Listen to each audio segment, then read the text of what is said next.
The National Broadcasting Company presents Joel McCrea in Tales of the Texas Rangers. Tonight, transcribed from Hollywood, another authentic reenactment of a case from the files of the Texas Rangers.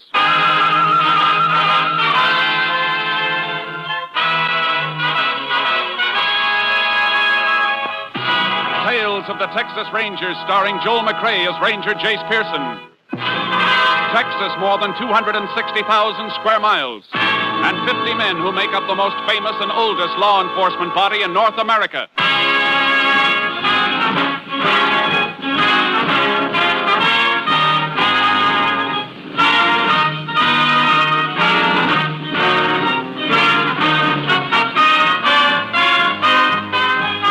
Now, from the files of the Texas Rangers come these stories based on fact. Only names, dates, and places are fictitious for obvious reasons. The events themselves are a matter of record.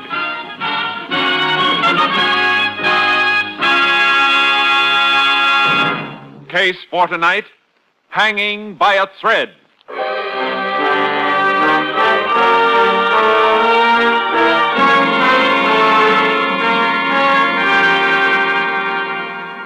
At 9:15 on the morning of May 5th, 1947, the telephone rang in the sheriff's office in the little town of Finney, Texas.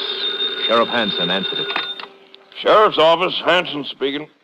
Sheriff, this is George Hawks. How are you, George? What can I do for you? Nothing now. Nobody can. How's that? I just called to tell you I'm going to kill myself. What did you say? You heard me.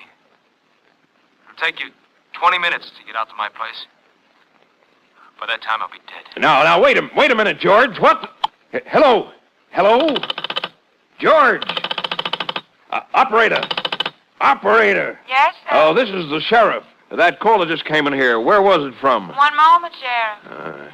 If this is someone's idea of a practical joke... Hello, Sheriff. Yes? That call was placed from 317 out on Gum Creek Road, the residence of Mr. George Hawks.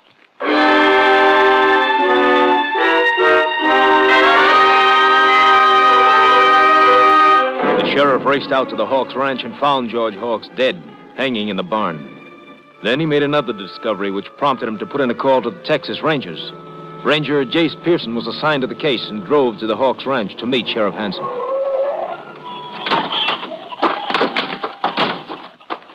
Jace, am I glad to see you. Howdy, Sheriff. It's been a long time. Yeah, a month of Sundays. Now, I hope I didn't call you down here for nothing, Jace, but this looks mighty fishy to me. So I want you to take a look at the body. Hasn't been taken down yet? No, I put in a call to the coroner, but he was out somewhere. I left a message for him to come out here as soon as they could locate him. How'd you find out about the body, Sheriff? I got a phone call, Jace, about 9:15. Said it was George Hawks and he was going to kill himself. I thought maybe it was some joker, so I traced the call. And? It came from here, all right. So I drove out fast as I could, but George was dead. Hanging by the neck in the barn. No pulse. Body still warm. Sheriff, I know you didn't call me down here to investigate a routine suicide. What's the catch? Well, I'm getting to that. Come in the barn. This is just the way he was when I found him. You notice that's a wire he's hanging from, not a rope. Yeah. Cut off the clothesline, probably. Yeah. How'd you know? Guessed. I saw the clothesline had been cut, part of it dragging on the ground in the yard. You Rangers don't miss much, do you? Not if we can help it, Sheriff. Well, I want to show you something I found. Look at this, right under the body. It's an oil drum. Right. And the exact position I found it in, on its side. Now, you'll notice, Jace, that it's the only thing near enough that George could have stood on while he put the wire around his neck. Here's the rim marks where it stood on the straw before it was tipped over. Yeah, only he didn't stand on it. Look at this end of the drum. Thick with dust. Now, look at the other end. Dusty, too.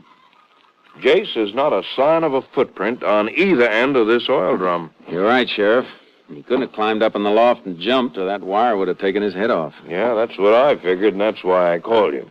What about fingerprints? No, couldn't find any, just a few smears. What does it spell to you, Jace? Just one word, and an unpleasant one. Murder.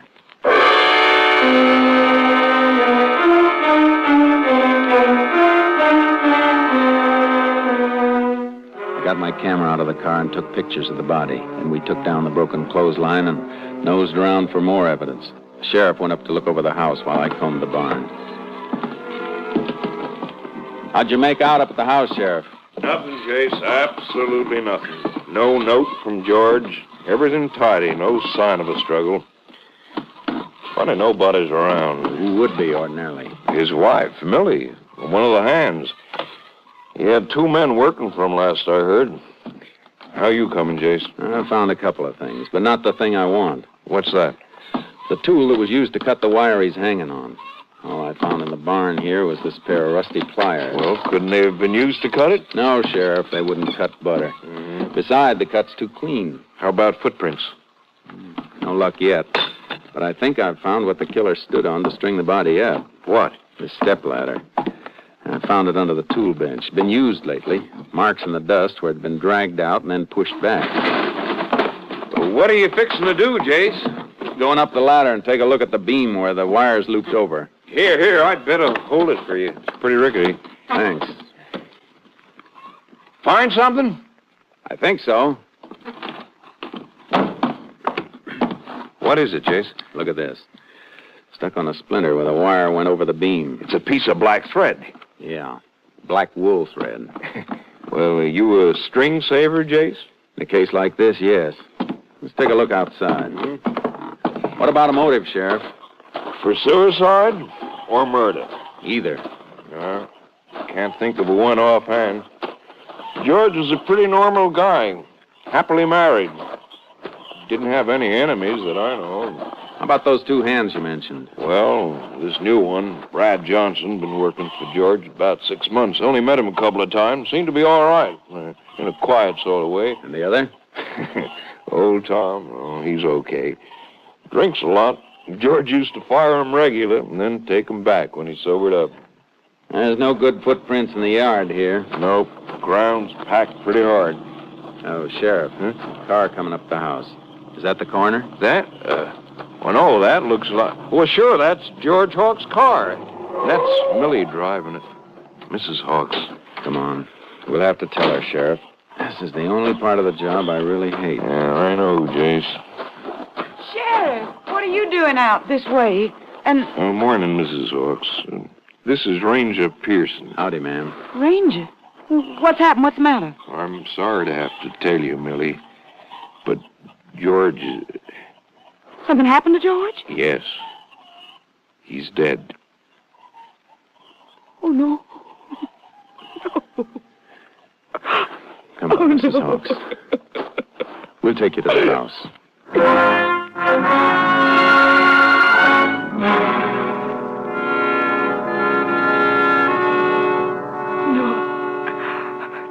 I can't believe he'd do it. Mrs. Hawks, when did you last see your husband? Just a few hours ago at breakfast. How did he appear at breakfast? I mean, was anything wrong? Was he upset about anything? Well, yes, there was a big fight at breakfast. I never seen George get so mad. A fight? Between you and your husband? Well, all 4 of us went on it. Old Tom and Brad was there, too. They're the hired hands. How did it start? I cooked breakfast for the 4 of us, like I always do.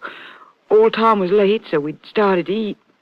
When we were about through, old Tom came staggering in. He was half drunk. Again, huh? Yes, Sheriff, again. Then he and George had this big row, and George fired him for being drunk. Go on. Old Tom was fighting mad. He gets mean when he's been drinking. He started making all kinds of wild accusations. What kind of accusations, Mrs. Hawks? Lies, Ranger. All of them lies. He said he wouldn't have been drunk if Brad hadn't bought liquor for him. Brad? Well, that's what he claimed. Said Brad got him drunk on purpose so he... Oh, it was awful. So he could what? Well, it's a lie, Ranger. What did he say, Mrs. Hawks? Well, old Tom said to Brad, I wouldn't be drunk if you didn't buy me the stuff. You're always trying to get me out of the way so I won't see you... So I won't see you playing up to the boss's wife. Then what happened? Well, Tom left, and my husband started swearing and threatening Brad, accusing him of what Tom said.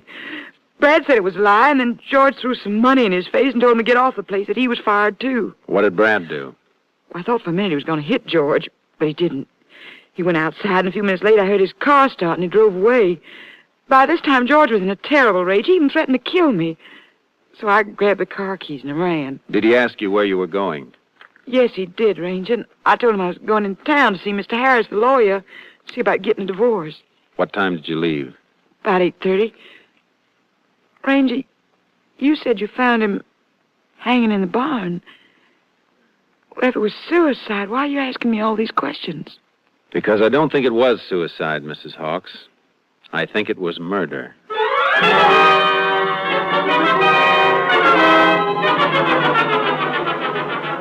After the coroner and the doctor arrived, the sheriff borrowed a horse from the corral. I got charcoal out of the trailer, and we headed for Tom's shack up in the hills.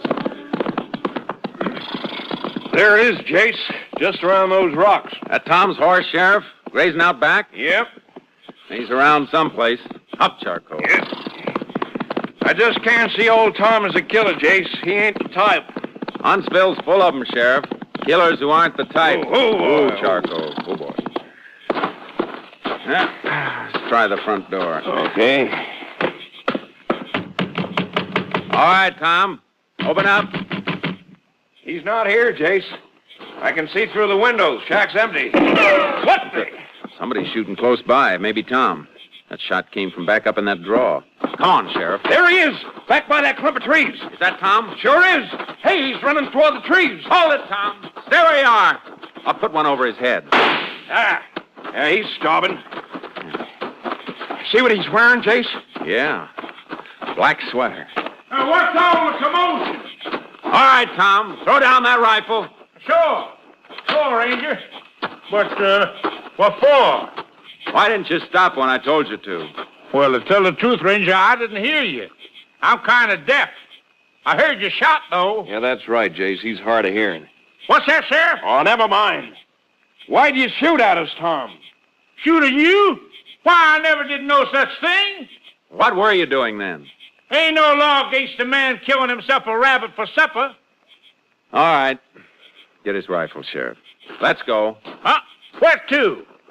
To your shack first. We're going to have a long talk about George Hawks.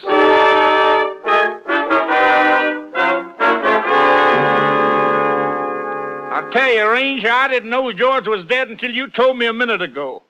What call would I have to kill him? If he was killed, he was my friend. You don't seem very clear about what happened this morning, Tom. Well, I was a bit foggy. I had me a couple of nips. But I do remember George getting mad and firing me. What happened after that? Well, I took a few more out of the bottle in my saddlebag. I don't remember much after that. I must have rode up here and fell asleep. Woke up a while ago. I was hungry, and I went out to get me a rabbit. Tell me, Tom, you often draw a blank when you've been drinking? Do I what, Ranger? Have a blank space. Do things you don't remember anything about later. Oh, I suppose I have once or twice. Hey, wait a minute. I didn't do it. I couldn't have killed George. He was my friend. These your wire cutters on the table, Tom? Oh, yeah, they are. I'll take them. And I think you'd better come along to town with us.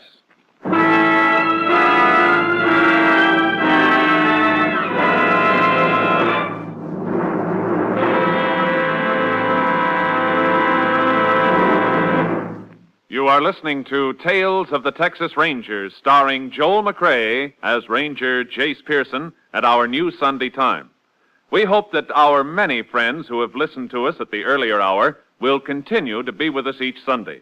And for those of you who are hearing our program for the first time, we extend a warm and cordial welcome and invite you to be with us each Sunday from now on. And now we continue with tonight's case, Hanging by a Thread, an authentic story from the files of the Texas Rangers.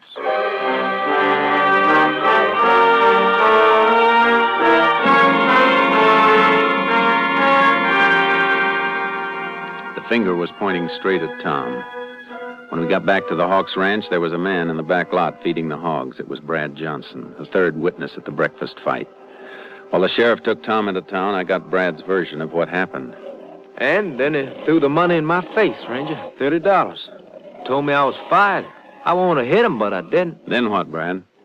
Then I got my duffel bag, threw it in my car, and drove off. Where'd you go? To Finney. Drove around town for a few minutes, and then I went to the White Spot Cafe and had a cup of coffee. What time was this? When I was in the cafe? Oh, about 9:30, I guess. Why'd you come back here? Well, somebody in town said that George had killed herself and that the coroner was on his way out here. So? Well, I figured if it was true, there wouldn't be anybody to do the chores. He fired old Tom, too. And Mrs. Hawks always treated me so friendly. Well, so I come out to do what I could. Yeah, that's very nice of you. Tell me, Brad, is there anything between you and Mrs. Hawks? No, sir. That's a lie, Ranger. Never even spoke to each other except at meal times or say good morning. What are you planning to do now? Well, I don't know. Help Mrs. Hawks till she can get somebody, I reckon. I see. Well, I gotta be moseying along. Oh, don't leave town without letting me know. Oh, I won't, Ranger. I'll be around.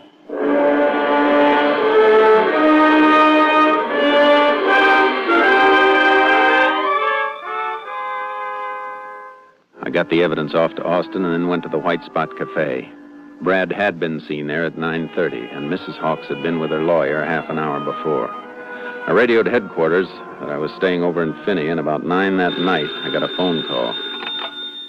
Hello? Jace, Captain Stinson. I've got the report on that stuff you sent in today. You got a pencil? Sure have, Captain. Shoot. On that black wool sweater, the thread you sent in the envelope matched all right.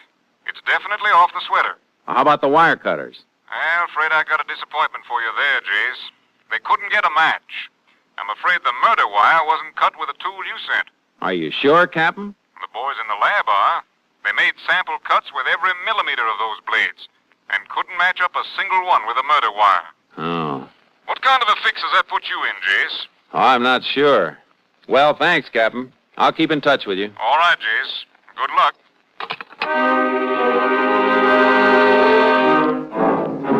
I was going to need more than luck. Things were really getting tangled up. It was about 4 a.m. when I finally dozed off trying to dope it out. Then at 8:30, I met the sheriff in his office. Well, you look like you've been through the ringer, Jace. Hotel bed's too hard for you? No, but I didn't get much sleep trying to figure this Hawks thing out. Looks like we'll have to let old Tom go, Sheriff. Why? What's up? The lab says Tom's cutters didn't cut that wire. They didn't? No. Of course, old Tom could have used other cutters, but in his stupor, I doubt if he'd be that clever. Well, I hate to complicate things more than they are, Jace. What do you mean? Coroner called a little while ago. He's sending his report over with one of my deputies. Should have been here by now. His verdict is suicide. Suicide? Oh, that doesn't make sense. Well, apparently does to him. We'll know when the report gets here. Yeah. George Hawks, deceased. Climbed up a stepladder, put a wire around his neck, and then placed the ladder neatly under a workbench 12 feet away. My dusty oil drum snoring things up, Jason. Considerable. Morning, Sheriff. Howdy, Ranger. Hi. Morning, Joe. Do you get it? Yep. I had to wait while the coroner signed it. Here it is. Yeah, thanks, Joe. Anything more I can do, Sheriff? No, not right now. Well, I'll go get me some breakfast then. Let's see. No marks of violence on the victim's body. Autopsy disclosed no brain injury. Death probably caused by strangulation. Coroner's conclusion, suicide. Signed G. Parker, coroner. There it is, Jace. Couldn't be. Now, here's something from the doctor. I examined the body at 11:30 a.m. It is my opinion the death occurred approximately 3 hours previously. Hey, wait a minute, Sheriff. Well, what is it? That'd make it about 8:30 when George died. What time did you say he called you? At 9:15. Great suffering. Sheriff, are you sure it was George who called? Well, now that you mention it, I'm not sure. Said he was George. Could it have been somebody else? Yeah, I suppose so. Beginning to piece together, Sheriff. Whoever it was could have killed George, then called you and tried to sound like him. To establish an alibi. Exactly. And then pop up someplace else a few minutes later. Like the White Spot Cafe. I'll call you later. Where are you going, Jace? Back to the Hawks Ranch.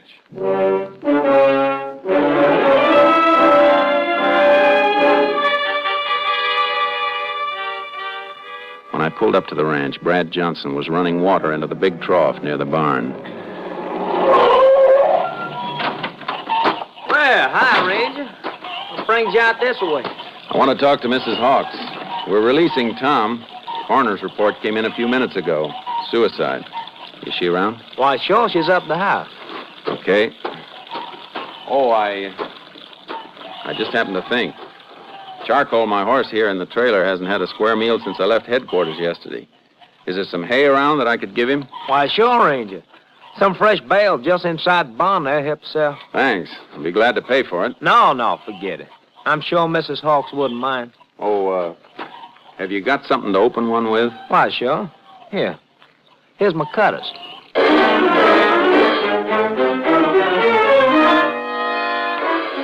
I took the cutters into the barn and made some cuts on a wire sample.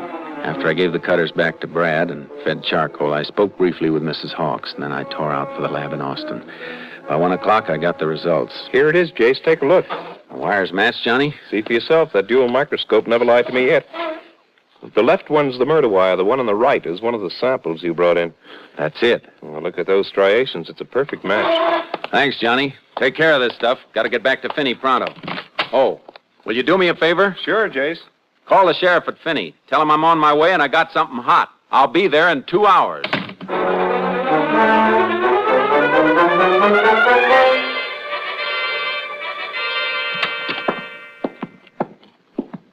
Well, Jace, you sure made good time. What'd you find out? We got positive proof the murder wire was cut with Brad Johnson's cutters. Brad's? You going to pick him up? Not right yet, Sheriff. Why not? We only know that Brad's cutters were used. We don't know he used them. We got to be sure. What are your plans, Jace? I've been thinking. Those stories that Mrs. Hawks and Brad told me, they were alike, all right. Too much alike. What do you mean? A couple of times they used the exact phrases. Mm-hmm. What about Tom and the black thread? We'll keep an eye on him, but I think he's clean. He could have caught his sleeve on that beam doing anything, pitching hay or anything. Yeah, he could have. Well, what do we do now? We got to catch him alone, Brad and Mrs. Hawks. When they don't know anybody's around, we got to hear what they say to each other. Maybe after the funeral. It's this afternoon, 4 o'clock. You know where it's being held, Sheriff? Sure, out of the ranch. Be a graveside ceremony. Where's the cemetery? Clear over on the other side of town from the Hawks' place. It'll take them a while to get over there and back. Sheriff, while they're at the cemetery, you and I are going to the ranch and fix up a little surprise.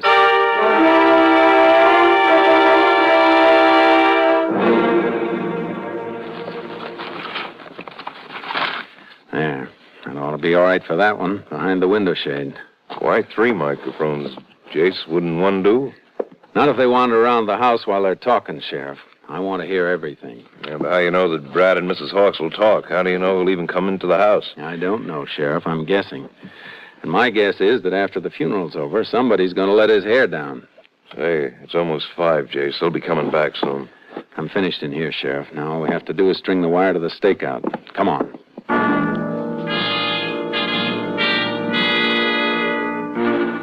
We'd hidden my car in a lane down the road and set up our equipment at a clump of trees close to the house.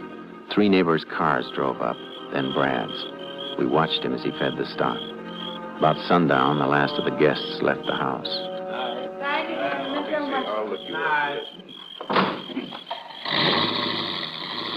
There go the last of them, Sheriff. Can you see Brad? He's been in the barn the last few minutes. There he is, Jace, heading for the house. Good. Put on your earphones, Sheriff. I want you to hear this, too. There he goes, up on the porch. Yeah. Brad.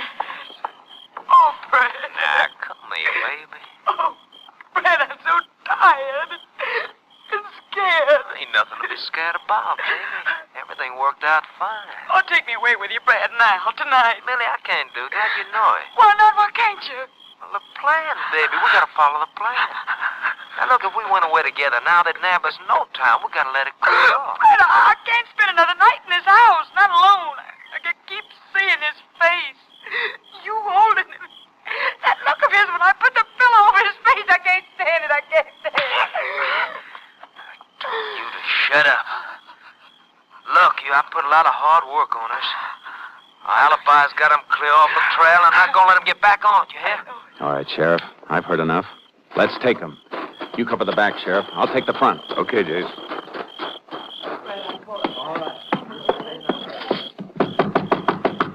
All right, in there. Open up. Ranger Pearson. Open up. What do you want? You know what I want, Brad Johnson. Oh, he's not here. I know different. Okay, Sheriff. Let's search the house. All right, Jace. I don't know what this is all about. You'll find out. He's not in the kitchen, Jace. All right, Sheriff, work this way. Ranger, what's the meaning of this? He's not in the back of the house, Jace. Maybe he's... What was that? He was upstairs, Sheriff. Sounds like he jumped from up there. Come on. Don't see him. He didn't run for his car. Couldn't have gone far. Maybe he hit for the highway. What's that? Chickens in the barn. Something scared him, and I think I know what. Come on. If we play this right, we've got him trapped. I know you're in there, Brad. Come on out. All right. Dark as pitch in there, Jace. Turn on your flashlight, Sheriff. Take the other side. I'll look behind those things. Okay.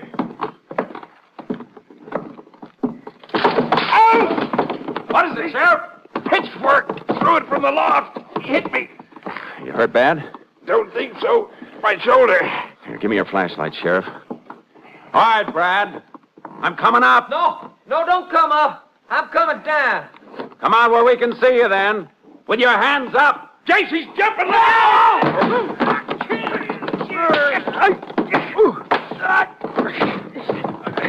Jace, you all right? Yeah, I fell on his back, hit his head when I hit him. Is he dead? No, Sheriff, he's not dead. But I can't say he won't be, though, when the state gets through with him.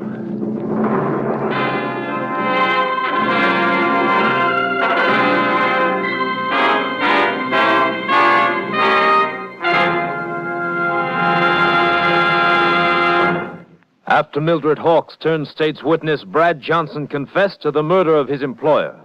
For her part in the crime, Mildred Hawks received a sentence of 50 years in a women's prison at Huntsville. Johnson's sentence, death in the electric chair.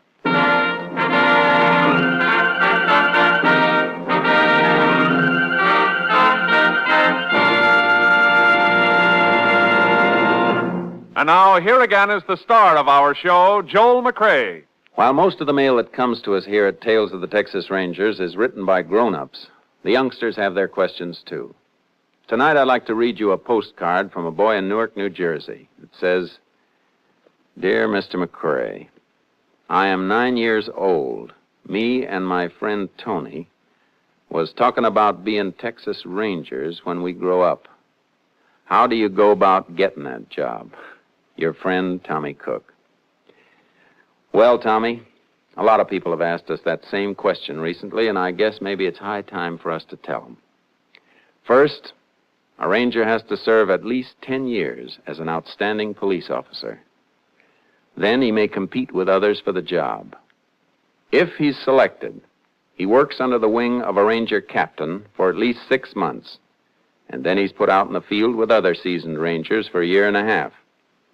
By this time, he is, or he isn't, a true Texas Ranger. And Tommy, your card's being sent to Colonel Homer Garrison, Jr., Chief of the Texas Rangers. Good luck. Good night. Next week, Joel McCrea in another authentic reenactment of a case from the files of the Texas Rangers.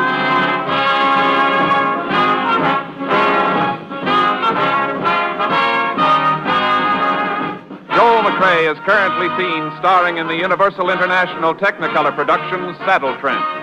Tonight's cast included Tony Barrett, Byron Kane, Betty Lou Gerson, Jeff Corey, and Wally Mayer. This story was transcribed and adapted by Andrew McBroom, and the program was produced and directed by Stacy Keach. This is Hal Gibney speaking.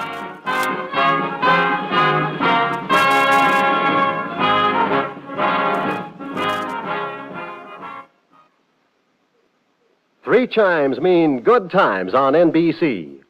Tuesday nights are bright with comedy on NBC. Start off the evening with Baby Snooks. Hear Fibber McGee and Molly of 79 Wistful Vista listen as Art Linkletter proves that people are funny and laugh with Bob Hope and his gang. It's truly fine entertainment every Tuesday night.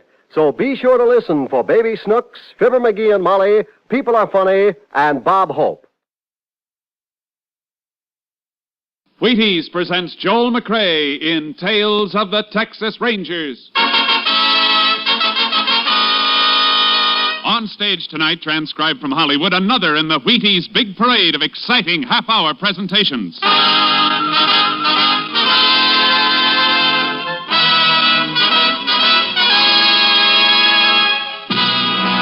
Tales of the Texas Rangers, starring Joel McCrea as Ranger Pearson. Texas, more than 260,000 square miles. And 50 men who make up the most famous and oldest law enforcement body in North America.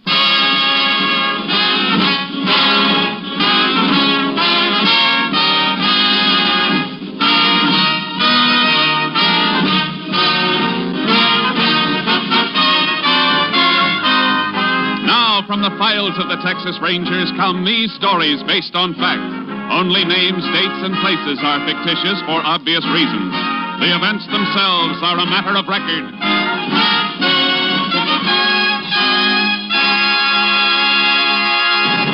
Case for tonight, the Trigger Men.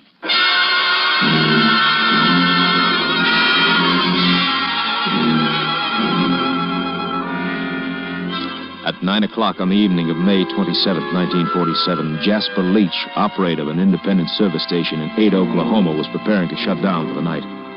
Suddenly, two men in a green convertible pulled into the service island of his station. Close for the night, fellas. Pumps are all locked. We gotta get some gas. All-night place on the highway south, mister. Big station. You're heading that way. I don't like big stations. We're gassing up right here. I got a tire you can fix. Now, look, I told you I'm close for the night. Hey, stop the chatter, will you? I heard him, Hick. Now get moving, or I'll put a slug in you. All right, mister. I ain't arguing with a gun. Hey, get that pump going. Make them fill a couple extra 5-gallon cans, Pat. All right, Joe. Stop playing Napoleon and get that flat spare out if you're so hot for action. Okay, but let's shake it up, man.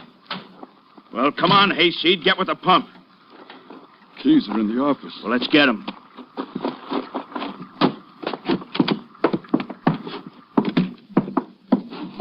And while we're in here, you might as well open the safe. I don't know the combination. Yeah? Oh! I said open it, you hick. All right, mister, I'll open it. But you ain't getting away with this. Not by a dang sight. We'll talk that over later. Just you and me, Hick. Just you and me.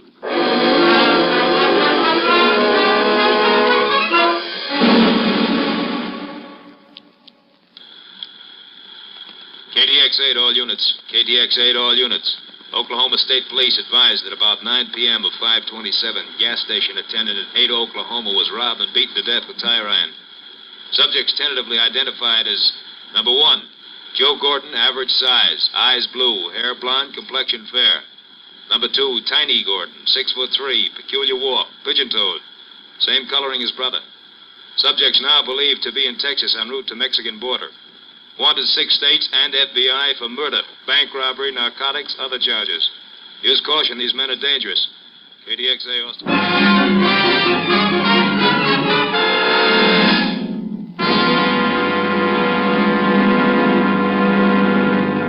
Tales of the Texas Rangers will continue in just a moment. Get up and get at 'em with Wheaties. Yup, for folks up and doing, for folks going places, breakfast of champions. Sure, begin a better breakfast with Wheaties tomorrow and see if you don't feel the difference all morning long. Here's why. There's a whole kernel of wheat in every Wheaties flake. You got it? There's a whole kernel of wheat in every Wheaties flake. That's why Wheaties can give so much. Energy? You bet. Whole wheat energy. Vitamins and minerals? You bet. And protein, too. That's why Wheaties at 7 can make a difference at 11. There's energy in them thar flakes. You try 'em tomorrow morning. Make yours Wheaties. Pour on the milk, put on the fruit, and eat happy. Yes, and work happy. Tomorrow, see for yourself how Wheaties at 7 can help at 11. Breakfast of champions. Breakfast for you.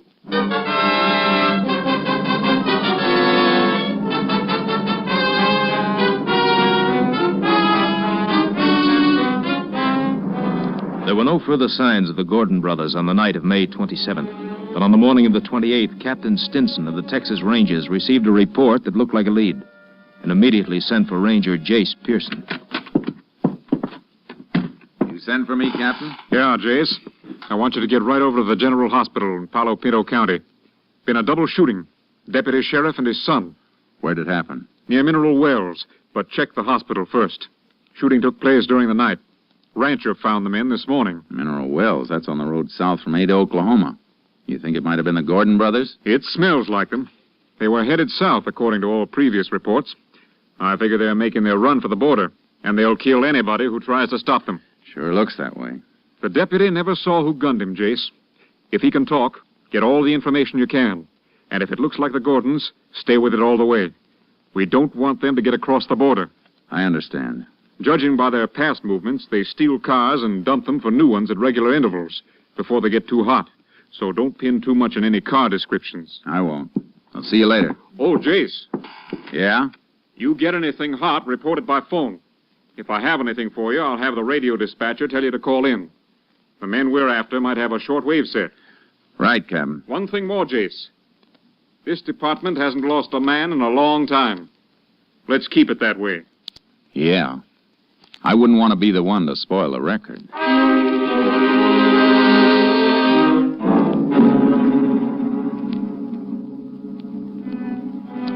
I checked my car out and headed for Palo Pinto County. I reached the hospital at 9:45 a.m. and saw the doctor in charge. He'll pull through, I think, but his condition is critical. Shot 3 times through the back. One of the bullets is lodged in his spine. Which room's he in? I'll show you. Deputy's son hurt bad, too? Too bad, Ranger. Dead on arrival. He know it? Yep, he knows. Be better if you could wait. I wish I could. I can't. I understand. He's in here.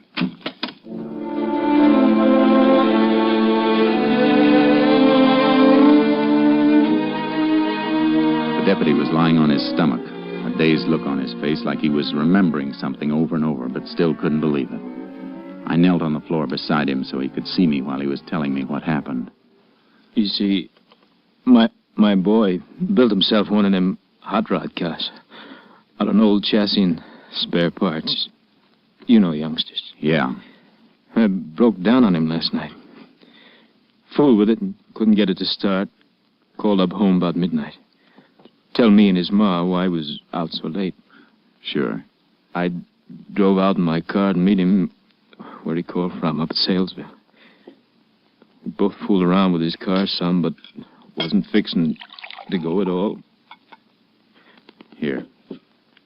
Sip a little water through this glass straw. Better? Thank you. You couldn't get the car started? Yeah. So finally I told the kid to come on home.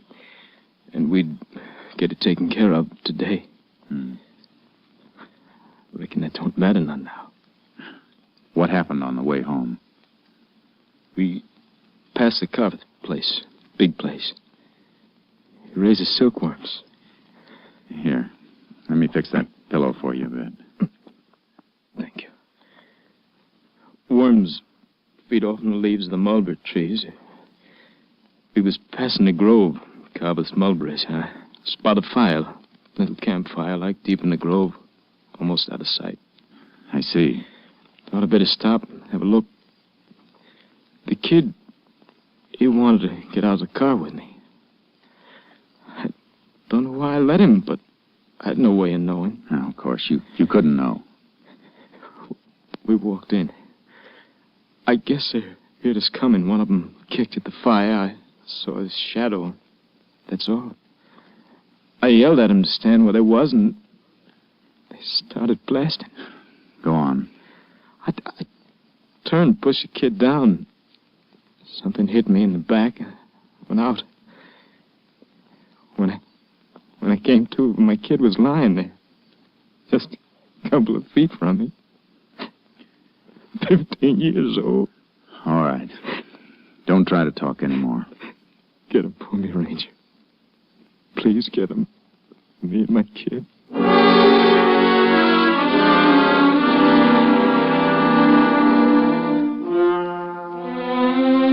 I left the hospital and headed for the Carveth Ranch outside Mineral Wells. Big Jim Carveth, the owner of the place, took me into the mulberry grove where the deputy and his boy had been gunned.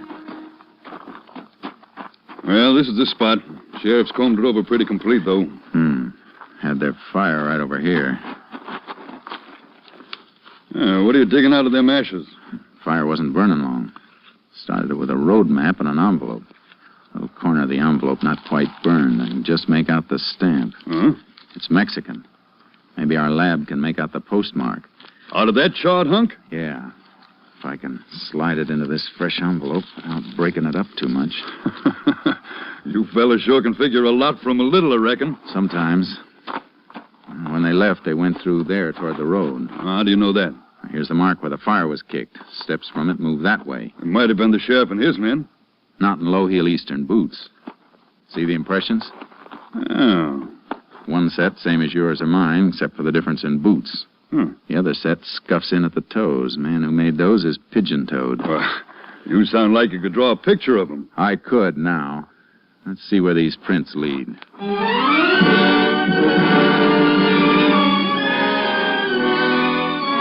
They led to the road, or almost to the road. Just at the edge of the grove were tire markings where a car had been backed into the mulberries to screen it from sight. Yeah, this is it, all right. Can see where it scraped the branches. Did more than scrape them. End of this one's been torn off. The part that got torn off isn't on the ground. Low branch, too. Oh, that means something? From the tire marks and the height of the branch, it means the baggage compartment of the car was open and then closed down on the end of the branch.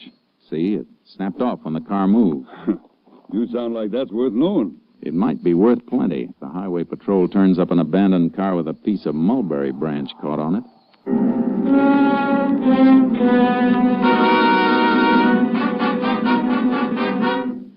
I drove back to headquarters and turned the charred envelope over to the lab. Then I went in and reported to Captain Stinson. Sounds like the Gordon brothers, all right. I'd bet on it. And if they're in the habit of ditching their cars, we better check on all the stolen and abandoned. We find the car, we'll know which way they're headed. I'll send out a bulletin on it. What did Lab say about the envelope? It's burned pretty bad, Captain, but they think they can restore it. Take time, though. And if they can bring out that Mexican postmark, it might tell us where the Gordons plan to cross the border. That's what I was thinking. They won't go through a regular border station. It'll be an illegal crossing. And they'll probably have a hideaway arranged on the other side. Yeah, probably other members of the Crawford gang. I figure they'll try to make it before tomorrow morning. They'll be making their big run tonight. Well, head south, Jace, toward the border. We'll relay all information to you as it comes up. I'd better get charcoal out of the barn and hitch up my horse trailer. That's a good idea. Wherever they try to cross, it's a cinch it won't be good territory for a car. The border stations are covered, though, aren't they, in case they do try illegal crossing? Now, their mugs are hanging in every customs house from Brownsville to El Paso. FBI has given them extra cover, and the Mexican police are helping, too. I better get going, then. So long, Captain. So long, Jace, and good luck.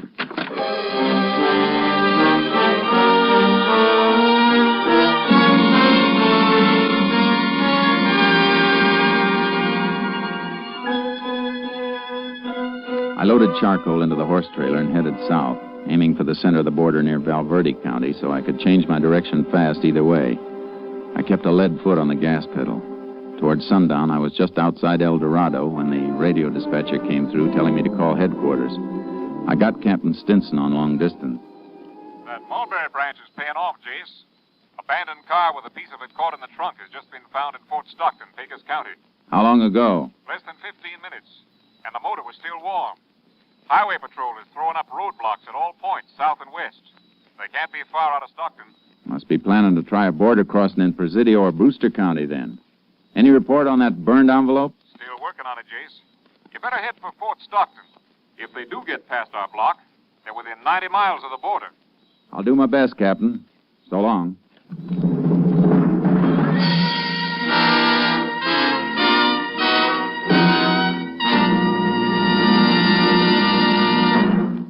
Well, it's another baseball summer with ball fans all over the country watching their favorites and baseball champions all over the major leagues eating their Wheaties.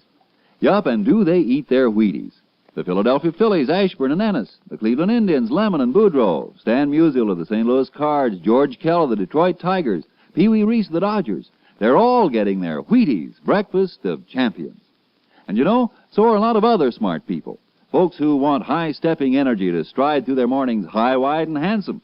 They're getting Wheaties, too. Are you? Well, listen. You may not play ball for a living, but you can use Wheaties energy. You can use Wheaties vitamins, minerals, and protein. You can use breakfast of champions, too. There's a whole kernel of wheat in every Wheaties flake. A whole golden kernel rolled out flat and toasted. Yes, there's a whole kernel of wheat in every Wheaties flake. That's why Wheaties can do so much and help send you through the morning on high. That's why Wheaties at 7 can help at 11. You have some. Wheaties, the crisp way to get your whole wheat. Tomorrow morning, make yours milk and fruit and Wheaties. Breakfast of champions. See for yourself how Wheaties at 7 can help at 11.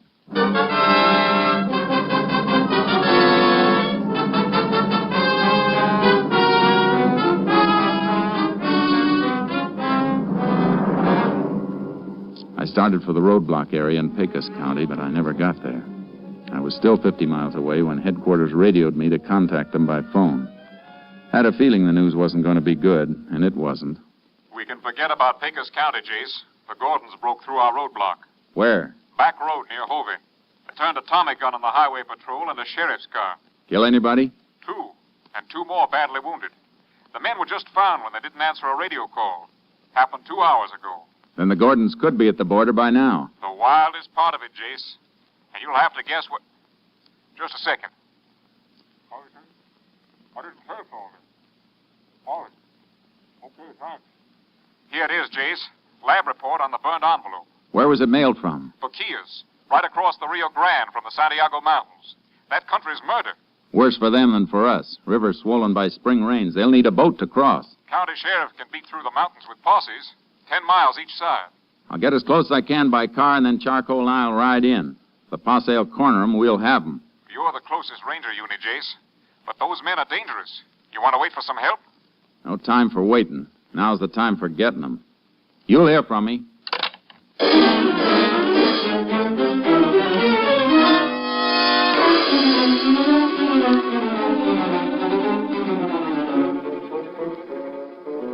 In the south of Brewster County, the world comes to an end. I drove as far as I could and met one wing of the sheriff's posse where Maravillas Creek runs into the Rio Grande. Any sign of them, Sheriff? Nope. Got men working in from the other side of the mountains, though. I'll get my horse and ride in with you ways. Then we can split and fan out. Good. Mighty fine horse, Ranger. The best. Come on, Charco. Hey, which of your men knows this section best? Jaime Sanchez, I reckon. I'd like him to ride with me when we split. Oh, he'd be proud to. Sanchez! Hey, you want me for something, Sheriff? Ranger wants you to ride with him. That's good with me. Thanks, Sanchez. You got any signal arranged with the rest of your posse? 3 shots. 2 seconds between each one. Good. Well, let's ride. All right, men. Mount up.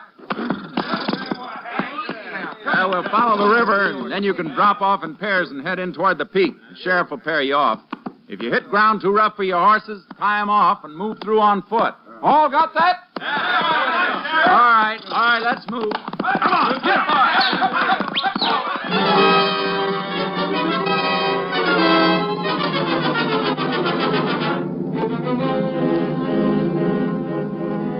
We moved along the river, closing the circle and hoping that Joe and Tiny Gordon were inside of it. The country got rougher, and no horse could have taken it without the light of the moon. Posse paired off and thinned out. Finally, the sheriff and his last deputy turned off, and Sanchez and I went on alone. How far are we from Boquilla, Sanchez? About 5 miles, senor, and we'll be right across the Rio. We better turn toward the peak, then. We can't go in very far in the horses. Maybe we should leave them right here. Easier to find again. You're probably right. Whoa, boy. Oh. Tie him off over here. See? There are some cabins up here in the mountains, but the men we are after wouldn't know about them. What kind of cabins? Old hunters' cabins from long ago when there was good hunting. But most of the game is gone. Nobody lives in them anymore. No, but the Gordons might know about them anyhow. You said they do not know this country. Yeah, they could have been told. They're meeting somebody in Mexico. Some of their gang might have come through here before. That's why they picked this spot. They're in such a hurry, though, I don't think they would stop. Yeah, they would if the big boy got tired. The big boy? Yeah, Tiny Gordon. He's pigeon-toed. Something wrong with his feet. He's big and heavy and carrying a lot of weight. He's going to slow down in this country. I think you're right, Ranger Pearson. He ain't got good feet. He's so damn plenty in here. The cabins in the territory we're covering? See, 2 of them. Now, let's take a look. See, the first one is right up this way to the left, about 2 miles in.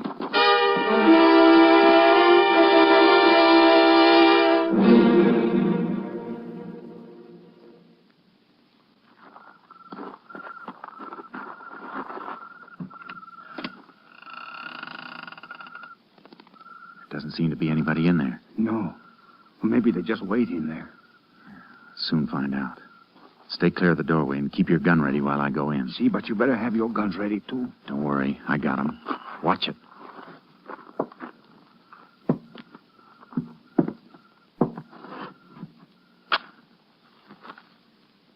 Nobody here. Come in. Lamp here. I'll light it. Something wrong with the lamp, senor? No. But I don't think I'll light it after all. Use your flashlight instead. See? There.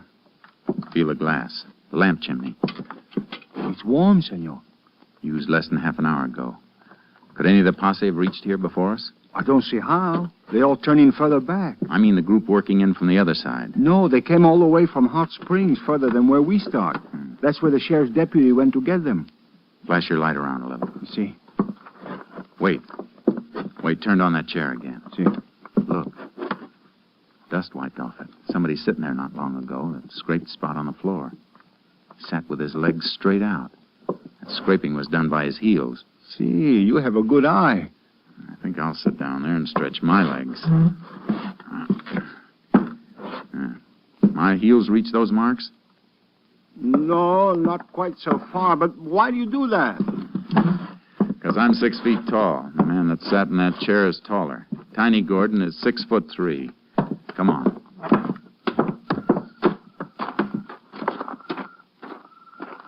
Look around, see which way they headed. See. I think this way, Ranger Pearson. Why? What'd you find? Somebody step on this dead log, take off a piece of the bark. Yeah. And prints there, too. Here, flash your light. See? Here. 2 sets. One of them with the toes turning in. Now throw the light that way. See, that bush. First one through here held the branch back for the other to pass. Knocked off a few berries. Crushed them on the ground. He's still wet from the juice. We got the direction now. Let's move. You better put that light off. They're headed for the Rio, all right. Shouldn't we fire the gun now, the signal for the posse? No, we're too close. Gordons might hear it, too. Probably think they're safe in here. They don't know we've got a postmark. Better chance of getting them cold if they don't know. See. You think they're going to fight if we catch them? With murder charges in a couple of states, they got nothing to lose. They'll fight plenty.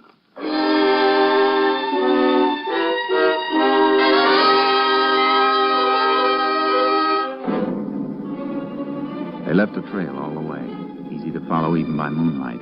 Got fresher as we moved along and saw more and more spots where Tiny Gordon had stopped to rest, and the pace spots where Joe Gordon had moved around restlessly waiting for him. It wasn't long before we could hear the lapping of the Rio Grande as the foothills dipped down toward it. And then we heard them, moving and talking in the reeds at the edge of the river. All right. Take it easy, man. How do you know? How do you know they got our letter? They expected us last night. Let's try again. You know we ain't moving on a train schedule. Suppose they don't come. Be light in a couple of hours. So we'll go back to that cabin and hole up again until tomorrow night. Besides, who's going to see us here? Maybe an Indian or something. I don't know who's liable to be tramping around. What are you, Daniel Boone or something? Nah, dry up. Don't you tell me to dry up, you little punk. Tiny. We figured that right. They're expecting a pickup from the Mexican side. See, good thing the boat did not come yet. Those Tommy guns with us. Lucky you could carry a .45. You tried to carry a Tommy gun the way you were flopping around in there, you'd have killed yourself and me, too. I might kill you someday, Joe, shooting your mouth off. Go on, try it. I'll blow your brains Why, out. you want to punch in the jaw, Joe? Try it. Well, they got 45s, but so have we. See? Let's move in and take them.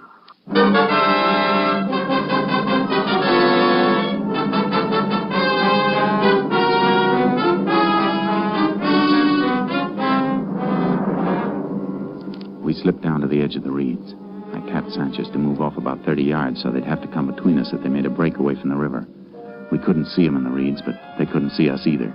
Sanchez reached his position, and then I straightened up. Tiny! Hey, Joe! Who's that? Get up, Tiny.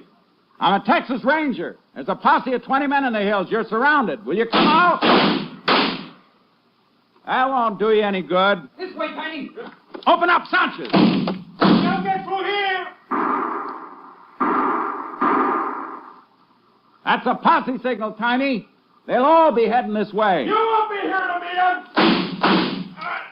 Late gun. What's the matter, Tiny? Your gun empty? Mine isn't, Captain. Hey, how'd you fellas ever kill anybody? You don't even come close. Where are you, you hicks? I'll kill all of you, you stinking hicks. I'm over here, senor. Oh, yeah? The rest of the posse will be here soon. It'll be daylight. We'll starve you out or burn you out. You're hogtied. You better give up while you can. I ain't giving up. I'll take a lot of you hicks with me. Come on, Joe. Hey, will you? Bring them this way, son. Go! Go! Go! You dirty!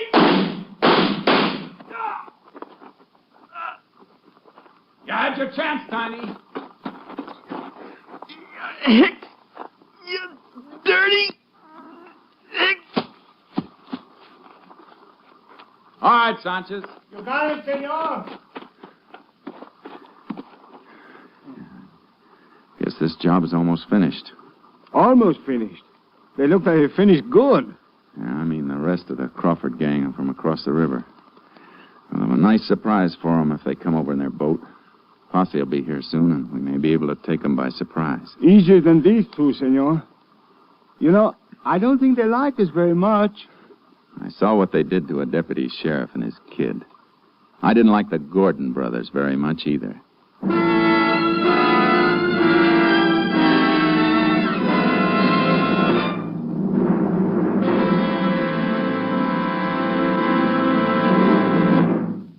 2 hours later, other members of the Crawford gang were surprised and captured without resistance when they crossed the Rio Grande to keep their rendezvous with the Gordon brothers. They were turned over to federal authorities to stand trial for their crimes.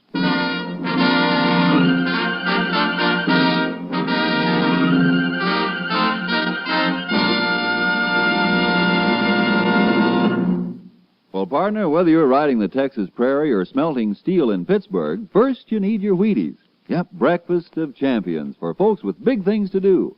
It's a brighter morning and a better job when you begin a good breakfast with Wheaties. And here's why. There's a whole kernel of wheat in every Wheaties flake. Yes, there's a whole kernel of wheat in every Wheaties flake. That's why Wheaties can give so much. Whole wheat vitamins and minerals, protein too. Whole wheat energy to help you stride through the morning high, wide, and handsome. Yes, there's a whole kernel of wheat in every Wheaties flake. That's how Wheaties at 7 can help at 11. You try 'em. Golden Flakes, Crisp Flakes, Wheaties Flakes. Have some tomorrow with milk and fruit, and see yourself how Wheaties at 7 can help at 11. Next week, Joel McCrea in another authentic reenactment of a case from the files of the Texas Rangers.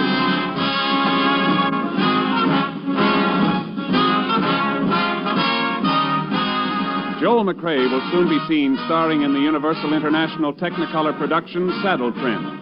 Tonight's cast included Tony Barrett, Tom McKee, Tom Holland, Jack Crucian, Byron Kane, and Jay Novello.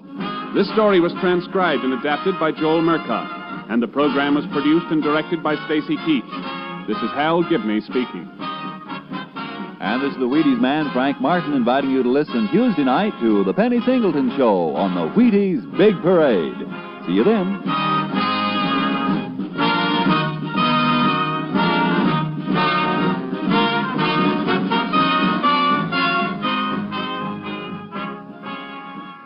Tomorrow, Rose Bampton sings with the Summer Symphony on...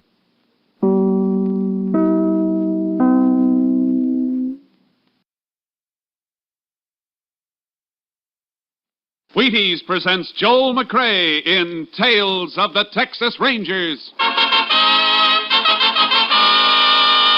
On stage tonight, transcribed from Hollywood, another in the Wheaties Big Parade of exciting half-hour presentations.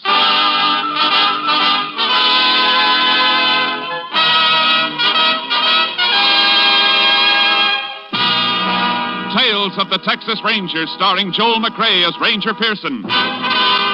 Texas, more than 260,000 square miles. And 50 men who make up the most famous and oldest law enforcement body in North America.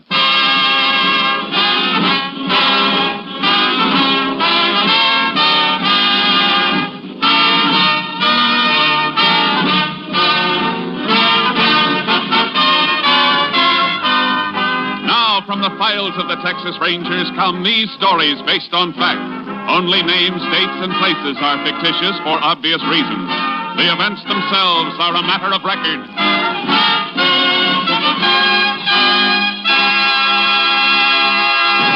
Case for tonight, Apache Peak.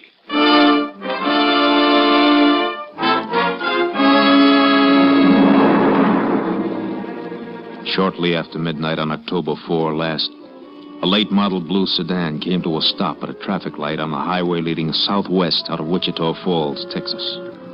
While the driver waited for the light to change, a figure moved out from the shadows and tapped on the window of the sedan. Going toward Haskell, mister? I didn't hear you with the window up. Said you're going near Haskell. I don't know. Where is it? I'm headed for El Paso. That's my direction. How about a ride? All right. Hop in. Thanks. Mighty hard getting a ride. There's your light. Uh-huh. How far is Haskell? About 80 miles. But I'm going past there up near Apache Peak. Ain't far from El Paso. Oh, good. Keep me from falling asleep at the wheel. I gotta be in El Paso in the morning. Business appointment. You from the east? New York. I guess the accent sticks out, huh? Reckon so. What kind of business you in? Salesman. Airplane parts. You get tired, I can drive a spell. Hey, that's a thought. As soon as I start to feel sleepy. Sure. Give you a chance to rest up. Good.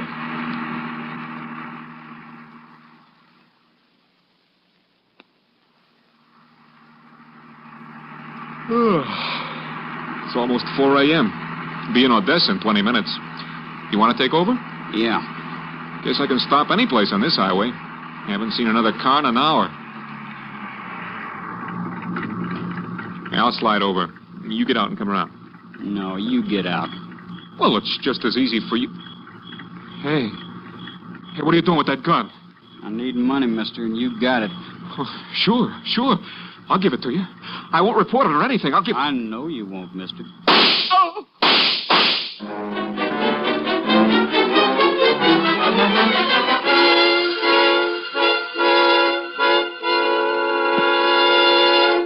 Tales of the Texas Rangers will continue in just a moment. Tonight, as special guest, Wheaties champion Robert Feller. Well, by golly, it's always fun to meet a Wheaties champion, especially when he's as nice a guy as Bob Feller of the Cleveland Indians. Hello, Bob. Hi, Ed. Are you seeing many baseball games these days? Oh, you bet, Robert. You eating many Wheaties these days? What a question. Well, I've been eating Wheaties for breakfast almost every morning for pretty close to 20 years. And still going strong, huh? Wheaties are mighty tough to get tired of. I guess Wheaties and milk and fruit will still be my favorite breakfast when I'm too old to climb out of the dugout. Well, that won't be happening for a lot of years yet. Thanks for stopping in, Bob Feller, a real Wheaties champ. You know, gentlemen of the audience, this man Feller has a wife and youngsters even as you and I. His paycheck depends in part on healthy energy, just as ours does. Got my point? We need 'em too. Wheaties, breakfast of champions. Get yours. And now, back to our story with Joel McCrea as Ranger Pearson.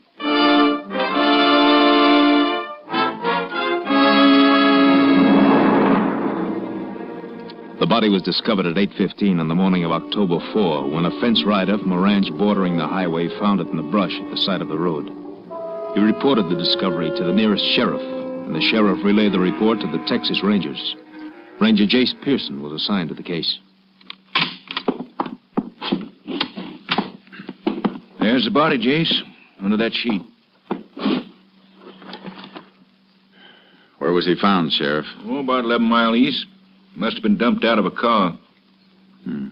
Shot 3 times. 1 through the neck and 2 through the chest. 38 caliber? Yeah. Coroner got 2 of the slugs. Any identification on him? Or anything, Jace. Whoever done it even stole the clothes off of him. except in his shirt and shorts and necktie, and a pack of cigarettes from his shirt pocket. It's all there on the table. Laundry mark on the shirt, that might help. Coroner say how long he's been dead? Oh, since 4 or 5 o'clock this morning. These cigarettes, were they on him? Yeah. Why? They help any? Maybe a whole lot. Look at this. New York State tax stamp. Can you make something out of that? Only that one pack of cigarettes wouldn't have lasted him from New York to Texas. Probably bought a carton or two to start out on the trip. So his home might be in New York. I reckon an awful lot of folks buy a carton of smokes in New York, Jace. Yeah, but it's a place to start checking that laundry mark on the shirt. It'll be a help if we know who this man is. I'll send these things into the lab, and they can send a wire photo of the mark to New York. The coroner has some pictures of the body. We'll put them on the wire, too. You got a deputy to get the stuff to my headquarters? Sure thing. I'll call him. Good. And we can get out and check the scene.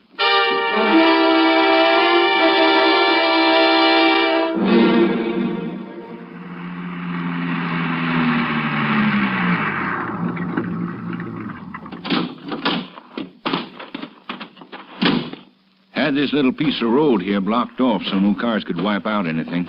Good. Yeah, body was found right in here. Yeah. Dragged in from the road. Back of the heel scraped along there. Clothing caught on the mesquite here. What you picking off there? Little fibers of cloth snagged on here. Lab men get through with these and may be able to tell us what kind of duds they came from. Let's take a look at the road. Fresh set of tire tracks here on the shoulder, Jace. Yeah, I noticed them. Impression's deeper here. That's where they stopped. Look at the marks around it. Body was dragged out of the driver's side. That makes a difference? Means the dead man must have been driving. So, there's a good chance it was his own car. I reckon that adds up. But how about the other fella? Could be the same old story, Sheriff. A hitchhiker. Man'd have to be a fool to take a hitchhiker through this country at night. Yeah, a fool. The trouble with fools is most of them are nice people. And they don't rate being killed. I'm going to play a hunch.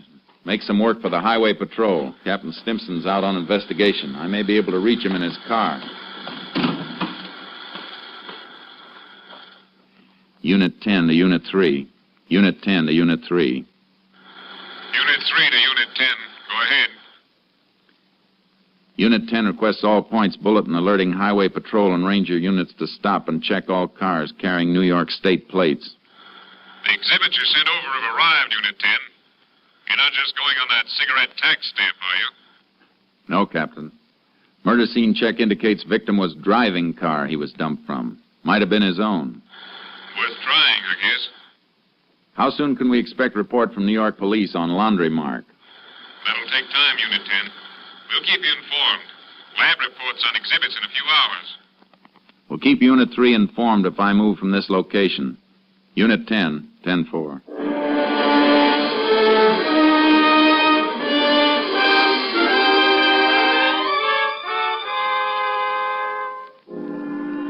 After the 10-4 sign-off, I took the sheriff back to his office. And that's when the hardest part of all hunting began, the waiting. The only thing we knew for certain about the murder car was that it was heading west on the road to Pecos and El Paso. I headed the same way, stopping to ask questions at all the smaller towns, the cafes and service stations, wherever a man on the run might risk stopping. But all the answers were the same. New York car, you say? No, I don't think so. I only saw one out of state all day from Oklahoma. Well, thanks anyhow, ma'am. Sit down, have some coffee and pie, Ranger. Oh, no thanks. I gotta find a fellow.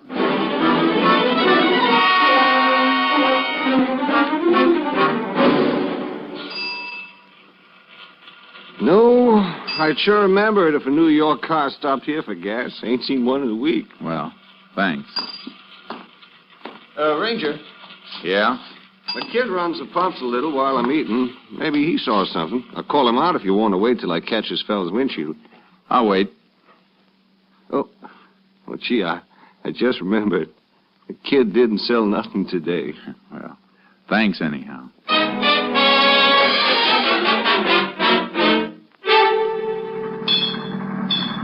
We've been working on the road all day, senor, but we don't notice nobody. I guess not. They detour past you 50 yards away. Only one who might see is Juan. He holds the red flag when a car is coming down there. But he don't even look up. He just hears the car and wave the flag. He's too busy looking in the movie magazine at Betty Gravel. Well, thanks.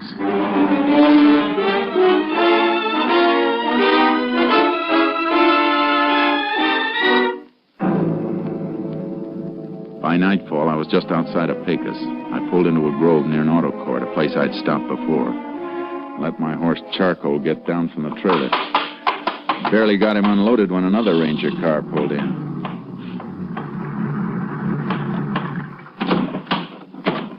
That's you, Jace? Yeah, Kurtz. Howdy, boy. Howdy. What are you doing down here? Got a teletype for you from headquarters. Murdered man's name was Roger Bradley, New York City. Salesman for an airplane parts outfit. Identification positive?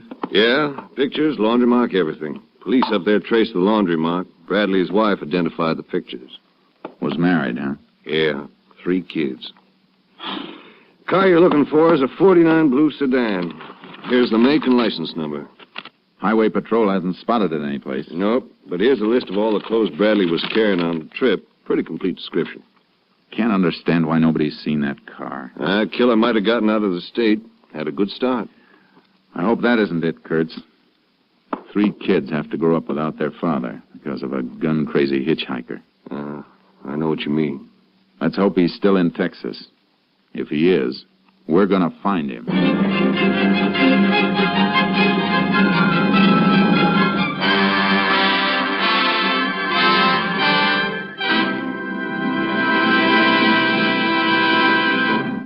In just a moment, we continue with Tales of the Texas Rangers, starring Joel McCrea as Ranger Jace Pearson. Next time you bounce out of bed in the morning, well, you do bounce, don't you? Well, okay, let's say next time you get out of bed, head for the Wheaties. Sure enough, head for the Wheaties at 7 a.m. and see how they help at 11 a.m. Yes, they can make a difference at 11, and they can make a difference at the breakfast table. It's likely to be a pleasanter place with a bowl full of crisp little old Wheaties next to your spoon and napkin. The reason is, of course, the wholehearted whole wheat taste of Wheaties. You're getting all that sweet-as-a-nut whole wheat flavor in every Wheaties flake. Pour on the milk, put on the fruit, and dig right in to one of the finest openings any morning ever had. And then, see how much finer the morning itself goes when you've started with Breakfast of Champions. That full whole wheat really gives with vitality, you know. There's a whole kernel of wheat in every flake of Wheaties. Now see if you don't notice the difference all morning long. Less of the mid-morning slump, more of the up-and-at-'em punch. Know what I mean? All right, then. You try it. Tomorrow, next day, for a good breakfast, for a good morning, start with Wheaties. See yourself how Wheaties at 7 can help at 11. And now, back to Joel McCrea as Ranger Jace Pearson in Tales of the Texas Rangers.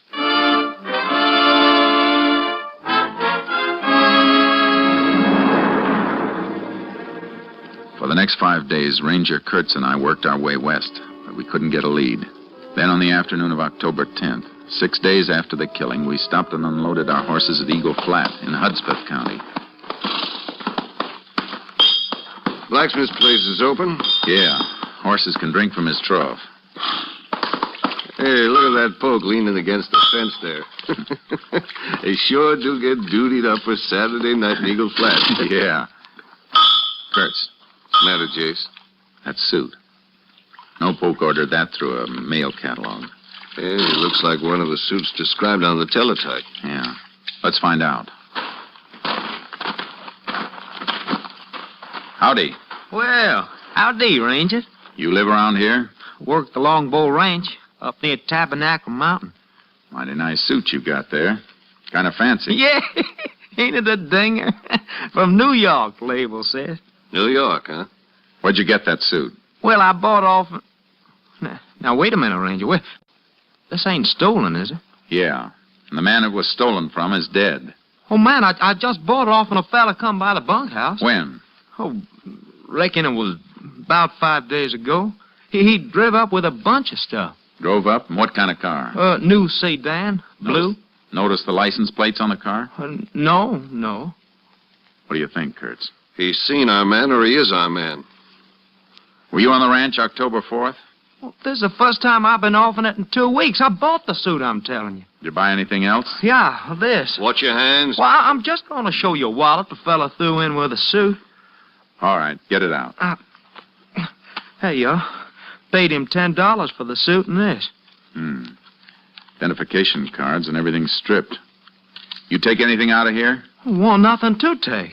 It's just like I got it, except for my $5 in the money pocket. Killer took all identification out of these celluloid card holders. Might have left some prints. Ought to get it to the lab. Yeah. All right, you better come with us. Now, look, I didn't do nothing. Where are you taking me? To the sheriff. You can give us a description of the man who sold you the duds. If your story checks out clean, you got nothing to worry about. Oh, it's clean. All right. Let's go.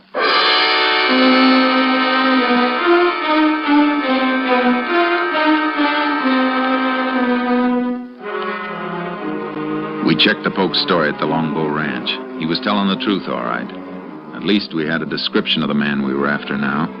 About 20 years old, dark, 5'7", about 140 pounds. Kurtz and I unloaded our horses. Which way we riding, Jace? Come on, boy. Head north, into the hills. Road peters out past this ranch, though. Nothing but a trail. We might have turned back to the highway. Alarm was out by the time he passed here. If he went back to a main highway, the car would have been spotted. He's ditched it up here someplace. Well, let's ride. Get up there, Charcoal. Get up there, boy. Yeah.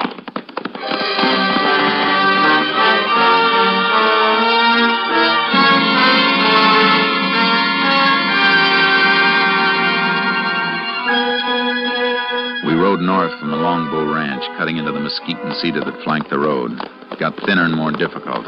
And just when I thought we might have come too far, we spotted the car. Reckon that's it? Let's see.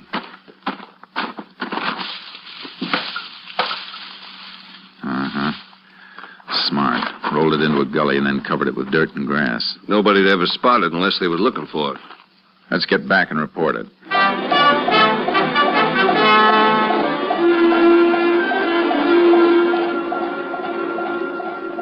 Unit 10 to KTXP. Unit 10 to KTXP. KTXP to Unit 10. Go ahead, Unit 10. Unit 10 located blue sedan registered to Roger Bradley, New York City. All right, Unit 10. KTXP just got report of fingerprints on celluloid card holders of wallets sent in. One set definitely those of murder victim Roger Bradley. Another set identified as being those of Lenny Tripper. Please repeat, Lenny Tripper. Lenny Tripper. Any line on him? Wanted by Army for desertion 3 months ago.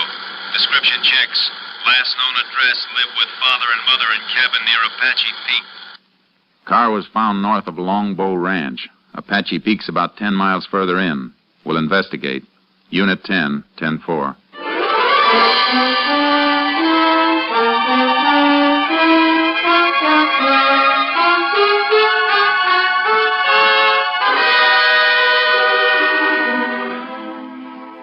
It was sundown when we got started. The country we had to go through is tough enough by daylight. It was after midnight when we sighted Apache Peak. There was still a light on in the cabin nested down in the foothills. Whoa, boy. Easy. Keep kind of late hours up here, don't they? Too late. Better tie the horses to that mesquite. We'll slip up and look in. Yeah. Come on, boy. Jace. Something moving over there. See it? Looks like a couple of burros. Let's take a look at them. You boys up past your bedtime, ain't you? Feel them. Both in a sweat, all caked up. Been packing, too. Yeah, the hair's matted down where they've been cinched. Funny time to be working burros. Yeah. Come on. Let's see the house.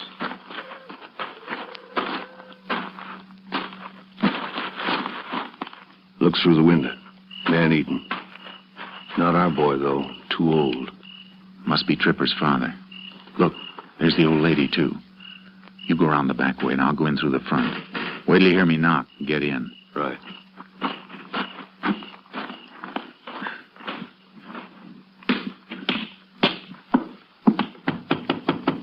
Open up. Who's there? Texas Ranger. What do you want? Lenny Tripper. He ain't here. Mind if I come in and make sure? Let him in. Come on. Pa, what? Just another ranger at the back, Mrs. Tripper. You want to let him in, too? Go ahead, man. Don't mind if I finish eating, do you? No, go right ahead. This your regular mealtime? I eat when I want to. Nothing out back, Jace. Where's your boy, Mr. Tripper? You're the ranger. You find him. We ain't seen him in a year since he joined the army. You haven't seen him in the last 3 months, either. Since he deserted from the army. You heard what she said. Get me a smoke, Mo. If you want to help your boy, you better help us. All right. I'll help him. He's in Mexico. Been there more than a month. Mexico, huh? Thanks. Mind if I have one of those cigarettes, Mr. Tripper? Yeah, I mind. Reckon you can buy your own? Oh, I just got a hankering for one of those. Can't always get a cigarette like that. What do you mean, Ranger? A New York tax stamp on the pack, Tripper. Those cigarettes were stolen from a murdered man 6 days ago. Murdered man? Shut up! What were you doing with those burros outside? They've been packing. I was bringing some stuff down.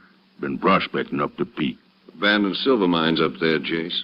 Is your son hiding out in one of those mines, Tripper? Were you packing supplies to him? I told you what I was doing. That boy's wanted for murder, and if you're smart, you'll take us to him and tell him to surrender. Do what they say, Pa. Do what they say. Shut up! Leave her alone. I didn't know about the murder. He just said the army was after him. Come on, Kurtz.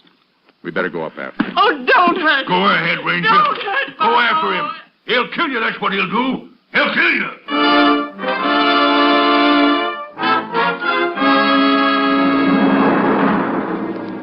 We had to go up on foot. It was too treacherous for the horses, and trailing over that rocky ground in the darkness slowed us to the crawling speed of an overfed snake. There got to be less earth and more rock, and the burro tracks grew fainter, so we tried to pick them up by moonlight and flashlight. It could have gone in any direction from here, Jace. Can't pick up a mark. Seems to level off a bit on that shelf ahead. Might be a narrow trail there. Hope so. Getting steeper. Not too steep for burros. Kurtz. What? A dwarf oak here. Flash your light. There, that's it. Hold it. Anything? Yeah. Branch bent. It's been brushed. Look here, been nibbled a bit, too. Recent. Torn leaves are still fresh. Well, we're headed right, then. Must have gone straight ahead between those big rocks. Yeah. This is it, all right. Look at the side of the rock. Flecks of mica peeled off. Little fiber stuck. Burro pack ropes must have scraped it. Let's keep going.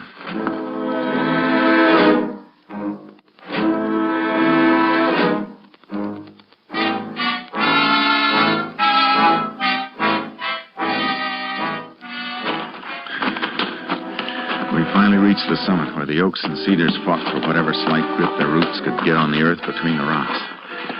Dawn found us on a high shelf facing a rise that led to the open mouth of an abandoned silver mine. Trail leads straight enough now. Yeah. He's there, Jace. Yeah, but 20 feet back in. He could pick us off and we'd never even get to see him. Stay down and keep the hole covered. What are you going to do? Just call him out. Tripper! Lenny Tripper! He ain't going to answer, Jace. You can't get out, Tripper! Stay down, Jace. Oh, he's got a rifle as well as that .38 he killed Bradley with. You gonna come out, Tripper? Why don't you come in, Ranger? If we'd only packed a stick of dynamite, he'd come out soon enough or be buried in there. Maybe the idea of dynamite would be enough. Go over down the shelf and let him see you just once on the way. Not long enough to draw a bead. Maybe we can bluff him. Why don't you go down and let me... It's my idea. I'll stay. Go ahead. Be careful, Jace. You missed him, Tripper. You're not going to get another shot. He went down to our burrows to get some dynamite. We're going to seal you in there, Tripper. You better come out. How do I know you ain't going to kill me on sight? I won't if you do what I tell you. Leave your rifle in there and come out with your hands clasped behind your head. Put your rifle up on a rock where I can see it, and it's a deal. All right, Tripper. Now come out.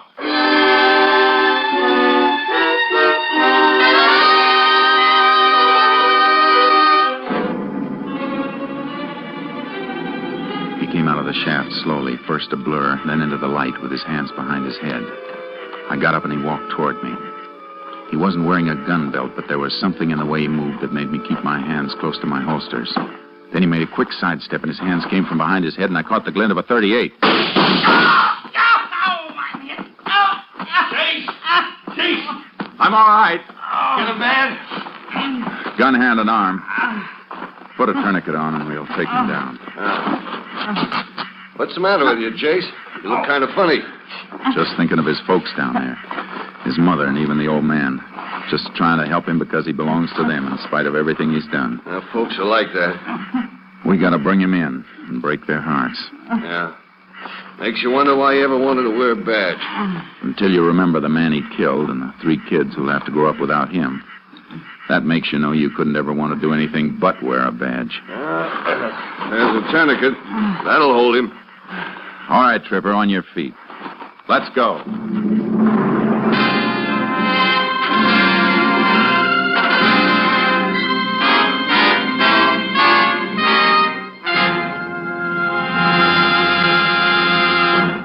A ballistic check of the .38 that Lenny Tripper carried showed it to be the murder weapon used in the slaying of Roger Bradley. With that and other evidence accumulated by Ranger Pearson and the department, Tripper was convicted and sentenced to death in the electric chair.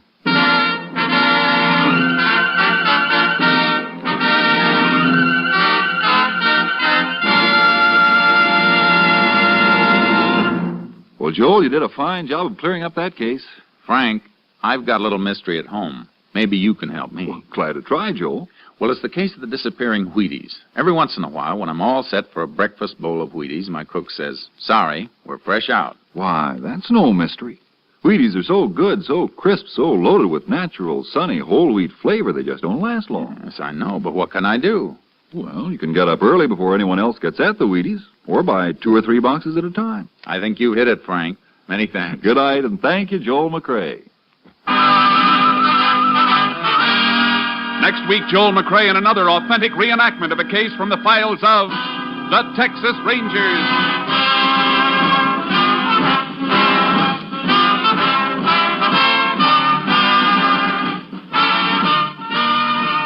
Joel McCrea will soon be seen in the MGM production Stars in My Crown. Tonight's cast included Tony Barrett, Bill Johnstone, Sam Edwards, Paul Duboff, Byron Kane, and Virginia Gregg. And this is the Wheaties man, Frank Martin, inviting you to listen on Monday to Frank Lovejoy and Night Beat on the Wheaties Big Parade. See you then.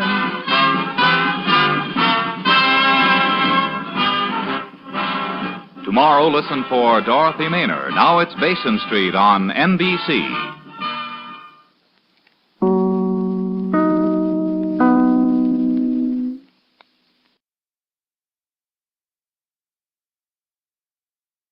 It's National Wheaties Week.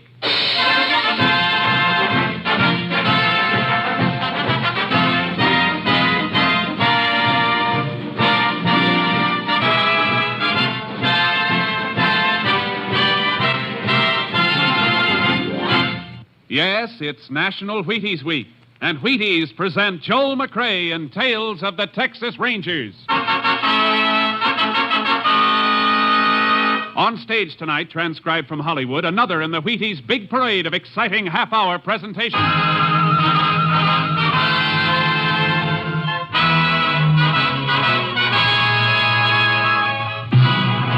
Tales of the Texas Rangers, starring Joel McCrea as Ranger Pearson. Texas, more than 260,000 square miles. and 50 men who make up the oldest and most famous law enforcement body in North America.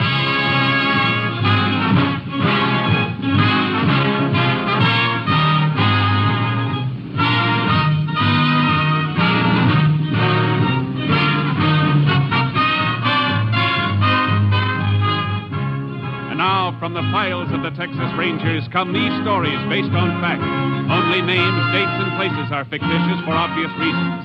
The events themselves are a matter of record.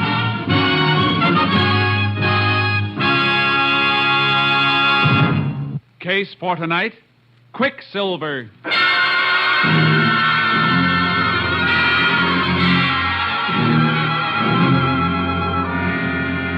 At 11:30 on the night of May 22nd, 1947, the Stockholm Ranch, located in the middle of Carson County, Texas, was darkened for the night when the occupants were awakened by the barking of a dog.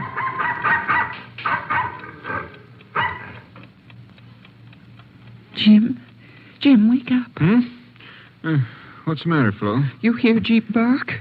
Oh, kinda. I was half asleep. It's funny. He barked and then shut up real fast. He might have took off after something. He'd have kept on barking then.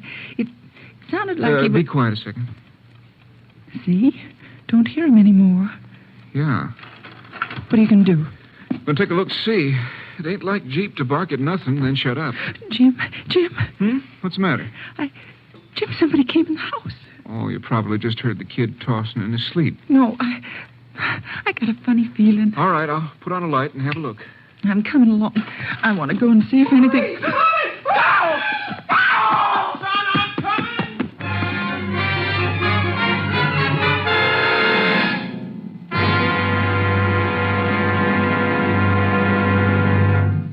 It's National Wheaties Week. Time to buy Wheaties, eat Wheaties, buy more Wheaties, eat more Wheaties. Time to join America in a brighter morning. Sure, it's National Wheaties Week. Everybody's eating them. You have some, too.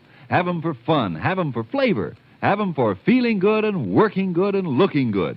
Have Wheaties for any reason at all, but get them. Whole wheat, crisp whole wheat, golden whole wheat. There's a whole kernel of wheat in every Wheaties flake. You try them. See how Wheaties at 7 can help at 11. It's National Wheaties Week.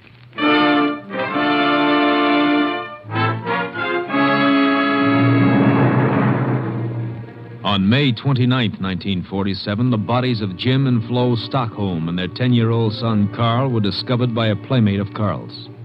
Sheriff Lockins notified the Texas Rangers, and Ranger Jace Pearson was assigned to the case. Place is just like it was, Jace, excepting for the bodies.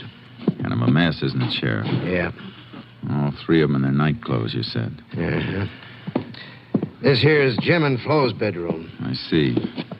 Bedclothes mussed up. Whoever did the killing woke him up. Likely the dog woke him. Oh, yeah. Jeep, you said. Found him dead a piece from the house. Clubbed over the head. Uh-huh. Okay, let's say Flo and Jim Stockholm were awakened by the dog. Jim would get up and see what was the matter.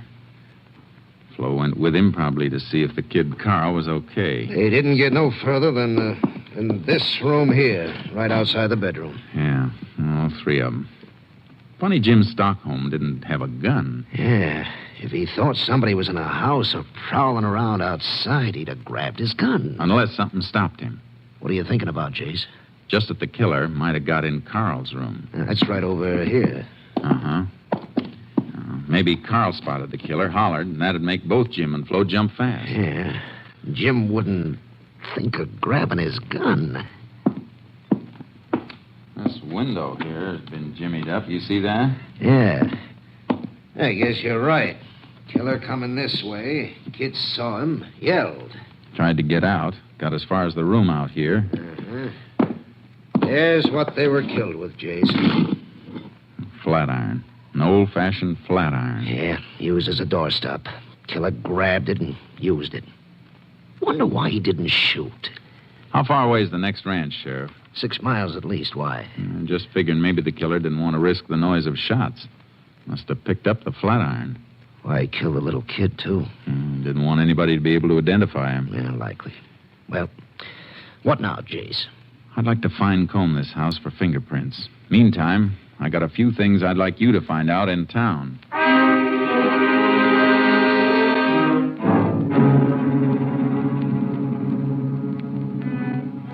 fingerprints anywhere, except those we knew were of the murdered people. The motive for the crime was robbery.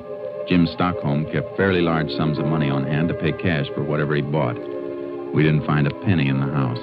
The whole thing looked hopeless, like the sheriff said when he came back to the Stockholm ranch. Yeah, the coroner can't give us much, Jace. Ain't no way of telling how long they've been dead. If we could find out what day the murders were committed, we'd have something. Not much, but something. Yeah, but how? How are you going to find that out? Nobody saw the Stockholms before they were killed? For sure. Jim went into town on the 22nd week ago. Out here, if nobody sees his neighbor for a week, ain't nothing thought about it. So the murders could have been committed any time between the 22nd and the day the bodies were discovered. That's the way it sizes up, Jace. Killer's got at least a week to make tracks for, well, Texas is big. Uh-huh. Sheriff, that fence there, near the corral. Well, that's a hog pen. Hey, the hogs are gone. Yeah, busted through. Come on. I never noticed it before. Never thought about looking for the hogs. Who would? Well, look here, Sheriff, where the fence is busted through. Look at these. Here. Hog bristles. Lots of them. Caught on the broken part of the rail. Hogs broke out and pushed through here. Yeah, but look at here, Jace. What's it got to do with what we're after? What made these hogs go wild and break out? It's my guess they got awful hungry. Sure. And went looking for something to eat. Come on. We're going to the barn and take a look at the hog feed. Then we're going into town.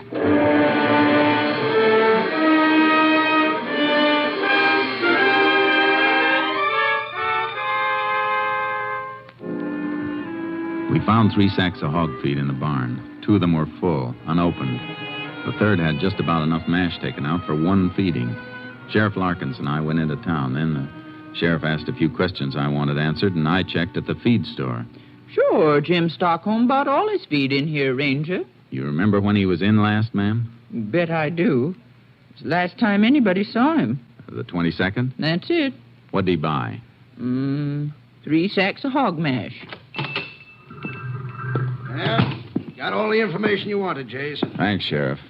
Now, ma'am, is there anything else you can remember about that day? Stockholm seemed troubled or anything?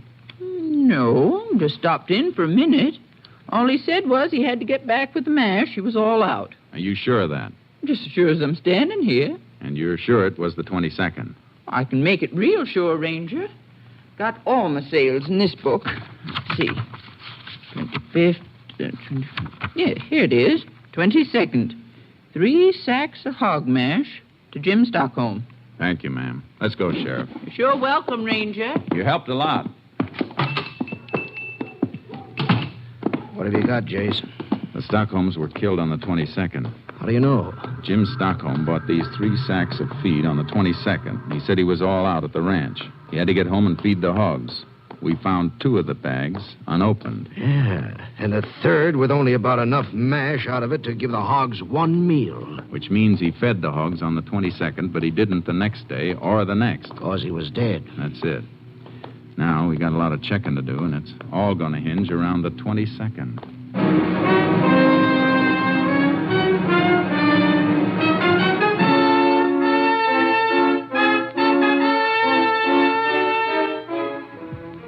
We questioned everybody, but it all added up to a big round 0.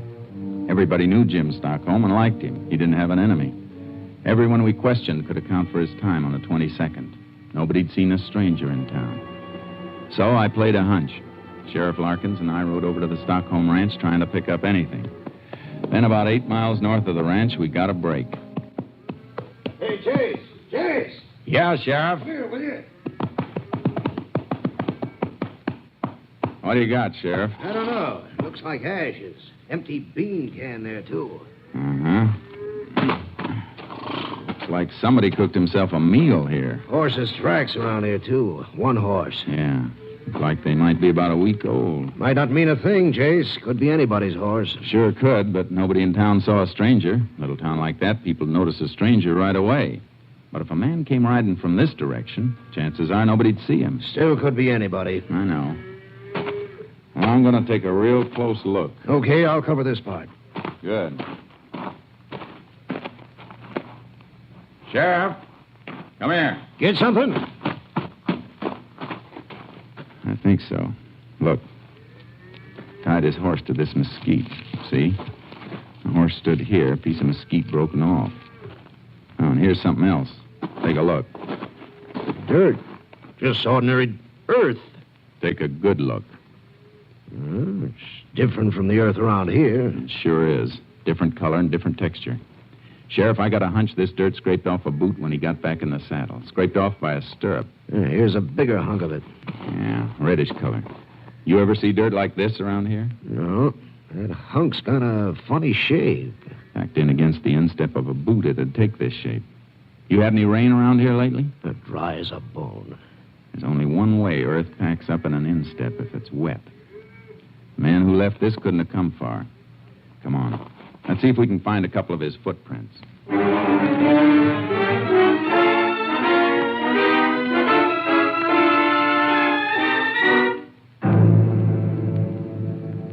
We picked up a few prints. I took their measurements. Then we went back into town. I asked some more questions. Meantime, I sent the earth samples to the lab for analysis. And by the time I got back to my headquarters, Captain Stinson had the report. Looks like this earth came from southwest Wheeler County, Jace. At least the lab thinks so. Wheeler County southwest. Well, it kind of fits, Captain. Fits what? That part of Wheeler County is not far from Stockholm Ranch. No, it isn't. Just about as far as it'd take wet earth to dry out and get hard enough to scrape off a man's boot. Yeah, I see. What else you got? A few horsehairs I picked off the mesquite bush. Looks like the fellow was riding a sorrel.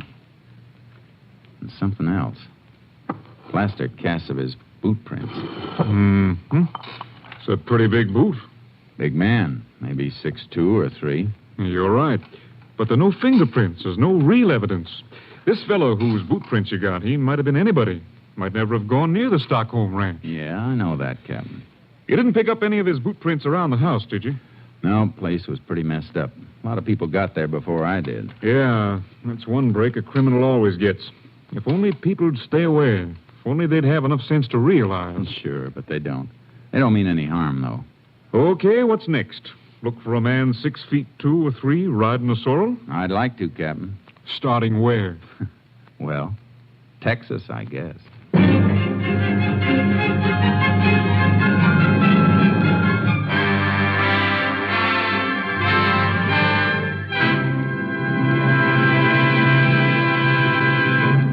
It's National Wheaties Week.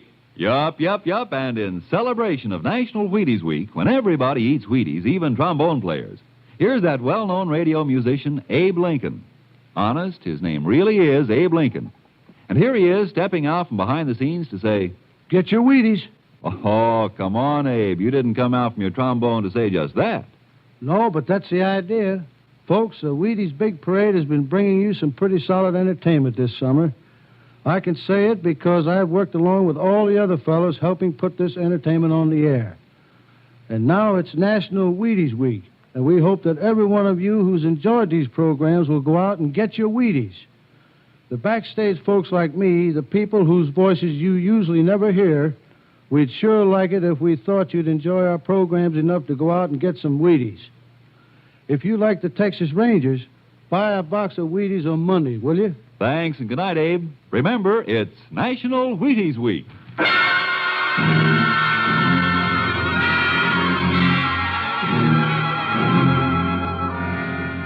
I kicked around for a few days, covering all the ground I could between the Stockholm Ranch and Wheeler County, and then I reported back to Captain Stinson. Kind of picked up something interesting, Captain. Like what, Jace? Weather reports. Here's a map of Wheeler County. The places I've marked in red had rain within the last 3 weeks. Oh? Well, what about it? Well, this place. Right here. The only spot of the marked places that'll show the same kind of earth we had analyzed. I checked. Mm-hmm. So it's narrowed down to that. But you can't arrest a man just because he happened to be in a place where it rained. I know I'm working on a shoestring, but there's no other lead, nothing. Might be I'll hit a stone wall or pick up some poke who just happened to pass through the spot where we found the prints of earth. But it's a chance, Cap, the only one. Well, suppose you chase down that lead in Wheeler County and your man's gone. Oh, I don't expect to find him there. He left there and landed at Stockholm Ranch, maybe. And left no fingerprints. There's not a single piece of evidence. It's still the only lead. You want to stick to Wheeler County, huh? That's about it, Captain. Maybe pick up a description of a possible suspect. Well, where'll you start? Well, here's what I think. The man we're looking for is a drifter. Maybe a poke that picks up work here and there where he can get it. The fact that he ate a can of beans and cooked it himself means he didn't have a nickel to buy a decent meal, even though he was near a town. That kind's usually a drifter. Made a buck here and a nickel there. You see what I mean? All right, Jace. Play the hunch. But if the lead peters out... I'm hoping it won't. See you later. Now, you keep in touch. Yeah. Radio or phone. So long.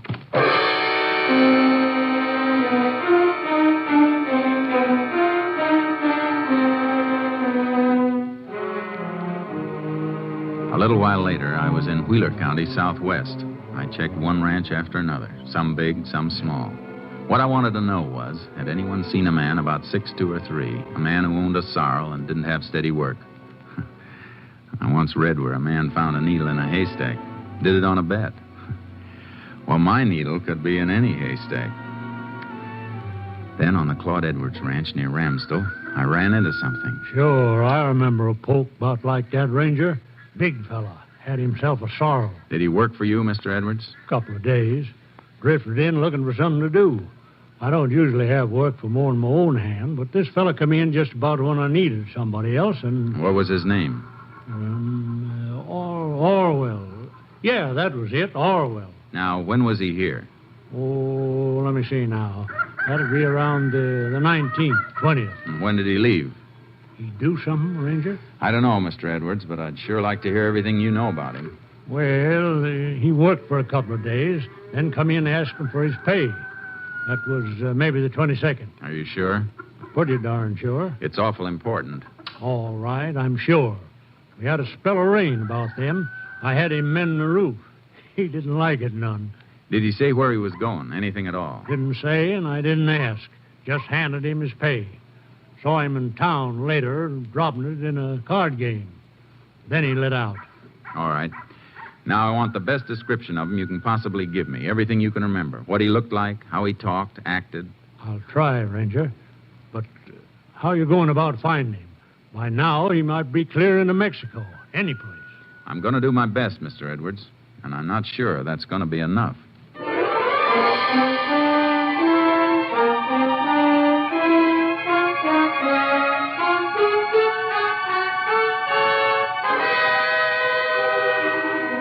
I got a description of Orwell. 6'2", dark hair, rode a sorrel, tight-lipped and not too easy to get along with, black mustache. Funny how little that people notice things unless it's something they really want to see. What description we had was sent out. 50 false leads came through, 100. But every once in a while, one came through that matched something else. Captain Stinson and I talked it over. Well, maybe it is something, Jace. Look. 100 different leads, but there's one that shows up every so often. This one. Same description. Drifter, gambles a lot, had a dozen different jobs. There's something else, Jace. Now, look at the pattern here. Yeah, I am. This one keeps moving southwest, always away. The others jump around. The last report came from San Carlo 2 days ago. Mm-hmm. I'd like to mosey into San Carlo and see if I can pick up anything from there. I figure this Orwell's moving slow. He's counting on being safe by now. What if you find him? There's still not much evidence. We'd have to get a confession out of him. Nothing we've got will stick in a court. I got an idea about that. Let me try it, Captain.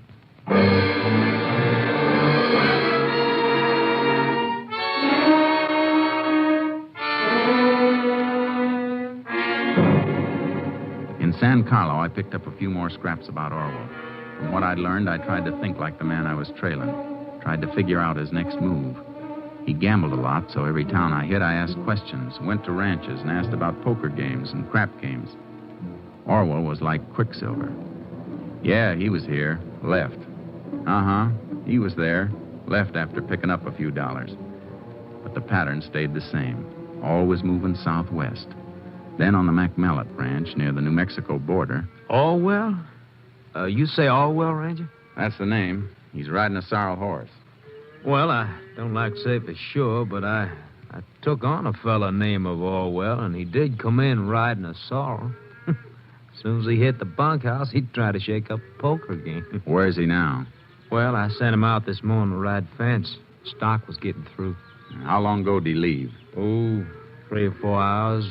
Maybe a little more. Tell me something else. Oh, sure. What? Did he have any money when he left this morning? Well, funny you ask about that, Ranger. Matter of fact, he touched me for a $5 against any pay he had coming. He ought to be coming back soon now. Almost time for chow. He touched you for $5. He won't be back for chow. I'm going after him.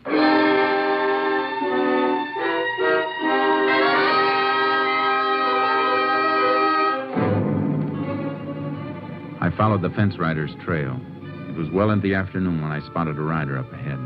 I took off my badge and stuck it in my pocket, put my guns in my waistband under my jacket, and caught up with him.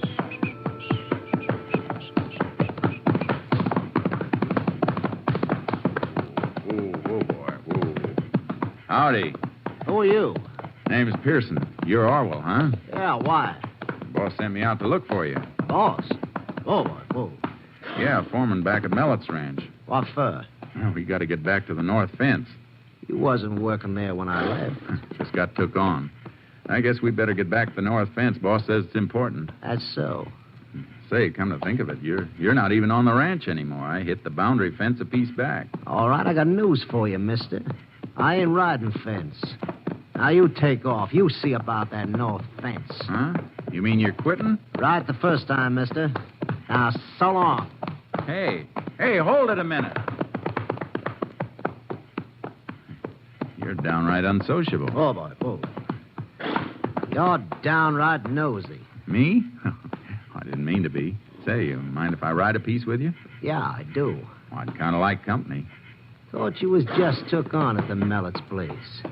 Seems to me you're riding wrong, mister. Oh, I got no hankering for work either. Not with 500 in my jeans. 500? A poke like you with 500? Got lucky in a crap game night before last. Then why'd you take the job? Oh, man can always use a couple more bucks. Well, I guess I'll be riding on. Hey, wait. Huh? Okay. I kind of like company myself. You want to ride a piece with me? It's okay.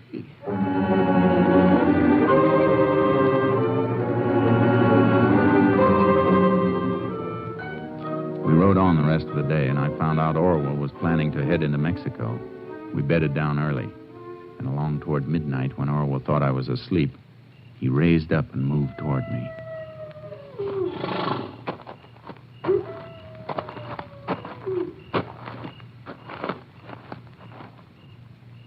Hey, Pearson. Pearson, you sleeping?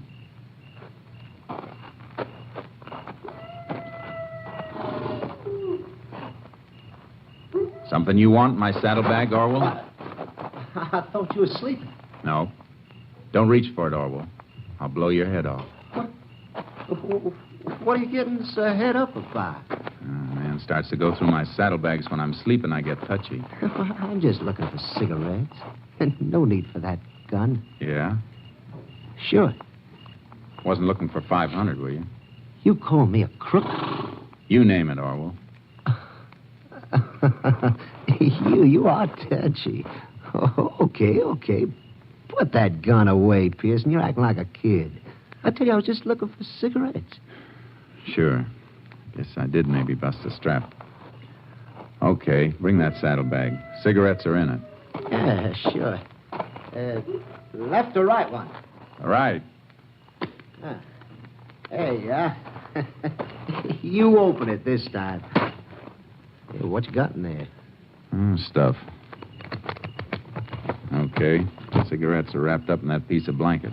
Help yourself. Well, thanks. Cigarettes in here? Feels like a ton of iron. Could be. Wait! Anything wrong, Orwell? It's a flat iron. Uh-huh. Funny thing to be carrying around. Why? I knew a man once carried around a cow skull tied to his saddle horn. Why are you carrying this? Dunno. Why are you asking? Who are you? I told you. Name's Pearson. Jace Pearson. Cigarettes are there. Help yourself. I don't want any. Suit yourself. Mind handing me that flat iron, Orwell? Why? I just want it. Go on. Go on, hand it to me. No. Hey, you're looking real pale, Orwell. You're not scared of coyotes, are you? Shut up. Iron makes a good nutcracker. Maybe I carry it for that. Shut up, I said. Go on, Orwell. Hand me the flat iron. Pick it up. It's not so heavy. It's heavy enough. Man could pick it up like this, lift it up over his head and bring it down hard like... Why not? Why, you... No.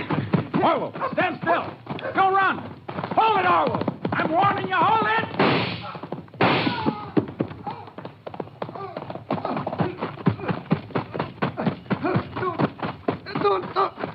Don't shoot again. Unless I have to. Who are you? Pearson. Texas Rangers. Figured I'd get caught up with... Guess we better start going, Orwell. You're not hurt too bad. Shooting by moonlight kind of spoils a man's aim. Come on, let's go.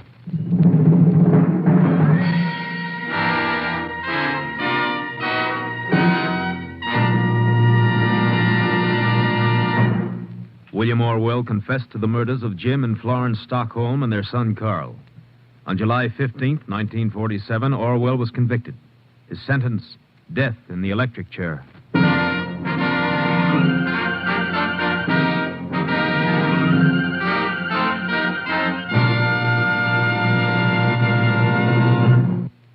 Joel McCrea, your Texas Ranger, has asked me to ask you to have some Wheaties. Yes, have some Wheaties because it's National Wheaties Week.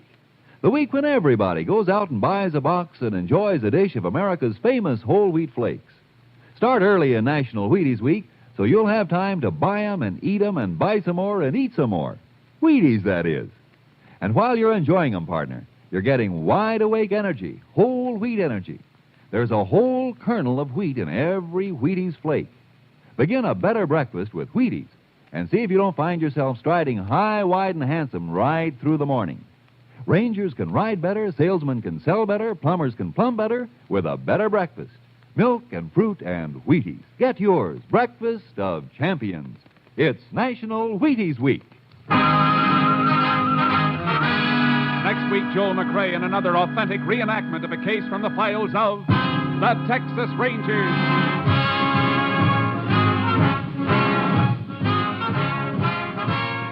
Joel McCrea will soon be seen starring in the MGM production Stars in My Crown. Tonight's cast included Tony Barrett, D.J. Thompson, Byron Kane, Lou Krugman, and Russell Simpson. This story was transcribed and adapted by Russell Hughes, and the program was produced and directed by Stacy Keats. Hal Gibney speaking. And this is the Wheaties man, Frank Martin, inviting you to listen on Tuesday night to the Penny Singleton Show on the Wheaties Big Parade. See you then. Remember, it's National Wheaties Week. Come on, everybody, to the Wheaties party. Eat a lot of Wheaties like the champions do. Dance together, cheek to cheek. This is National Wheaties Week. Eat a lot of Wheaties like the champions do. Wheaties, a breakfast of champions. Tomorrow, Sigmund Romberg conducts the Summer Symphony on NBC. The National Broadcasting Company presents Joel McCrea in Tales of the Texas Rangers. Tonight, transcribed from Hollywood, another authentic reenactment of a case from the files of the Texas Rangers.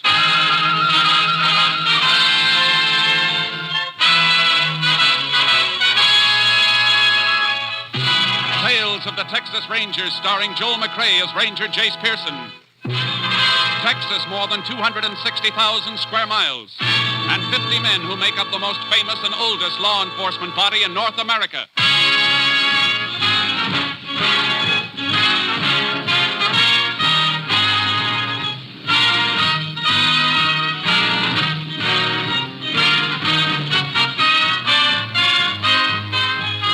Now, from the files of the Texas Rangers come these stories based on fact. Only names, dates, and places are fictitious for obvious reasons. The events themselves are a matter of record.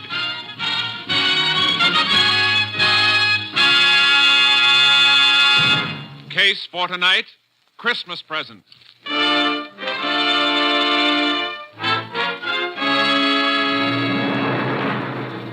It is 2 p.m., December 21st, 4 days before Christmas in the Depression year of 1931.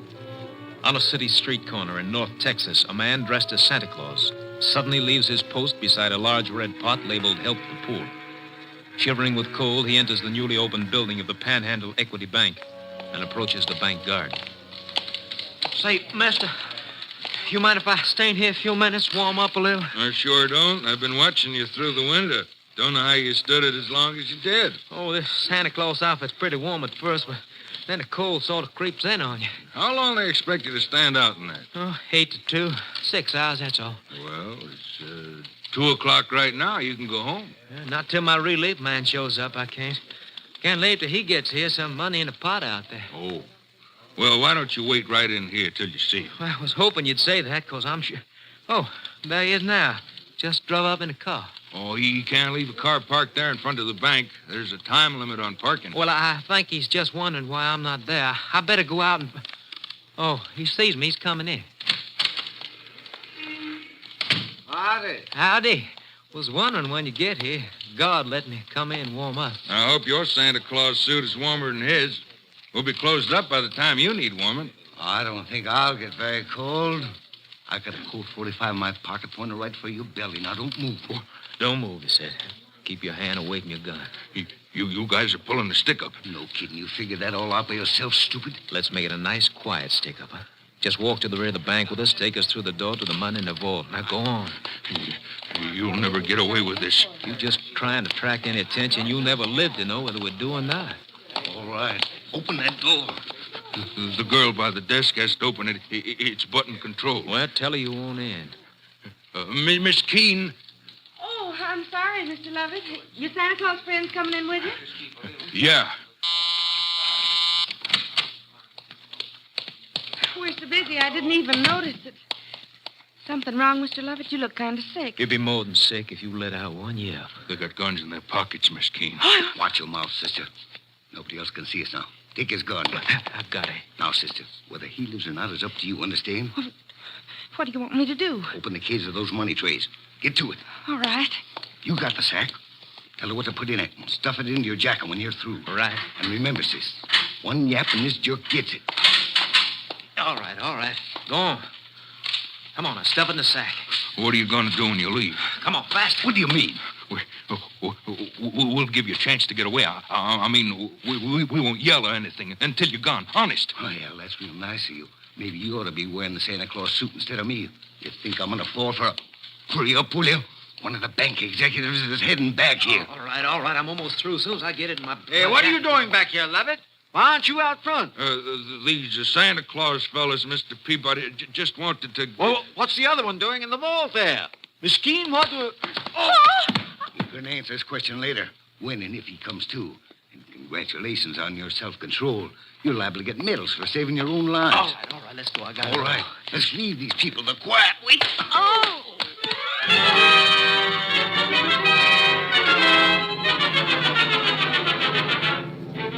A statewide alarm was put out to all law enforcement agencies in a matter of minutes, but the perpetrators of the Santa Claus stick-up had vanished.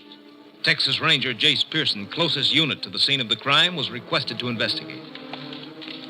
The chief police gave me the general details. I'd like to get your story firsthand.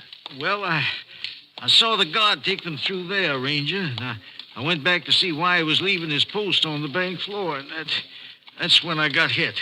You have any idea how big they were? No, I don't. I was too excited. I see. What's your name? Leon Peabody. I'm second vice president. Now, how about the girl, Miss Keene, and the guard, Lovett? Both of them were knocked out, too. Miss Keene finally came to, and we sent her home, but they took Lovett to the hospital. He wasn't in good shape. Skull fracture? They don't know. How come you stayed around? That's a nasty bump you've got. I feel it, too. Plenty. Ooh. But I knew the police would need whatever information there is, so I stayed. Yeah, you better sit down. Oh, thanks. You think you could recognize either of the hold-up men? Dressed the way they were? I'm afraid not. It's a cinch they chucked those Santa Claus suits right after they left here. I hope they left a few fingerprints. Both of them were wearing gloves. You get a tally on how much they made off with? We're running a tape on it. We'll know in a couple of minutes. Men who pulled this job worked pretty smoothly. They seem to know the setup behind the partitions there.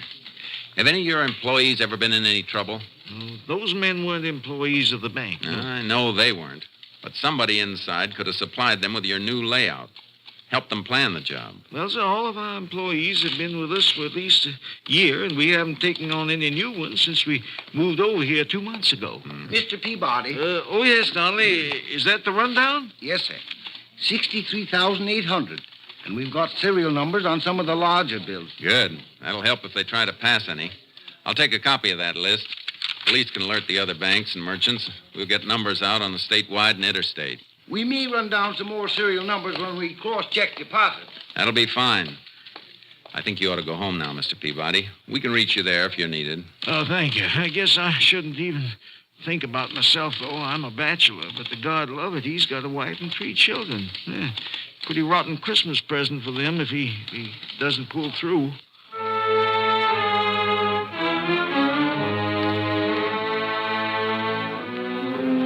I paid a call on Miss Keene, the girl who'd been slugged, but she was in a state of shock and hysteria. By nightfall, all possible angles had been checked, and we still didn't have a lead. My boss, Ranger Captain Stinson, flew in, and I met him at the airport and drove him to town. You talked to all the welfare agencies that have Santa Clauses stationed on the streets? Yeah, and every man they have checked out clean. It was a phony setup, Captain, even though one of the bandits spent the whole day right out in the corner outside the bank. Well, that was smart. Got the bank guard used to seeing him. Yeah.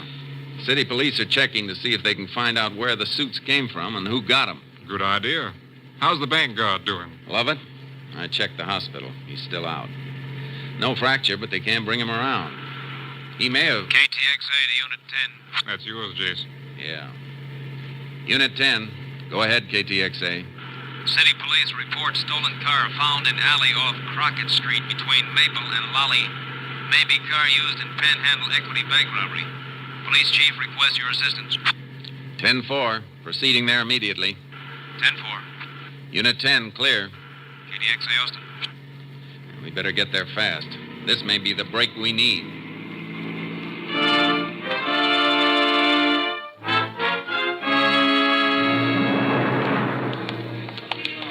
Here it is, Rangers, abandoned in the alley. Prowl car spotted it and checked the license on the stolen car list. When was it reported stolen, Chief? Early this morning, but the owner says it might have been missing since yesterday. He's been away. You check on him? Yep, he's clear. That's where he said he was. What makes you fellas think this is the car? Found this on the floor, under the seat. Big red button. Off a Santa suit, all right. I'm going to climb in behind the wheel for a second. Ask one of the men in the prowl car to flash his light this way. Sure.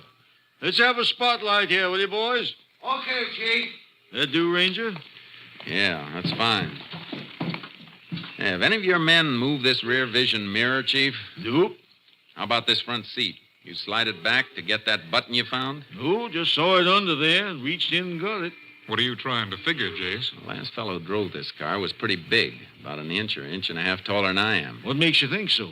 Because the seat's all the way back where it would be for a tall driver. And I have to raise myself a bit to get a clear view through the rear vision mirror. Hey, that's good thinking, Jace. Yeah, but maybe he didn't touch anything. Maybe he left the car just like it was when he stole it.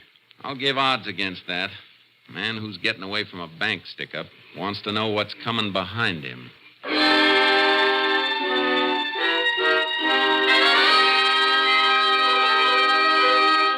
All roads out of the city had been under watch since the report of the robbery, so the men we were after figured to be close by. But all we knew was that one of them was about 6'3". In the morning, we made a routine check with police headquarters. Morning, Rangers. Morning, Chief. Morning, Chief.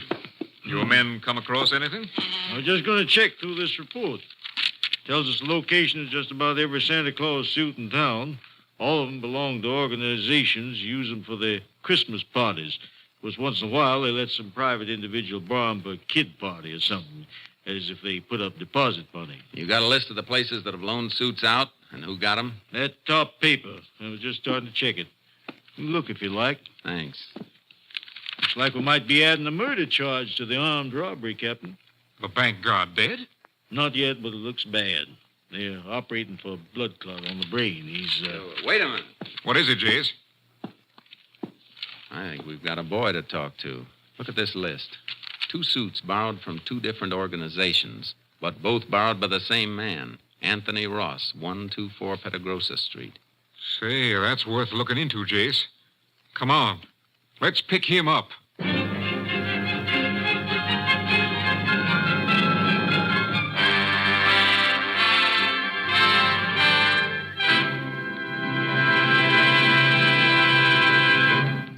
listening to Tales of the Texas Rangers, starring Joel McCrea as Ranger Jace Pearson. We continue now with tonight's case, Christmas Present, an authentic story from the files of the Texas Rangers.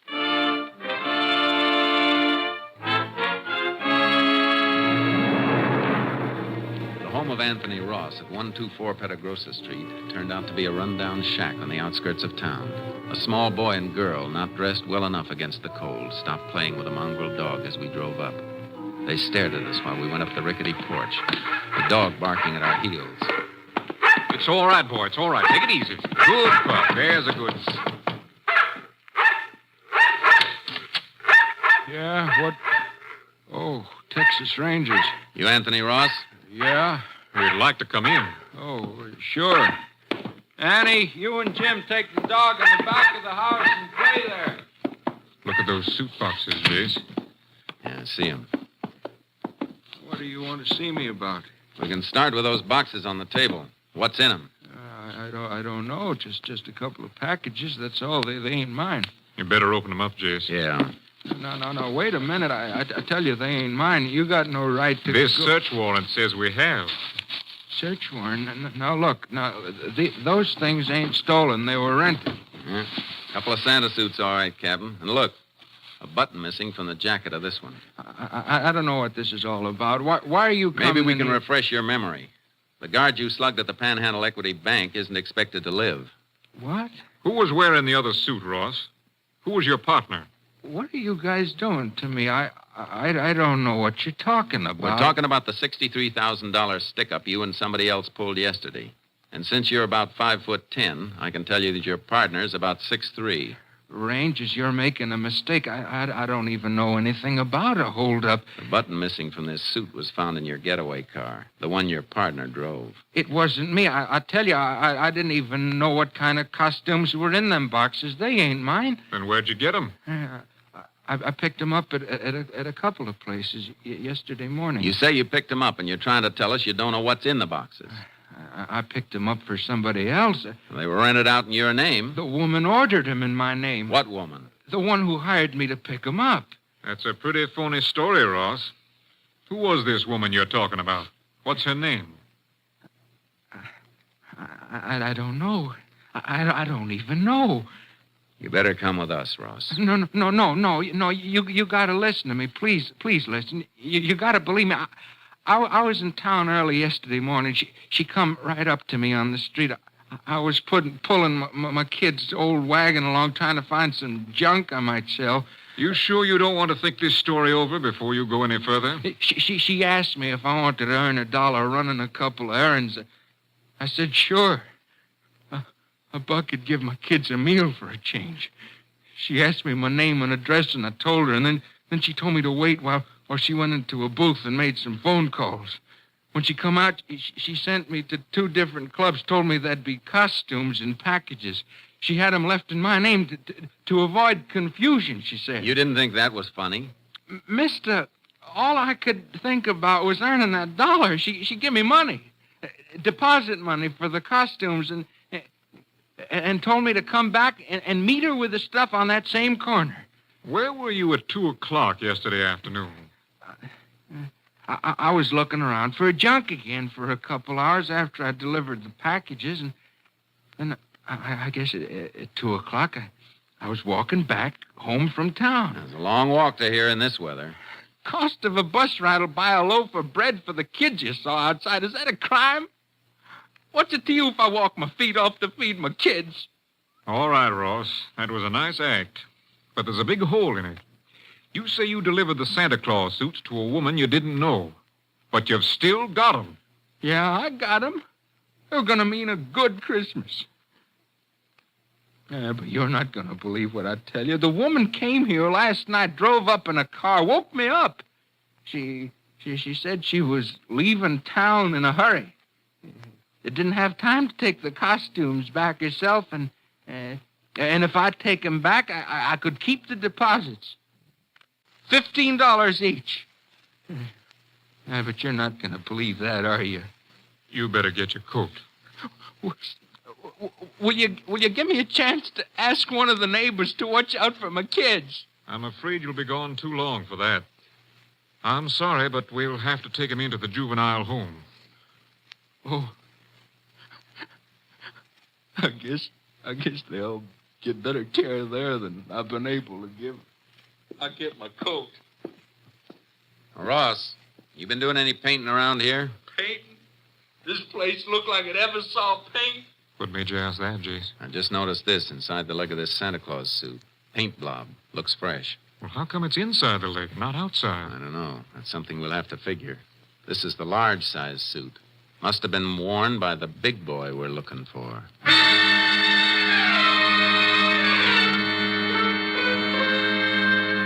The captain and I did a job we hated, dropping the Ross kids off at the juvenile home. Sometimes it's the only thing to do. They cried for their father. Always makes something inside you cry a little with them. We took Ross to the jail and locked him up. Well, that seems to be it, Rangers. By the time he comes up for trial, he should be ready to name his accomplice. That is, if we don't find him before then. I'd go along with that, Chief, if we'd found any money on him or in the house, even a few dollars. Kids got under your skin, huh, Jason? They got under yours, too, Captain. You know it. Yeah, but we got to remember, that bank guard has kids, too. You got any late reports on him from the hospital? Man stationed there says the operation is over. Don't know how it's going to come out yet, though. You might as well go over there and check with the doctors, Jace.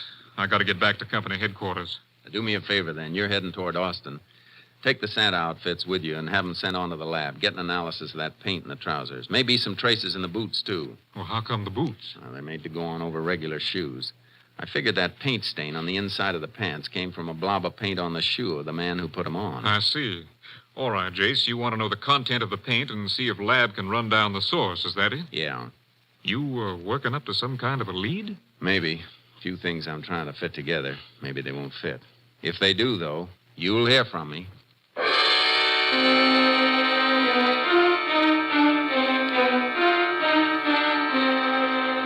I went over to the hospital and checked with the doctors, but the outcome was still in doubt.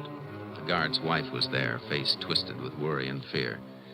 There was nothing I could do to help, so I got some sleep. Then in the morning, I went back to see the police chief. Oh, Ranger, I'm glad you dropped in. I just had a long-distance call from your lab headquarters at Austin. Report on that paint. Mm-hmm. Here, I wrote it all down. Paint is manufactured right here in town. Brand name is Light Glow. Light Glow, huh? Mm-hmm. Can you get a list of local painting contractors who use it?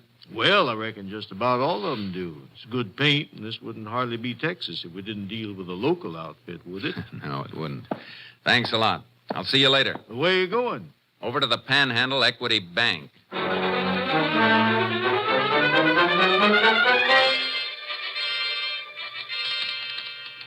Mr. Peabody, do you know who painted this bank before you opened? Well, there was a contract for the building.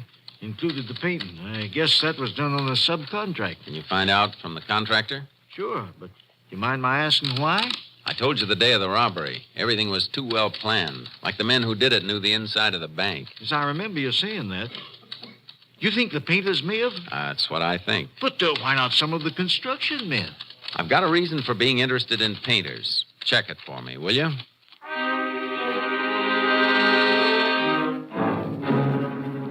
He checked.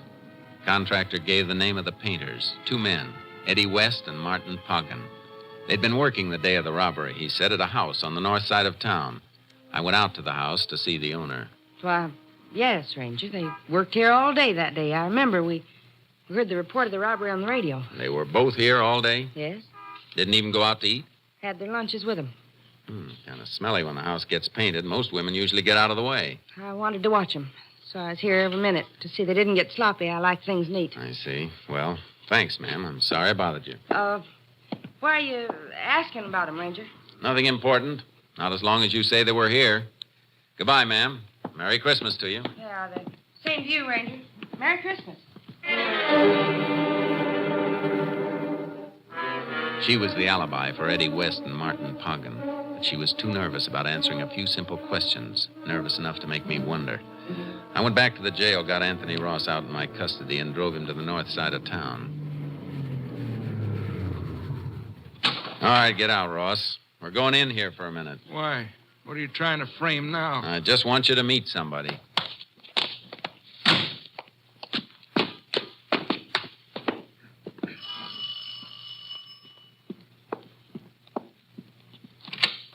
Well, back again, Ranger. I thought we'd...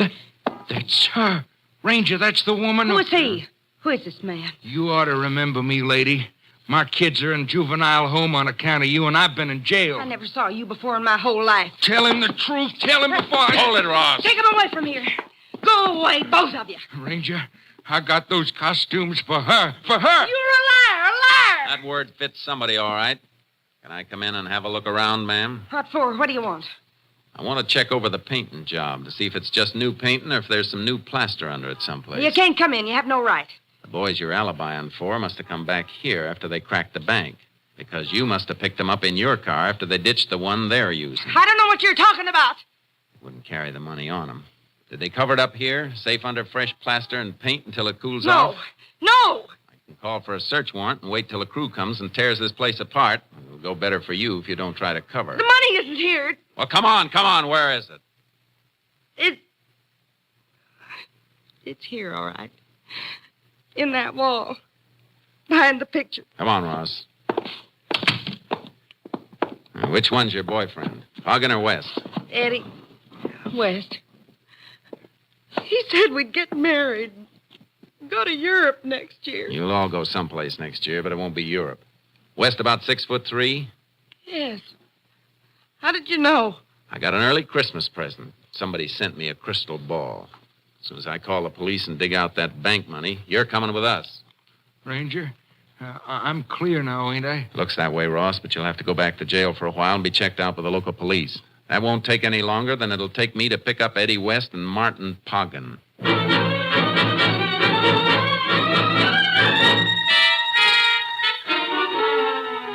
I made my call, then took West's girlfriend and Anthony Ross back to jail. Poggin and West were playing it smart, working right up to Christmas Eve like a couple of house painters would be doing. I found out where they were working, a loft of a warehouse. Local police covered the building while I went in.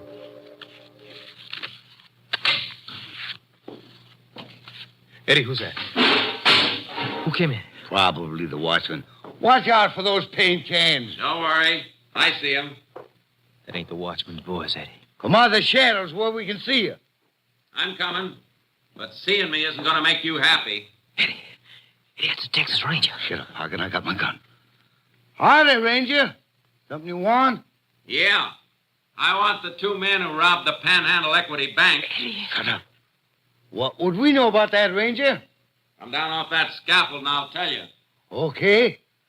Mighty low way. Too bad you aren't working in a place with a phone. Your girlfriend could have warned you earlier. Eddie, he knows. I'll get him. Keep your hands away.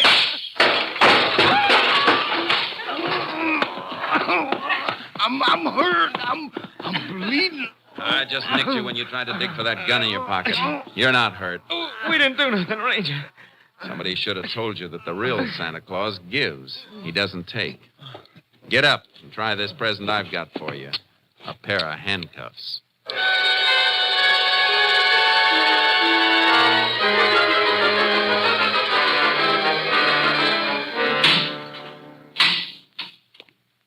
Well, that winds it up for sure, Ranger. Didn't turn out too bad either. Just heard from the hospital. Guard passed the crisis. He's going to be all right. You couldn't have better news, Chief. Just in time, too. It's getting dark. Christmas Eve. You let Anthony Ross go? Mm-hmm. About 10 minutes ago. He didn't seem too happy, though. Just like he didn't care. What with his kids in the juvenile home and everything. Judge mightn't even release him if he can't care for him. Ross didn't have a dime. Not even bus fare. It'd take him a couple hours to walk home. Oh, why didn't I think? Well, maybe it's just as well that way. Let me call the judge. And Mr. Peabody, the bank vice president. Mm-hmm. Stores will be open late, won't they? Sure. Why? It'll take Ross a long time to get to his house. Maybe we can get some of your boys to help us and change his mind about Christmas.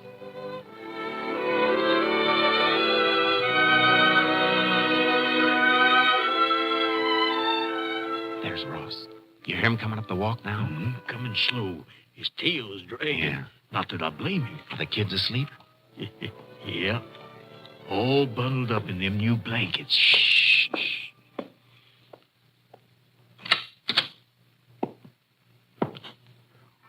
What? Ranger. And the chief. The lights. Lights. They're on. The power company turned them off. Yeah. They sent a man out to turn them on again. What? What's all this stuff? Ornaments. Christmas tree. All those toys and things. Tomorrow's Christmas, Ross. For you and your kids. They're in the bedroom asleep. My kids. You brought my kids back to me. Yes, and there's plenty of grub in the kitchen. And you've got a job. Starting next week at the Panhandle Equity Bank. Just go in and see Mr. Peabody after the holiday. Meanwhile, he sent you a little cash in this envelope. Sort of a Christmas bonus, just like the rest of the employees get. Well, we have to be going. Merry Christmas. Yep. Merry Christmas, Ross. Merry Christmas, fellas. Merry Christmas. And God bless you. Thanks. God bless you.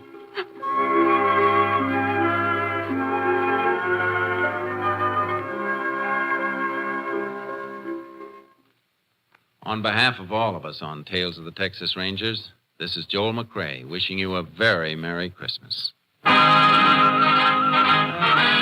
Next week, Joel McCrea in another authentic reenactment of a case from the files of the Texas Rangers.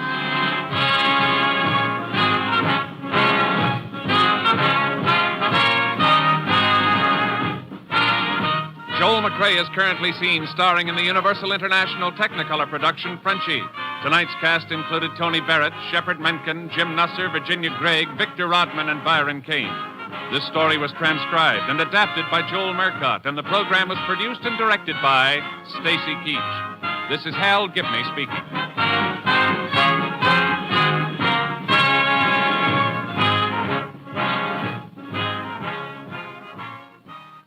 Three chimes mean good times on NBC. Monday means music on NBC, and for your Christmas night listening pleasure tomorrow, the Voice of Firestone presents soprano Eleanor Stever in a thrilling selection of Christmas melodies. Next, Jack Parr calls a Marine veteran in Japan on NBC.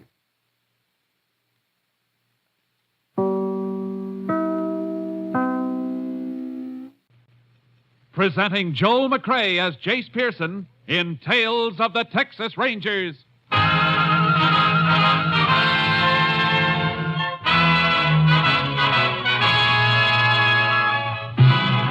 Tales of the Texas Rangers, authentic stories from their official files. Texas, more than 260,000 square miles. And 50 men who make up the most famous and oldest law enforcement body in North America.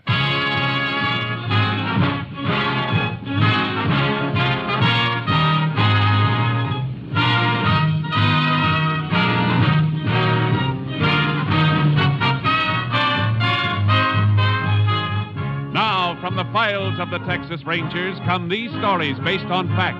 Only names, dates, and places are fictitious for obvious reasons. The events themselves are a matter of record.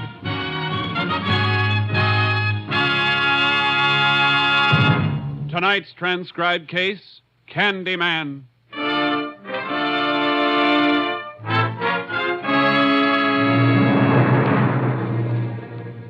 It is 4 p.m., April 14th, 1947.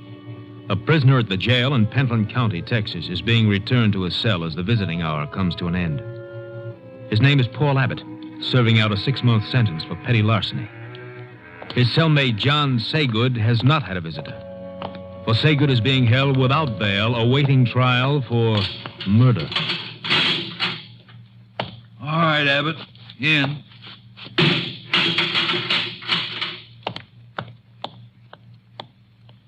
Your wife bring what I told you to get for me? Yeah, I got it, Johnny. Candy and the razor blades. You know we're not supposed to have razor blades. Yeah. If they find them on me, they might put me in jail. What are you so nervous about with your lousy 6-month flat bit? I'm facing the chair, and my nerves are still better than yours. Look, Sagan, I only got a month and a half to go. I don't want to get in no trouble. Lay off, will Are you ya? telling me what I should do, you cheap heister? Oh, Johnny, let go of my arm. You're hurting me. No kidding. Really? Gee, kid, I'm sorry. Maybe I played too rough, and you're my pal. Model prisoner like you with only a few weeks to go never gets searched after a visit. And you're so good to me. Have a piece of candy, pal. I don't want any. Okay. You know, while you've been out visiting, I've been thinking. I'm going to let you and your wife do me another favor. A big favor. Look, I gotta be careful what I ask her. I can't upset her now. You know that. Oh, that's right. The baby's due soon, ain't it, Papa? Wouldn't want the kid to start out without an old man, would you? What do you mean, Johnny? I wanted to see if your wife could get these razor blades in. Now, next time she comes, tell her to bring me a hacksaw and a gun. No, Johnny. You don't want to see me go to the chair, do you? Now, if you do, I could take one of these blades to your throat. No, Johnny. Keep your voice down.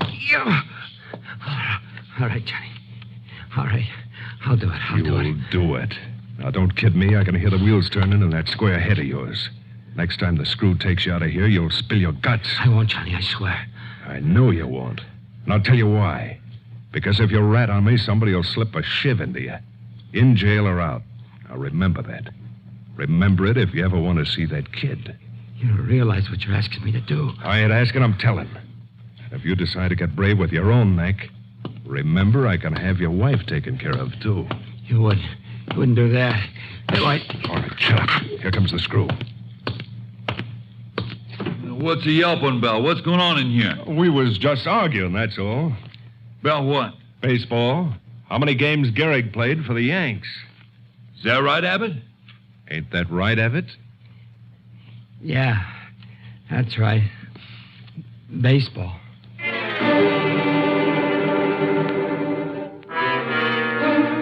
Frantic with fear, Paul Abbott yielded to Saygood and, through his wife, obtained the gun and hacksaw. The blow-off came a week later when the Pentland County jailer was killed, and Saygood and Abbott escaped.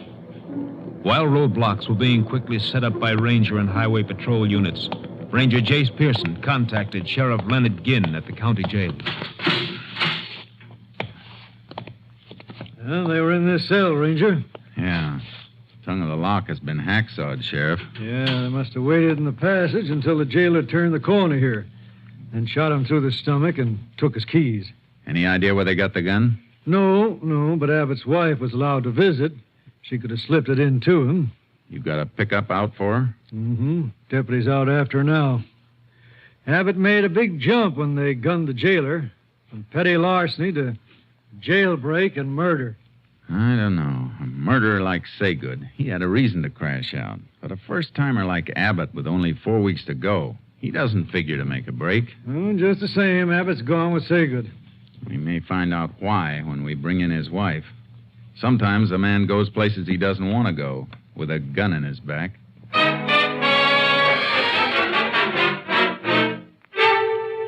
What could I do, Sheriff? What else could I do? That man would have killed him. Yeah? Did you arrange anything else for them, Mrs. Abbott? Get clothing or an automobile? No, how could I? I even had to lie to my mother to get money. To buy the gun. Paul was in jail and I wasn't working. I was always borrowing money to bring him things. I understand. The one behind the bars doesn't do all the suffering. I'd have done anything for Paul. But I had to take the food out of my mouth to buy things for that other man. And it isn't me alone. I'll be having my baby soon. Why did Paul go with him? Why? I don't think he went willingly, Mrs. Abbott. I'm afraid he went at the point of that gun you brought in. I begin to agree with that, Ranger. You told us you brought Saygood a lot of candy. Yes. More than $1's worth every week. There's a real sweet, too, Jace. Always sitting up a yammer for sugar at meal times. Yeah. Mrs. Abbott, will you excuse us for a moment? Sheriff, I want to see you for a second. Oh, sure.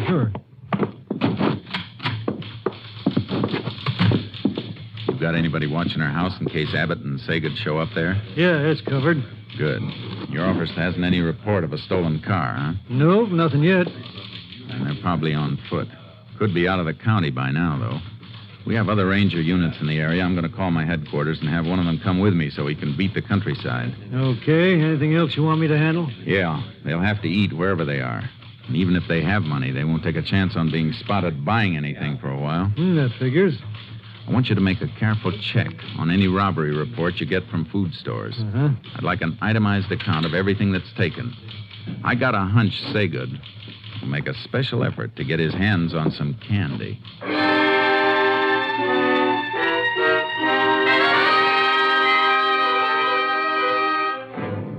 All that day, nothing turned up in the roadblock. While Ranger Jim Leeds and I rode through the countryside without finding a trace of the man we were after. But on the following morning... Maybe we've been heading the wrong way, Jace. I don't think so, Leeds. Coming this way would have been the fastest trail out of the county. Otherwise, all wilderness for more than 80 miles. Too much of them on foot without supplies. Still figuring they cut through toward US 280, eh? They must have. They'll have to get to a car someplace unless they got a spot to hole up in real close. I don't think Saygood would take that chance. He'll want distance. Yeah. Farmhouse head. A rider coming, too. He's really pounding leather. He sees us coming right this way. Let's meet him. Howdy, strangers. Ooh, Charcoal. Hey, I didn't expect anybody so soon. Well, what do you mean? Well, I just called the sheriff less than half an hour ago. Ain't that why you're here? We didn't know about your call. What happened? Well, my dogs flushed a couple of prowlers during the night. I've been out all night hunting them, or I'd have put in a call before. Maybe your boys. You know what they look like? No, all I saw was two shadows. Dogs woke me up like I told you. Men was prowling around. We better have a look at his place, Leeds. Yeah. We'll ride back with you. Oh, all right. Yeah.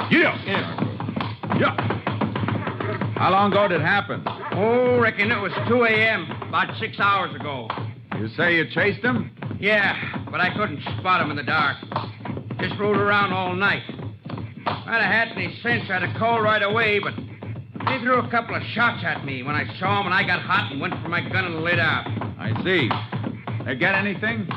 When I went back to the house this morning, my missus said a couple of shirts and jeans was missing. Must be Saygood and Abbott, all right. Getting rid of their jail clothes. They have horses? No, I didn't hear any. Maybe they were going to take a couple of yours and didn't have time to get them. How come your dogs didn't stay after them? Dogs were pinned up. Should have turned them loose, but like I said, I was too hot to do any thinking after they shot at me. If you had done any thinking, you'd have stayed home. One of the men you were chasing is a killer, and about as cold now.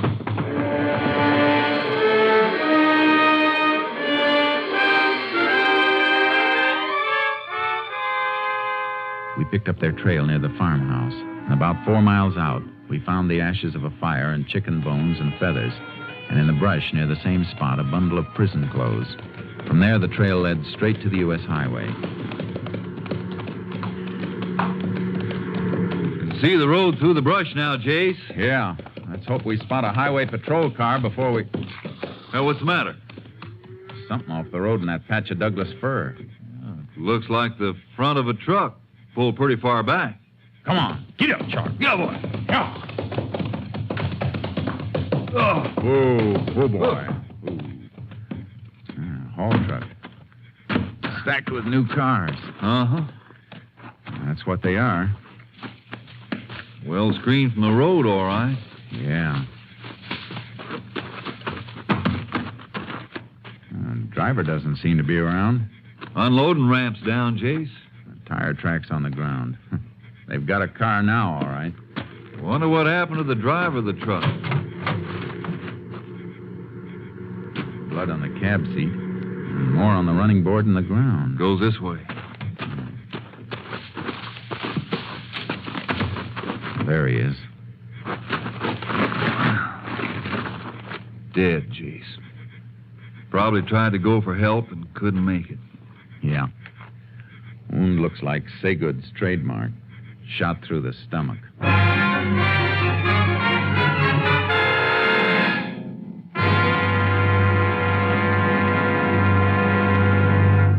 are listening to Tales of the Texas Rangers, starring Joel McCrea as Ranger Jace Pearson.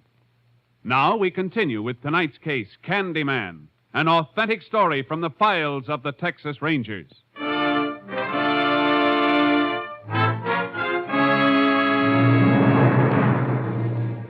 I left the horses with Leeds at the nearest town. He did some checking while I got a lift back to Pentland to pick up the car and horse trailer. Then I drove back to meet Leeds where I'd left him. Come on, boy. Get in the trailer. Move, boy. Ready to roll, Jace. Yeah, we'll roll as soon as we can figure out which way. You check on those gas stations? Highway patrol went all the way down the line. No station serviced the car we're looking for. No pump locks were broken during the night. They must have driven as far as they wanted to go and ditched the car.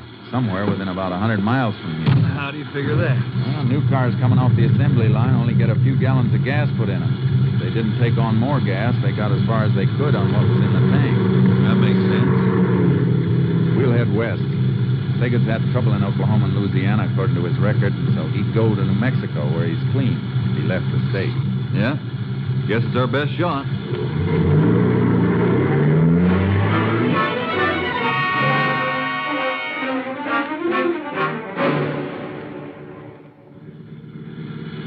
KTXA to Unit 10.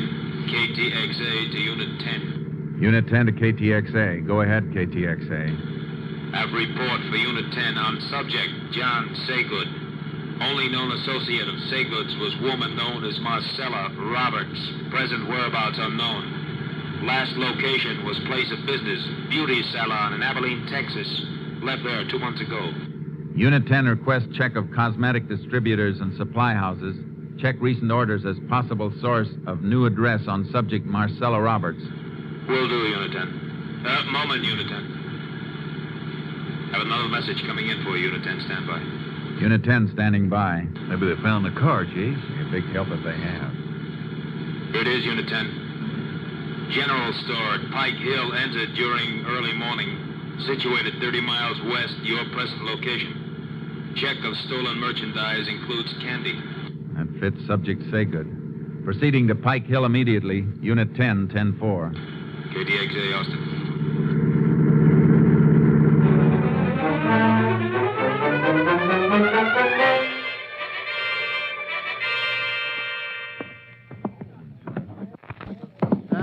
Sleep in a room right back at the store here, Ranger, when I hear this noise. I got up and lit the light, and it was just before daybreak. Yeah. See anybody? No. I opened the door into the store, and then the dang cat popped into my room and started purring and rubbing against my leg. So I just figured she knocked something over, so I went on back to bed. I see. Didn't know anybody'd broken in until I got up this morning and found the door glass busted. Must have slept through that, though. I sleep real sound. Guess I woke up when they knocked this stack of canned goods over. Got 'em up and got 'em all stacked again now. You call the sheriff right away? Yep. As soon as I found a few dollars from the cash drawer missing. Didn't think about the candy counter. Don't keep much, you know. Till a couple of kids come in later on wanting some peppermint lifesavers. Then I saw a whole box of them was gone and some chocolate bars. I guess that's when the sheriff got in touch with us then. We'll rope off this showcase and have somebody from our lab come in to check it for fingerprints so we can be sure it was the man we were after. Not much doubt about it, Jace. Nothing like being sure.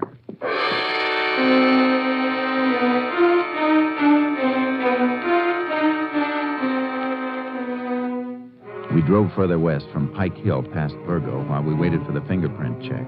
We combed the brush along the highway looking for the car Saygood and Abbott had stolen, but there was no sign of it.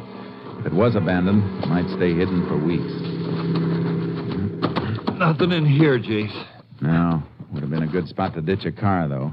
Well, they couldn't have driven much further than this. We may find it further on. Maybe. Maybe we've already passed it. Call on your car radio, Jace. Yeah. I heard it. KTXA to Unit 10. Come in, Unit 10. Unit 10 to KTXA. Go ahead, KTXA. Report on subject Marcella Roberts.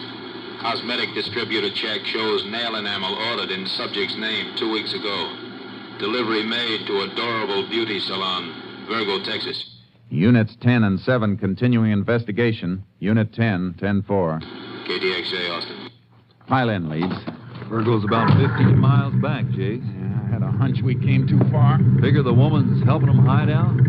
Sega didn't head in this direction without a reason. If she isn't hiding him, she'll know where he's headed.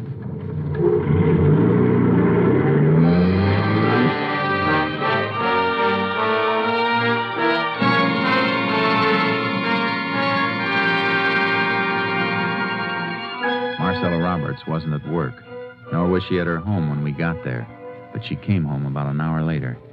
We left our car out of sight. She didn't see us until she came up the steps to the private entrance on the porch. Miss Roberts? What? Oh, Rangers. I didn't see you. Thought you might be able to help us. You know a man named John Saygood? I used to know him, long time ago. You seen him lately? Well, how could I? I heard that he was in jail. The paper boy must have been neglecting you lately. He's out. We're looking for him. All right, Ranger. I'll tell you what I know. He probably headed for Oklahoma City. Told me once that he could always hide out there if he got in any trouble. He should have carried a compass because he headed the wrong way. He broke into a store at Pike Hill before sunup this morning, and he was still moving in this direction when he left there. Well, I haven't seen him. Good. And you won't mind if we take a look through your apartment. If you've got any objection, one of us can wait here while the other gets a warrant. All right, you can come in. I only hesitated because the place is a mess. Sure. But we won't tell the neighbors. Come on, let's go.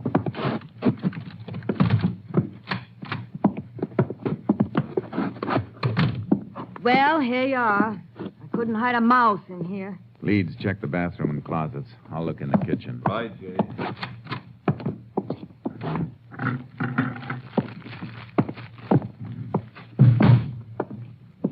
Nobody here, Chase, that's for sure. No, not now. But there was somebody here. What do you mean? I mean, if you were a better housekeeper, you might make a better liar. You could have swept up these candy wrappers on the floor. Is there a law against eating candy? I eat it all the time. So does Saygood. You happen to have a 30-day diet tacked up on your kitchen wall. Your figure says you've been following it pretty close. You can't prove anything with that. Maybe not. But there's something else. 2 different brands of cigarettes in this ashtray. And one brand doesn't have any lipstick on them. I had a boyfriend visit me. I'm going to check every store in this town and find out if you bought a load of groceries today. And if you did, What? you better be able to show them or prove where they went. Ranger, You're concealing and aiding a murderer. You can serve a lot of time for that, Marcella. Enough to rub off those good looks before you get out. I don't want to go to jail. But you don't know Johnny. He'd kill me. Where is he? Well, I took him and the other fellow up the back road to the Sierra Diablo foothill. Said he'd hide out there and come back in a week. After I raised some money for him to get out of the country. You lead us out to where you left him. And don't bother about raising that money. He isn't going to be needing it.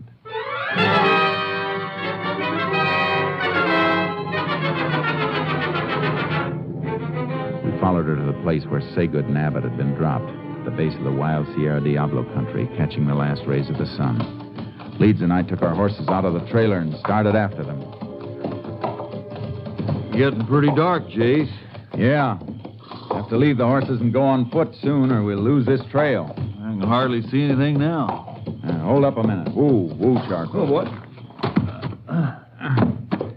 There's a moist patch here. One of them slipped and fell. Yeah, the one making the heaviest tracks.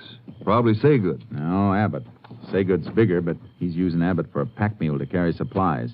Look how the tracks spraddle out. Yeah. Sure must be carrying weight, all right. Headed right for that rocky ground ahead. We won't find any more prints as clear as these. Want to tie the horses off here? No, I think we better lead them. I can walk this ground, and we may need them coming out. Now, let's keep going.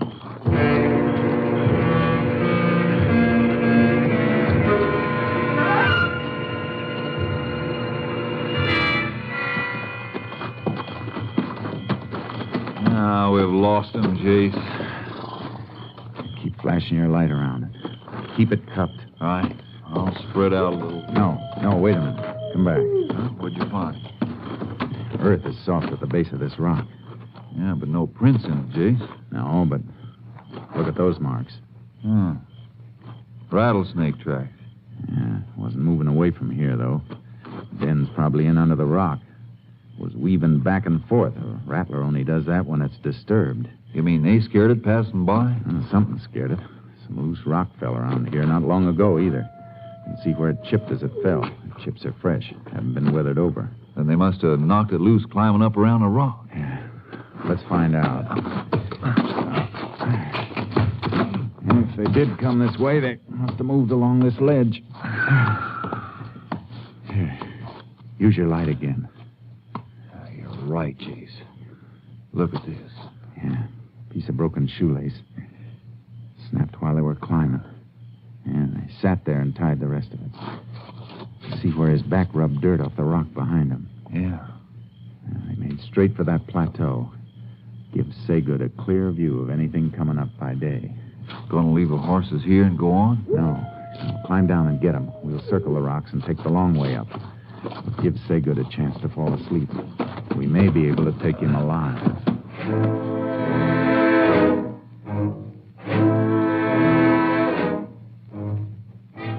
We reached the plateau, a broad, flat patch just under the final ascent to the high peaks of the range, and picked up the trail again.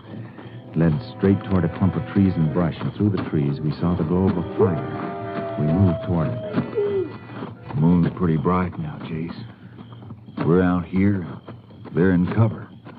Unless they move between us and that fire. It's funny Saygood would keep a fire going at night. Need it in the day for cooking, but it's a giveaway in the dark. Probably figures he's safe enough. He's got to keep an eye on Abbott. Unless we're wrong and Abbott's along because he wants to be. And we'll find that out when the showdown comes. No sign of any movement there yet, Jace. We better leave the horses now. And we'll stake them out here and split. Circle in on foot until... Stop now, please! Now I knew what was wrong with the fire. It was a decoy Saygood had set up. He was someplace in the rim of the brush behind us. I twisted around looking for a flash of his gun if he fired again. Turn it up, Rangers. Let me get a good shot. I'll put one right to your belly. You didn't expect to get away, did you, Saygood? You ain't got me yet. We can wait. You'll never get out of here unless we take you out. We got 4 guns to your 1, Saygood. Don't forget the extra joker I dealt myself. Talk up, Abbott. Oh, Johnny, my arm. I still got Abbott, little Papa. And if one of you got a bullet mark for me, remember it's got to go through him first. Keep him talking, Jace. Maybe I can crawl around the back. No, he's trigger happy. If he heard a sound, he'd put a bullet in Abbott's back. What do you say, Rangers? You want to see this punk die? Now remember, I got nothing to lose by gunning it. What do you want, Saygood? I'll make you a deal. We don't make deals. You'll make this one or Abbott's dead. He's not fooling, Rangers. He'll kill me. I got a wife and a kid down. Ain't that touching, Rangers? Now you gotta play ball with me. What's your deal? Back off. Way off so I can see you go. And leave us your horses. And remember, Abbott will be in front of me when we come out to get him. Jace, we can let him come out and then we can... Sure, I know. All right, Saygood. You got a deal.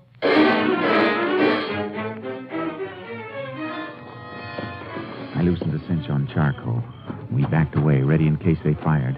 Then they moved out into the moonlight. Saygood kept Abbott between us and got him up on Leeds' horse. Then he started to mount charcoal. Hold on, Rangers! Shake him, Charcoal! Shake him, boy! Come on, Leeds. He won't be able to hit anything but the ground. There goes Saygood. Watch him.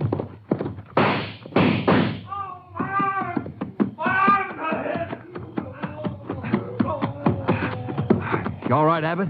Yeah, I'm all right. Get up, Saygood. My arms. Never borrow a ranger's horse when a ranger's around unless he wants you to have him. I'm glad I didn't have to kill you, Saygood. I want the rest of the prisoners at Pentland to see you back in that cell. Might help them make up their minds never to come back again. You can start that lesson with me, Ranger. Once I get out, you won't see me there again. Good, Abbott. It's no place for a wife and kid to go visiting. All right, Saygood. Get going.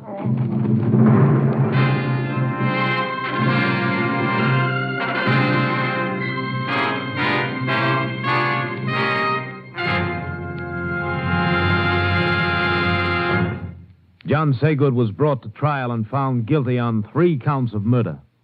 His sentence, death in the electric chair.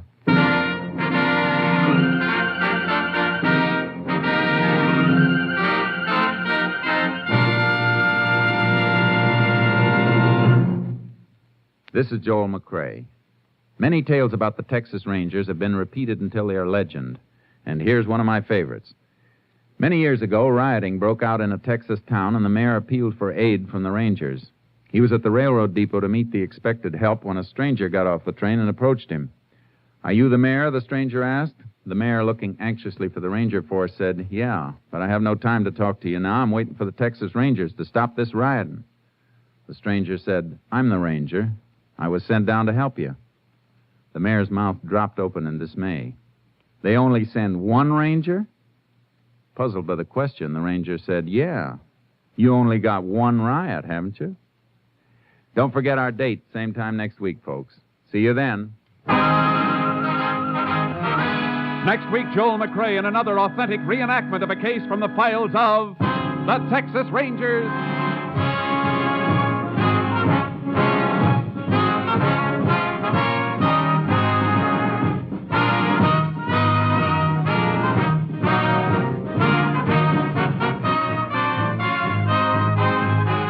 Joel McCrea is currently seen starring in the Universal International Technicolor production Saddle Tramp. Tonight's cast included Tony Barrett, Frank Martin, Reed Hadley, Wilms Herbert, Dick Ryan, and Lorene Tuttle. This story was transcribed and adapted by Joel Murcott, and the program was produced and directed by Stacy Keach. This is Hal Gibney speaking.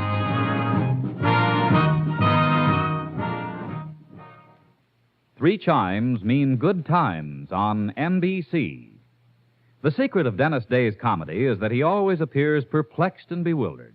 Dennis will be back on the network of the Chimes Saturday, October 7th. That's 3 weeks from tonight, with more delightful mix-ups and popular music in the thrilling Day manner. And that same Saturday, October 7th, also marks the return of Judy Canova with more of her mountain-style music and mayhem. This is NBC, the National Broadcasting Company.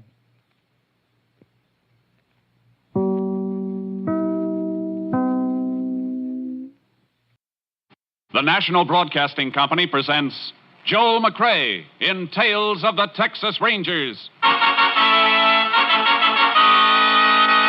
Tonight, transcribed from Hollywood, another authentic reenactment of a case from the files of the Texas Rangers.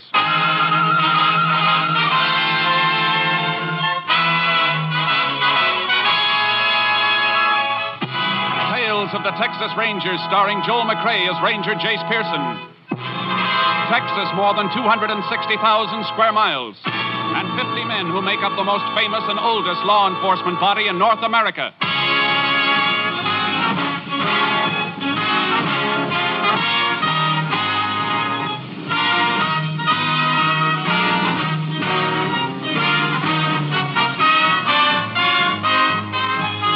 Now, from the files of the Texas Rangers come these stories based on fact. Only names, dates, and places are fictitious for obvious reasons. The events themselves are a matter of record.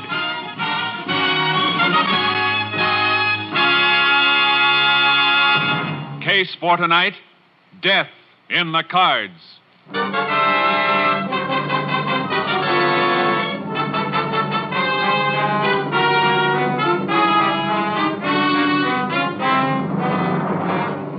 It is 11:30 p.m. on the night of January 26, 1947, at the ranch house of Chester Gentry in Reeves County, Texas. Chester is on the telephone as his stepson, Will, enters. No sign of him, huh? All right. Call me when you find him. Thanks, Sheriff. Where you been, Will? Just out having a beer. That Sheriff Bennett you were talking to? Yeah. Your friend Tovich telephoned you a while ago. Tovich? Oh, you didn't tell the sheriff about Tovich. I sure did. Sheriff just called to say he located Tovich's rooming house over in Biggerstown, but Tovich wasn't there. But I've told you 100 times it's the worst thing in the world you could do. Tovich finds out, he'd kill me. Will, Maybe he has found out you told the sheriff. Maybe he's on his way here right now to get me. Look, you got to give me the money to pay him off now. No, Will. No more money. Do you know what you're saying? He'll kill me if I don't pay him. He told me so. Now, you listen to me, Will. I've reached the end of my rope in this whole rotten mess. I'm through. You're not going to get another dime from me. I've done everything I can for you, but you're just no good. Please, Tad, I need that dough now. You shut up and listen to me. When your ma died, I promised her I'd do everything I could for you. And I have. I treated you like you was my own son. I've given you a home. I've given you money, a lot of money. And what have you done with it? You've thrown it away to a slimy gambler named Tovich. But, Dad... For 2 months it's been going on. For 2 months you've been bleeding me white to pay off that gambler. I told you to stay away from him, but you didn't. Now it's high time for me to meet him and tell him face to face to stay away from you. No, Dad, no. If you just give me the money this once more, I'll straighten out. I promise you. Your promises ain't worth a bale of straw. That's what you said last week. You'd straighten out. I told you then I'd give you just 1 week to do it, and if you didn't, you'd get no more money from me now or ever. Dad, you don't mean... Oh, don't I? You got yourself into this mess. You get yourself out of it. Tovich can bluff you, but he can't bluff me. Dad. Huh? What's the matter? Window. Tovich, I just saw him at the window. What? Now he's gone. He's probably heading for the front door. All right, let him. Turn off the lights, Will. But, Dad... Turn them off. What are you doing? Getting my gun. I'll give this Tovich a reception he ain't looking for. No, Dad, no. Front door, huh? No, look, stay away from that door, Dad. Don't open it. Please don't. Can't see a thing. Now, look, Will, you... Will.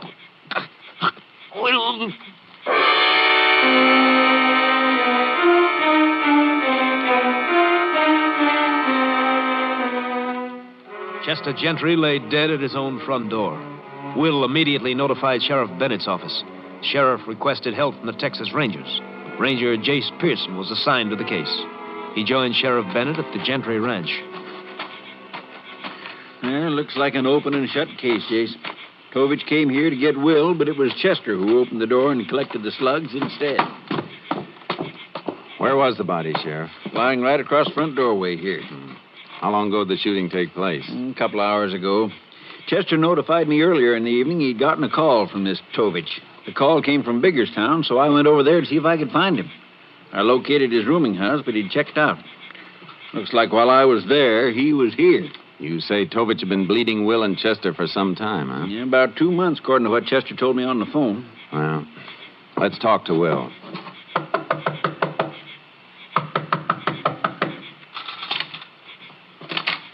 Oh, Sheriff, come on in. This is Ranger Pearson, Will. He'd like to ask you a couple of questions. Well, sure, Ranger.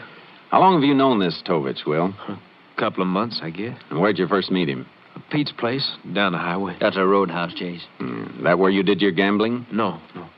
Tovich would call me from time to time, tell me he had a game lined up. So I'd meet him at his rooming house in Biggerstown. Who else was in the games? A couple other fellas, different ones each time. I didn't know any of them. Didn't even know their names. You kept losing to Tovich, didn't you? Yeah, I did. But you kept on playing cards with him. Well, I kept thinking my luck would change. Your luck never changes when you're up against a professional gambler. Guess I know that now. It's too bad you didn't know it 2 months ago. Your stepfather might still be alive.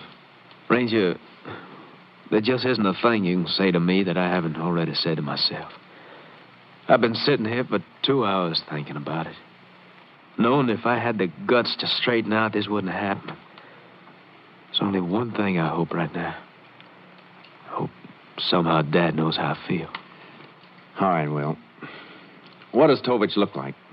Well, pretty ordinary-looking fella. Kind you never notice in a crowd. About my height, I'd say. Black hair, regular features, nothing to really set him apart. That's pretty general. I guess it is, but it's the best I can do. Okay, better get some sleep.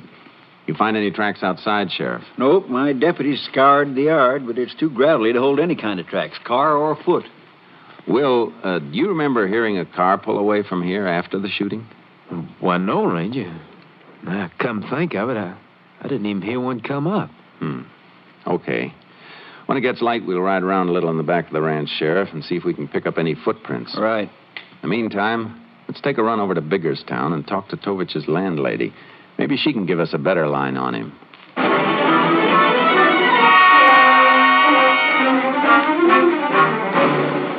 Afraid I can't help you much on a description, Ranger.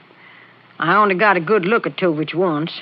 That was when I rented this room to him 2 months ago. It's pretty strange that'd be the only time you saw him, Mrs. Packer. Well, he came and went by night. I'd hear voices in his room sometimes in the evening. A couple of times a woman's voice. But as far as seeing him around, I didn't. You said he checked out earlier tonight. Didn't you see him then? No. He just left an envelope under my door with his key and the money he owed on the room. You think you'd recognize him if you saw him again, Mrs. Packer? Well, I might. I don't know. But to sit down and describe him to you, I'm afraid I can't be much help there. I don't like it, Sheriff. Man's been living in this room for 2 months. Take a look around you. It's clean, too clean. Nothing here to give us any line on. Hey, wait a minute. Have you cleaned this room since Tovich checked out? No, I ain't gotten around to it yet. I was figuring on giving it a good swamping out in the morning. I'd like to save you the trouble. What do you mean? I'd like to have one of our men from the lab vacuum the room for you. Well, it's my back the way it is. I sure ain't gonna say no. You figure on having the contents of the dust bag analyzed, Jace? Yeah. Tovich has covered his tracks pretty well so far, but maybe he doesn't know you can sometimes pick up a lot besides dust with a vacuum cleaner. Mrs. Packer, if you should ever see Tovich again, I'd like you to get in touch with me right away. Well, you can count on that, Ranger. Say, I don't hanker to have any killers running loose around my rooming house.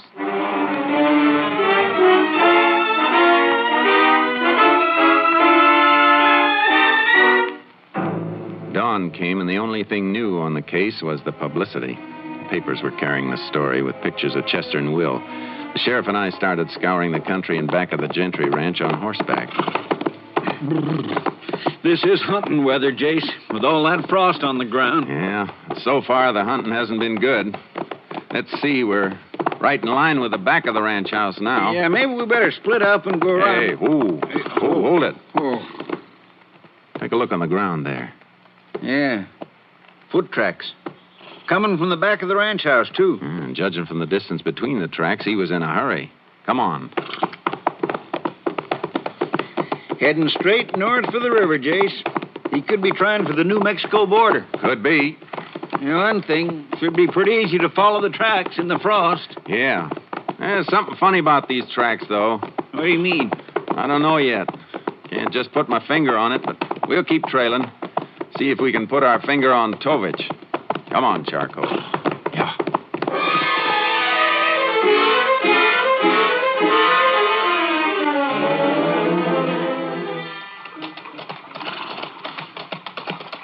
Can't understand why you don't want to cross the river, Jace. Tracks led smack into it back there. I know it, Sheriff, but let's just keep looking along the bank on this side. Okay, but he probably waded along a spell, then kept going on the other side. What's on the other side? Santa Fe track, about 15 mile away. And what's between the river and the tracks? Just open country. That's what I mean. I don't think Tovich would risk 15 miles of open country. Yeah, I see your point. Yeah, we'll keep looking along this side, then. We don't have to look any farther, Sheriff. Look, there they are. Ooh, Charky. Hey, they sure are. Tracks coming up out of the river and heading back the way we came. But there's still one thing I don't understand. What's that? The shooting took place about 11:30 last night. Tovich could have been halfway across that open country on the other side of the river by dawn. Now, why'd he double back? I think I've got an answer for that, Sheriff. I told you a while back something was bothering me about those tracks. I finally figured out what it is. Oh? Look at the tracks, and then look at the hoof marks of our horses. Well, they look just about the same to me. Hey, they both cut down through the frost. Yeah, that's the point. What time you figure the frost formed on the ground this morning?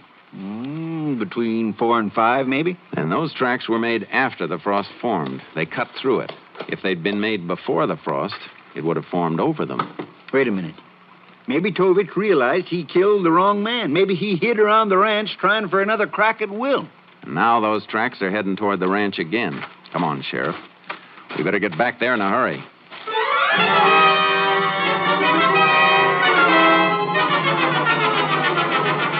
We followed the tracks back to the highway a mile below the ranch and lost them there.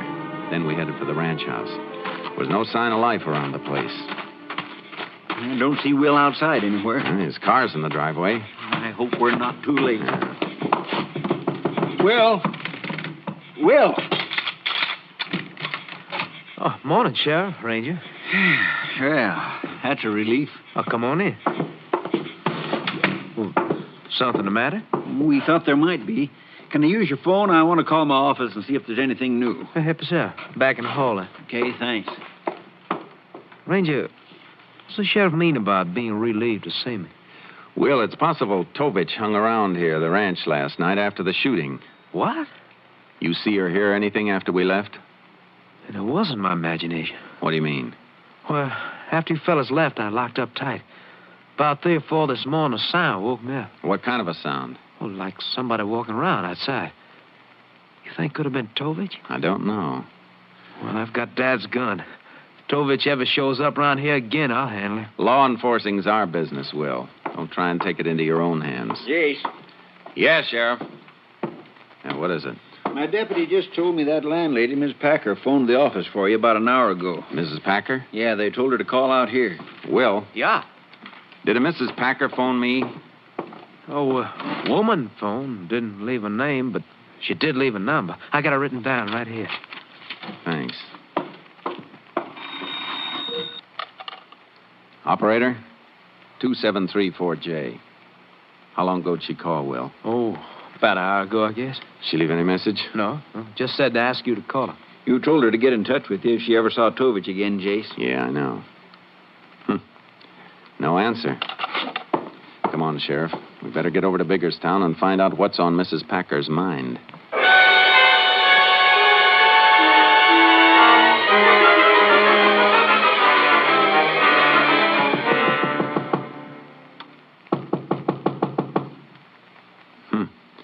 She must have gone out. Her door's unlocked. Mrs. Packer? Mrs. Packer? Look, Jace. On the table there by the phone.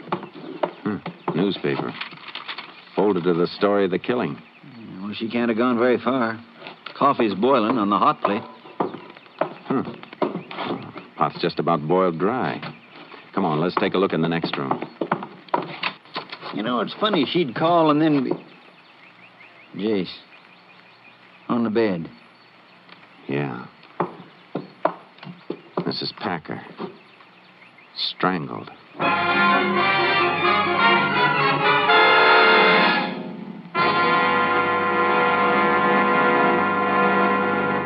You are listening to Tales of the Texas Rangers, starring Joel McCrea as Ranger Jace Pearson.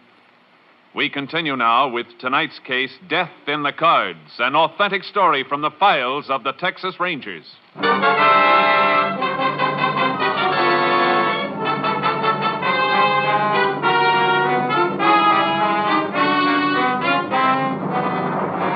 We were getting nowhere fast on this case. First Chester Gentry, then Mrs. Packer. We questioned all the roomers, but none of them had seen a thing. Then we went back to the sheriff's office. And Jace, there's no doubt about it at all. Miss Packer was trying to tell you something about Tovich, but he got to her first and killed her to shut her mouth. Yeah, we know who the killer is, all right, but the big question is, where is he? It's just like the earth opened and swallowed him up. Well, every sheriff's office in the state's been alerted. Highway patrol's on the lookout, too, so sooner or later we're bound to... Yeah. Excuse me, Jace. Sheriff Bennett speaking. Oh, yeah, just a minute. Your headquarters, Jace. Captain Stinson. Thanks. Hello, Captain. Just got a report from the lab on those vacuum sweepings you had them take from Tovich's room in Biggerstown, Jace. What'd they find? Only items of interest were 2 or 3 women's hairs. Red. A lot of redheads in Texas, Captain. I'm afraid that's not much help. Maybe more than you think. This hair wasn't naturally red. It was a henna dye job.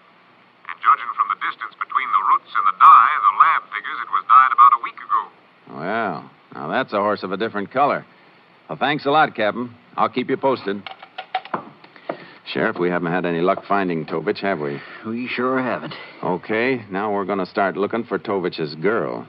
His girl? How many beauty parlors do you figure there are in Biggerstown? I don't know, 6 or 7, maybe. Before the day's over, we'll know exactly how many there are. We're going to visit them all.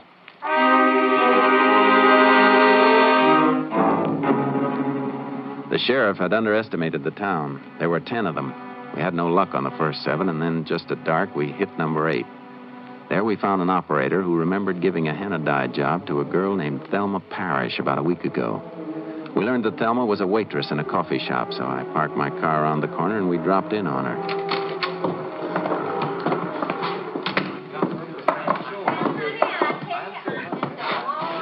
Well, you men look like you could use a nice cup of coffee.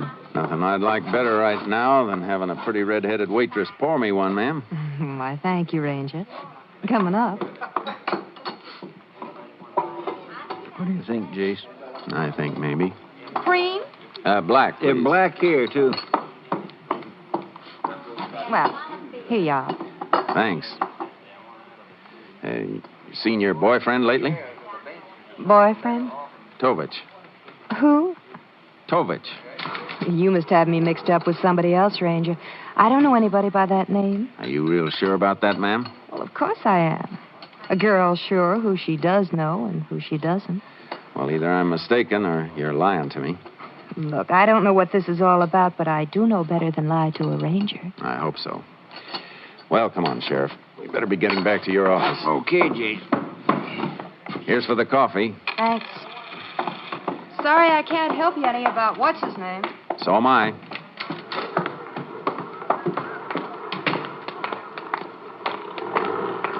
This way, Sheriff. Where are we going? Across the street. Yeah, but the car's on this side, around the corner. Keep walking. She's watching us from inside. Oh. Think she was lying? That's what I want to find out.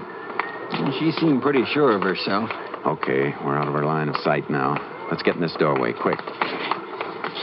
Good. Yeah, we're in the shadows here. She can't spot us from across the street. Now we'll just keep an eye on the front of that coffee shop Jace, look. She's coming outside. Uh-huh. Yeah. False alarm. She's just washing the windows. Yeah? Well, that's the fastest wash job I've ever seen. She's heading inside again. She came out to make sure we'd gone. Come on. We'll work our way along the sidewalk until we can see across the street into the coffee shop. Yeah, but she may spot us. Hey, hold it. She's on the phone with her back to us. She was lying, all right. Probably calling Tovich right now. Sheriff, how about slipping into the drugstore and tracing that call? Mm-hmm. I can keep an eye on the front of the shop from my car. I'll meet you there.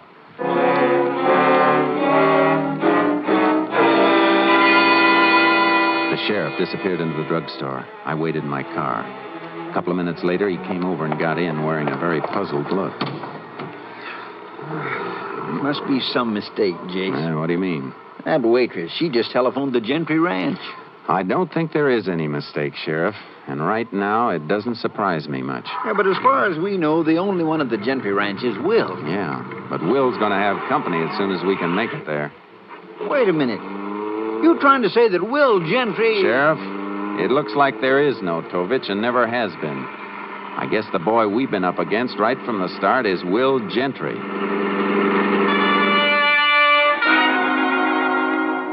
I radioed KTXA to set up a roadblock on the highway 10 miles each way from the Gentry Ranch in case Will should take off before we could get there. And I jammed the gas pedal to the floor and held it there. We'll relay information. Jace, you're leaving me way behind. Will Gentry. Looks like I was way behind for a while, too. But looking back on it, it all falls into place. We know Will was always after money from his stepfather, Chester. And he invented the story about a gambler named Tovich as an excuse to get that money? He even went so far as to rent a room in Biggerstown under that name. But when Chester cracked down and threatened to disinherit him, Will used the same Tovich device to kill Chester. That way, he'd get all Chester's money. So when Chester opened the front door thinking Tovich was outside, there wasn't anybody there at all. And it was Will who plugged him. KTXA to Unit 10. Unit 10. Go ahead, KTXA. Unit 320, station at Tucker's Junction. Unit 256, station at Biggerstown, turnoff. Unit 10, 10-4. KTXA clear. Well, we got the roadblock set up. Tucker's Junction's about 5 miles the other side of the Gentry Ranch, isn't it? Yep. And with another highway patrol car back of us at the Biggerstown turnoff, looks like we got Will bottled up tight if he makes a run for it. There's no side roads off the highway for 6 or 7 miles along here. Good. As soon as we get the top of this rise, we ought to be able to spot the Gentry Ranch. Yeah, ranch house only a mile or so from here, Jace. It was Will who made those tracks in the frost then, huh? He heard me say we'd start trailing in the morning. I guess he figured on giving us something to trail. Yeah, and that explains Miss Packer's murder, too. She must have seen Will's picture in the paper, recognized him as Tovich, so she tried to phone you. And when she called the ranch house, Will knew he had to shut her mouth for keeps. He probably got back from killing her just before we showed up at the ranch house after the trailing. There's the ranch house, only half-mile more. Now, wait. The taillight's swinging out onto the highway. He's making a run for it. What kind of cars he drive? Gray sedan, isn't it? Yep. Unit 10 to all units in roadblock. Subject Will Gentry attempting getaway. Proceeding east on Highway 19 in gray sedan. Unit 10 pursuing. Unit 203 to Unit 10. Unit 10. Go ahead, Unit 203. Unit 203 on Highway 19, 3 miles west of Tucker's Junction. That's only a couple of miles east of us, Jace. Proceed west on Highway 19, Unit 203. Unit 203, 10-4. Unit 10, clear. Yeah, we got him bottled up for sure, Jace. We're backstopped at both ends, and we're coming at him from both ends. It's a squeeze play. I sure hope so. Unit 10 to Unit 203. Unit 203, go ahead, Unit 10. Have you sighted Gentry's car yet? Not yet, Unit 10. We'll report contact. Unit 10, clear. I don't get it, Sheriff. We should have spotted Gentry by this time. We're almost together. Here, watch it, Jace. Sharp bend in the road just ahead, just past this drive-in movie here. Yeah, I see it. The only way Gentry could get off the highway is to ditch his car, and I don't think he'd do that. Hey, a red light coming at us. That must be Unit 203. He's stopping, too. But where's Will? No sign of Gentry? None, Jay. No, but there aren't any side roads at all. He couldn't have vanished into thin air. Hey, wait a minute. That drive-in movie we just passed. You think he turned in? It's the only place he could have turned in. Come on.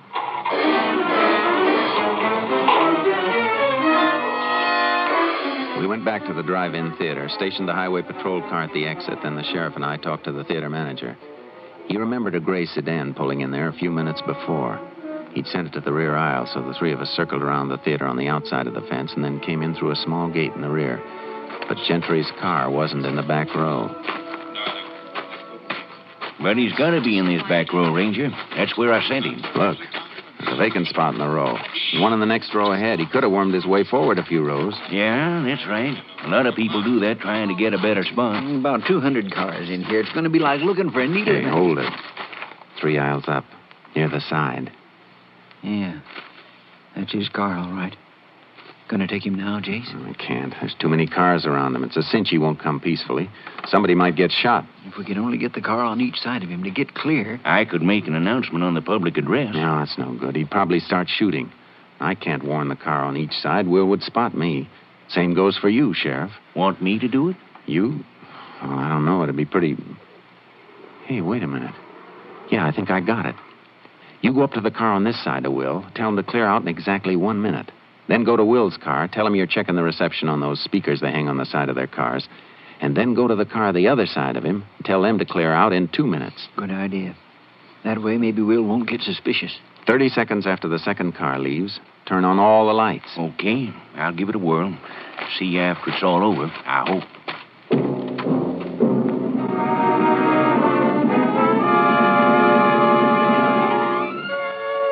We watched the manager go along the line of cars. He worked his way to Will's car, then passed it to the one beyond.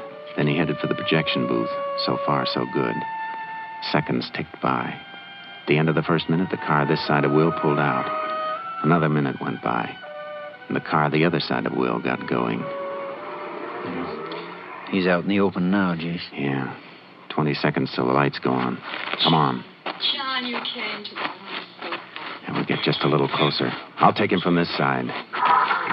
Hey, Jace. He's starting up. He must have got suspicious. He won't get far. You hit a tire. Will! Come out of that car with your hands in the air. There go the lights, Tom. That's coming out all right, Ranger. Look out, Jace! Come on, Sheriff. You okay, Jace? Yeah. Hey, you sure knocked him down, Pronto. Hit him in the shoulder. Why didn't you finish me off? That's up to the state of Texas, Will, not me. But I think they'll oblige you, all right.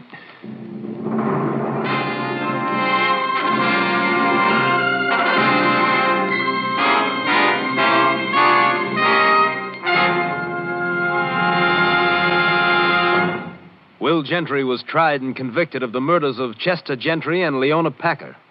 On the morning of April 12th, 1948, He was executed in the electric chair at Huntsville Penitentiary.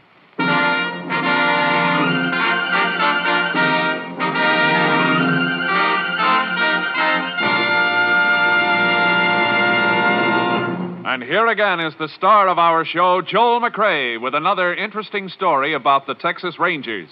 Although the Texas Rangers is a highly organized law enforcement agency, the men themselves are rugged individualists. One ranger in particular that I know of carries his 6 shooters with only 5 shells in each gun. One day he was asked why he did this. If the hammer's resting on an empty chamber, he said, the gun can't be fired accidentally. But, said his interested friend, with only 5 bullets instead of 6 in the gun, aren't you endangering your own position? Maybe so, he said with a grin, but if you can't hit your target with 5 shells, the 6th one won't do you much good anyhow. Good night, folks. See you next week. Next week, Joel McCrea in another authentic reenactment of a case from the files of the Texas Rangers.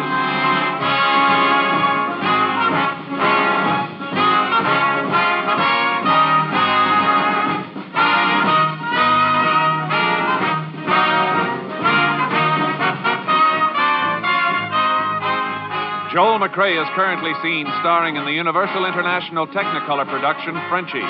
Tonight's cast included Tony Barrett, Bill Johnstone, Parley Bear, Jeanette Nolan, Byron Kane, Mike Barrett, and Ernie Newton.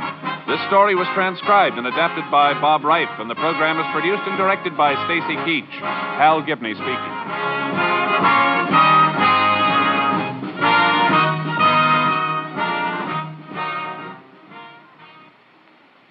3 chimes mean good times on NBC.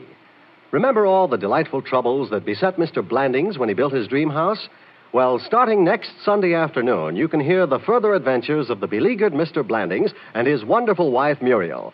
It's top listening for the entire family next Sunday and Sundays thereafter when Cary Grant and Betsy Drake star as Mr. and Mrs. Blandings. Stay tuned for the $64 question. Tomorrow, hear the symphony on NBC.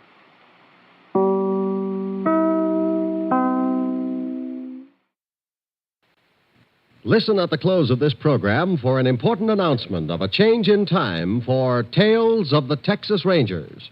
The National Broadcasting Company presents Joel McCrea in Tales of the Texas Rangers. Tonight, transcribed from Hollywood, another authentic reenactment of a case from the files of the Texas Rangers.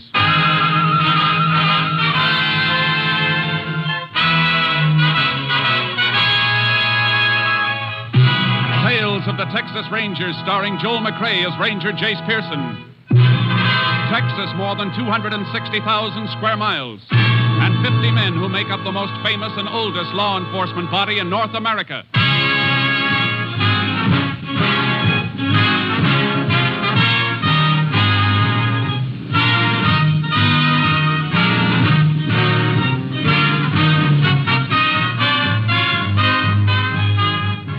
From the files of the Texas Rangers come these stories based on fact. Only names, dates, and places are fictitious for obvious reasons. The events themselves are a matter of record.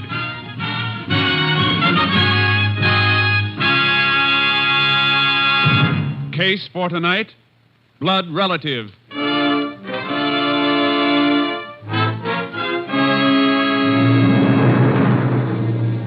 It is 4 p.m., June 26, 1949. Will Bonner, proprietor of the general store at Stump Hill, Texas, is waiting on Mac Kennedy, a dirt farmer. Yeah. 50 pounds of flour and the bacon, Mac. Anything else? Yeah, carton of cigarettes. Yeah. How about making it a couple of sacks of tobacco, huh?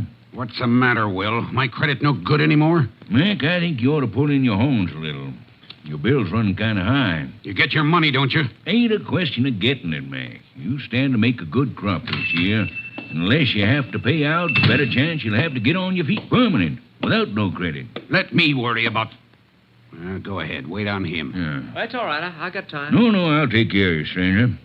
What'll you have? Stranger? Time ain't helping your sight any, is it, Uncle Will? Huh? Ben! Well, dang it, boy, you changed. How do you like that? Didn't recognize my own blood relative. Oh, Liz! Come see who's here. Well, Willie Ann sees you. What What is it, Will? Hey, don't say nothing now. Fella wants to know if you want to buy some perfume. Perfume? Why, land, no, Will. You could have told him that. What would I do with... Why, it's your brother's boy, Ben. It sure is. Stop cackling, Will. You know about your pa. I know he's dead. Oh, being glad to see you, Ben. I almost forgot. It happened last winter. The pneumonia. Yeah, we tried to locate you, boy, but nobody knew where you was. Nobody would have wanted to know. I was in the pen at Huntsville. Huh? That's where I've been for 4 years. In the prison? Your pa never said... It wasn't nobody's business but mine. Well, Ben, I guess we can talk that over later. You want to stay? There's a place here. I ain't asking you for nothing except what's coming to me. I just want you to buy out my pa's share of the store and pay me off. Well, Ben, your pa never did have a share in the store. You only worked for me. What you trying to get away with, Uncle Will? He told me he was going in with you when he moved out here. But, Ben, you knew your pa. He always talked big, but he never did have a dime of his own. You telling me about my own pa? No, we ain't running him down, boy. He never harmed nobody, but talking big was just his way. Look, I come to get what's mine. Do I get it or don't I? Ben, there's a bed and a job waiting for you if you want 'em. You're kinfolk, and that makes you welcome. But outside of that, there ain't nothing here that's yours. You're going to pay me out. You just hold on, young. Let me go. Hey, turn him loose, lad. Reckon I can still take care of myself. Maybe you can, maybe you can't, Uncle Will. I'm staying around town to give you a chance to change your mind. Now, I'm warning you. I'm going to get what's mine if I have to kill you for it.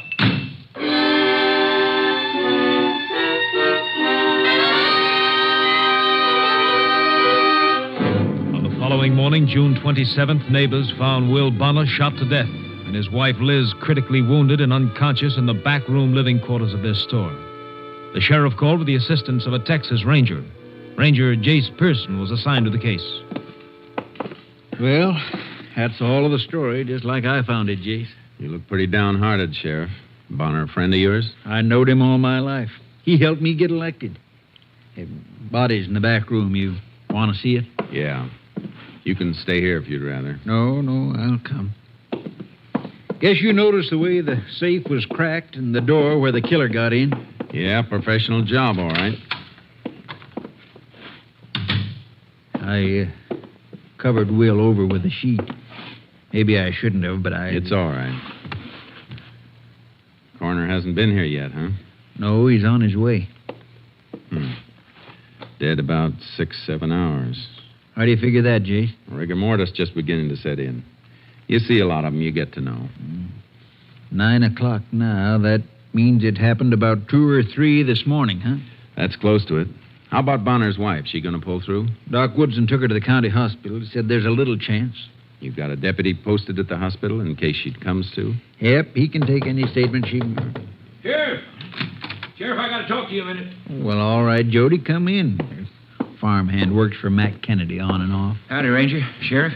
What's on your mind, Jody? Well, I just come to pick up some feed in Mac's pickup. Heard about what happened. Know anything about it? Not exactly. But I was in town with Mac yesterday afternoon. He come to trust some supplies from Bonner. What time? Oh, about 4 o'clock. I wasn't in the store with him, but when he come out and we was driving back, Mac said Bonner had a fuss with somebody. Fella threatened to kill him. He say who the fella was? No, but whoever it was, he took a swing at Bonner. Mac had to grab him to stop a fight. Where's Kennedy now? Well, he was out plowing when I left. Won't be able to get him by phone then. Come on, Sheriff. Let's get out there and talk to him.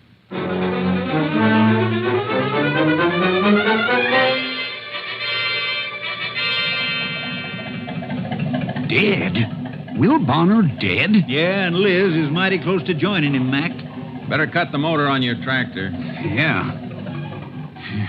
Sheriff, Will should have told you about that fella. I should have called and told you myself after what he threatened to do to him. Too late for what anybody should have done. You know the man? Never saw him before, but I know who he is. Bonner's nephew. Fresh out of Huntsville. I heard him say so. An ex-con, and you didn't say anything about it? Well, Sheriff, how could I know he'd do it? A blood relative. Wasn't my affair, was it? You know the man if you saw him again? I'd know him any place. Better come into town with us. Talk while we ride. Okay. Bonner mention his nephew's name? Well, he called him Ben. Hey, Will Bonner had a brother died last year. Must have been his boy. We'll find out.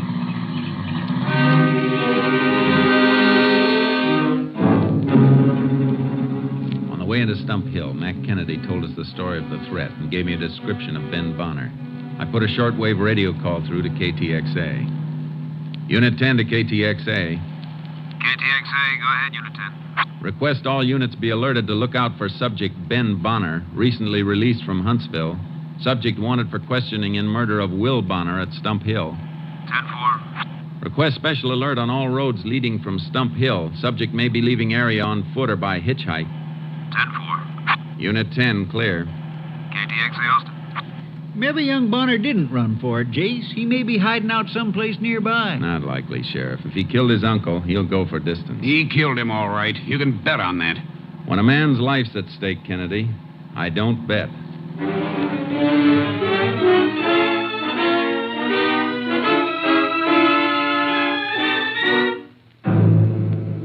Ben Bonner wasn't around Stump Hill. He'd pulled stakes and made a run for it, all right. We got the information from a woman in the crowd near the store when we got back to town. Her name was Sadie Waddle. She ran a rooming house. I rent all my rooms to extra farmhands generally because I don't have to serve no meals that way with them eating where they're working. So naturally, I thought this fella was one of them migratory hands. Yeah, I understand all that, ma'am. All I want to know is when Ben Bonner left your place. Well, it must have been just around midnight last night. Everybody was in and sleeping, and the house was locked up. And, well, the phone woke me up, and it was for him, that Ben. Phone, huh? You know who called him? Of course not. I didn't know who he was or nothing about him, except his name was Ben. Did you recognize the voice of the person who called? No. Well, please go ahead about the phone call. Well, I called him to the phone, that's all. Fine time of night to be waking people, I told him. Then he answered it.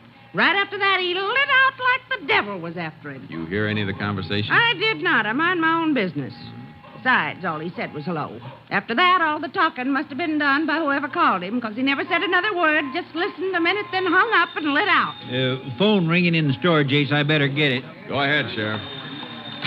Well, thanks for your help, Mrs. Waddle. I'm glad I'm alive to give it. Whew. I might have been murdered in my own sleep with an ex-convict under my roof. Ought to be some way we could tell him from other folks. A man who served his time can't be expected to carry a brand, ma'am. Besides, how did you know Ben Bonner's an ex-convict? How did I know? Huh. It's all over town, ain't it? Jace, the call is for you. Right there, Sheriff. Thanks, ma'am. Excuse me. Who's calling? Your headquarters, Captain Stinson. Hello, Captain. Got some good news for you, Jace. The Highway Patrol has picked up Ben Bonner. Fine. Where'd they get him? Almost to El Paso. Patrol car was stopped at a railroad crossing waiting for a freight to get through. They spotted him right in an empty flat. Freight, huh? It's a good thing they saw him. If he'd made El Paso, he'd been across the border into Juarez in no time. Well, he didn't make it. They're bringing him back to Stump Hill now. You'll have him there in a few hours. You getting a case against him? I seem to be getting plenty. Well, you don't sound too sure, Jace. I don't know. You look up his record? What was on his last ticket to Huntsville? Burglary, Jace. And that fits. Except for the killing this time. Yeah, it fits all right. Like the executioner's glove.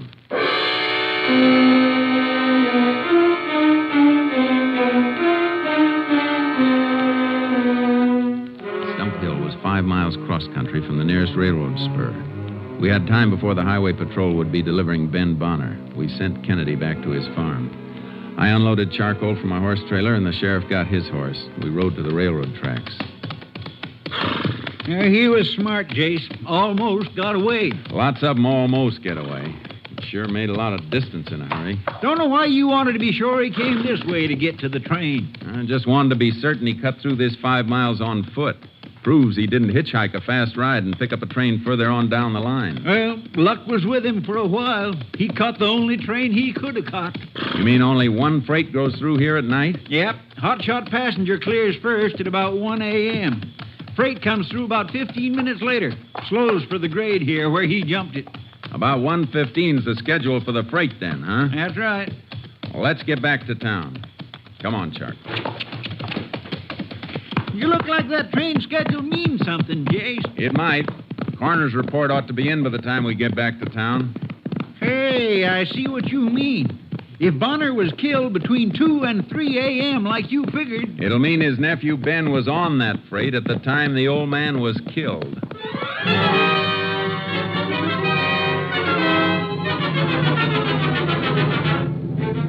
coroner's report had been completed. It was waiting at the sheriff's office when we got back. Well, you didn't miss by much, Jace. Here's the report on the time of death. What is it? Between 1 and 2 a.m. Then Ben Bonner didn't kill his uncle. Even if he ran the 5 miles across country, his tracks showed us he walked, he couldn't have made it in time to catch that freight. Doesn't look that way. Bullets from Bonner's body have been sent through to Austin. We may get a lead from ballistics. I'm going to do some more checking around town on it. Just a second, Jace. Sheriff speaking. Oh, good. She did, huh? No, you stay right there. Goodbye. Well, Jace, looks like there's been a mistake someplace.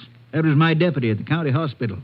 Liz Bonner regained consciousness for a few seconds. What'd she say? She said her and her husband were shot by their nephew, Ben.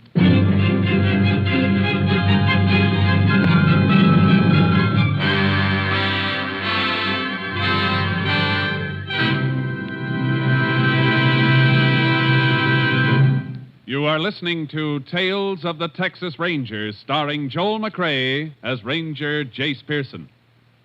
We continue with tonight's case, Blood Relative, an authentic story from the files of the Texas Rangers. The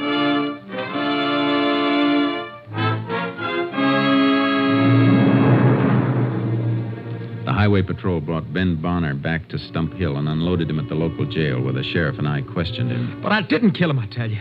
Didn't even know he was dead till now. You said you was gonna kill him. You said it in front of a witness. Man, there's a difference between saying and doing. If you had nothing to do with it, why'd you run away? Because somebody called me up last night at the rooming house late. It was a man. Said he was a friend and wanted to warn me the sheriff was going to pick me up for threatening Uncle Will. You scare easy, don't you? You bet your life I do, mister. I just pulled 4 years at Huntsville and I had enough. I don't want no more. Maybe I was tough when I went to Uncle Will yesterday, but last night when I got that call, I was scared sick. And you don't know who called you? No, I don't know. You sure it wasn't somebody you served time with, letting you know he was here to help you with the job? No. Look, you gotta believe me. This is a murder rap. You can't send me up for it just because I shot off my mouth. That ain't evidence. Ben, there's more than that. Your Aunt Liz didn't die. She came to at the hospital. She says it was you who gunned her and her husband. That's a dirty lie. Look, if I did that, if I shot them and robbed the store, what was I doing on a freight? What did I do with the money? I ain't going to say anymore. I ain't going to talk till I see a lawyer. That's your right. We told you that in the beginning. All right, Sheriff. Guess you can lock him up again. Go on. Go ahead, then. Ranger, please, I didn't do it. Maybe the fellow who told you I threatened Uncle Will didn't tell you everything. Maybe you ought to ask him why there was arguing when I come into the store. All right, Ben, all right. Well, what do you think, Jace? I don't know. Let's get outside. If he did have an accomplice, the other fella might be carting the loot and the gun. Might be. I'll see you later, Sheriff. I'm driving over to the hospital at the county seat. I want to talk to his aunt, Liz Bonner.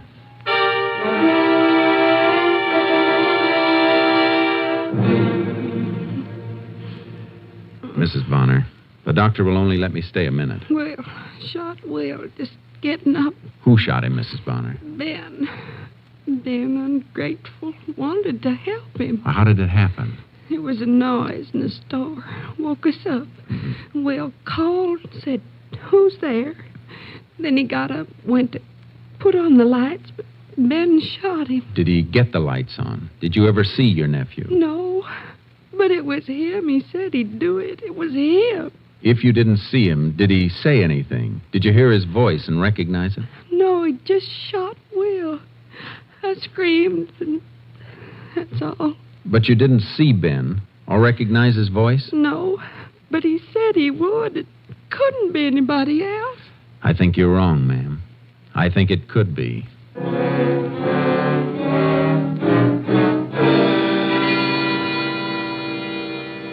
burned up the road back to Stump Hill and got the sheriff. I wanted to make another check of the store and find out a few things about Mac Kennedy. Doggone it, Jace. You're sending your dogs at the wrong tree. Mac Kennedy's been Will's friend for years. I just asked if Kennedy'd ever been in trouble. Never. He's an honest, God-fearing dirt farmer, and that's all. What kind of shape is he in financially? Well, Oh, Jace, a man don't have to be a criminal just 'cause he's down on his luck. Mac's crops have been bad. Sheriff, I'm just asking a few questions, that's all. Well, I'm sorry, Jace. I reckon Mac's in hock up to his neck.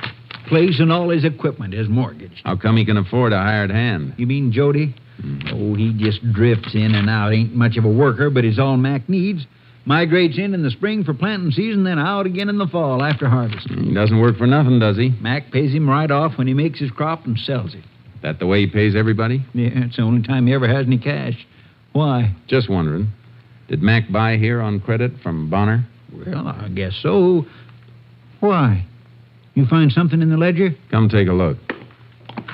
Seems to be a page torn out. The book is kept in alphabetical order. Missing page is in the K's. If there was a charge page in here for Kennedy, it'd be right here. Now you got something I can't fight, Jace. What a setup. An ex-con threatens to kill a man, makes it perfect for somebody else to do the job and set the jailbird up for a framing. Come on, Sheriff. Let's get out to Kennedy's place again. Only this trip, we won't be asking questions about Ben Bonner.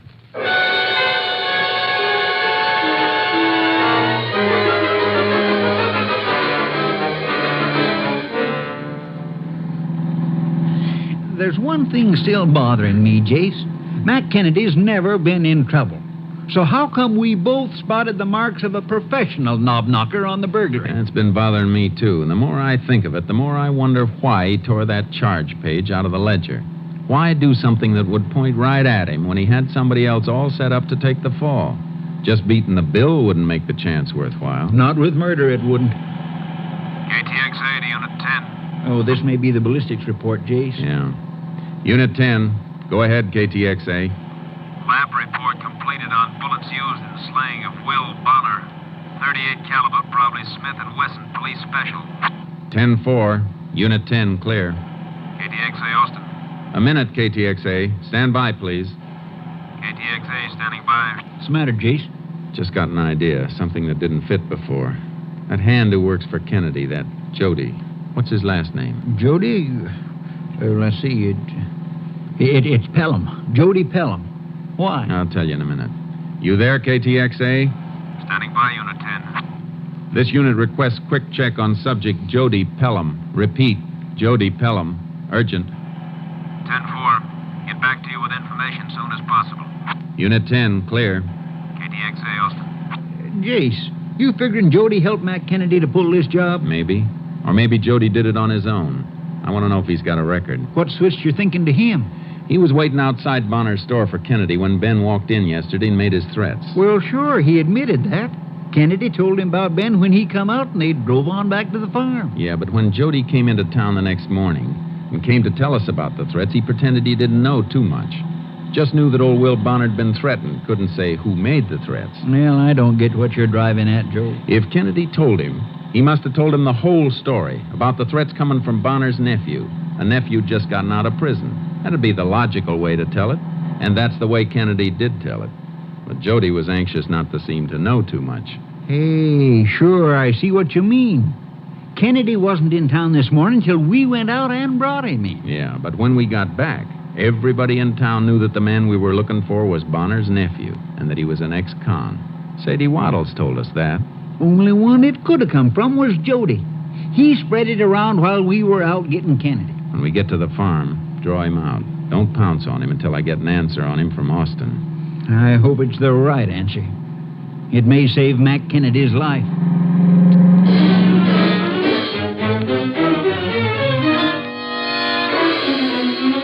It was dark when we reached the farmhouse. There was a light on in the house, but the pickup truck wasn't in sight in the open garage. We left my car around in back of the house and went up on the porch.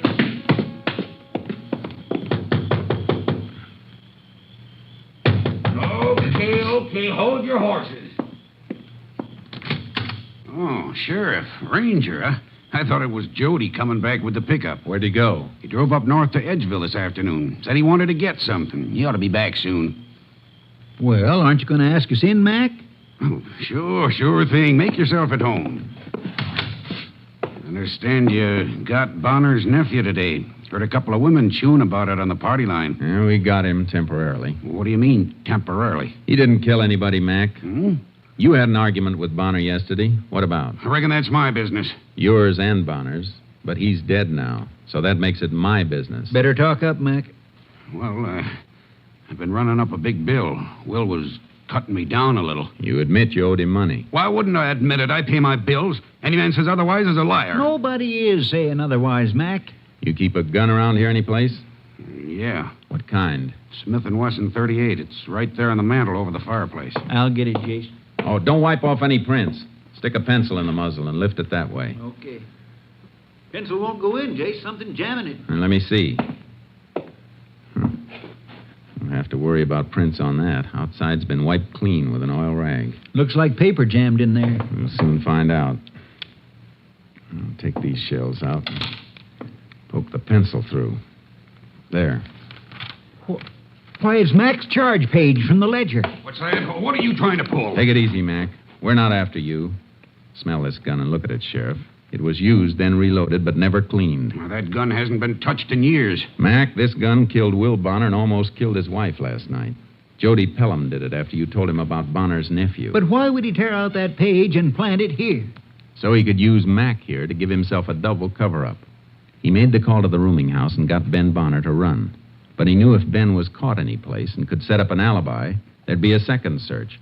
That's why he tore out the page and planted it here on Mac. I'm sure glad you know it wasn't me. If it was you, you'd have burned the page. That dirty little... Hey, there he comes now. That's the pickup. You want to help us nail him? I'd like to blow his brains out. There's a better way. Let him feel safe. Here, let me put these cuffs on you quick. Put that gun back in the mantel, Sheriff. Yeah, but are you sure that you... Like he says, Mac. Boy, I didn't know anybody was here. Mac, what's the matter? What are you doing with those things on? What's your guess, Jody? Or what's in that bag you're carrying? Well, I just picked me up a bottle, a package store in Edgeville. Yeah, what'd you use for money? You don't get credit on liquor. Well, Mac, he paid me some wages this morning. Well, you dirty little liar. Oh, I get it. I kind of wondered where he got the money. Now you know, huh? Well, when I got up last night and found he was gone, I sort of got to wondering this morning. You shut up, Mac. All right, Sheriff. I guess we can take him in. You better come along to make a statement, Jody. Sure. I hate to do a thing like this to a friend, but I guess he deserves it, doing old Bonner like he did. Yeah. I thought you'd feel that way. Let's go. You might as well admit you fired the gun, Mac. A diphenylman test will prove you did. What kind of test is that? A man fires a gun, the nitrate from the powder gets into the pores of his hand. Chemical application shows it up. Well, he's washed his hands since last night, I reckon. Oh, washing won't get it out. Stays for a couple of days. You fired a gun recently, Jody? No. Well, then we make the same test on your hand. It'll show you the difference. Well, you don't have to do that. I don't understand that kind of stuff anyway. That's too bad. I thought you might like to see how we work. Get in. Watch him, Sheriff. All right. Austin ought to have that information I requested before, Sheriff. Yeah? This might bore you, Jody. Unit 10 to KTXA. Go ahead, Unit 10. This unit back in service. Been waiting for you. Have information you requested on subject Jody Pelham. What's that? 2 years Huntsville burglary. 3 years Louisiana State Penitentiary burglary and safecracking. 10-4. Unit 10 clear. KTXA Austin. Stop this car. Let me get out of here. Watch him, Sheriff. Don't make me use this gun, Jody. You rotten. Never mind that, Mac. Here, take these keys and put the cuffs on the right man, Sheriff. We might as well have him there. He'll be wearing them a lot until he reaches the death cell at Huntsville.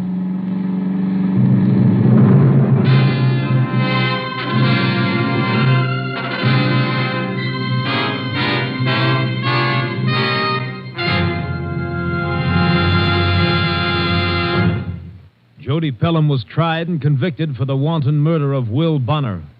On the morning of December 6, 1949, at Huntsville Penitentiary, his sentence was carried out. Death in the electric chair.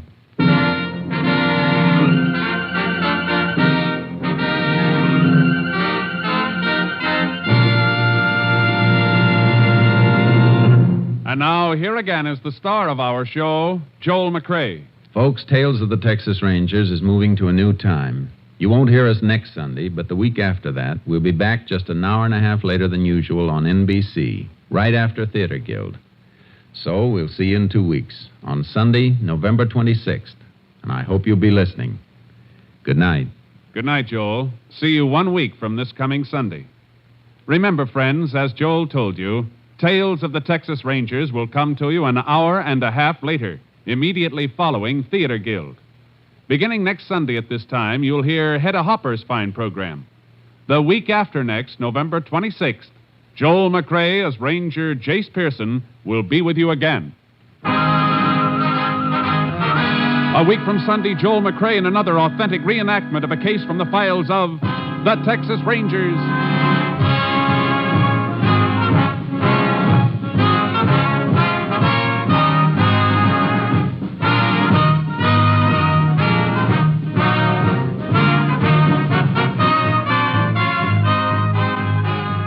Joel McCrea is currently seen starring in the MGM production Stars in My Crown. Tonight's cast included Tony Barrett, Bill Johnstone, Joe Duvall, Virginia Gregg, Parley Bear, and Byron Kane. This story was transcribed and adapted by Joel Murcott, and the program was produced and directed by Stacy Keach.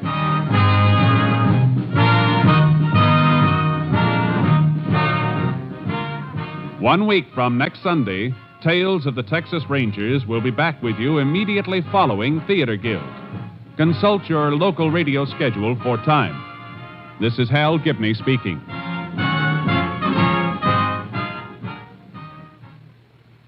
Three chimes mean good times on NBC. Presenting Joel McCrea as Jace Pearson in Tales of the Texas Rangers.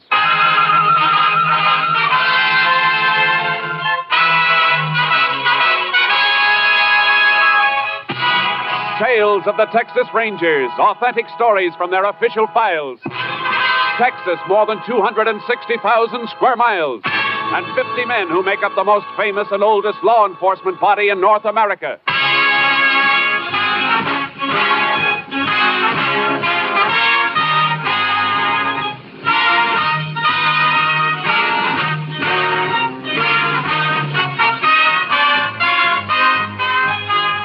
Now, from the files of the Texas Rangers come these stories based on fact. Only names, dates, and places are fictitious for obvious reasons. The events themselves are a matter of record.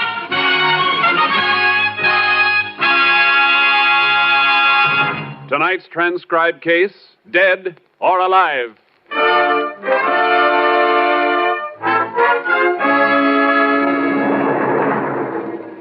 At exactly 9:13 a.m. on Wednesday, April 16th, 1947, the French freighter Grand Camp, carrying a highly explosive cargo of ammonium nitrate fertilizer, blew up in the harbor at Texas City, Texas. It was the first in a chain of explosions as chemical plants, tin smelters, and oil refineries disappeared in blasts and flame. Shortly after 1 a.m. the next morning, the major chain reaction was set off. The explosions rocking the city of Galveston 10 miles across the bay, where excited crowds gathered in the streets watching the raging, flame-pierced sky. Extra! Texas City death toll, 300, hundreds more missing, scores of bodies unidentified. Paper, mister? Yeah, give me one. Here. Read about it. Unidentified dead toll, still mounted. Where are the names, Vance? Where's the list of the dead? Well, they only got a few of them identified. Well, is Ralph's name there? Wait a minute. No, he's probably all right. A working square like him would be. But he worked at one of the refineries they're burning. Stop blubbering. Want to attract attention to me? No, Vance, no, but he is my brother. I gotta worry about him, too, don't I? Yeah. Come on, over here, into this doorway. Look at that blaze over there across the bay. What a spot to clean up. Money, jewelry must be laying around the streets. Just wait. Vance, you're crazy. There'll be police there, Rangers. You're in enough trouble now. Yeah, Lily, you're right. But I'm getting out of it now, for good. And that place over there is going to do it. Maybe your brother Ralph is one of the dead they haven't identified. You got to go there, baby. If he is, you'll have to identify him. Oh. If he is there, in with the ones they don't know. There's nothing you can do to help him. But you can help me. Vance, what do you mean? Well, if you find him there, baby, you can identify the body and say it's mine. Vance. You want me in the clear, don't you, baby? They won't be chasing after me if they think I'm dead, don't you see? But my own brother. What are you asking me to do? I'm asking you to do as you're told. If you want to walk out on me, go ahead. But if you don't, you're going to want me to keep on running for the rest of my life? Well, let them get me and send me to Huntsville for 10 to 20. Oh, I don't want anything to happen to you, Vance. You know that. Well, then show me, baby. Show me. You can't help Ralph if he's over there, but you can't help me, don't you see? I'll get out of here tonight, and I'll let you know when to meet me. Maybe at that resort place we passed near Lake Bluewater. We'll be free, baby. You and me. Free from there on. But how? What'll we do for money? That'll be taken care of, too. There's a safe in Landstone. I've been itching to get at it for a long time. One last box job, baby, and enough to see us through. Now, go ahead right now. And remember, if you find your brother, he ain't Ralph Brenner. He's me, Vance Young. And come back, pack up, and stay put till you hear from me. And then on it's gravy. Nobody ever arrests a dead man.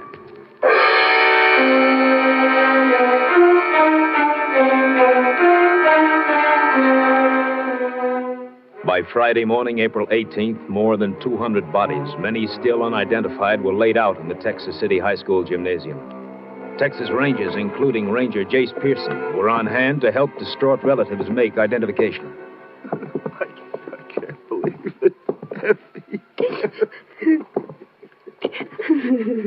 You're sure your husband isn't in any of the other places where bodies are being held? No, Ranger. He may be all right. Lots of men have been so busy helping others, he may be one of those.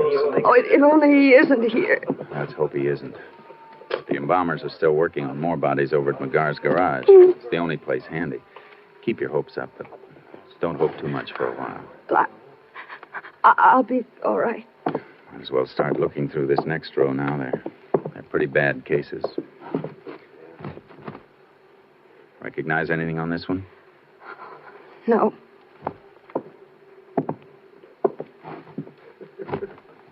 This? No. Come on.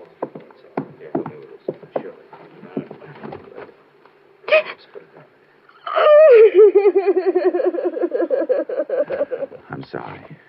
I'm very sorry, ma'am. Are you sure? That ring on his finger. I gave it to him a long time ago. Yeah, I know. It isn't easy, but try and get a grip.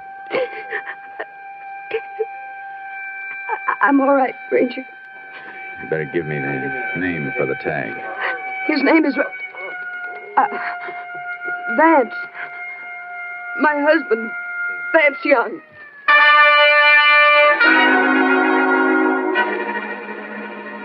Vance Young. The name burned in my mind like a branding iron. There was no time to ask her, and yet I had to ask. It was part of my job. I waited until we got out into the street. There's some information I have to get from you, Mrs. Young, about your husband. All right. Did he have a criminal record? Yes. Did you know we were looking for him? For a string of safecrackers? How does that matter now? He's dead, isn't he? Yes, I'm sorry, Mrs. Young. You'll find some men at the desks in that building across the way. They'll help you with funeral arrangements. All right. Thank you very much. Vance Young. Jace! Hey, Jace! Huh? Oh, hello, Kurtz. Captain Simpson wants us. Where is he? The mobile unit? Let's go. I'll be glad when this assignment is over. I hope we never see another one like it. Yeah, I've helped with 5 identifications today. You stand there with somebody and see their life fall apart because of a freak accident. Woman who just left you, she find somebody? Yeah, her husband. Kurtz, it was Vance Young. Vance Young? The knob knocker? Yeah. Looks like the explosion ended his case for our files. Don't you think we better check the body for prints and marks? He got it too badly. She identified him by a ring. Unidentified bodies give a knob knocker like Young a big chance to disappear. I thought of that, too. Except for one thing. That woman's grief was real. She wasn't faking it. A week passed. A week of horror and nightmares, till the fires in Texas City were controlled and stopped, and men with tight lips and grim courage started to rebuild the ruins.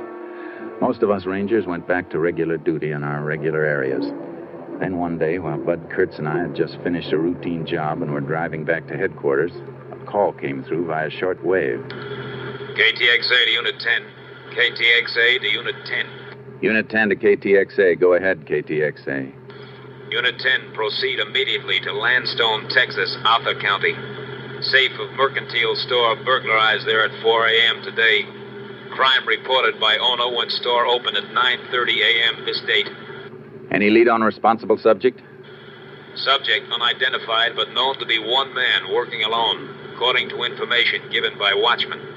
Watchman was overpowered, being treated at Landstone Emergency Hospital. Units 10 and 6 proceeding to Landstone. We'll keep KTXA informed. Unit 10, 10-4. Assignment authority, Captain Stinson. KTXA Austin. Landstone, about 40 miles, Jace. Yeah. Knob-knocking job, huh? Yeah. At least, though, there's one safe specialist we can eliminate right from scratch on this one. Who? Vance Young. Oh, yeah, I almost forgot about him. Dead men don't rob safes, do they?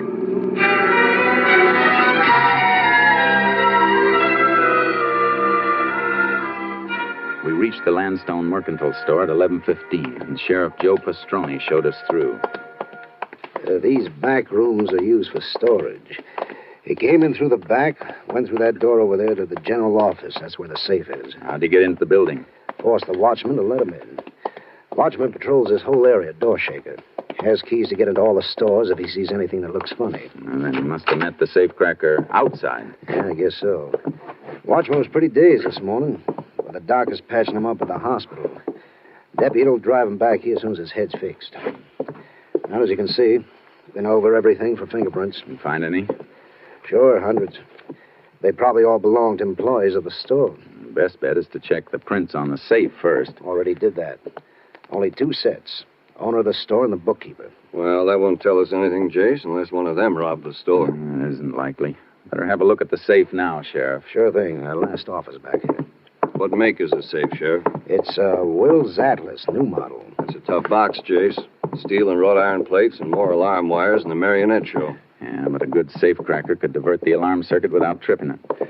Then the box is a cinch because he's got the wire holes to start working on. Here we are.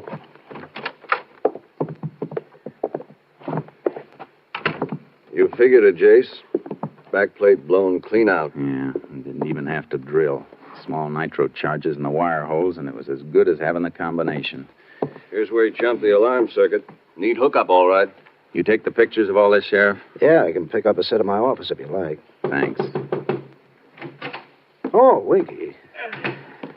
Howdy, Sheriff. Rangers. I've been waiting for you. This is a watchman. How's your head? Well, aspirin ain't gonna help it any, I'll tell you that. You gonna get the fella? We'll be able to answer that better when the fingerprints are checked. Fingerprints? He ain't gonna find any he left. He was wearing gloves. I figured, Jace. Yeah. Tell me, Winky, would you recognize the man if you saw him again? Could you pick out his picture? Yeah. If I had his picture took with a sack over his head, I could. That ain't likely. You mean his face was covered? Had a sack over his head, like I told you. Holes for the eyes. He ain't gonna catch him by no fingerprints or pictures. Maybe you ain't gonna catch him at all. Oh, I wouldn't say that, Winky. Sheriff, would you mind going down to your office for prints of the pictures of the scene here? I'd like them sent on to my headquarters for an MO check. Sure. Take care of it right away. What kind of check is an MO check, Ranger? It means modus operandi, Winky. All criminals have definite methods and habits. They're repeated on each job they do. Forms a pattern. Well, there's sure a pattern here, all right, Jace. Method of entry, where that circuit was jumped, sack mask, nitro charge in the wire holes. Yeah, and it fits 3 men. 3 safecrackers we've followed before. Yeah, there's Bert Larkin. He's still doing time in Folsom for a job he pulled on the coast. Yeah, and the other 2 are Jack Fontaine and Vance Young. Yeah, but Young is dead.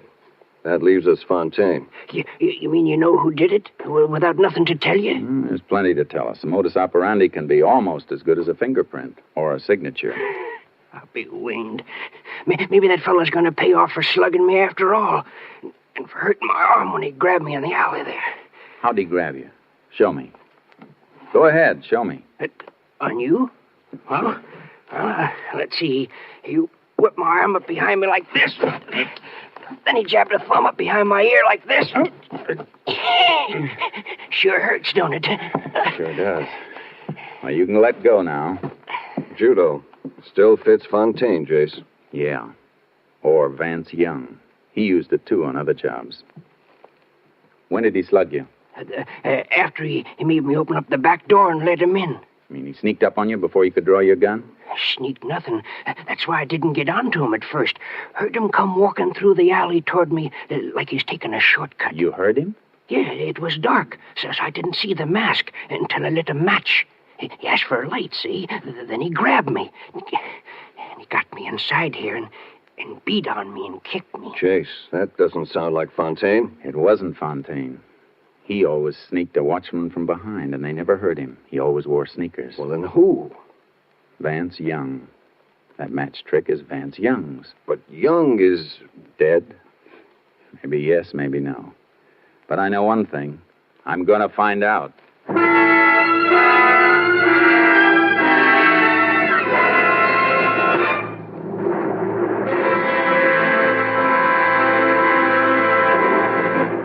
You are listening to Tales of the Texas Rangers, starring Joel McCrea as Ranger Jace Pearson. And now, we continue with tonight's case, Dead or Alive, an authentic story from the files of the Texas Rangers.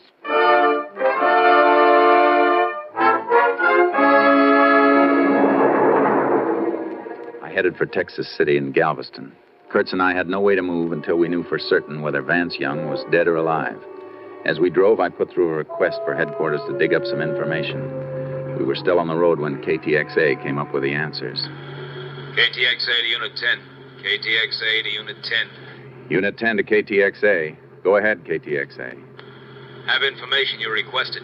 Woman who identified body of Vance Young in Texas City gave name as Lillian Young, residing at 410 Harbor Lane, Galveston. Deceased was wearing ring used in identification. Has subject Lillian Young claimed ring? No claim has been filed yet. Ring still being held at property claims in Texas City. Unit 10 also requested check on place where body identified as Vance Young was originally found. Body was among those recovered from debris of Amalgamated Refinery Plant 7. Unit 10 believes identification may have been falsified. Possibility Vance Young still alive. Units 10 and 6 continuing investigation. May be tied in with robbery in Landstone, Texas. Proceed and keep KTXA informed. Authority, Captain Stinson. Unit 10, 10-4. KTXA, Austin. You get that address, Kurtz? Yeah. 410 Harbor Lane, Galveston. If we're right, she may have cleared out by now, but we've got to try it. What do you want me to do? I'll drop you at Texas City. Get that ring and check every living person who worked at Amalgamated. See if any of them remember that ring and the man who wore it. Right. I better call KTXA again, have that marriage record traced. Find out when and where that woman married Young. What her maiden name was, everything we can get. We'll be in Texas City in a couple of minutes. I can start the check from there and bring the information to you. Where'll we meet? The Harbor Lane address in Galveston.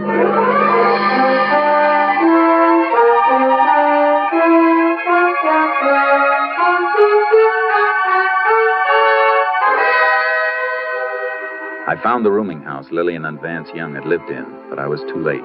Lillian Young had checked out the day before. The landlord showed me the room. They lived here 5-6 months, all told. You get to know the husband very well? I tell you the truth, Ranger, I hardly ever saw him.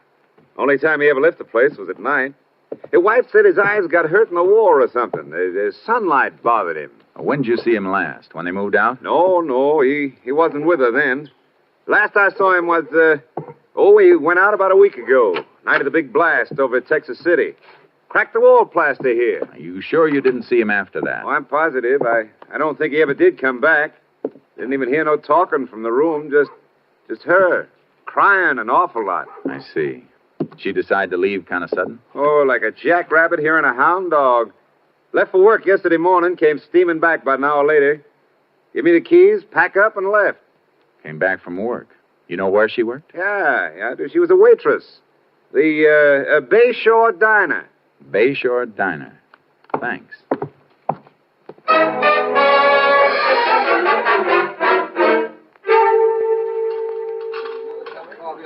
So she up and quit on me just like that yesterday morning. Right smack in the middle of the breakfast rush, too. Because the postman come in and give her a special delivered letter. Who is it from? Who is it from? With 20 orders of ham and in the fire, I got time to read a mail?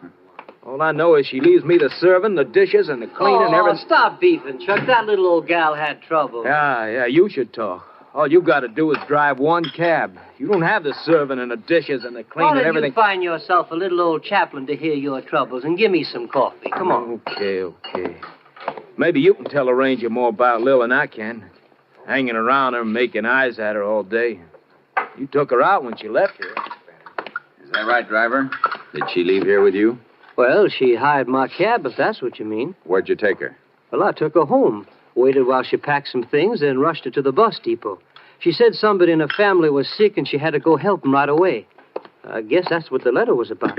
I was sitting there having my breakfast like I always do, and I understand. But what about the bus depot?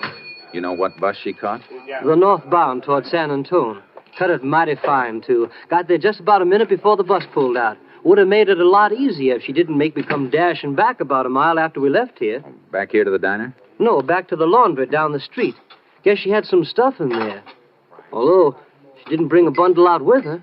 Then on top of that, she says she can't pay me. Not that I'd mind, except for the 10 extra blocks back to the laundry. I could have put the flag back up if she told me beforehand. You say the laundry's right down the street. Yeah, about half a block. Thanks. I'll walk down.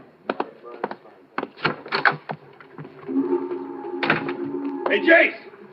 Hi, Kurtz.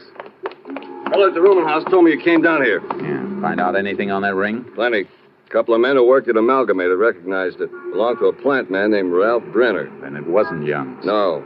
I got that rundown on Young's wife. Her maiden name was Lillian Brenner. The guy she identified was her brother, not her husband. Then that's why she was broken up. I knew that part wasn't an act. Come on. Where are we going? We're going into the laundry business.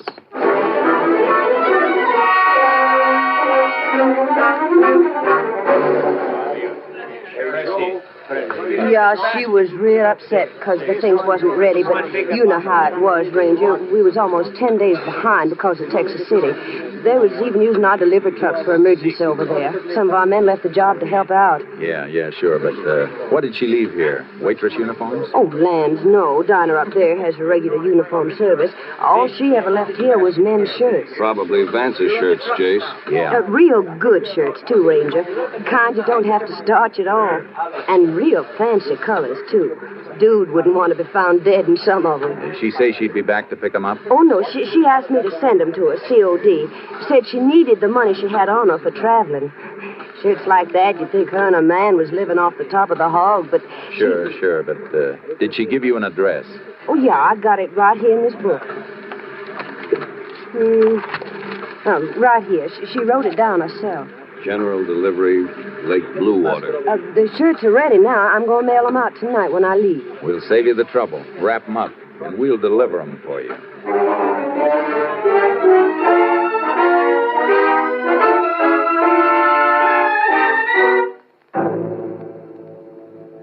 Kurtz and I headed for Lake Bluewater, towing our horses in a trailer, ready to follow Vance Young no matter which way he moved. It was dark as we drove into the town. The clock on the courthouse was just striking 9. Not many people on the streets, Jace. Looks like everything's closed up for the night except for the movie and the drugstore. Better find a place and turn in. Yeah, I think we ought to drive out of town and camp someplace off the lakeshore. Walk the horses out for a while. I thought we were going to plant that laundry bundle at the post office in the morning, watch for a pickup. We are. Well, why not pasture the horses at the edge of town, find accommodations right here? If we stay in town overnight, it may start some talk. Talk drifts. We don't want to tip our hands. I guess you're right. Well, let's get out to the lake and find a campsite. Funny thing about Young's wife remembering his shirts. Guess it's force of habit for a woman. Strong thing, Habit. His safe-cracking habits told us he was still alive. And now maybe her habits are going to make him wish he was dead again.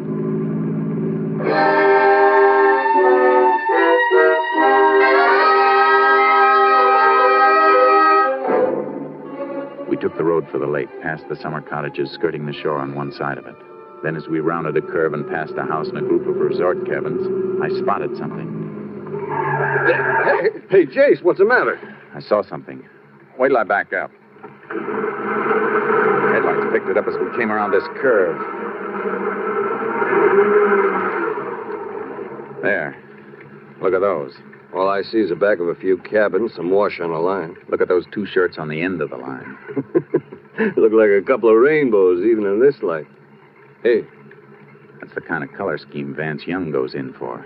Shirts we have in the laundry bundle are just like those. Lights on in a few of the cabins. Yeah, I'm going to leave the car here while we have a look at those shirts. Horse trailer will make too much of a racket if we drive in. Yeah, no chance of being taken for tourists with that on the back. Better cut the motor and douse the headlights. Yeah. What was the laundry mark on those shirts we've got? 410 mark. That was the number of their house in Galveston. Come on. Let's see if we can find it on that line. Close the car doors easy. Right.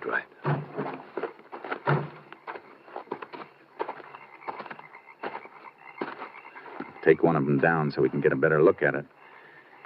What's the matter? Clothespin stuck. There, I got it now. Hold it low to the ground. I'll cup my hand over the flashlight. Good. There it is. 410. These belong to our boy, all right. Quite a few cabins, Jace. He's in one of them. That's all we have to know. Come on. Start with this end cabin and go right on down the line. We better be ready for anything. Here's the first stop. Dark, Jace. Yeah, you have to feel your way around. Doesn't seem to be anybody living here. No, this one's empty. Well, let's move All on. right, you. What? Hey, put that flash out before I fire. No. Oh, Rangers. I'll put it out. That's better.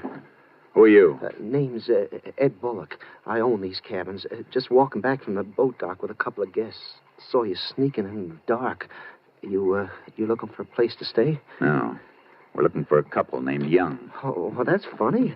It was Mr. Young who spotted your shadows. Hey, Mr. Young. Was that Young just with you? Yeah.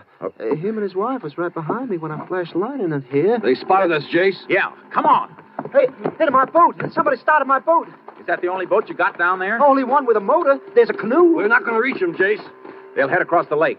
How far is it, Bullock? A mile and a half. Kurtz, grab your horse from the trailer. You can beat him around to the far side if you ride hard. When you get there, flash your light. That'll keep him from trying the shore over there. Right. What about you? I'm taking the canoe. And hurry! We'll get him.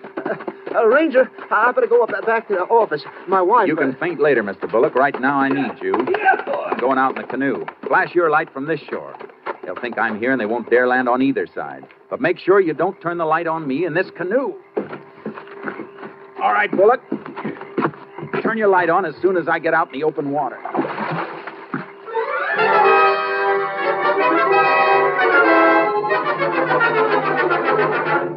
I paddled the canoe toward the center of the lake. Kurtz beat the Youngs around to the opposite shore, and I could still hear their motor when I saw the beam of Kurt's light. The Youngs saw it, too.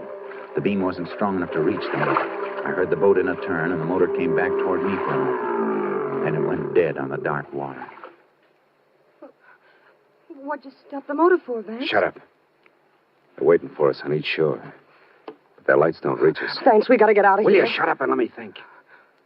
There's a little wind. The boat will drift to the far end of the lake. But that's so slow. Well, what do you want me to do? I can't swim like you can. Why can't you use the oars? Because the oarlock squeaks, stupid.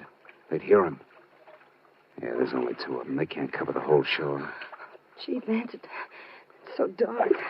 And Hey, I hear something. What? Something in the water. You're crazy. Can't you see their lights on the shore? Well, Vance, I do hear something. I see it. It's a canoe. What? Don't move, Young. I'm coming into your boat. What, you? I'll drain you with the sword. Look out! Help! Help!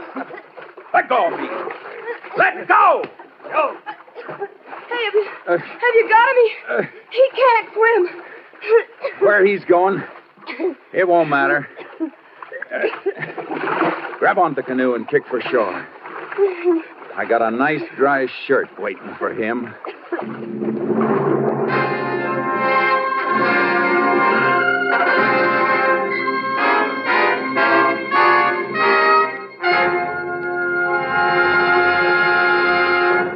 Convicted of robbing a safe in the mercantile store, Vance Young, on the basis of his previous record, was sentenced to life imprisonment at Huntsville.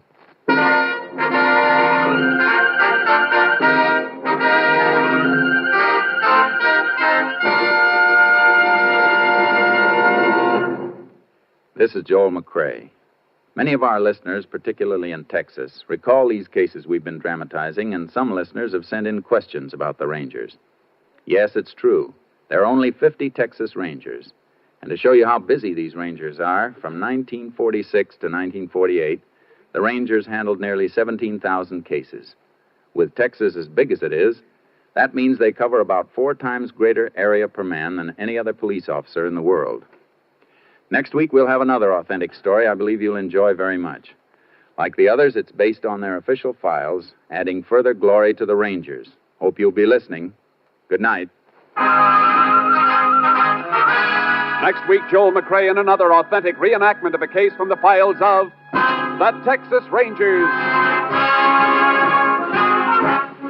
Joel McCrea is currently seen starring in the MGM production Stars in My Crown. This story was transcribed and adapted by Joel Murcott, and the program was produced and directed by Stacy Keach. This is Hal Gibney speaking. 3 chimes mean good times on NBC. Your Saturday hour of fun begins in 4 weeks. You'll hear Judy Canova and this young man. Hello, everybody. This is Dennis Day. On October 7th, I'll be starting a new season on the air. There'll be fun for all, lots of music and laughs. So join us for our opening show, October 7th, over your favorite NBC station. Yes, beginning October 7th, hear Dennis Day, then Judy Canova in an hour of fun on NBC. 3 chimes mean good times on NBC.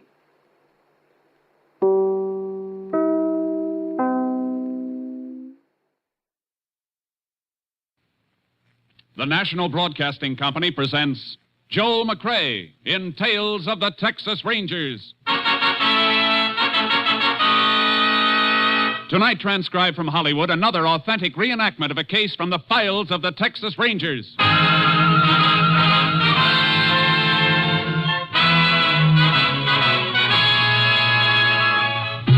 Tales of the Texas Rangers, starring Joel McCrea as Ranger Jace Pearson. Texas, more than 260,000 square miles, and 50 men who make up the most famous and oldest law enforcement body in North America.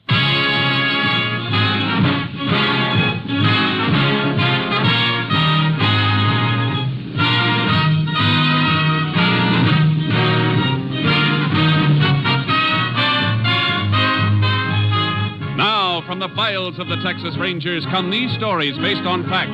Only names, dates, and places are fictitious for obvious reasons. The events themselves are a matter of record.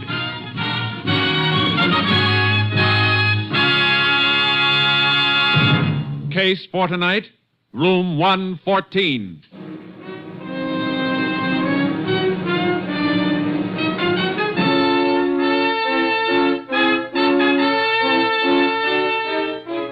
It is 4:47 p.m., the afternoon of October 29th, 1927. Liz Ferris, a chambermaid at the Hotel Alamo in the town of Limpia, Texas, approaches Sam Bixby, the desk clerk. Mr. Bixby. Oh, Liz, thought you went home. Can't see as I'll ever get home till I get the rooms finished. And I still ain't been in room 114. 114? That's Mr. Boland's room. Oh, he went out a couple hours ago. Well, he left one of them do not disturb cards on his door just the same. His key ain't in the box there. I looked before while you were sorting out the mail. Well, he probably just forgot to leave his key. You got your pass key. You can get in. Well, how'd you know he didn't come back again without you seeing him? Suppose he's in there taking a bath. All right, Liz, all right. Come on. I'll come back with you. Give me the keys. Some folks don't care at all when I finish work, long as they can sleep the day away. Now, Liz, Mr. Boland's been here for 2 days, and this is the first time he's give you any trouble. Well, if it ain't him, it's somebody else. There's that do not disturb card on the door, like I said. Did you try knocking? That on the door? Of course I didn't. I got some consideration for other folks, even if they ain't got none for me. Besides, I run the vacuum cleaner in the hall hard enough to wake the dead. Well, he don't answer the knock. Sure, he went out. Well, if you're so sure, why don't you open the door then? You in, Mr. Boland? Mr. Boland?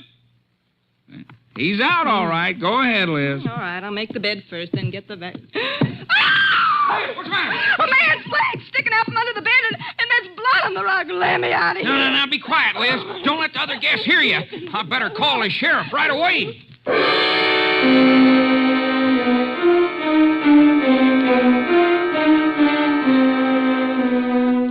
Sheriff James Curfus reached the murder scene and immediately sent out a request for assistance from the Texas Rangers. Ranger Jace Pearson was assigned to investigate. He joined the sheriff in room 114 of the Alamo Hotel. Everything just like I found it, Ranger. Except I had the bed moved so as I could get a look at the body. Throat slashed, huh? Looks like it was done with a straight-edge razor, Sheriff. Yeah. A weapon ain't around any place, though. That's what made me figure it was murder for sure. Could have figured that out even if the razor was around. Huh? Palms of his hands are cut, too. He tried to grab the razor and get it away from whoever killed him. Oh, I see. We better cover him with this sheet. Austin will have fingerprint man here soon. You know who he is? The name on the register is Henry Boland. Been here 2 days. Come up from Lone Star to sell some cattle at the auction barn. All the way up here from Lone Star to auction cattle? That's pretty far. Yeah, now that you mention it, it is. Yeah, plenty far. Who discovered the body? A desk clerk and cleaning woman. You must have passed him out in the hall. I told him to wait right outside. Yeah, I saw him. We better talk to him. Right. Just trying to clean the Bixby. Liz, Ranger wants to talk to you. Oh, sure thing. I already told you all I know, Sheriff. Anybody come in to visit in this room today? Well, that's hard to say, Ranger. A lot of cattlemen in town when the auction's running. Well, nobody stopped by the desk, but you know how it is. Men know each other, visit around. Sure. If he'd been out tending his business like a man ought to be, he mightn't be dead. That's what I say. Now, Liz, I told you he was out. I saw him go. When was this? Noon, a little later maybe. But I didn't see him come in again. Are you sure it was Boland you saw? Might have been somebody dressed like him, wearing his clothes, maybe. Oh, no, I saw him good enough to know for sure. Stopped just a few feet from the desk to wipe his eyeglasses with a handkerchief. Eyeglasses? Is something wrong with that, Jace? I'll tell you in a minute. He wear glasses all the time? Every time I see him, sure he did. I see. When you opened this door, most of the body was hidden by the bed, wasn't it? Yeah. That's right. Well, the bed's been moved since then. I think you better come in and identify the body. Oh, do we have to? Yeah, I'm afraid it's necessary, because the man in here didn't wear glasses. Oh. Come on. Well, okay. Now, look, he wouldn't have to be wearing them when he was killed, Jace. He never wore them. A man who wears glasses all the time has little pressure marks alongside the bridge of his nose. It's a thing we always look for. Helps with identification. Yeah, I'll move the sheet. All right. What? Well, that ain't Mr. Boland. No, it ain't. Well, then who is this fella? Sheriff, I don't know. I never saw him before. He's a lot different. Mr. Boland not only wore glasses, he had a mustache. And this feller don't. This couldn't be him clean-shaven? No, sir, could not. Looks like Boland isn't our victim, Sheriff. Looks like he's the killer.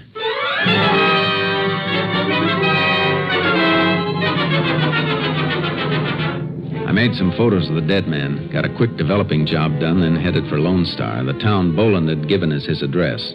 On the way, I called my headquarters and asked to have Ranger Steve Clark meet me there. He was waiting at the county courthouse when I drove up. Howdy, Jace. Howdy, Steve. Been waiting long? No, just got here about half an hour ago. Say, what's up? Headquarters fill you in on the killing of the Alamo Hotel in Olympia? Yeah, they told me about it. Good. How far out's the Boland ranch? Well, it begins 9 miles southwest. What do we do, go out and grab Boland? If he's around, but it isn't likely. Not after checking out of that hotel and leaving a dead man in his room. Why'd you head this way, then? Well, nobody at Olympia had seen the dead man before. We got to find out who he is. If there was bad blood between him and Boland, somebody around here might know about it. That's a good thought. I'll load my horse in with yours, and we can go out to the ranch and wake him up.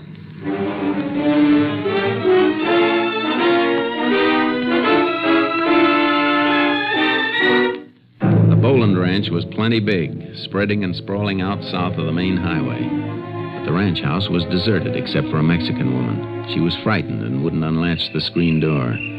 We just want to talk to you, ma'am, that's all. Go away. You come back again when Mr. Boland is here. We're Texas Rangers. We just want some information from you. I know nothing. Please, you go away. If Mr. Boland is in there, we'd like to talk to him. No one is here, senor. No one but me. It won't do you any good to hide him, ma'am. If he's not there, why can't we come in and look around? No. We should have gotten the search warrant, Jace. Yeah, she's just frightened because she's alone. There ought to be somebody else around a ranch this size. Boland must have hands. Yeah. Where are the men, senora? The vaqueros who work on the ranch. Round up, all out to work, they round up. All right, senora. You can go back to bed. We'll go talk to them. Your senora wasn't any too happy to see you, boy. I know. Well, let's get the horses out of the trailer. You really want to look for those cowpokes tonight? Yeah, because we got plenty of other things to do in the morning. Come on, Charcoal. Hot boy. Come on. What's on your mind for the morning? Find out where Boland banks, watch his account so we can trace him if he cashes a check anyplace. Hey, it'll make it tougher for him to hide, all right. That's how I want to make it. Tough. Well, let's ride. Yeah. Get up, Charcoal. Get up. Get up. Ha,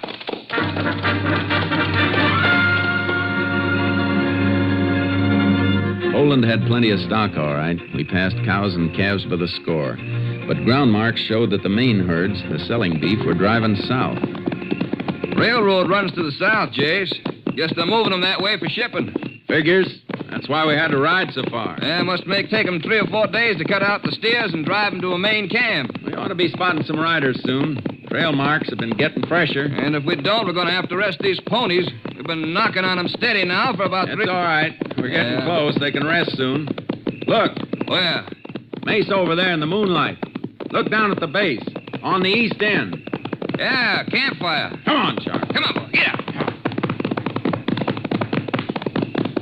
Can see the stock now, only part of the herd from the looks of it. Probably got a few folks working each section, driving into the railhead from different angles. They can drive them any way they want. All I want is somebody who can identify the photographs of a dead man.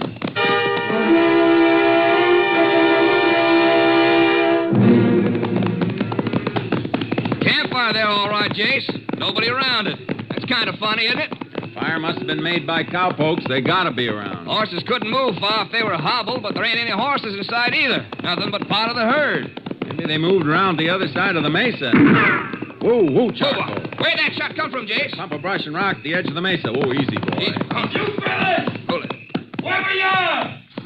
Come up where we can see you and keep your hands high! Not while you're gunning from cover. Who are you? Ranch hands with the right to be here. That's more than you got. What are you doing on this range? We're Texas Rangers. Rangers? If you're Rangers, let's get a look at you. Come on, Car. Yeah. Yeah. Oh, Charcoal. Oh, boy. Now move out of that brush where we can see you. Okay. Come on, fella. We better get off our horses, Jace. Make too good a target for them. Yeah. Well, reckon you are Rangers, all right. My name's Frank Tuller. This Charlie Small. Never mind the introductions, Tuller. You always throw lead at anybody riding this range? I fired over your head. Just a warning. A warning for what? That's orders, Ranger. Somebody's been making off with some stock, and Boland told us to be on the lookout for strange riders. Boland? He around? No. When'd you see him last? Just before we started out on Roundup. Tuller and I ain't seen anybody but each other for almost a week. And you don't have any idea where your boss might be? How would we know? Hey, you seem mighty anxious to find him. I am mighty anxious. Yeah, the boss in some kind of trouble? He's in plenty of trouble. We'll find it out sooner or later. Yeah. He's wanted for murdering a man in a hotel in Olympia. So if you know where he is or even where he might be, you better talk up. Well, if we knew, we'd tell you right off, but we don't. Know anybody Boland's been having trouble with? Nope. No, boss never had trouble with nobody. There's a dead man who'd disagree with that if he could. Get those photos out of your saddlebag, will you, Steve? Right. Maybe you can identify the man Boland killed. Here you are, Jace. Thanks. Here, Tuller, Yeah? you too, Small. Huh? Take a look. What, say? Ranger, Boland never killed this man. What makes you so sure of that? Because this is the boss. This is a picture of Boland himself.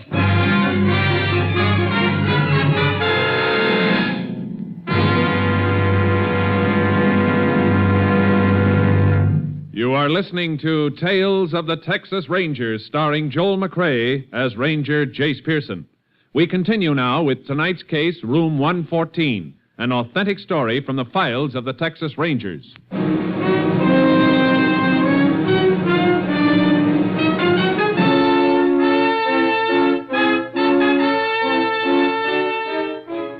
We had our killer cold, knew his name, his address, and he turned out to be the dead man. The case fell apart. It didn't make sense. You're sure this is a photo of Boland? We ought to know. We've been working for him for a year, ever since he come down from Wyoming and bought this spread. The desk clerk at the hotel in Olympia said he'd never seen this man before. I can't have that. But Boland was registered at that hotel for 2 days.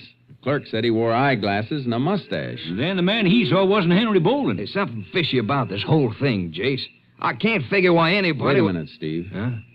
You fellas said Bolin thought somebody was running his stock off? Yeah, that's right.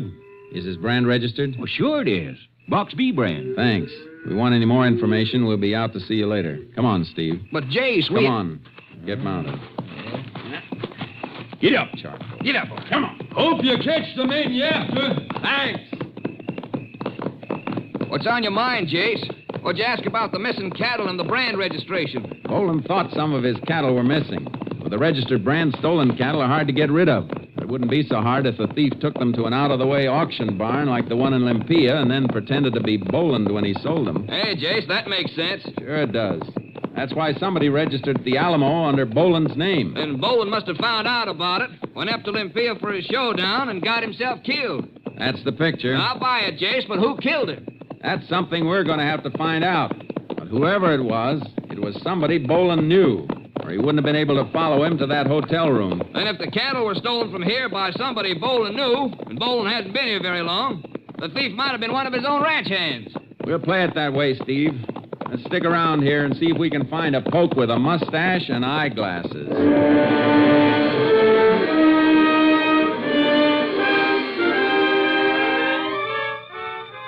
During the next morning, we spotted a pair of riders and asked if they knew of a hand with a mustache and glasses. There was such a man on the ranch, and they told us what general direction he might be working in. A couple of hours later, we found him alone, pushing some strays out of a blind draw. That's him, Jace. Just saw the sun reflect on his glasses. Let's go. Get up, Charlie. Yeah, boy. You! Stay right where you are. Don't move for that rifle holster. What's the matter, Ranger?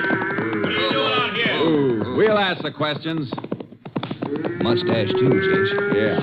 Just sit tight on that horse until I get your rifle. Now, look, Ranger. When you come riding down on me like I done something and grab my gun, I reckon I got a right to know what it's all about. You been at the Alamo Hotel in Limpia recently? Never been in Limpia in my whole life. Where you been for the past 4 days? Right here on this range working. Anybody with you? No, just me. How come? The other hands are working in 2s and 3s? Well, I ain't. I've been working through this Badlands strip. No herding here. Nothing but a few strays a one man can dig out. That's how it come. Anybody seen you here in the last couple of days? How could anybody see me? I've been way back in that scrub canyon. Yeah. If nobody saw you there, nobody'd see you if you weren't there either. What's your name? Dave Bouden. Bouden, huh? All right, you better come with us. Come with you? For what? I ain't coming any place. I'm not asking you. I'm telling you. Somebody murdered your boss, Henry Boland, up in Limpia yesterday. Murdered Hank Boland? That's right. The description of the killer fits you. What? Well, you're crazy. I've been right here, I tell you. Tell me anything you want. But you're coming to Limpia. I want a couple of people to get a look at you.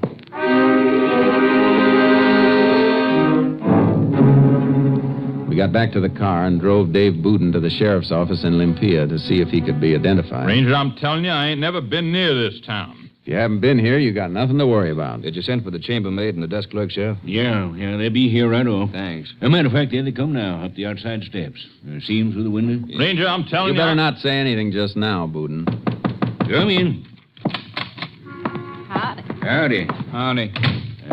Reckon you remember the ranger here? Ain't likely we'd forget him after seeing him only yesterday. Liz, Mr. Bixby, I want you to meet Mr. Bouden. Howdy. Howdy. Howdy. Doesn't seem like you've ever met Mr. Bouden before. I thought maybe you had. Nope. Can't say I ever had the pleasure. Me neither. Although for a minute he did look like... Like who? Now listen, lady, you never... Quiet, Bouden. Lines, what's everybody getting excited about? I was just going to say he looked like Sarah Leamy's old beau, the one that run off when everybody expected they was going to get married. All right, Liz, all right. Thanks, Liz, Mr. Bixby. We just wanted to be sure that this man wasn't the one who was registered under the name of Henry Boland. Oh, I see. Oh, no, nothing like him. Except for the eyeglasses and the mustache. Yeah, I guess we might as well let these folks go back to the hotel, Jason. Yeah, looks like you were telling the truth, Bouden. I'm sorry. No harm done, Ranger. No way you could have known. Jace, I've been thinking. You suppose mustache and eyeglasses might have been a disguise to throw us off? That's a thought, Sheriff. It's been done before. Well, that ain't the way it was this time, Ranger. Why not, Bixby? Well, them glasses may have been fake, but not the mustache. man you're after had a real mustache. I know, 'cause I seen him in the barber shop, and the barber trimmed it.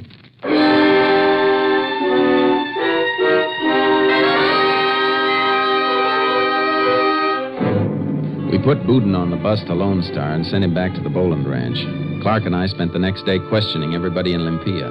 The crew at the auction barn, cattlemen, everybody. They couldn't add a thing to what we already knew.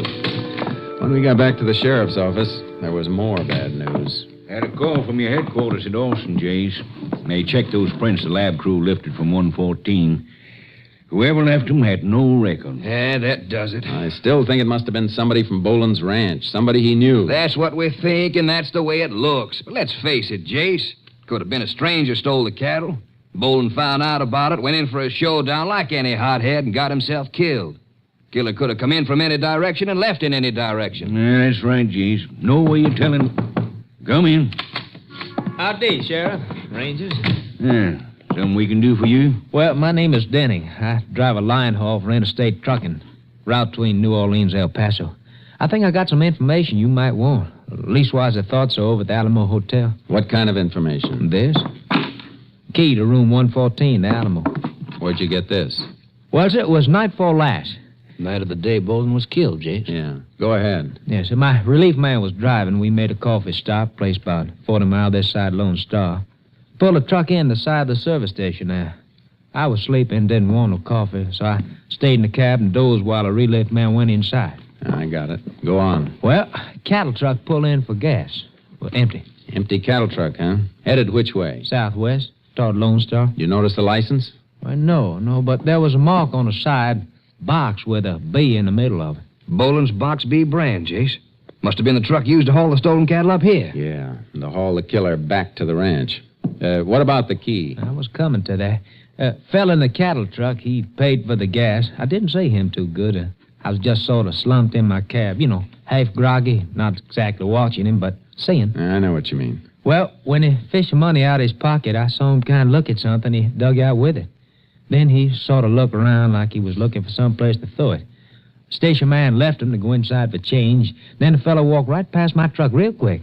He didn't see me, of course, because the cab was dark, and I heard him throw something. Make kind of a clink. Then he went back to the cattle rig and drove off. Just what he threw away, this hotel key here? That's it. I found out where my partner came out. We went back to check the top and the tailgate, and I sort of looked around and found the key with my flash.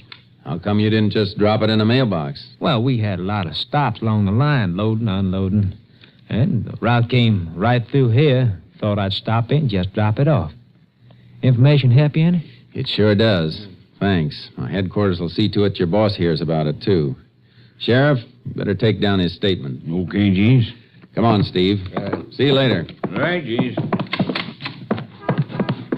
Heading back for Lone Star? As fast as the wheels will turn. Pile in. Yep. How are we going to narrow it down, Jace? Boudin was the only hand with a mustache and the glasses, and he's clear. Glasses still could have been phony.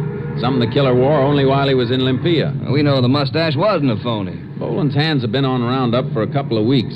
A lot of them let their beards grow. Would have been a simple matter to shave the beard and leave a lip cover. Sneak away with a load of cattle and then shave clean before he got back. I know, but Boudin wasn't the only hand working alone. One of the others did it and disappeared for a few days. His sidekick know about it. It doesn't have to be a one-man job, Steve. The sidekick could be in on it, too. Yeah, that figures. Well, what's our play, Jace? Fingerprint them all and get a check on the prints up at Austin? I think we can wrap it up quicker than that. We know the killer doesn't have a beard now and uses a straight razor. That was the murder weapon. Yeah. Boudin can tell us which of the men shaved with straight razors, and once we know that, we can settle the rest with a camera I got in the car trunk. How? By asking the straight razor men if they'd like to pose for a couple of identification pictures with eyeglasses and a phony mustache. Tell them we'll have to hold them until the pictures are seen by a couple of witnesses in Olympia. That ought to flush some action from them. Action? I'm betting the man who killed Boland will raise more fuss than the alligator when the lake went dry.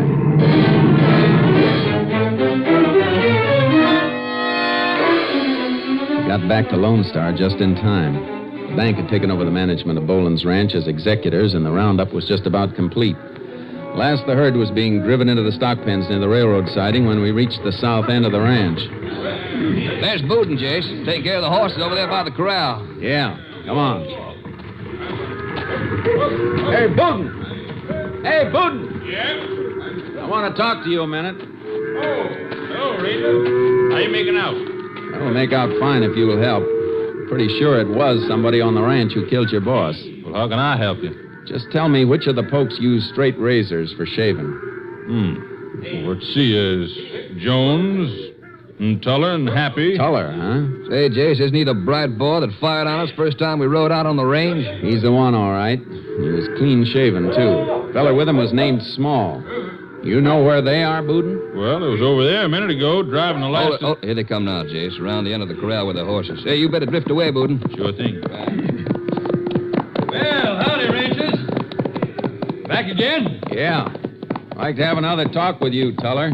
You too, Small. Sure, Ranger. What's it about? Make you wait till you dismount. Well, what do you want? Yeah. Find out who killed Bolin? We're pretty sure it's one of the hands. All you fellas without beards are going in with us. What for? Why? Yeah. What would that prove? Prove plenty when we get what we want. Take photos of all of you with prop eyeglasses and mustache on you. A couple of people in Olympia want to see them. Well, if they think they recognize somebody, that ain't legal evidence. We'll have something to help it along. We'll fingerprint the man they think they saw What? because Boland's killer left his prints all over that hotel room. Ranger, it warned me. Shut up. Huh? I helped steal the cattle, that's all. I didn't go to Olympia. He did. I told you to shut up, you rat. All right, Tuller. You can both. Tuller lashed his horse and dove behind the other mounts at the rack. The frightened animal reared over us and knocked Small into me before Clark could grab the bridle. Oh, keep your eye on Small, Steve. I'm going after Tuller. He jumped the fence into the cattle chute, Ranger. Don't let him ambush you from there, Jace. I'll climb up. Get him from above. Look out. You better stay flat up there, Ranger. I can see you better than you can see me. You got yourself in a trap, Tuller. Yeah? I'll have you in one if you come down after me. I don't have to come down after you. You're a dead pigeon in that cattle chute. Don't you believe it, Ranger? No. That shot you fired's already got the cattle stirred up. Hey, you men down in the pen. Go. Open the gate so the herd can move into the chute. Good! Give me more cover! Yeah. Cover you won't like. If they open that gate and I fire into the herd, they'll run you down. You'll get tromped to death. All right, boys, open up the gate. I'm not fooling, Tuller. I'll fire into them. No, come on. Here's my gun. All right. And climb up on the fence. All right, Ranger. All right, I'm coming. Now. Here, give me your arm. I'll pull you out of there. Good, Ranger, okay. Don't let me drop now. I don't want to make no trouble, Ranger. I made a mistake, I admit it. You made a big mistake, Tuller. Too bad you didn't use that razor strictly for shaving. Go on.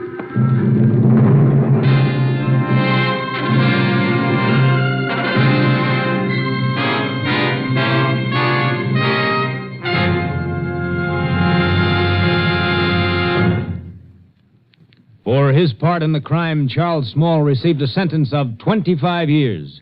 Frank Tuller was tried and convicted for the murder of rancher Henry Bolin. Today, after 2 decades, he still serves his sentence. Life imprisonment.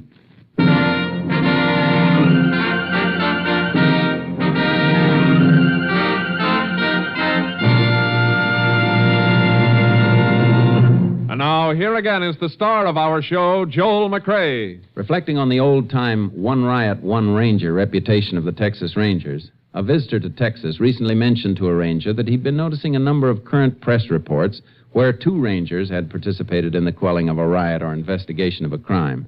After citing this observance to the ranger, the man asked, "How come 2 men are being assigned to some of these cases now? Are the rangers less effective than they used to be?" The lanky ranger shook his head. "Oh, no," he said.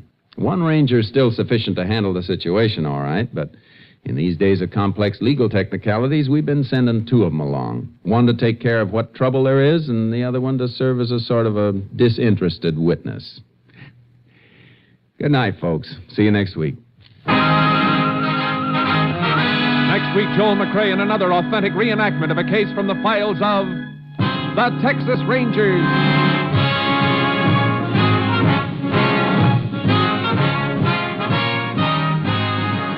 Joel McCrea is currently seen starring in the MGM production Stars in My Crown. Tonight's cast included Tony Barrett, Ann Diamond, Herb Vigran, Peggy Weber, Tom McKee, Bill Johnstone, Herb Ellis, and Barney Phillips. This story was transcribed and adapted by Joel Murcott, and the program was produced and directed by Stacy Keach. This is Hal Gibney speaking.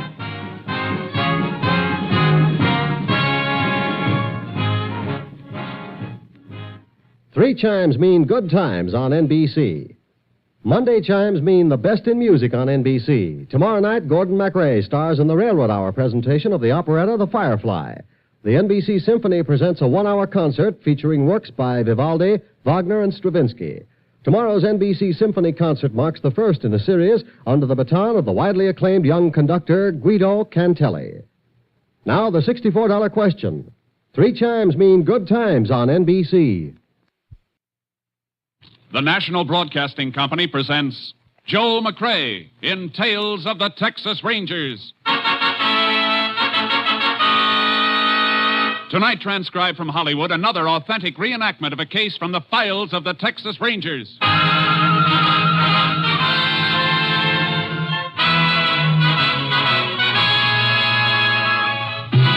Tales of the Texas Rangers, starring Joel McCrea as Ranger Jace Pearson. Texas, more than 260,000 square miles, and 50 men who make up the most famous and oldest law enforcement body in North America.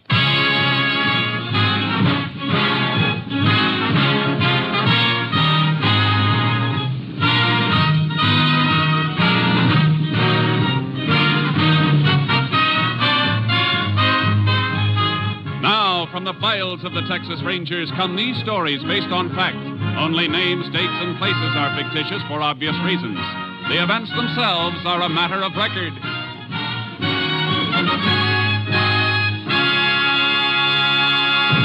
Case for tonight, The Devil's Share.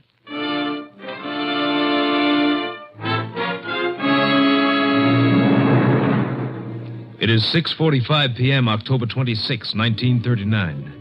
Frank Whalen, a dirt farmer, is sitting down to his simple evening meal when the door to the kitchen opens and his brother, Jeff Whalen, comes in. Well, howdy, Jeff.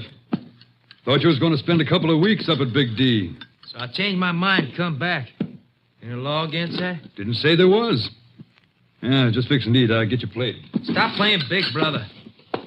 I won't eat. I can rustle my own grub. You can call that fatback and beans grub. What's the matter with you anyhow, Jeff? Nothing. Just leave me alone. You've been acting like this for quite a spell. Thought taking a trip would do you some good. Jeff, why'd you come back? I met Luther Riggs up in Big D. He told me you and Ma Jan was fixing to get married. Oh. So that's it. Why didn't you tell me? Because of the way you've been acting. I was going to tell you when you come back. You should have had a talk with me, Frank. Ma Jan used to be my girl, remember? Used to be, ain't now, Jeff. Maybe you should ask me a few things about Ma Jan. Maybe there's a couple of things you ought to know. Anything I want to know about Ma Jan, she'll tell me herself. As far as you're concerned, ain't nothing to tell. No, huh? You ought to learn a little about women, Frank. You might learn a lot if you didn't spend so many days looking at the rear end of a mule, so many nights poking your nose into that Bible of yours. If it's hurt me any, I reckon I'll find out when judgment comes. Meantime, I ain't taking your word for it. Meantime, you ain't bringing Ma Jan here either. Or maybe you're forgetting it. I'm half owner of this farm. You'll never prove it by anything you grew here. The law says I'm half owner with or without growing anything. You want to bring a wife here, you better buy me out. You can have my share for $2,000 and good riddance. Jeff, you got yourself a deal. I'll give you $800 cash in the morning and notes for the rest. You give me $2,000 cash in the morning. I ain't got that kind of money, and you know it. Who do you think you're kidding?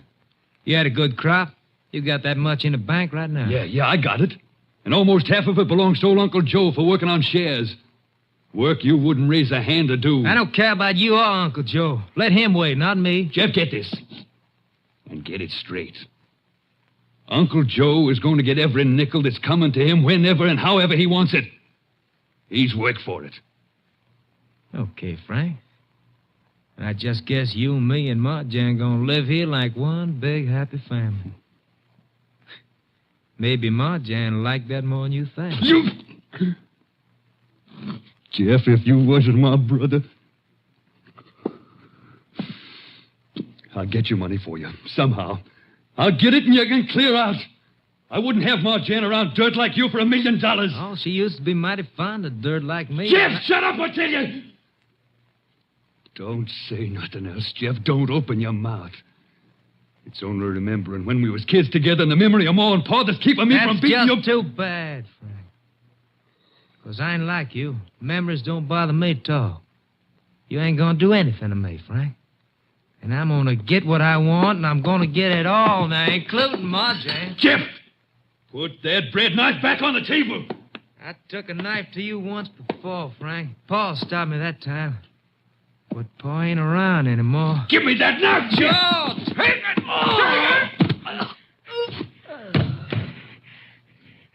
I bet you sure wish Pa was here this time.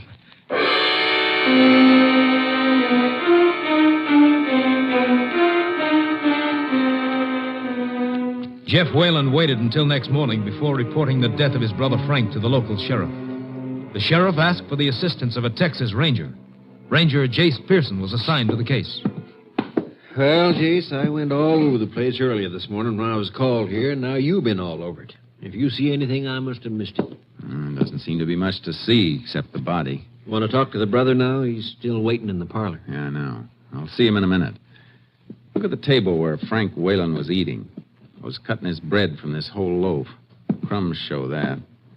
And it was a sharp, clean cut. This eating knife's the only one on the table, though. That's not sharp enough to slice the bread that way. He might have cut the bread, then put the knife away. It's possible, but it doesn't figure. No, it doesn't. Fella sits down to his food, he don't put nothing away until he's through. And Whalen wasn't through. From the looks of it, he just started to eat. What you looking in the drawers for? Murder weapon, maybe? Something like this bread knife? Could be, I guess, but that knife's clean. Yeah, too clean. Look at the blade and the handle. Well, what about them? The other knives in this drawer don't shine like this one. This one's got special treatment. Hey, I see what you're driving at. You figured it was rubbed with a scouring pad to remove blood, maybe, huh? That's something we'll have to find out, but it's worth a bet. It's been cleaned up too well to help us any, though. We might as well put it back in the drawer. Seems like that knife's the only thing we got to go on, Jace. And we're not even sure of that. I know. We better have a talk with Whalen's brother right now. Sure, but Jeff won't be able to help much. Why not? He just got back from Dallas early this morning. Called me as soon as he found the body. Oh, I didn't know that. Well, we might as well see him anyhow. Marjan Galt's in the parlor with him, Jace. Who's she? And Marjan and Frank Whalen was fixing to get married. Folks tried to keep her away when the news got out, but she came anyhow. Yeah, it's just as well. She might know something. She's broke up pretty bad. Parlor's here. Sliding door, I'll open it. Jeff, the ranger'd like to talk to you and Marjan now. When can I see Frank? I want to see him now. I think it'd be better if you didn't, ma'am. For your own good, Marjan. Last night. Only last night I was home. I was sewing pillowcases. No, come on, please, Marjan. Look, do you have to talk to her now? I can tell you anything you want to know. All right. But I think you'd better come into the next room then. Okay. Ma'am, why don't you just stretch out on that sofa and rest? All right, Jeff. When did you find your brother's body? Well, like I told the sheriff, by 5 o'clock this morning when I come home. He was killed last night around dinner time. Where were you then? On the road, I reckon. I've been up to Big D for the last 5-6 days. You drive back? Didn't have nothing to drive back in. I hitch rides. Come back same way I went. And got here at 5 a.m.? When'd you leave Dallas? Well, yesterday afternoon, I guess, about 2 o'clock. Why? Why are you asking me this? You're supposed to be finding out who killed Frank. Now, don't get steaming, Jeff. Ranger's got a reason for asking. You didn't touch anything in the house when you got in? Ranger, first thing I saw was my brother laying there on the kitchen floor. Then I hightailed back to the highway and called the sheriff. Waited right there till he come pick me up. Okay. Your brother been having trouble with anybody? You know of any reason why anybody might want to kill him? No. Nothing I can think of. Oh, Sip. Go ahead, Jeff. Well, just something come to my mind, Sheriff, but no, couldn't be him. Couldn't be who? Come on, Jeff. Your brother's laying dead in there. We got to know every little thing, no matter how small. Well, all right. Just before I left, Frank did have a little argument with Uncle Joe. Uncle Joe? Who's he? Old sharecropper. Been working a good piece of this farm for Frank. What was the argument between him and Frank? Well, old Joe claimed that Frank owed him some money from the crop. Frank said it didn't. They's both pretty hot about it. Well, that don't sound like your brother Frank.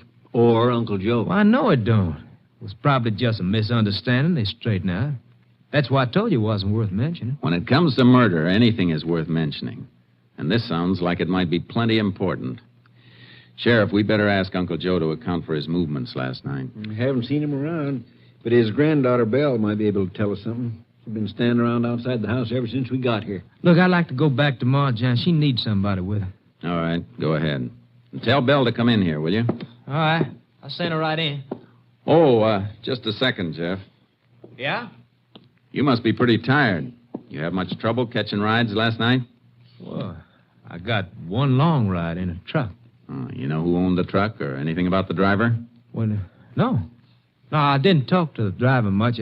I slept most of the time. I think it was out of state truck. Well, truckers usually don't like sleeping rider beside them on a night haul. Well, this fellow let me sleep on a shelf up in back of the cab. Oh, I see. All right. Send Belle in. Okay.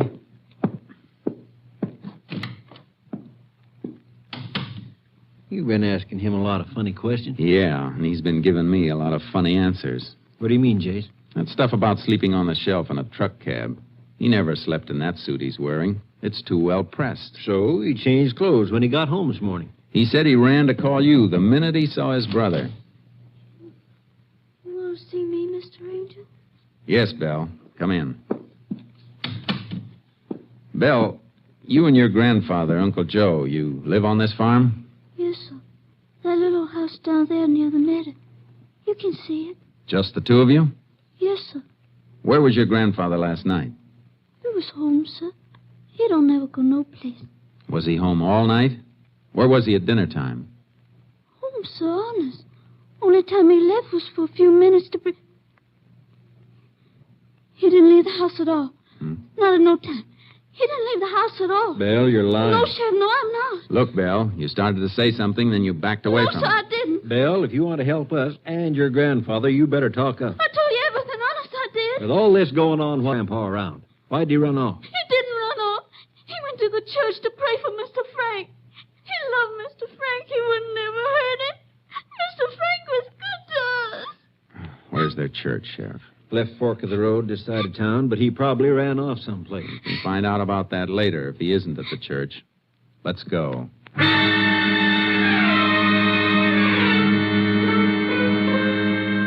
Uncle Joe was at his church, all right. We saw him kneeling in the dim light when we opened the door. Sheriff beckoned to him, and he came out into the sunlight. Tears were streaming down his face. I was just saying the prayers for Mr. Frank, Sheriff. I didn't know you'd be needing me for anything, sir. Where were you at dinner time last night, Uncle Joe? Why are you asking me that, Mr. Sheriff? Just answer the question, Uncle Joe. You can't be figuring that I killed Mr. Frank, is you? We just want to know where you were. I never hurt Mr. Frank. He's the best man I ever knowed. Why, he's even helping me so as I could buy my own strip of land and my own mule. Uncle Joe, I want an answer. And tell the truth. Belle already tried to lie for you. Begging your pardon, Mr. Sheriff, but don't nobody never have to lie for me, sir. The truth ain't never hurt me. I ain't never hurt the truth. Well, you'd better tell the truth. Just a minute, Sheriff. Uncle Joe, did you leave your house at supper time yesterday? Yes, sir, Mr. Ranger. I did. Where'd you go? To Mr. Frank's house, sir, like I did every evening, to bring him some of Belle's fresh bread for his supper.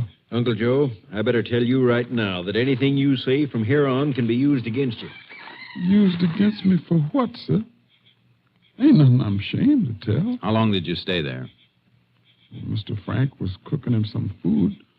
I just stayed long enough to leave the bread and to fix up with him to meet him Friday at the bank so he could give me the money. What money? what was mine from working on shares. Are you saying Frank Whalen was holding money of yours? You had an argument about whether or not he owed you that money, didn't you? Mr. Frank and me ain't never had no argument, sir. He was my good friend. Hey, Jace, here comes one of my deputies, Ben Sloan. I thought he and the other boys were beating around the farm. You know, they might have found something. Howdy, Ben. Howdy, Sheriff. What's that you got wrapped in that newspaper? This. What? A bloody knife. Where'd you get it? Reckon old Uncle Joe here could tell you as well as I can. We found it in the weeds, out behind his shack on Whalen's farm.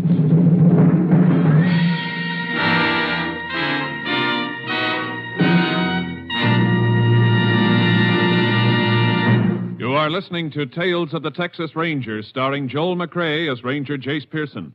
We continue now with tonight's case, The Devil's Share, an authentic story from the files of the Texas Rangers.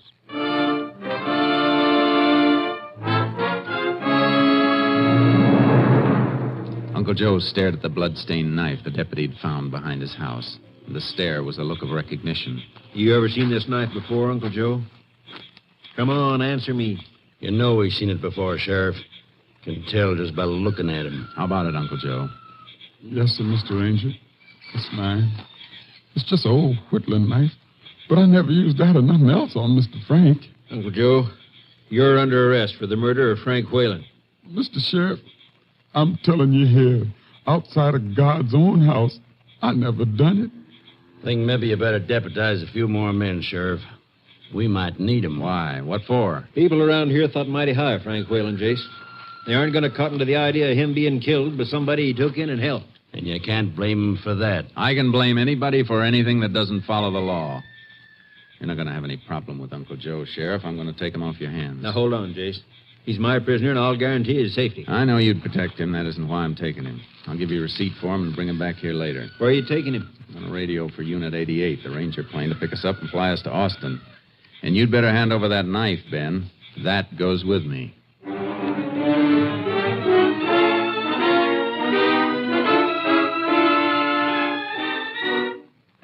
I put through my call to Camp Mabry, Austin, and the Ranger plane picked us up at the nearest airfield. Uncle Joe tightened up as we took off, and then his lips moved like he was praying. After that, he relaxed. Where you taking me to, sir? Ranger camp and lab at Austin, Uncle Joe. You know what a lie detector is? No, sir. Well, it's a kind of a machine. It's called a polygraph. It can tell whether a man is lying or telling the truth. Now, whether or not you take the test is up to you. We can't force you. Look, I'm colored, folks, sir. Would it work right on me? Yeah. It'll work all right, Uncle Joe. Well, if you say it's all right, Mr. Ranger, then I'll do it. I trust you, sir. You's good folks. Like Mr. Frank was.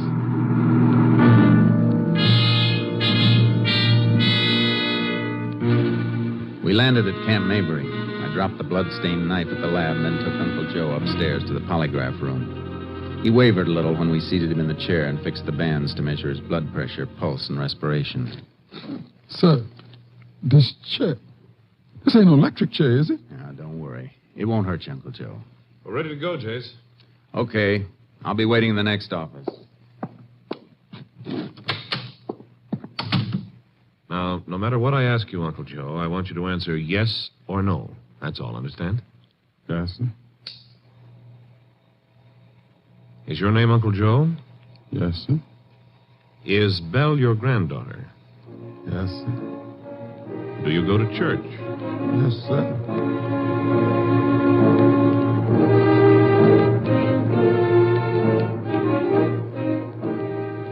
I waited in the next office, knowing what was happening. The technician would go through the list of questions, the simple, harmless questions that would register truthful reaction on the graph. And then he'd start to hit the questions that mattered, the questions about Frank Whalen. Yes, sir. Did you have an argument with him about money? No, sir.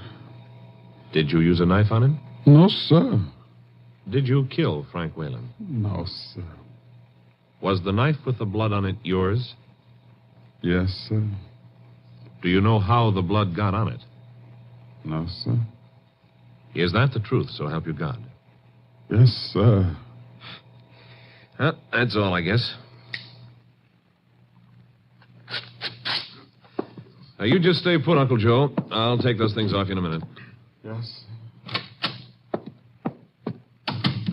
We're all finished, Jace. Good. What was the reaction? Looks like he's telling the truth, Jace, all the way down the line. Even about not having an argument with Frank Whalen over money? According to the graph, no argument. He wasn't lying. Good, because that means somebody else was lying.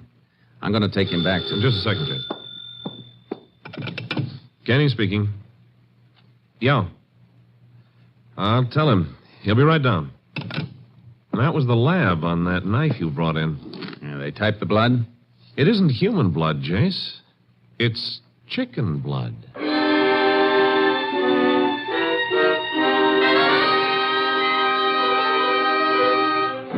Unit 88 flew us back to the airfield where I'd left my car and horse trailer. The sheriff had been notified that we were returning, and he met us at the jail with a couple of deputies. At my request, Uncle Joe agreed to spend the night in a cell for safekeeping. Then I filled the sheriff in on what I'd found out at Austin. Chicken blood. I don't get it, Jace.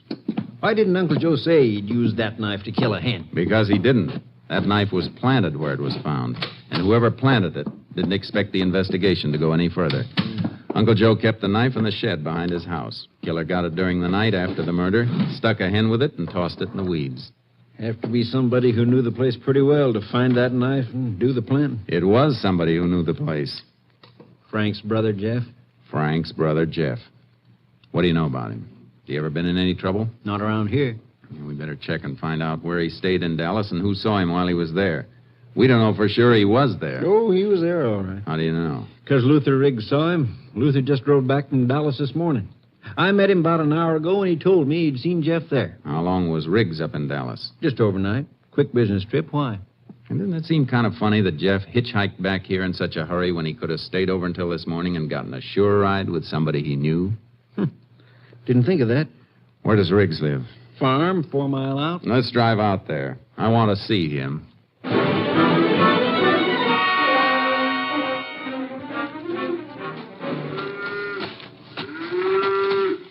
Well, howdy, Sheriff. Come out to give me a hand with my milking? No, thanks. Let go of that cow for a minute, Luther. I want you to meet Ranger Pearson. Well, sure thing. Howdy. Howdy. The sheriff tells me you met Jeff Whalen up in Dallas yesterday. Yeah, that's right. When? I reckon it was just about 9 o'clock a.m. I'd been driving most of the night to get there. Stopped for a red light, and there was Jeff just fixing to cross the street. You talked to him at all? Sure. Told him to hop in, and I'd take him wherever he was going. He said he was just drifting around, so we went and had some breakfast together. Did he tell you he was heading back for home? Not right off, he didn't. Sounded first like he was planning to spend quite a while in Big D. Didn't say nothing about coming home until after I told him that Marjan's folks had told me that Marjan and Frank was getting ready to set the date. You mean he didn't know his brother was going to get married? Didn't seem to. Matter of fact, now that you mention it, he looked right upset when I brought it up. Maybe it was because of Frank not telling him. Or maybe it was because...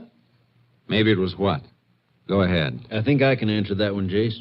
Marjan and Jeff used to walk out together about a year ago. Then Marjan sort of broke off with him. Took up with Frank later. That's right, Ranger. But Jeff never looked like it bothered him none. The way a man looks doesn't have anything to do with what goes on inside of him. Thanks for your help, Riggs. Come on, Sheriff. You're welcome. Yeah, looks like we dug up a motive, Jace. Yeah, but we need evidence to go with it. Jeff left Dallas a lot earlier than he told us he did. Not much chance of digging up anybody who gave him the lift, I guess. I'd say no chance at all. There's something else we can look for, though. What's that? Remember my saying that his clothes didn't look like he'd slept in them or driven a long way in them? Yeah, I do. The only reason he'd have changed clothes would be because the things he'd been wearing might have gotten blood on them. Well, I'm not saying you're wrong, Jace, but we combed that house. There wasn't nothing there. No. But they'll be on the farm someplace. What makes you think so? Jeff couldn't risk being seen around any place last night. Any move he'd make would have to be on foot. He had no other way. So it's a good bet he stuck close by the farm until he called you this morning. I got my horse in the trailer. I'll pick up one for you and take another look around.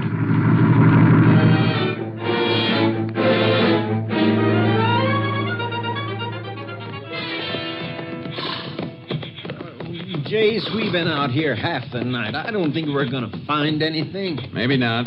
Come on back to my place and let's hit the sack. When we wake up, we can start out fresh. I don't want to wait too long. If we come here by daylight, Jeff will see us looking. Well, I'm beat. Can't we just go into the trees over yonder and rest a while? Yeah, I guess so. It'll be dawn in about 2 hours. We can move faster then with a little light. Good. Come on, boy, over at the tree. We'll all take a breather. Come on, Sharky.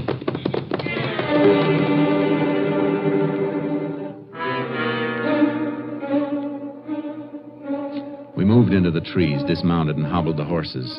The sheriff dozed off quickly, and then I began to nod. But an hour later, I came out of it. There was a bright glow across the fields, beyond some corn stalks, and it wasn't the morning sun. I put my hand over the sheriff's mouth and shook him. Shh. Hey, look over there. Looks like a fire. Yeah, just beyond the corn. Come on, quick and quiet. What do you think it is? Jeff Whalen, burning those clothes we've been looking for. We ran for the cornfield, and when we got into it, the light rustle of the morning wind in the stalks covered our approach.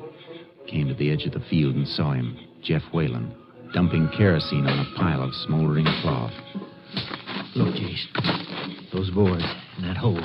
Yeah, old well covered over. He dumped the clothes in there last night. Now he's come back to burn them. Must have been some water in the well. They're smoldering. They won't burn right. He will if he keeps pouring kerosene on them long enough.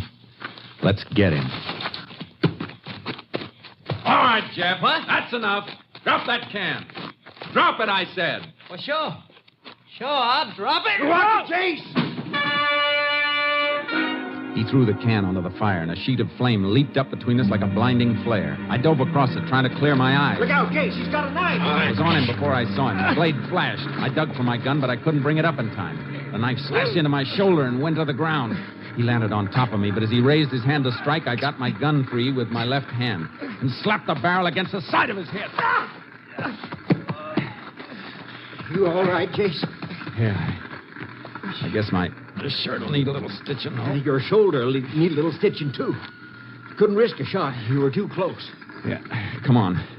Got to stamp that fire out before all the evidence is burned. Well, that's only kerosene on the ground burning. I kicked what we need out of the fire. Plenty left for your lab to work on. Good thinking, Sheriff. Coming to, Jace. Yeah. All right, Jeff. Come out of it. Come on. What'd you jump me for?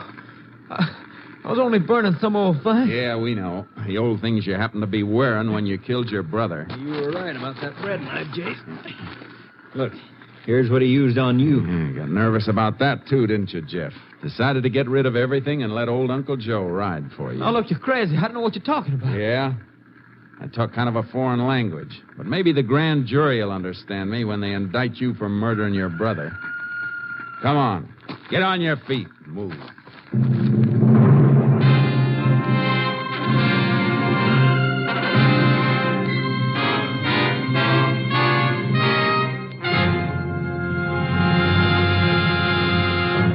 Jeff Whalen was tried and convicted for the brutal knife murder of his brother Frank. On August 2nd, 1940, at Huntsville Penitentiary, he died in the electric chair.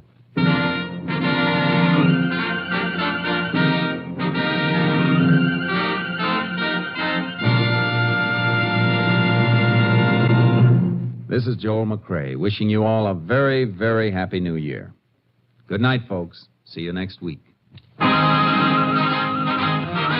Next week, Joel McCrea in another authentic reenactment of a case from the files of the Texas Rangers.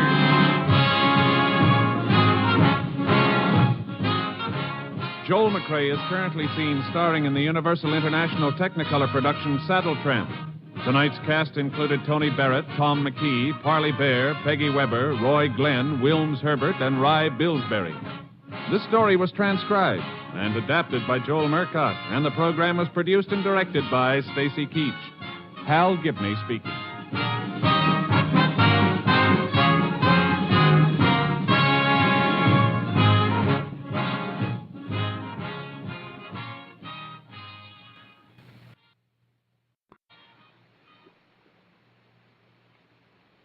NBC wishes you a season of good cheer, a brighter new tomorrow and a happier new year. Stay tuned for the $64 question. Tomorrow, remember the Cotton Bowl game on NBC.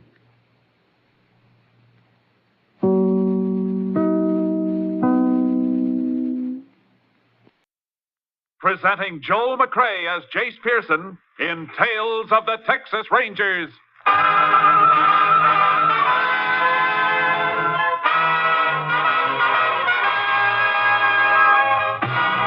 Tales of the Texas Rangers, authentic stories from their official files. Texas, more than 260,000 square miles. And 50 men who make up the most famous and oldest law enforcement body in North America.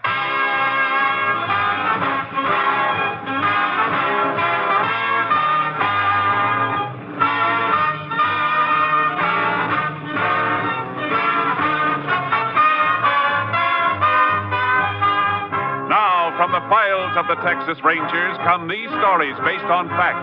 Only names, dates, and places are fictitious for obvious reasons. The events themselves are a matter of record.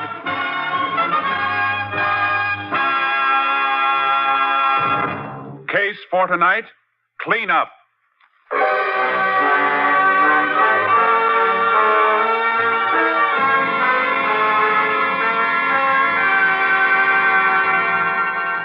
Several years ago, the town of Kilman, Texas, boasted a population of slightly under 3,000 inhabitants. Until a wildcat gusher started a fabulous new oil boom. In a matter of months, the population rose to 12,000 as drillers, roughnecks, and other field personnel poured in.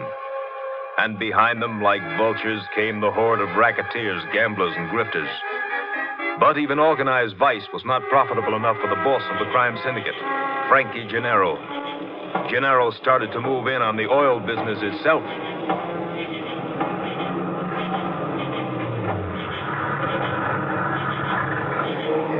Sure Paul is alone, Studs? Yeah, Frankie. In the shack with a light. What have we been getting from him? Herb's got the figures. Yeah, he's got 4 wells in production. We've been getting 200 barrels a day. So what's his beef? He's still getting plenty? He choked the wells down. Says he won't pay off anymore. Yeah, we'll see about that. You better come in too, Herb. Yeah, okay, Frankie. Don't knock, open it. Hey, what's the idea busting in here? No idea, Paul. I hear you've had some kind of a misunderstanding with my boys here. There's no misunderstanding, Gennaro. You're just not getting any more oil from my wells. I'm not taking any more threats from you or your tin-horn friends. Watch what you're saying, Paul. I'll say what I want. I'll not only say it to you, I'll say it to the law. Your mouth's got a loose trigger, Paul. Shoots off too easy. Get out. Get out of here before I bend this pipe wrench over your head. Take him, Strut. Let go of me. Oh. Grab him, Frankie. Let me go. He's got a knife. Let him have it, Herb. Oh, he clipped me with that wrench. Well, he won't do it again, Studs. This'll teach the other operators not to get smart.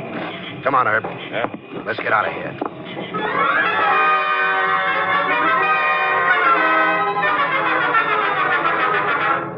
The death of Joe Powell sealed the lips of other frightened oil operators, and they said nothing as Frankie Gennaro continued to exact tribute from the smaller private companies.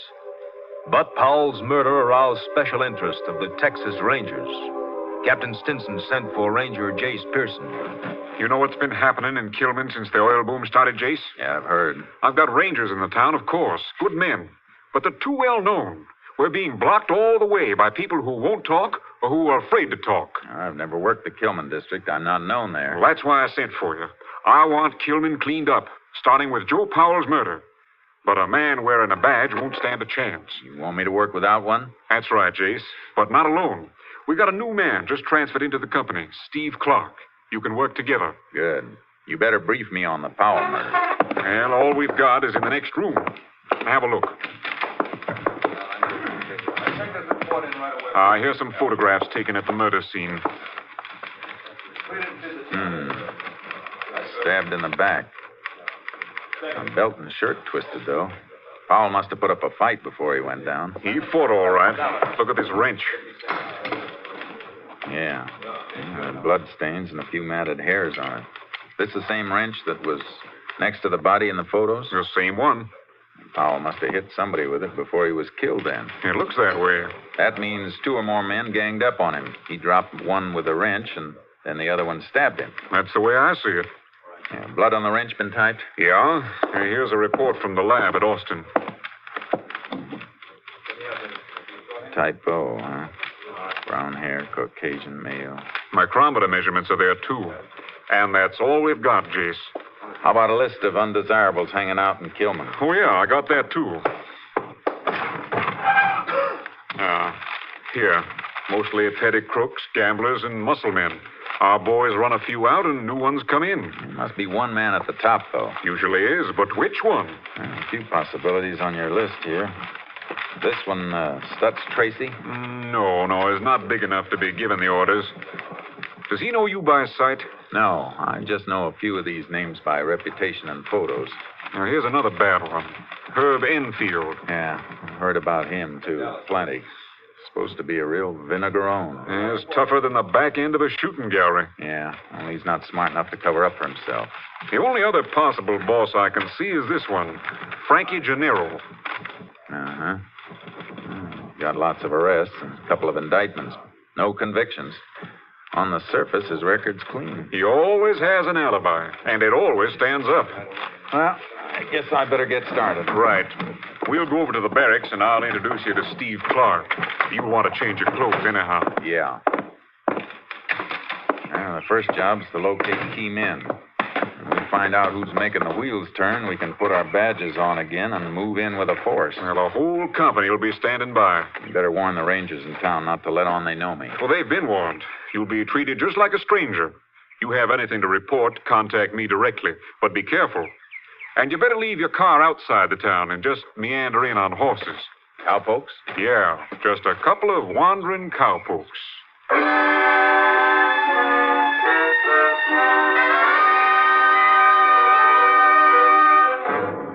I met Steve Clark. We dressed like a couple of cowpokes and parked our car outside of Kilman. It was almost midnight when we rode in. The town was sprawled all over the map, dotted with trailers and crude shacks thrown together from tin and old packing crates. Despite the hour, everything was going full blast. Plenty alone, Sure is booming, Jace. Yeah. The hotel down a ways looks especially lively. Bet that isn't legal liquor they're taking on around here. Yeah, I bet there isn't much of anything here that is legal. A bunch of oil trucks coming through. You better get out of the way. Get over, Charcoal. Come on, boy. Over, boy, over. Seems to me that it's kind of late for them to be hauling oil. Ought to be a daytime operation. Might be a shortage of trucks, Jace. Everything has to be hauled. No pipelines to the refineries yet. You think it might be hot oil? Maybe. We don't know why Joe Powell was killed, but if somebody'd been stealing his oil and Powell found out about it, we'd have a pretty good motive. Yeah. But if those trucks are hauling stolen oil, they're being pretty open about it. Oh, boy. Listen to that racket. Yeah. Being pretty open about everything around here. Boy, you talk too much. Come on, Clark. Let's get us a room. Then I want to call the captain and find out about these night-riding trucks.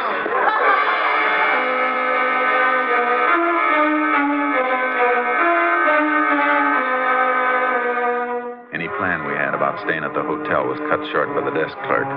There wasn't a room available in the town. We hung around for about an hour before we found a rancher who told us we could bunk down in the loft of his barn outside of the town. Cleaning that mess up isn't going to be easy, Jason. It's going to be even tougher than it looks, Clark. Notice what happened when the sheriff and one of the rangers they know walked in? Yeah, all the gambling stopped 5 minutes before they got there, and all the liquor disappeared. Whoever's running that place knew they were coming. No wonder our men haven't been able to get any place. We could have stopped that place from operating, Jace. We saw what was going on. It wouldn't do any good to show a badge and shut down one spot. We got to shut them all. But first, we got to hook them all together. Yeah, guess you're right. Hey, look over there. Roadside phone booth by that gas station. You still going to call Captain Stinson? Yeah, it's a good spot. Station's closed. I'll take the horses back off the road and wait. Good.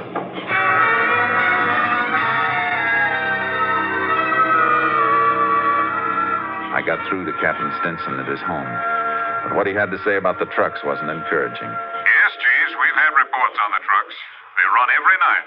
Have our men ever stopped any of them? Yes, but they seem to be all right, Jace. They have receipts for everything they're carrying. And the trucks are properly licensed. I still can't see why they're running at night. Neither can I, but there's no law against it. Hasn't the commission set a limit on the number of barrels each well can pump in a day? Yes, each well is allowed 300 barrels a day, as long as the present pressure holds. Have the operators been accounting for that much oil each day? Yes, the commission keeps a careful check. Operators report production of 300 a day. The trucking company receipts show haulage of 300 a day. And the figures at the refineries tally, too. It's a three-way check, Jace. I don't see how they could beat it. Well, I'm still convinced that Powell's death has something to do with hot oil. Well, I can't help you there, Jace. It's all in your lap. I'm hoping to match the hair the lab found on that wrench Powell used. But I need a motive to narrow down the field. 12,000 people in town make a lot of suspects. Well, do the best you can. I will. I'm sending you a list of names. Men we spotted running gambling games and selling liquor at the hotel. We'll have to let them run for a while, till we move in with a big broom. We'll raise dust whenever you're ready.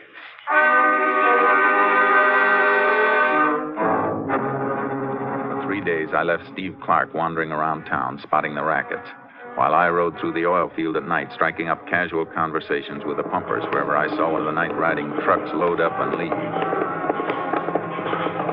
Howdy. Well, howdy. A little bit off your trail, ain't you, cowpoke? Just riding around, wishing some of this land was mine. Yeah, we all wishing the same thing. Just gonna have a donut, a little coffee. Want a cup? Yeah. If your friends on the truck didn't drink it all. Them fellas, they're always in too much of a hurry. Yeah, you can tie a horse to the derrick there. He'll be all right. Thanks. There you are. Thanks. Yeah, it's a funny hour for making oil pickups. What makes them haul so late? Oh, I don't know. They always take a full load? Uh-huh. 100 barrels a clip. That's a full tank truck. Them field storage tanks hold 1,000 barrels each, don't they? Uh-huh. Want a donut? No, thanks.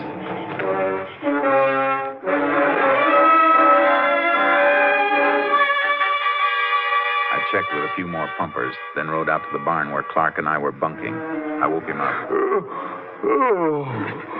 Oh, morning, Jace. What time is it? Almost 6. What'd you find out? Oh, let me stretch here. Yeah, got another flock of names you can send on to the captain. Here you are. Yeah, we got just about every small-time hood staked out. Everything but the head man. Jace, I'm not so sure there is a head man. There's gotta be. All the racketeers stick to their own game in their own part of town. They're all protected by the same muscle men. Yeah? So? So they belong to an organization. Otherwise, they'd be fighting among themselves, trying to move in on each other. Yeah. Didn't think of that. Dipping a finger in the oil business here, too. I'd swear to it. And that's big. We find the man on top of that, we'll have the kingpin of the entire operation. Well, I'll keep looking around, Jace. No, let the town go for a while. From now on, we'll concentrate on the wells. When we get the man responsible for killing Powell, the whole thing will tumble like a house of cards.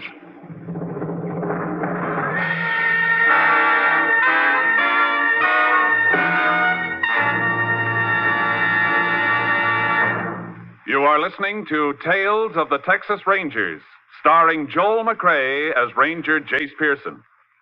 Beginning 1 week from tomorrow, that's Sunday, October 8th, Tales of the Texas Rangers will be heard at a new time. Remember, our next show is Sunday, October 8th, 1 week from tomorrow. Now we continue with tonight's case, Cleanup, an authentic story from the files of the Texas Rangers.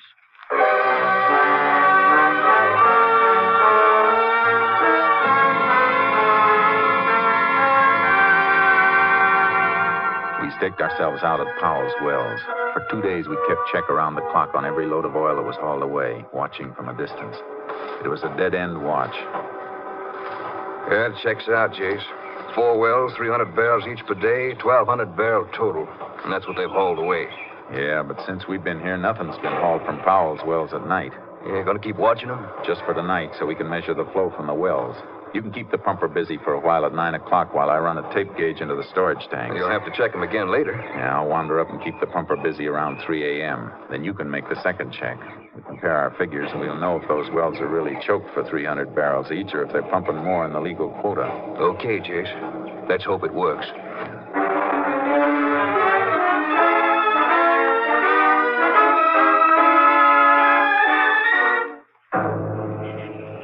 We made the check, but we didn't have to do much figuring. The wells were on the nose. 300 barrels a day each, not a drop more. Yeah, that's it, Jace. And the refinery reports show that it's all going through. There's no hot oil to be accounted for. Well, it was a thought. Let's get the horses and turn in. Yeah. Guess Paul just happened to brush somebody the wrong way. Yeah. That oil angle would have helped plenty. Too bad. Hey, wait a minute. There's a car coming. Hey, yeah. He's turning up the road toward that rigging over there. Rigging isn't lit. Nobody's working there. It was a dry hole. Get low. Yeah. His lights will sweep this way when he turns.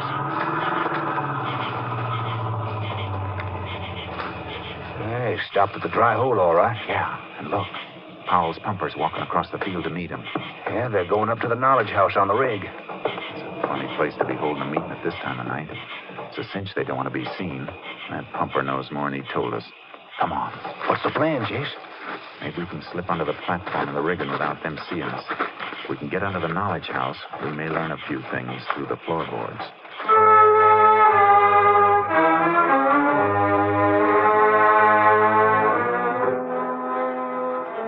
We crept through the muddy channel that drained into the slush pit and got under the knowledge house. We were hidden, but we could hear them.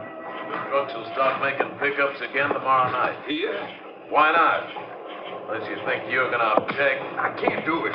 You know Powell changed the joke before his accident? Yeah. All right, sir. How can I give you any oil? Wells are only pumping regular quotas. Have the chokes changed again, so they pump a little extra. I can't. Not without Miss Powell's okay. I'm working for her now. Maybe you didn't hear me. I said change the choke. Oh, I'm afraid, Stutz. Must be Stutz Tracy, Jace. Yeah. Well, don't look at me like that, Stutz. You know I'm on the spot. Listen, we've got the operators in this field lined up. We don't intend to have any trouble with a wise guy pumper. No, wait a minute, Stutz, wait a minute. What'd you have to hit me for? Just to make you think. That's only a sample. Maybe you'd like what Paul got. Don't talk like that, Stutz. I'll do what you say. Just tell me what you want me to do. I've already told you. The trucks will roll tomorrow night. Yeah. Don't disappoint. Don't forget. Yeah. Tomorrow. He knows what happened to Paul, Jace. Let's grab him. No, stay down. He's not the head man. But I wonder why we haven't been seeing him around. Wish I could have gotten a look at his face. His voice sounded familiar. Yeah, you've seen mugshots of him in the photos we have. Hey, a fellow with the broken nose. That's right. Have you seen him around? Yeah, I think I have. Shh. Pumper's leaving. All right. How about it? You seen Stutz? Yeah, only this afternoon at the hotel. He was talking to Frankie Gennaro. That's the first time either of us has seen him since we've been here. I heard him talking to Gennaro. He said he'd been up to Big D. In Dallas? What was he up there for? Well, that wasn't mentioned. They didn't talk much. All I know is that Stutz just got back. He'd been gone 2 weeks. Come on. We can get out of here now. Gone 2 weeks, huh? In other words, since Powell got killed. Yeah, what do you make out of that, Jason? Maybe he doesn't know just something about Powell's murder. I got a hunch he was in on it. Powell clipped one of his attackers with that pipe wrench, remember? Must have left a mark. And if Stutz had that mark, he wouldn't hang around and give people a chance to notice it. Is that it? 2 weeks is just to be about long enough for a scar to heal over. We got to get a sample of Stutz's hair to match with the hair samples Lab got off that wrench. Well, how do we get that? Get our hands on a comb or brush. Anything he's used on his head. But first, we got to find him. Well, he may have headed back to the hotel. That's a favorite hangout. Yeah, we'll try it. But on the way into town, I want to call the captain. Yeah. Come on, Charcoal. Come on, boy. What are you going to call the captain for? Find out who owns the trucks hauling the oil and what refinery they're going to. See if we can hook the ownership up with any of the people we've been watching here. Why? Well, because records have been falsified to cover that hot oil. We find out who's changing them, and we'll know who Stutz is working for and who killed Powell. Jace hot oil won't prove murder. No, but once we link Stutz as an accomplice in the murder, I got a feeling he'll squeal like a pig caught under a gate.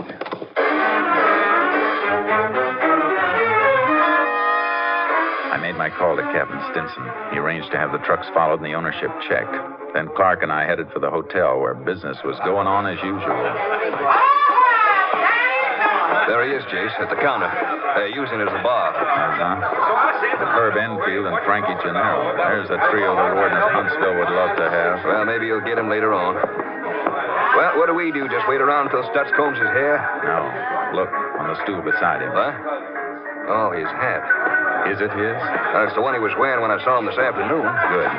There'll be enough hair strands in it or little clippings in the band to tell us what we want to know. Well, Jace, how do we get it? I'll call for a drink and crowd him. You just grab it and fade. You want me to take it back to the barn? No. No, there's a small airfield near the next town. Get it over there and call the Austin lab and have it picked up. They can report to Captain Stinson. When I call him in the morning, he should have enough for us to start dropping the net.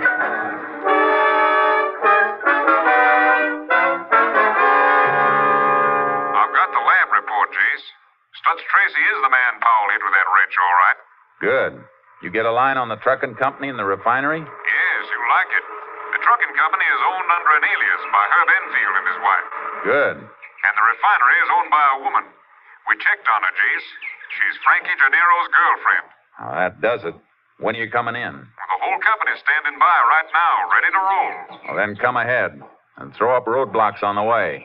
An awful lot of people are going to want to leave here in a hurry.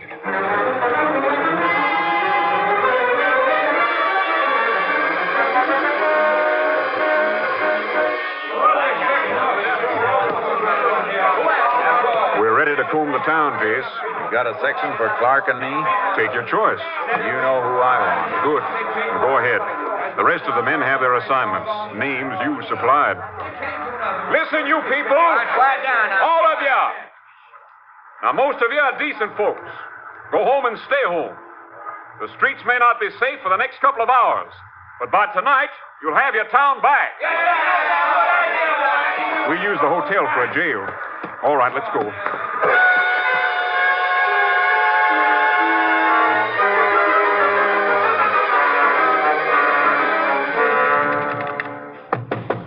You men in there, you're surrounded. Come out with your hands up. All right, come on. Get moving.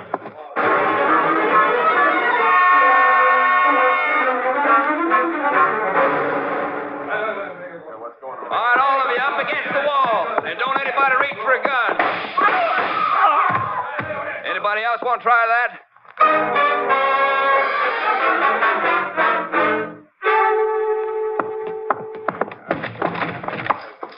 All right, Stutz, on your feet. What do you cowpokes want? We're not cowpokes. We're Texas Rangers. Rangers? But... Get up. Get up. You're coming over to the hotel lobby. We'll tell you all about it.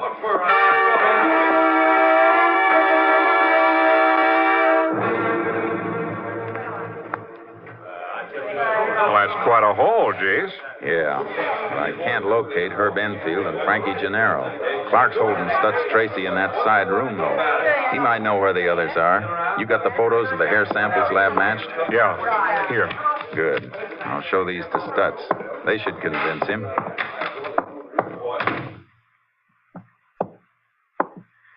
He say anything yet, Clark? Jace, not a buzz. I'm not going to say anything either. Stutz, I got something to show you. Ever seen anything like this before? Take a look at this photograph. What is it? Just a couple of hairs. One on the left came from your hat. We borrowed it last night. What's the idea? And the hair on the right is just like it. Exactly like it. That came from a bloody wrench we found beside the body of Joe Powell. Powell hit you with that wrench, Stutz, and then you killed him. I was never even near him. That hair and the scar on your head proves you were. But I didn't kill him. You were there. You know who did. I was knocked out. I didn't see who was... Come on, Stutz. Who was with you? Herb Enfield and Frankie Gennaro. Yeah. Oh, he'll kill me. He's going to kill me. Gennaro's the boss, then. Yeah. He's got a hideout someplace. Where is it? No, he'll kill me. I said, where is it? You got to protect me. There's a cabin up past the Red Cedars, other side of the oil field. That's where he's been living. You'll have a clear view of the road up there, Jace. We won't use the road. We'll ride up from behind. Is Enfield there, too? Yeah.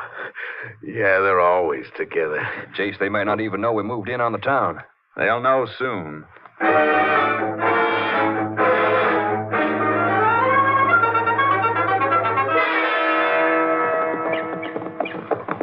Yeah, there's the cabin, Jace. Pretty fancy. It ought to be. They've milked plenty out of this town. Yeah. Cow's running dry for 'em now, though. Hey, somebody around the side of the cabin there in a hammock. That's Gennaro. In a nice silk robe. He's in for a change of wardrobe he isn't gonna like. He's getting up, Jace. He sees us. You looking for something? Yeah. You're wanted in town. That's Tracy send you for me? Huh? Oh, yeah. Yeah, he did. Enfield, too. Anything wrong in town? I don't think so. You see anything wrong, Clark? No. No, I thought everything was fine. Hey, Herb! Yeah, Frankie? Stats wants us in town. Sent these fellows out to tell us. Oh? I've seen you two around before, haven't I? Hey, what's that on your shirt, cowpoke? Oh, that's just the Texas Ranger badge. Come on, both of you. You're going into town. You shady! You, fellas mind telling me what you think you've got on me? Well, let's start with the killing of Joe Powell. I can prove I was someplace else when Powell was killed. Herb and Stutz and I were playing cards with 3 other men all night long. Not this time, Gennaro. What do you mean? We've already proven where Stutz was, and he's made a full confession. There'll be no alibis this time. Don't move, Gennaro. Look out for Enfield! Wait a minute, fellas. We don't want to fight. Shouldn't fool around with a gun, Herb. A knife in the back is your specialty. My arm. Well, I'm glad to see you know that I didn't kill Powell. Sure, Gennaro. You're the boy with the brains. You don't do the work. You order it. It's something you can't prove. No? You don't think Herb is going to take all the blame, do you? You're not going to set me up, Gennaro. Shut up! I want a lawyer. I can understand that. I never saw a fellow who needed one more. All right. Get moving. Take it easy.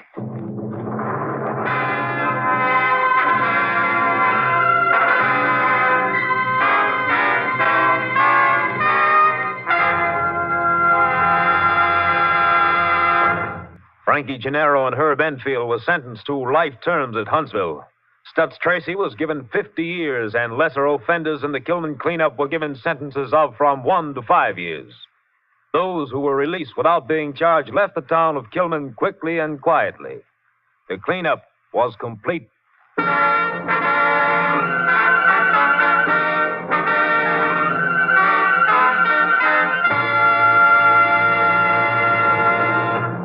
And now, here again is the star of our show, Joel McCrea. Folks, here's a special announcement I think you'll be interested in. You'll next hear Tales of the Texas Rangers, beginning Sunday, 1 week from tomorrow. Yes, we're moving to a brand new time on Sundays, beginning Sunday, October 8th. I hope you'll make it a point to hear us at our new time, beginning in just 8 days. Good night, folks. See you next Sunday. A week from Sunday, Joel McCrea in another authentic reenactment of a case from the files of the Texas Rangers.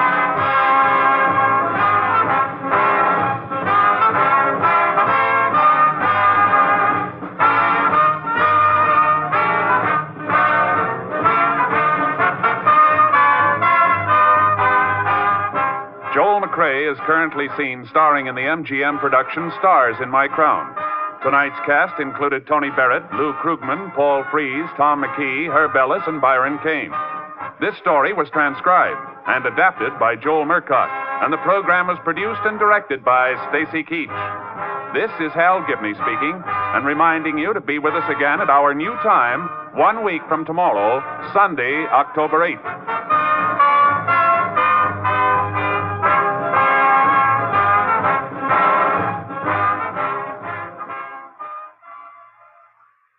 Three chimes mean good times on NBC. Next Saturday at this time, Dennis Day returns to the air. Dennis Day's comedy is always refreshing because he appears so timid and bewildered. But one thing that doesn't bewilder Dennis is how to sing a popular ballad or rhythmical melody. So for comedy and songs, it's Dennis Day at this time next Saturday. That day also marks the return of the Judy Canova Show. And tomorrow, Phil Harris and Alice Faye return to NBC. The National Broadcasting Company presents Joel McCrea in Tales of the Texas Rangers. Tonight, transcribed from Hollywood, another authentic reenactment of a case from the files of the Texas Rangers.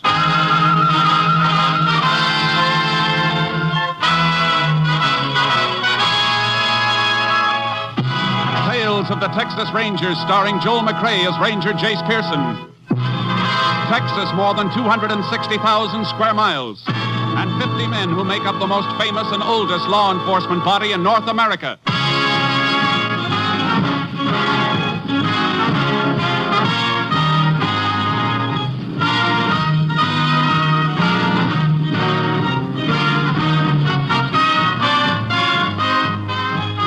Now, from the files of the Texas Rangers come these stories based on fact. Only names, dates, and places are fictitious for obvious reasons. The events themselves are a matter of record.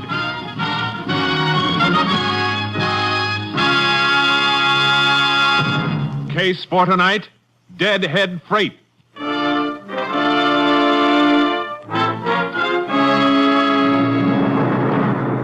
It is shortly before midnight, August 27th, 1938, at the Santa Fe Freight Yards in Lubbock, Texas. A deadhead freight hauling empties back to the West Coast from Galveston has just pulled into the yard. The brakeman and a railroad detective are making a routine check of the cars for free-riding hobos. If I was a yard dick, I'd be snoozing in the roundhouse. You ain't found a free rider in months. Yeah, so what? I get paid to check, and I check. Oh, you know, boson, the freights always hop off before we pull into the yards. You ever think one of them might fall asleep in the car and not have anybody to wake him up? Well, could be. Yeah, flash your light and listen. Okay. Hey, see? Nobody. The car up ahead is the last of the boxcars. I walked the flats and gondolas while we was rolling, so I know that they're clear. Hey, why's the door rolled shut on this one? Well, I don't know now. Shouldn't be. Now, let's get her open. Now, throw your light around. Yeah. Nobody riding, huh? Come on. All right, Bo. On your feet. And throw that light right on him. Yeah. Well, no wonder it didn't move, just an old duffel bag. Yeah. What's a duffel bag doing on a deadhead freight? Hey, there's something in it, huh? Hey, come here. Feel this. Feels like a body. Hey, you got a knife on you? Yeah, here. It's a good thing we didn't pass this car. The top of the bag sewed up tight. I'll have to cut right through the side. Yeah. What? It's a young woman. Yeah, stabbed to death. And throw that light around the car. Well, what are you looking for? There's no blood anyplace. She wasn't killed on the train. Somebody must have loaded the body on to get rid of it. Yeah, so the murder can't be pinned down to any definite area. Hey, where'd you stop last, before you pulled in here? Siding, west of Sweetwater? The body must have been put on someplace between there and Galveston, then. We better call the police. They can notify the Texas Rangers.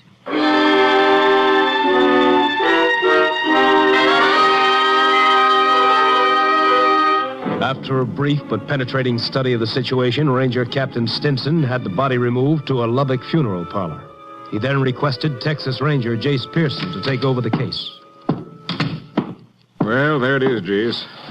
Pretty brutal job of stabbing. You figure it happened a good piece from here, huh? Couple of reasons for that. Here's a map. Shows the route the freight train took. Spot circled in red shows where it made stops. And at what time. I see. No stops after it left the siding outside Sweetwater, huh? Right. And most of the stops were made much further east. Well, according to the time of these stops, body must have been loaded on the train between Presby here and Turner City here. Well, how do you arrive at that? Train made all its night stops between these points. Isn't likely the killer loaded the body on by daylight. Too much chance of being spotted by the train crew. Well, that's good reasoning, Jace. You may be right. You said the body was sewed up in a duffel bag. Yeah. You better look at it before I send it on to the lab. I have the undertaker lock it in this cabinet and give me the key. Yeah, here it is. Regular opening at the top of the bag is sewed up tight. The draw cord is missing. See?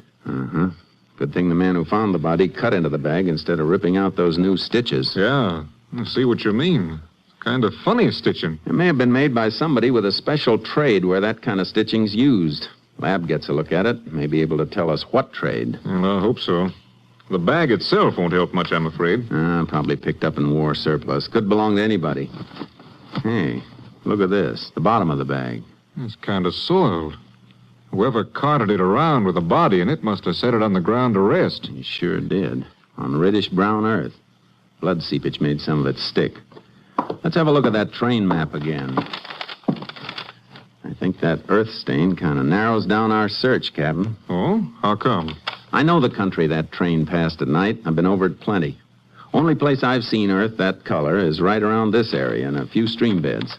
Cotton Belt runs parallel to the railroad for about 40 miles through there. Well, I've seen all I want to see, unless you have something else. Nope. Let's go. I'll get this bag off to Austin. Body going to be held here for identification? Yeah. If she isn't identified, we'll see if we can run down something by her clothes. Any laundry marks or anything on them? Afraid not, Jace. Homemade and home laundered. No dental work to help us either. And her fingerprints aren't on the file. Might have a man check on the shoes she was wearing. They weren't homemade. Yeah, we'll try it. You got any ideas about what you're going to do? If it's all right with you, I'd like to take a crack at that Cotton Belt area. Tow charcoal down on the horse trailer and then ride parallel to the railroad tracks and see what I can find. Well, that's a lot of territory. How about Steve Clark riding with you? Good deal. We get anything from the lab, I'll let you know. I'll radio Clark and assign him. Then you can pick him up on the way. Good luck, Jace. Thanks, Captain. You'll hear from me.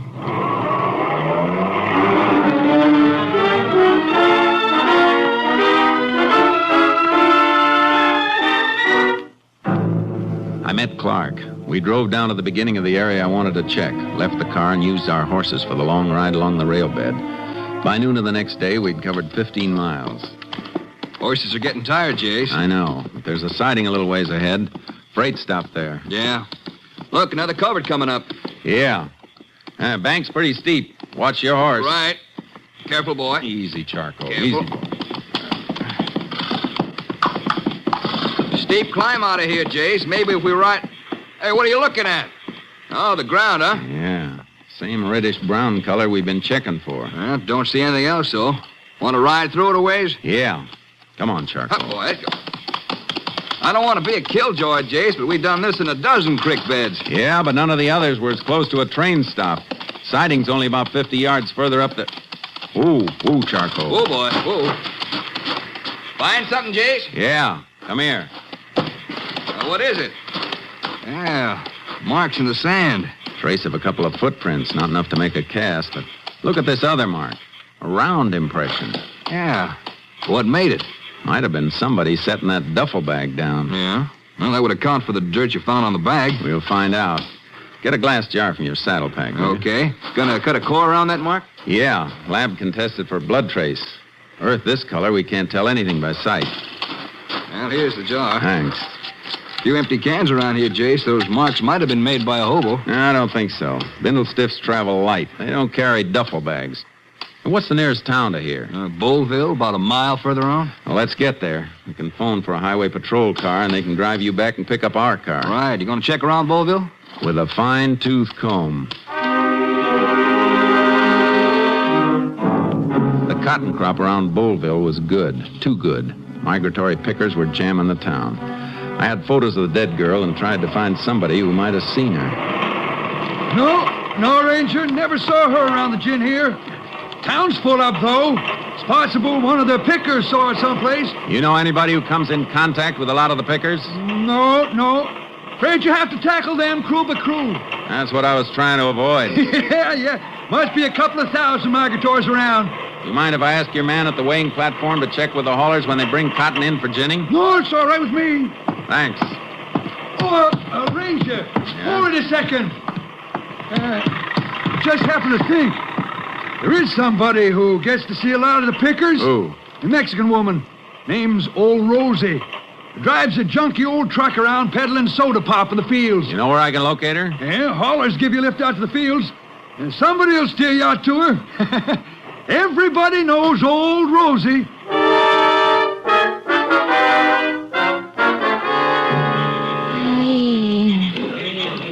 Somebody killed that poor girl, huh? That's right, Rosie. You ever see her?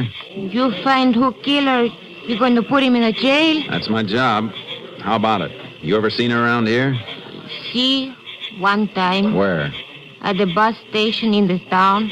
She was with a man. You know who the man was? No, senor. And why'd you hesitate? Is that the truth? Why should I tell a lie, senor? I don't know who the man was, but he looked like he was.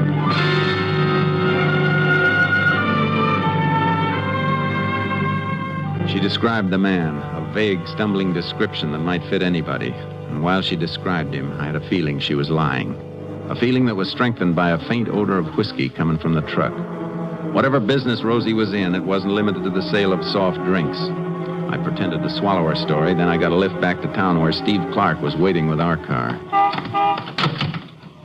Better hop in, Jace. Just had a call from Austin. And they checked the earth sample we sent in a jar? Yeah, blood trace all right. Same type as the victims. They got a line on a few other things, too. The shoes on the dead girl have been traced through the manufacturer to a store in Sheffield. Here, I wrote down the name of the store and the address.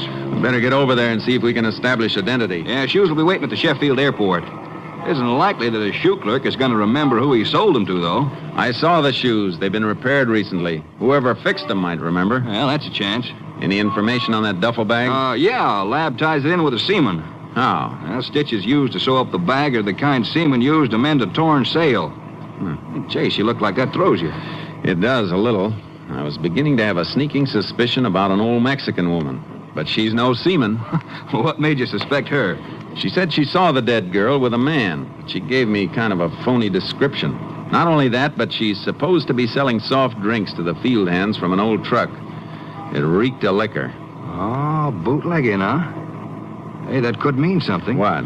Well, a report from Austin mentioned liquor stains on that duffel bag. Naturally, they just figured that a bottle had been broken in the bag at one time or another, but... Yeah, but it could be something else, too. Yeah? That bag might have been used for hauling moonshine. Stop the car. Hey, Jace, what's the matter? Slide out. I'm going to Sheffield alone. You stay here. Okay, Jace. What do you want me to work on? Tail old Rosie, the Mexican woman, while I'm gone. Check on any special contacts she makes. Whoever she sees, find out who they are. See if you can run down any who've worked as seamen.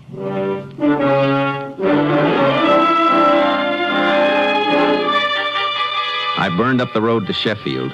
The clerk who'd sold the shoes couldn't help, but I got the information I was after in a repair shop. Sure. I fix it is, all right? Look, here's where I sewed the broken strap, you see? I remember because of something else, though I never get paid for the job. Whose shoes are they? Mrs. Watson. She's living 2 blocks up at Brownwood House. Mrs. Watson, huh? Is her husband around? Oh, no. He's go away a month ago. That's why she got no money for pay for the shoes. I know you bother her. She lived with her mother and her little baby. He's a 1-year-old. Any idea where her husband went? Oh, no. Sometimes she says he go away for work or someplace with the cotton, sometimes to Galveston to work for the boats. Oh, he's been a sailor, huh? Sailor, everything. Whatever he is, he's no send the money.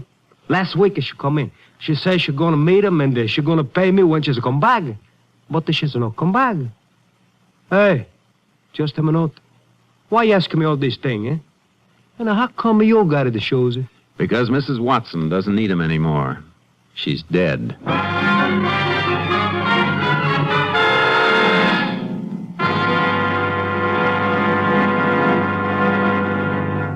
You are listening to Tales of the Texas Rangers, starring Joel McCrea as Ranger Jace Pearson. We continue now with tonight's case, Deadhead Freight, an authentic story from the files of the Texas Rangers.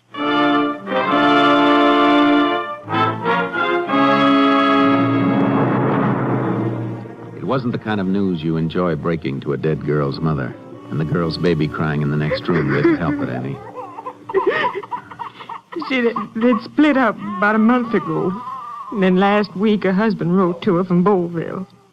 He said he was sorry and he wanted my daughter Helen to come to me. I thought she was there with him. Looks like she was for a while. Oh, he promised Helen everything in the letter. Said he had a lot of money for her and their baby. He was never any good. And now the baby's left to me and I'm just too old. I'm sorry, ma'am. Can you give me your son-in-law's full name and his description? But Watson is his name. They call him Bud. Herbert Bud Watson. About how tall would you say he was? Yeah, you better pull yourself together, ma'am. Somebody's at the door. I'll call out the wind and send him away. I don't want to see anybody now. What is it, ma'am? What's the matter? Oh, somebody! Open the door! It's him. My son-in-law, Bud. All right, ma'am. Open the door and let him in. Go ahead. Well, what took you so long? Where's Helen? You know where she is. What did you do to her? What did you do to my girl? Are you crazy? What's the matter? Let him go, ma'am, and stand back. What? Ranger, what? Get your hands up and turn around. You killed her. And you got the gall to come here with your own baby crying. Ranger, what is this? Killed who? Helen. Where's Helen? Where is she? Don't you know, Watson? Or did you think she'd never be identified? Helen's been murdered? Oh, no. No. You did it. No, Mom, no. I gave her money. Told her to come back home and I'd meet her here today. We was going to take the kid and make a fresh start. How much money did you give your wife? $1,000. That's a lot. Where'd you get it? Come on. I was bootlegging to the pickers. How long you been getting away with that? Started it last season. Did old Rosie sell any of this stuff for you? How did you know about that? I didn't for sure until now. Come on. We're going back to your place of business in Boleville.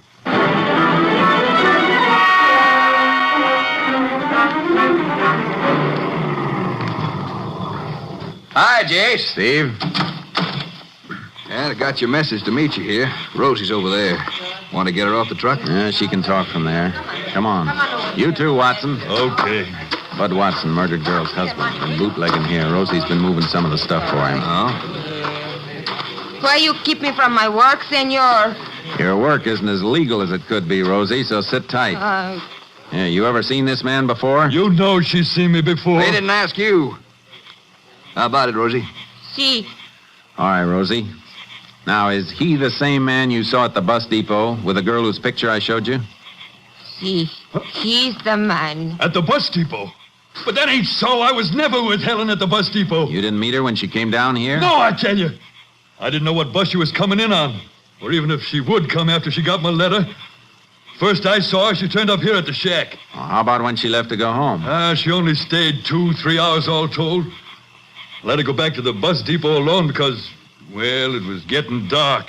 Near time for the pickers to be coming there to buy drinks. You hear that, Rosie? Yeah. That means one of you is lying. Rosie, tell the truth, senor. No, you don't always tell the truth, Rosie. The first time I asked you about the man you saw, you said he was a stranger, a man you'd never seen before. I forget, senor. I see a lot of people every day in the fields. You trying to kid me? You've been selling liquor for this man. You couldn't mistake him for a stranger. But I do, senor. I make mistake. You wanted help, I give you help. Rosie tell you all she knows, that's all.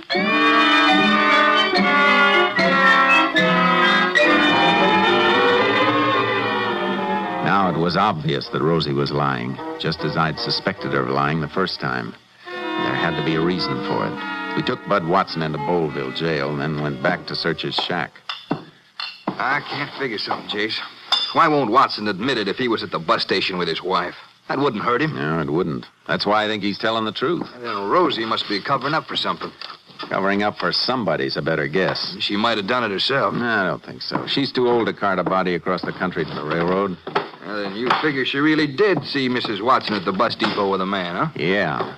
The man who killed her to get the $1,000 Bud Watson had given her. Well, then what's Rosie's angle in lying to us? Oh, that's an easy one, Steve. Shakedown. Hey, Jace, you're right. Couldn't be anything else. Why, it'd be worth the cut for her to forget seeing the man and say it was Watson instead. Only one thing wrong with it. What? Well, I watched her while you were gone. She didn't make any suspicious contacts, nothing that could have been a payoff. She might have gotten her payoff right after I showed her the Watson girl's picture and told her she'd been murdered. That was before you started to tail her. Yeah, I didn't think of that. She had time. Well, we combed this shack, Jace. Nothing here. What do we do now? Go back to tailing Rosie again? If she squeezed hush money out of the man once, she's liable to try it again. They all do. We'll start by watching her house when she comes in from the fields tonight.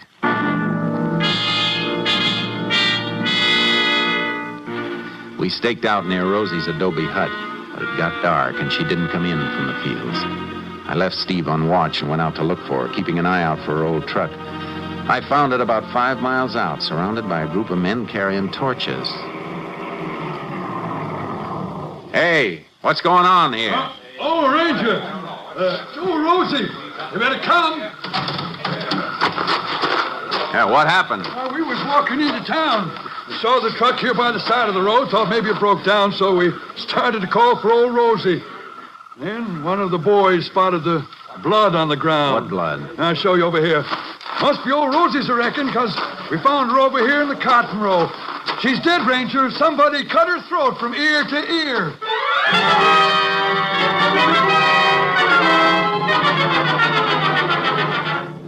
Old Rosie had tried to shake down a killer once too often, with the usual payoff. I sent a rush call to Steve Clark to tow his horse out and join me. We followed a trail which led to a deserted picker shack way off in a field that looked like it hadn't been cultivated for years. The shack had been occupied, though, recently occupied. But whoever had been there was gone. There's a lamp there, Steve. Light it. Yeah. It's clean as a whistle, Jake. Yeah, it's too clean. That floor's been scrubbed mighty hard for a shack like this. It sure has. Especially for a place nobody's living in. Must have been cleaning up blood. Yeah. And there are 2 other things. What's that? Whoever was hiding here was mighty handy with a knife. Look at the inside of the door. Circle drawn on the wood. Wood chipped where somebody practiced throwing a knife at it. Yeah, good aim. All the marks are right smack inside the circle. Now, what else? Take a look at the lamp you just lit. The cord it's hanging by. It's just an ordinary hunk of rope. Except for the knot holding the lamp, a running bowline. So the light could be raised or lowered toward the table. A running bowline is a seaman's knot. Yeah, and that cord is just about big enough to be the draw cord from a duffel bag. Our seaman was here, all right. Well, it couldn't have been Watson, Jace. He was safe in jail when Rosie was killed. Yeah. Whoever Rosie saw with Mrs. Watson at the bus depot must have met the girl after she left Watson, after she had the money. Yeah? Married woman on her way home to her baby isn't liable to leave a bus depot with a stranger, is she? Chances are it was somebody she knew. Well, Watson's been a sailor. Think it might have been an old shipmate of his? Let's go see if he remembers one who was handy with a knife.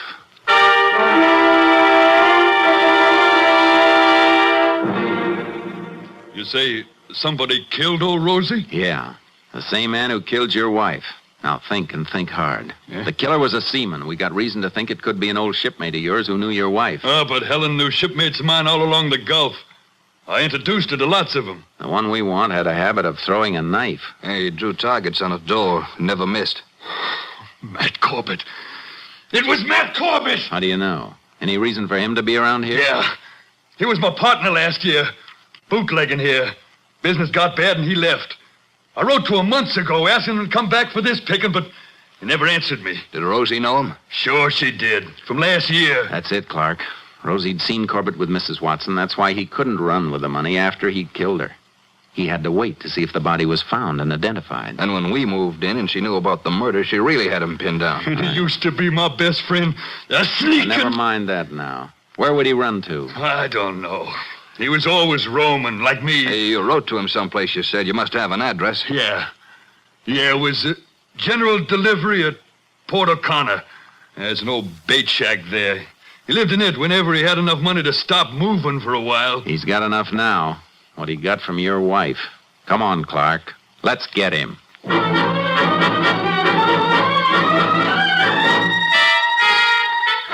We headed for Port O'Connor, made it by morning, and found the abandoned bait shack. Nobody inside, Jace. Can see through the window. He isn't here. Yeah, he's probably traveling by freight to avoid being spotted. He couldn't have beaten us here. We rolled too fast. Gonna stake it out and wait? Yeah, our car's out of sight where we left it. He won't spot it coming along the wharf. Come on, let's go inside.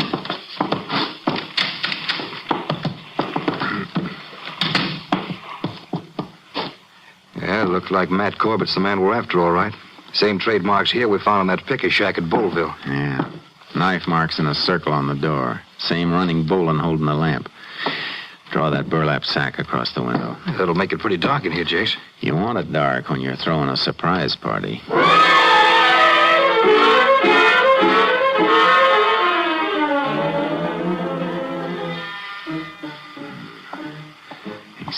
Steve, wake up. Huh? Shh. Somebody coming along the wharf. It's dark. What time is it? A little after midnight. Steps are coming closer. Yeah, it must be Corbett. Nothing to bring anybody else this way at this time of night. He's heading for here, all right. Yeah. Let him get all the way inside. And remember, he's got that knife, and he's handy with it. I know. All right, Corbett. Never mind that lamp. What's the knife, Jace? Yeah, stand clear of the light, Steve. Can you handle him? All right, stop your struggling, Corbett. You stinking... My arm! You broke my arm! All right, just wrench your shoulder, Corbett. Keep you from throwing that knife for a while. Come on, get up. Better light the lamp now, Steve. It's a good thing you jumped him, Jace. I felt that knife passing my ear. Look, buried in that wall a good inch. Hey? Rangers? I thought you were a couple of crooks. What you doing here? Just dropped in to arrest you for the murder of Helen Watson and old Rosie up at Bowlville. It'd be nice if you could prove it. I haven't been near Bowlville. I think we can prove you were, by marks you left on the door and a few other things. How'd you come back, freight? Are you kidding? No, I'm serious. You should have rode Pullman. Get your shoes shined on a Pullman. Would have taken that reddish-brown earth off your shoes. Our lab can match that with Bowlville. Watch out for that shoulder. Yeah, that's better, Corbett. Want to cuff him, Jace? No, I think he'll come quiet. All right, Corbett. Let's move.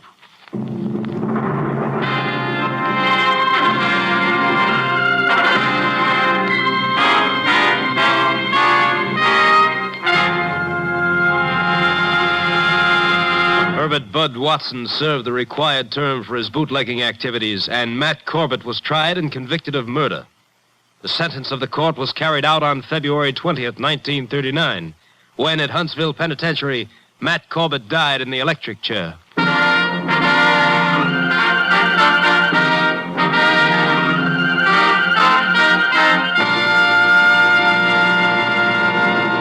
And now, here again is the star of our show, Joel McCrea, with another interesting story about the Texas Rangers. In the early days of Texas, major disturbances were not infrequent. It was a lusty, brawling, growing territory, and as happens in such a territory, there were days when the streets were not safe for the good citizens. An Easterner, happening into a Texas town at such a time, found shelter in the house of a minister. Everything will be all right soon, he was assured. Later that same afternoon, the minister, who'd been looking out the window, said, "Well, friend, the streets are safe now. You may go about your business." The Easterner looked out the window, but all he saw was a lone figure riding casually down the main street on a horse. "What makes you think it's safe for me out there now?" he asked in bewilderment. The minister pointed to the horseman. "Because that feller on the horse is a Texas Ranger," he said. "Only folks that aren't safe in this town now are the ones who started the trouble. And when he finds them, they'll wish they'd been peaceable." Good night, folks. See you next week. Next week, Joel McCrea in another authentic reenactment of a case from the files of the Texas Rangers.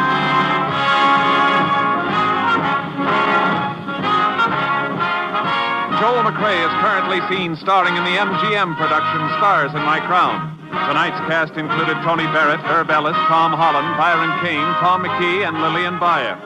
This story was transcribed and adapted by Joel Murcott, and the program was produced and directed by Stacy Keats. Hal Gibney speaking.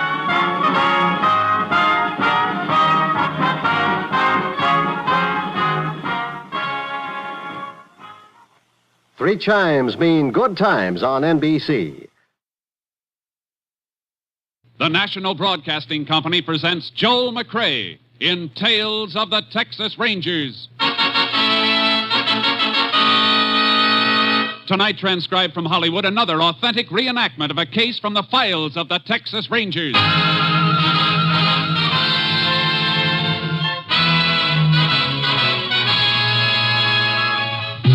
Tales of the Texas Rangers, starring Joel McCrea as Ranger Jace Pearson. Texas, more than 260,000 square miles. And 50 men who make up the most famous and oldest law enforcement body in North America.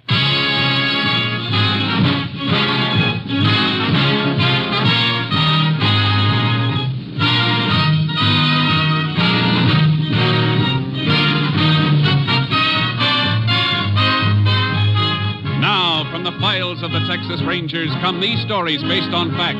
Only names, dates, and places are fictitious for obvious reasons. The events themselves are a matter of record.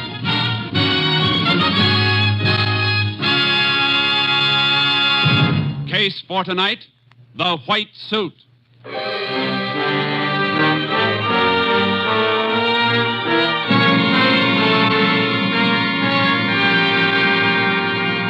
It is 6 a.m., June 23rd, 1947. There is only one prisoner in the Live Oak County Jail. He is John Elliott Bascom, a notorious and dangerous gunman. In the anteroom connecting the jail with the sheriff's office, Deputy George Keaton dozes, snoring at the end of a long and uneventful night's duty.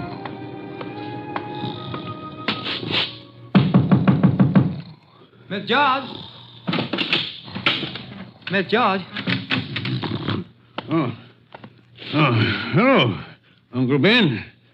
You still here? Yes, sir. Yeah, that prosecutor's office down the hall was powerful dirty.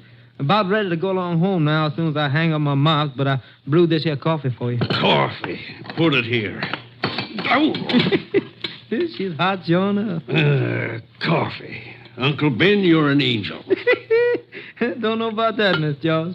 Ain't nobody else feed my wing. Just put the pot and cup in my closet when you're through. I'll take care of them when I come on tonight. Sure, thank you, Uncle Ben. Yeah. Hey, what?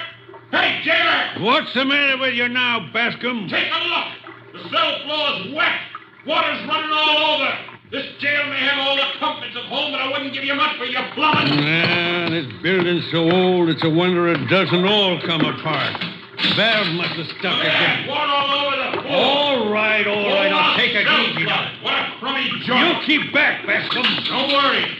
You can do the waiting. I'm not putting my feet down in that water. Stay there in your bunk. I'll see what's the matter. Let's see what's wrong with it. Why, your undershirt's stuffed in the drain. Yeah. Give me a gun. Give me a gun. No, I'm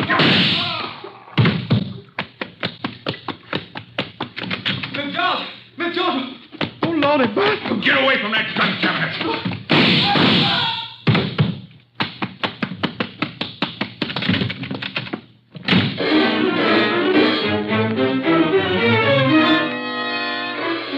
Sheriff Chris Olson discovered the bodies of his night deputy and the courthouse janitor when he came into his office at 8 o'clock. He immediately telephoned the Texas Rangers, and a short time later, Ranger Jace Pearson arrived.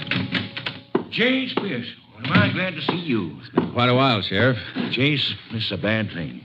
Anything involving Bascom is. You got any line on him yet? No. Apparently he slipped out of town afoot. We don't even know what direction he took. Probably east up Rocky Valley. That's the quickest way into open country. Ranger Harris was ordered out on this assignment with me. Oh, where is he? I dropped him with a walkie-talkie at 2 Mile Bridge on the way in. He's riding through the brush now, cutting for a trail. We ought to find out pretty soon if Bascom's still afoot. And if he isn't? Well, the highway patrol's already closed the main roads into this area. As soon as we get a localization, mounted units will move in and attempt to close the gaps. We'll get him, Sheriff. Well, I sure hope so. Oh, excuse me. Sheriff's office, Olson speaking. Sheriff, this is Bob McDougal out on Route 7. A man just stole my truck out of the field where I was working. You got a description? I didn't get a very good look at him. He was clear across the field. A medium-sized fellow wearing a pair of white coveralls, headed toward Prado. What kind of truck? A red half-ton pickup, 46 model. Anything else to identify it? It's kind of beat up. The grill's broken out in front. I think that's enough for us, McDougal. You know who it was? I think so. But you better get in as soon as you can and file a theft report, just the same. Farmer's truck was stolen about 8 miles out of Route 7. It's Bascom, all right, Jace. White coveralls. Yeah, those jail suits sure show up. Come on, my unit's out front. We'll get this on the radio as we roll.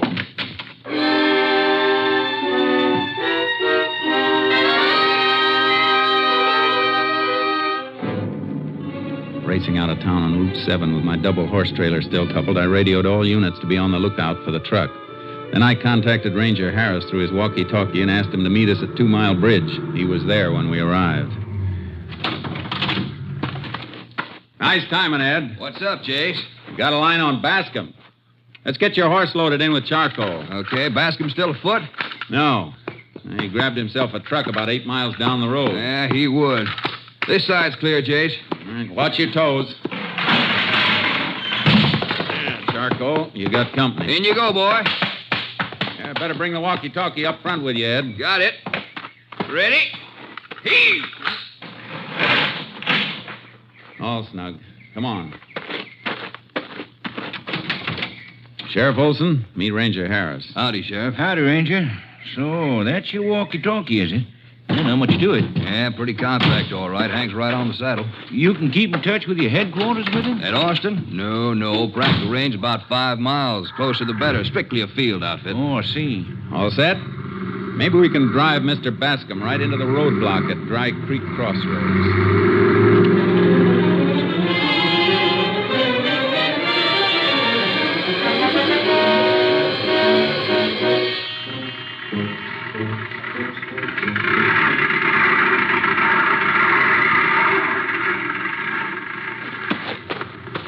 Well, sounds like you just made it. Yeah. What's the matter, out of gas? Yeah, fill her up. Premium or regular? Anything, fill her up. You betcha.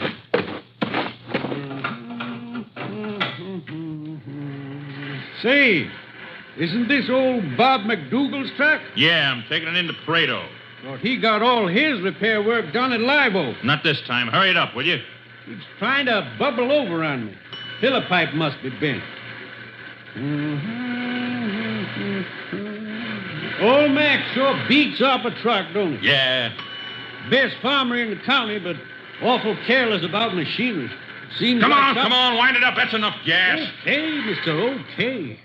You must be in a hurry. I am. We're gonna lose some time at Dry Creek. Yeah?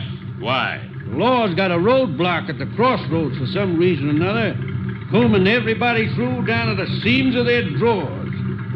5 2/10. That's 131. Charge it. Hey! All right, you smart mechanic. Let's see how far that gas gets you.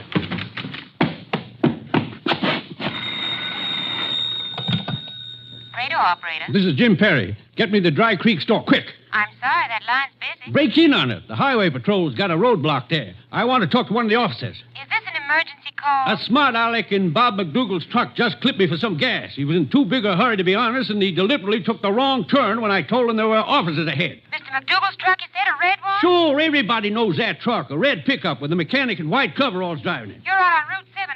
What turn did the truck take? The crazy fool took off down the old Big Wash Road. Tell the patrol they can box him in there. The road ends at the wash. Keep a watch on that road, Mr. Perry. That's the man they're looking for. What? It's Jack Bascom. He broke jail and killed 2 men at the county seat this morning. Jack Bascom? I can ring Dry Creek now.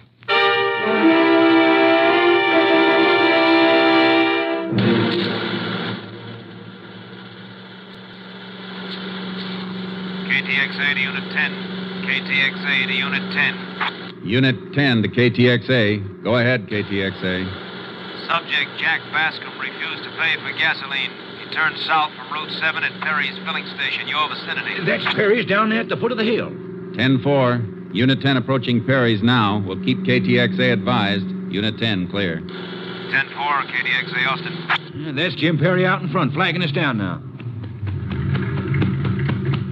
Officers, I just got held up. Yeah, we know. For some gasoline. You know? The radio, Jim. Now, that's the turn he took over there? Yeah, the Big Wash Road. How long ago? Maybe 10 minutes. Pretty good start on us, Jace. Yeah, for the kind of country there is down here. Let's don't let him get any more.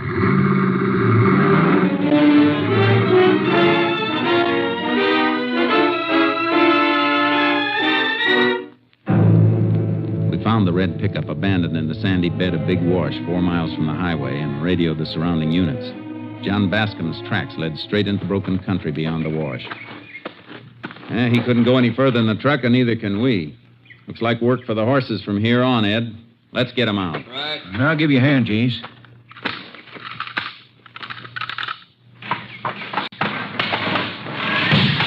Easy, boy, easy. Come on, Charco. Better get the walkie-talkie, Ed. We ought to be able to contact any unit south of Dry Creek with it pretty soon. Yeah, I believe you're right. Hey, you boys leaving me a foot, Jace? You can take the unit back, Sheriff. Maybe join the highway patrol at Dry Creek. Bascom's headed southwest. He probably figures to slip past the roadblocks. He might be making a wide detour over toward Highway 11. Might be. All set, Jace. Okay. Anything else I can do? Yeah, keep your fingers crossed. I will. Trailing Bascom isn't going to be any cinch for you boys. He's desperate, armed, and he knows his trail tricks. I know. Easy, boy. For good measure, I don't like the looks of those clouds over there. But all we need is a storm to wipe out what little sign he may leave. Well, let's get started, Ed. So long, boys. Good hunting. Thanks, Sheriff. Come on, Charlie.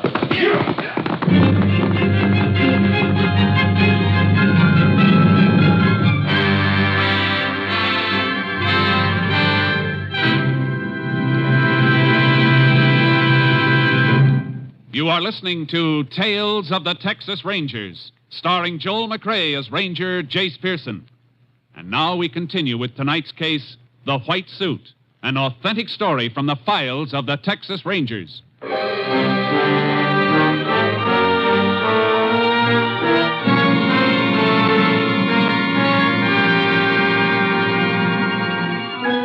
4 o'clock, Ed Harris and I were deep into the rough country south of Big Wash. We'd continually cut back and forth for Bascom's tracks, finding them and then losing them again. It was slow work, covering 5 miles to his 1, while he steadily built up his lead on us. He was infernally clever. Take it easy going down here, Jace. This canyon wall was any steeper, we'd be hanging by our collars. Ooh, charcoal. Hey, wait a minute, Ed. Pull up. Whoa, boy. Whoa, now. Whoa. Now what, Jace? Bascom didn't slide down here like we thought. No? Look. There's the rock he pushed over from the rim to make the skid marks we've been following. See, it's lava, like the cap on the rim. Different from the rest of the rock down here. So we've got to climb back to the top. I'd have sworn he started down here to cross this canyon. That's what he wanted us to think. Anything to cost us time. The trouble is, we got to follow out every one of these blind trails he's leaving us. Any one of them may be the McCoy. Yeah, he'll be to California before we ever get out of these badlands. He isn't to California yet. Don't worry, he's working as hard as we are. Up, Charlie.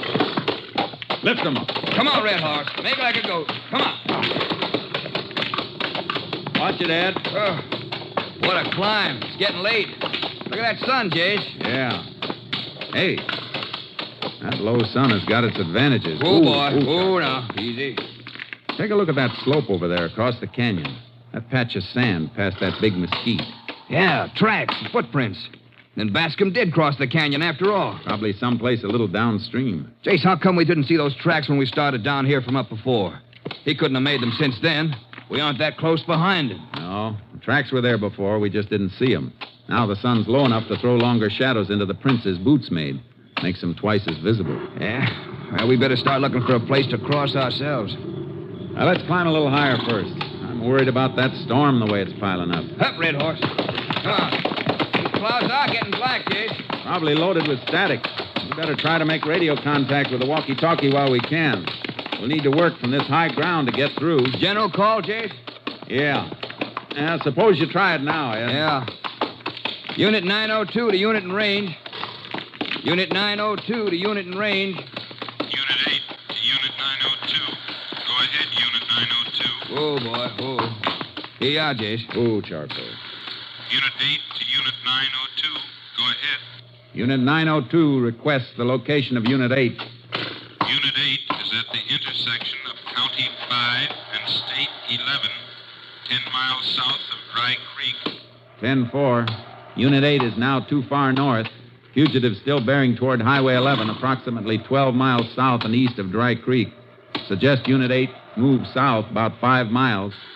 Unit 8, 10-4. Unit 902 has had no direct contact with Fugitive, but is following an identifiable trail.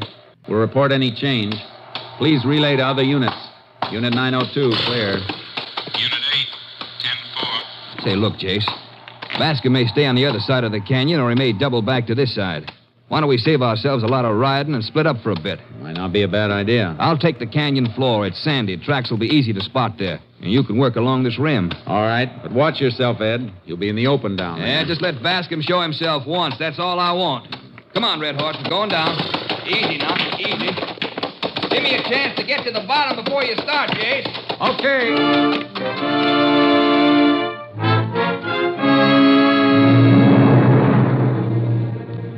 Something about a manhunt sharpens the hunter's senses. I sat on the rim for long moments watching Ed Harris descend that canyon wall, feeling danger without being able to identify it. Suddenly, smoke blossomed behind a rock on the opposite rim. I saw Harris sag in his saddle before the horse carried him out of sight.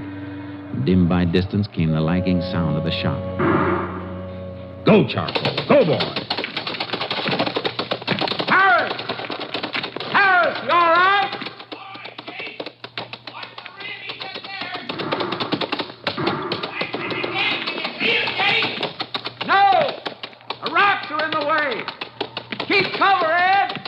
have you in a minute.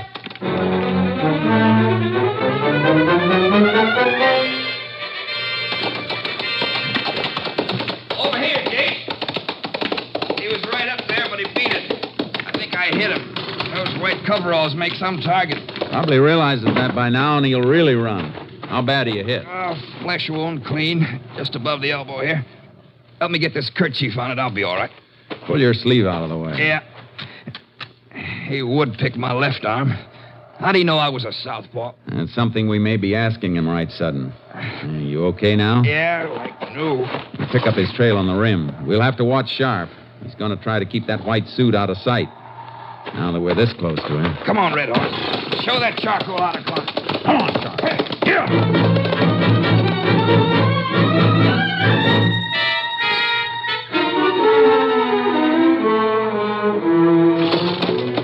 Come on, boy. Easy now. Just a little more. Almost to the top. Come on now. Oh. Had a fat chance of picking up anybody's trail here, Jace. A herd of elephants could have crossed this loose shale without leaving a trace. Maybe. Yeah, but look here. You see them? Yeah. Ants, a whole trail of them. Ants don't go after anything in this country they can't eat. Let's see what these are having for supper. Here we are. On this piece of shale. Yeah, blood. And then I did nail him. We got a wounded animal on our hands, Jace. May let go at us from behind any of these brush clumps. I don't think he's hurt so bad he won't keep on running. There's just a few drops here. I'm afraid you just creased him. That was pretty long range. Well, it won't be the next time I get him in my sights, I promise you that. I owe him something for this arm. Let's go. He's probably headed for that big mesquite thicket. Yeah, he would. Come on, Red Horse. Up, Charcoal. Hey. Hey, Jace. Look, out there in the open. His coveralls. He's peeled them off. And there he goes, into that big clump of brush across the clearing. Come on, let's go get him. Hey, wait a minute. Whoa, boy, whoa.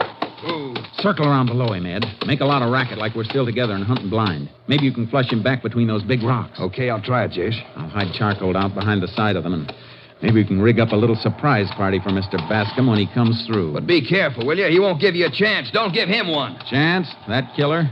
Just let me get my hands on him. Come on, Red Horse. Hit that rock. Let's go. Here. Easy, Charcoal. Easy. We go this way.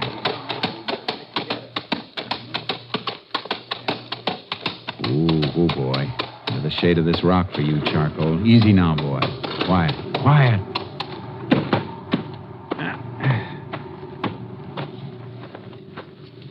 Head down, boy. Shh. Shut up, Charcoal. Freeze! Senor, what do you want? We're Texas Rangers. Got him, Jace? Oh, Ranger? Yeah, I got him. But he's the wrong man. Wrong man? What's he doing here? Ask him. Senores, I am scared. Padre mia, in this place is nobody. I am a lonesome man, mind my sheep. Then I hear the gun 2-3 times. When? No, a few minutes ago. I think maybe it's my friend Diego come from next valley with gun to kill coyote. We have much trouble with coyote here, senor. We aren't looking for coyotes. Where'd you close? I go to see if it's my friend when this malo hombre, this very bad man, is jump from the bush. His gun is very big. He take my clothes. He tell me not to move and he run. I stand still till he's gone. Then I run too. Which way'd he go? How do I know, senor?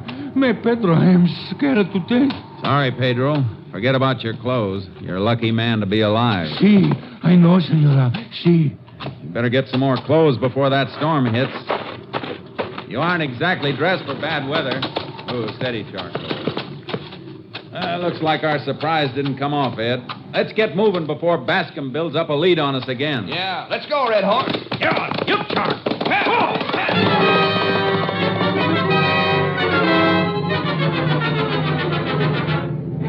Harris and I picked up the trail shortly, but Bascom managed to stay ahead of us using a large bag of tricks to keep out of sight, even if he couldn't shake us. When the sun set behind towering thunderclouds, we were working our way down a wide, arid valley, keeping some distance apart.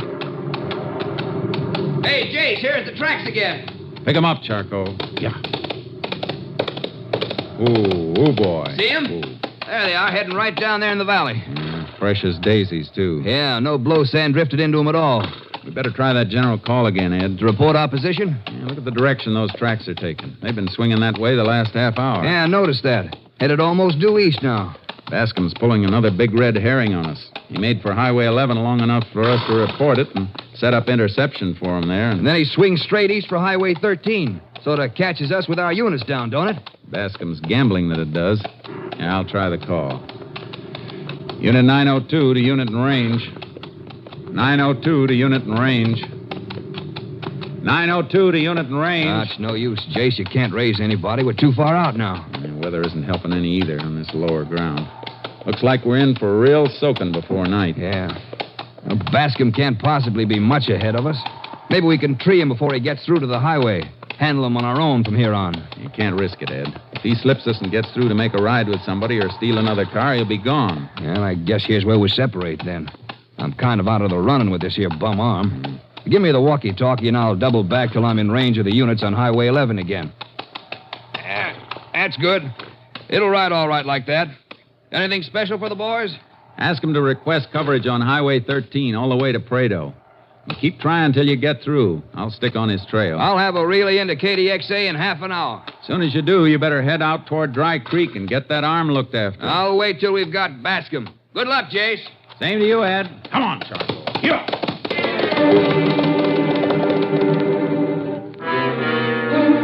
20 minutes later, the rain struck with cloudburst intensity, bringing complete darkness, but not before John Bascom's tracks led me onto an adobe bench where sheep had been grazing. He'd removed his boots here, and his tracks blended with a maze of other bare footprints left by Mexican sheep herders.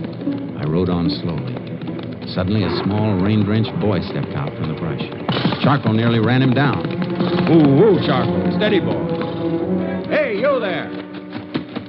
Hey, boy, Nino. Wait. Get up. He ran like a frightened little rabbit. Light winked as the door opened and closed, the door to an adobe shack. As I approached, I saw the blinds were tightly drawn, almost as though to prevent the leakage of any telltale light from a candle burning dimly inside. Oh, Charcoal. Oh, boy.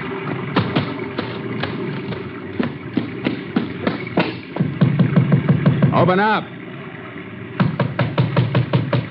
Open up.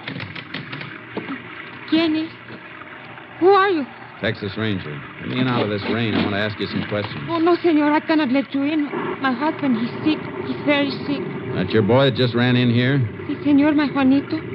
He was going to look for the mama goat. The storm, she's bad. You frightened him, senor. You gave me a turn for a minute, too. Look, I need a little help. Me, I would do anything for the Texas Ranger. I'm trailing a man, a very dangerous man. He must have passed close to here about the time the rain began. Where is he now? We have seen nothing, Juanito. And me, nobody, senor. Maybe your husband did then. Anyway, I want out of this rain. Senor, no, you must not. My husband. This woman was deathly afraid, but her eyes told me she wasn't afraid of me. Of the storm, perhaps, of the sickness in her house, or of the blanket-wrapped man lying on a bunk in the corner of the room with his bare feet protruding toward me. The door was thick. I pushed it inward as far as it'd go and stepped quickly behind it. Senor, please! Slide your gun out from under that blanket and drop it, Bascom. The gun, Bascom. Drop it or I'll break your other arm. Drop it!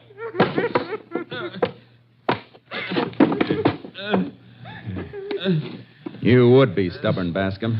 Now you really got something to be sick about. Do something. I'm bleeding to death. You won't get off that easy. We're saving you for the electric chair.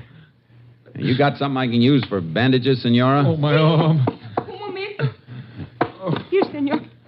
Gracias. This'll do fine. How did you know? He was holding a gun on you and the boy, making you do what he said? See, how could you know? Your real husband's a sheep man, isn't he? Yes, senor. He's working near Prado now. Well, look at these bare feet sticking out here. You ever see an honest-to-goodness sheep man with his toes all crowded together from wearing cowboy boots? Better put some water on to heat. I'll need it to patch him up enough to take him in.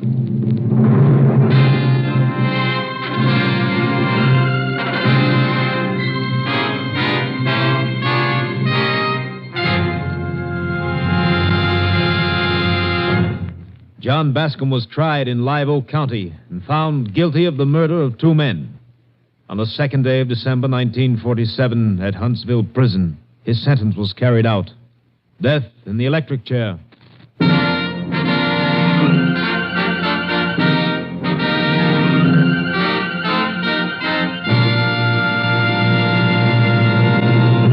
And now, here again is the star of our show, Joel McCrea. One of the pleasures afforded us here in this show is the large number of letters we receive asking for special information about the Texas Rangers. This week we received one, an especially interesting letter, in which the writer said she had heard of an official ranger's prayer and inquired if such a prayer actually existed. It does. The prayer was written by Captain Pierre Bernard Hill, chaplain of the Texas Rangers, and I should like you to hear it. O God, whose end is justice, whose strength is all our stay, be near and bless my mission as I go forth today. Let wisdom guide my actions, let courage fill my heart, and help me, Lord, in every hour to do a ranger's part. Protect when danger threatens, sustain when trails are rough.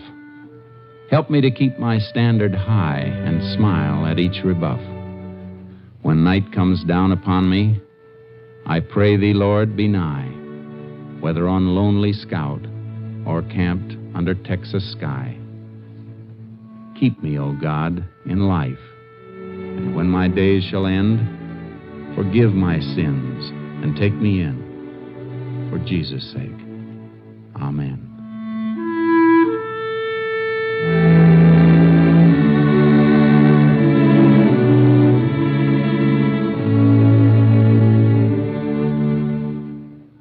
Good night, folks. Good night. Next week, Joel McCrea in another authentic reenactment of a case from the files of the Texas Rangers.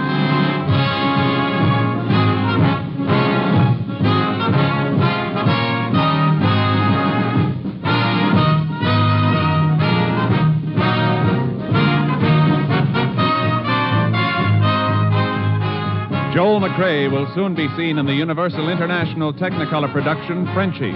Tonight's cast included Tony Barrett, Herb Butterfield, Barney Phillips, Bill Johnstone, Herb Ellis, and Lillian Byatt. This story was transcribed and adapted by Tom W. Blackburn, and the program was produced and directed by Stacy Keach. This is Hal Gibney speaking.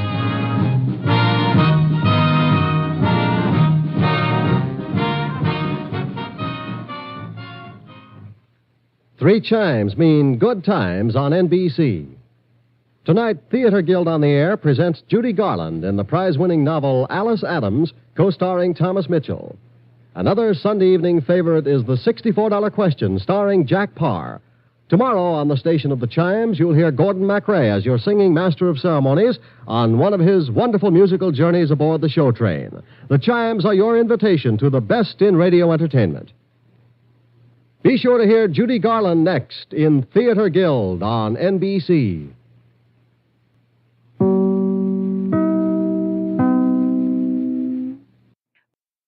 The Dennis Day Show returns to the air at this hour the first week in October. Remember, the Dennis Day Show beginning here October 7th. Presenting Joel McCrea in Tales of the Texas Rangers. On stage tonight, transcribed from Hollywood, another in NBC's parade of exciting half-hour presentations.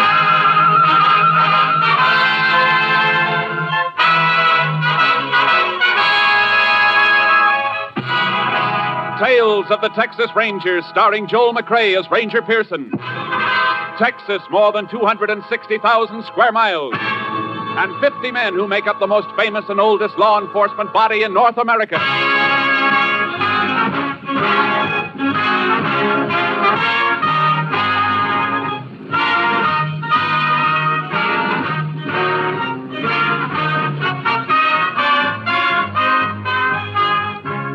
Now, from the files of the Texas Rangers come these stories based on fact. Only names, dates, and places are fictitious for obvious reasons. The events themselves are a matter of record.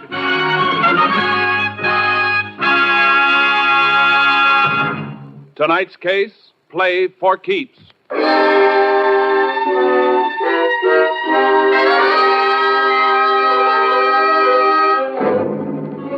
At 5 minutes past midnight on December 12th, several years ago, Sheriff Bob Smithers of Bradshaw County, Texas, staged a raid on a gambling establishment located on a country road.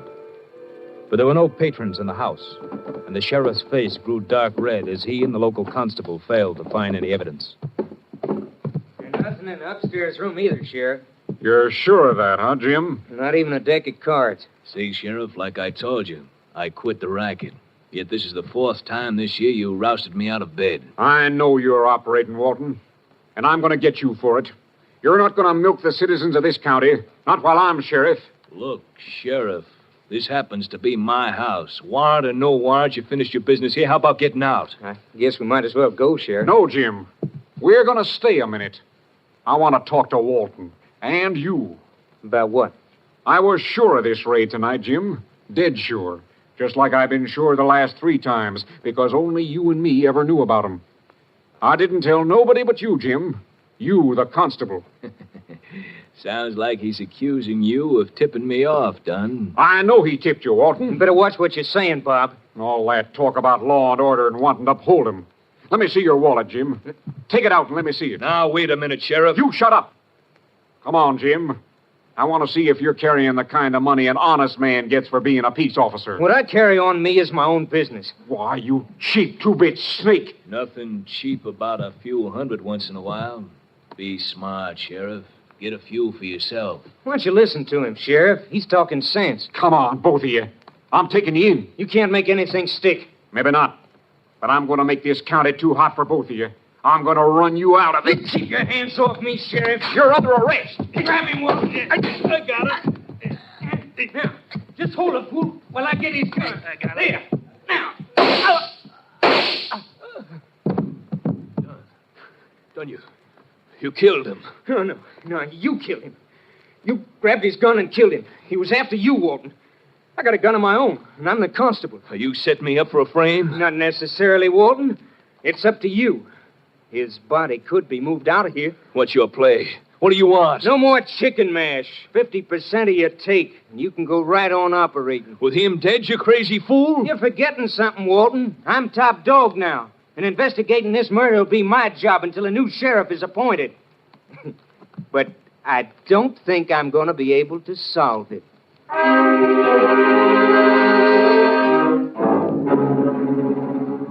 The body of Sheriff Smithers was found the next morning, dumped in a ditch by the side of an old wagon road.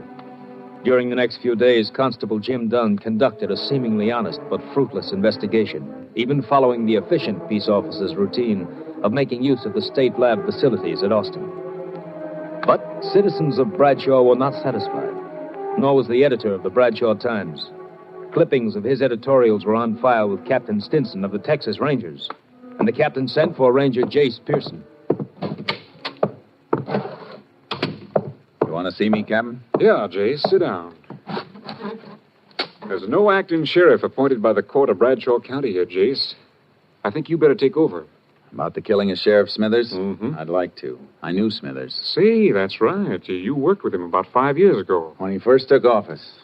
Cleaned that county up in 3 months and cleaned it good. Well, it doesn't look like it stayed clean, Jace. Not according to this editorial clipping from the Bradshaw Times. I've read it. It's going to be a tough one, Jace. No clue to the killer, and the trail has had a couple of days to cool off.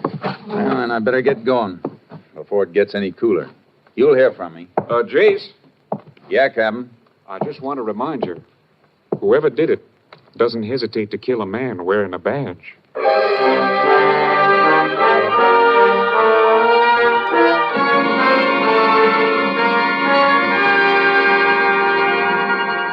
I reached Bradshaw in the early morning.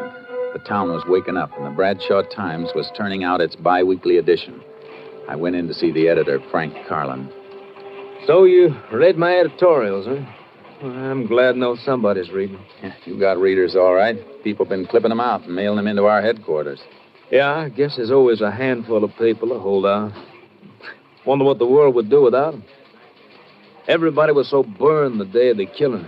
Then in 48 hours, they want to forget it. Yeah, it's always that way. How about the constable, Jim Dunn? Oh, he's all right, I guess. But he's only been constable for a year. He just doesn't have the experience. It'll take the court a couple more days to decide on a new sheriff. I better knock out a story on your Rangers coming in. Might wake the people up again. I'd rather you didn't, Mr. Carlin. I'll be around, and they'll know soon enough. Oh, see what you mean. Want me to lay off the editorials for a while? If you don't mind. You know, the sheriff and I are on different sides of the fence politically, but he was an honest man, and I liked him. I got a headline back there, all set and gathering dust.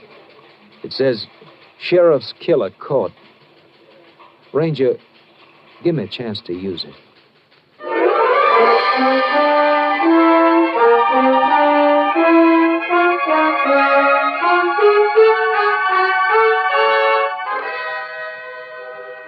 I found a place to park my horse trailer and put charcoal in a pasture. Then I headed for the constable's office and met Constable Jim Dunn. Here are all the reports in my investigations, Ranger. If you think I haven't done a good job, maybe those will change your mind. I even checked ballistics with the Austin lab. My being here isn't a criticism of you, Mr. Dunn. I'm here because I was sent until a new sheriff is appointed and to give you help. I've done everything possible. I've questioned almost 100 people. I've checked alibis on more than a dozen possible suspects. It's all there. Yeah. Everything's here. Everything except the murderer. And that's the only thing I'm interested in seeing, Mr. Dunn. A little cooperation between us might clean it up. I'm sorry I blew, Ranger. It's been getting under my skin. This murder could have been committed by anybody. Some bum from a hobo jungle, some drunk, anybody. We can't arrest anybody. We've got to arrest somebody. Somebody definite. Now, exactly where was the body found? Old Wagon Road, bypasses town about 2 miles north. Is it fit for a car? Yeah, but you got to go roundabout to get to it, almost 11 miles. You won't find nothing there, though. I'd like to take a look anyhow. Can't we cut cross-country on horses? Yeah, shorter, if you want it. I want to. My horse is in a pasture. I'll meet you at the edge of town in 5 minutes.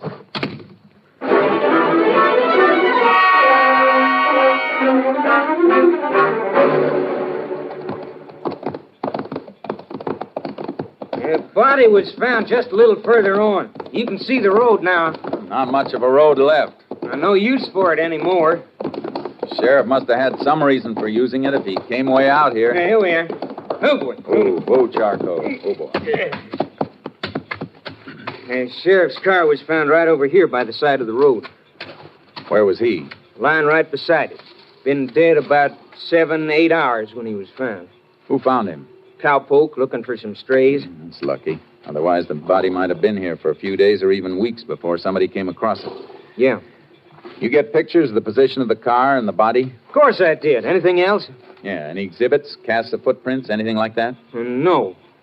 When I got the call, I brought a bunch of men out with me. I was excited, and I didn't think to stop them from tramping around. I can see why you'd be upset.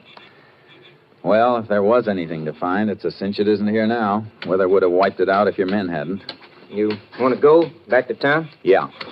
I want to look at the car. Get up, boy. Get up. Get up. How about the exhibits from the sheriff's body? I sent the bullets and the gun in. Your lab checked it. Verified it was the sheriff's own gun. I'm talking about the clothes he was wearing. You got those, haven't you? Sure I got them. I got all the evidence there was. You should have sent it all in. I want to look at that stuff, too. Well, let's step it up. Come on, Charlie. Yeah.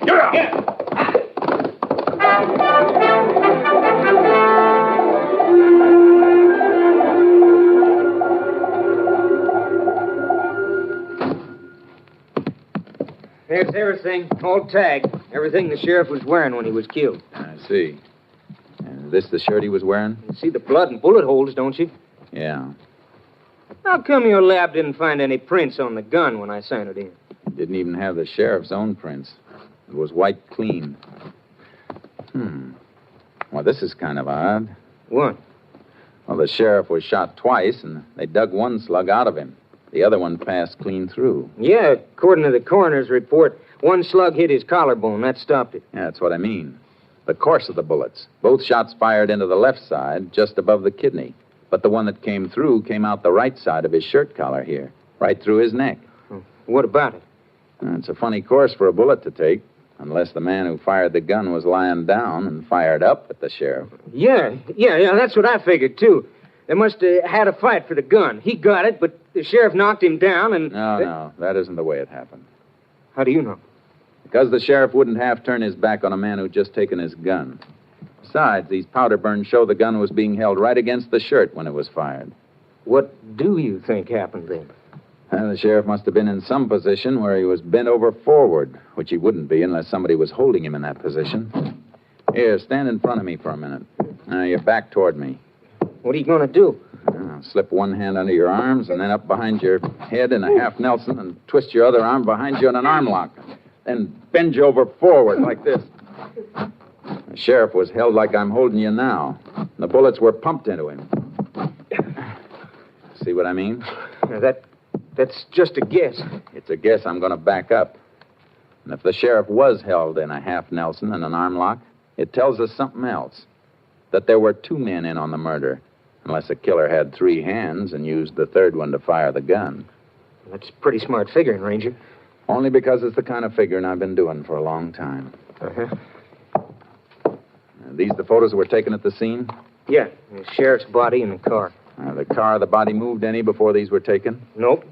Car was right there, with the sheriff flat on his face beside it. And less than 2 feet away from it.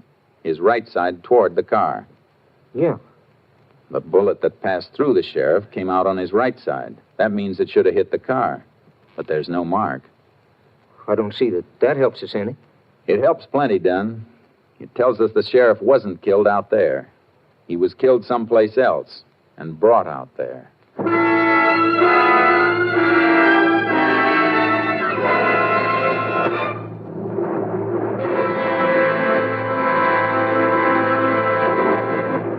You are listening to Tales of the Texas Rangers, starring Joel McCrea as Ranger Jace Pearson. Now we continue with tonight's case, Play for Keeps, an authentic story from the files of the Texas Rangers.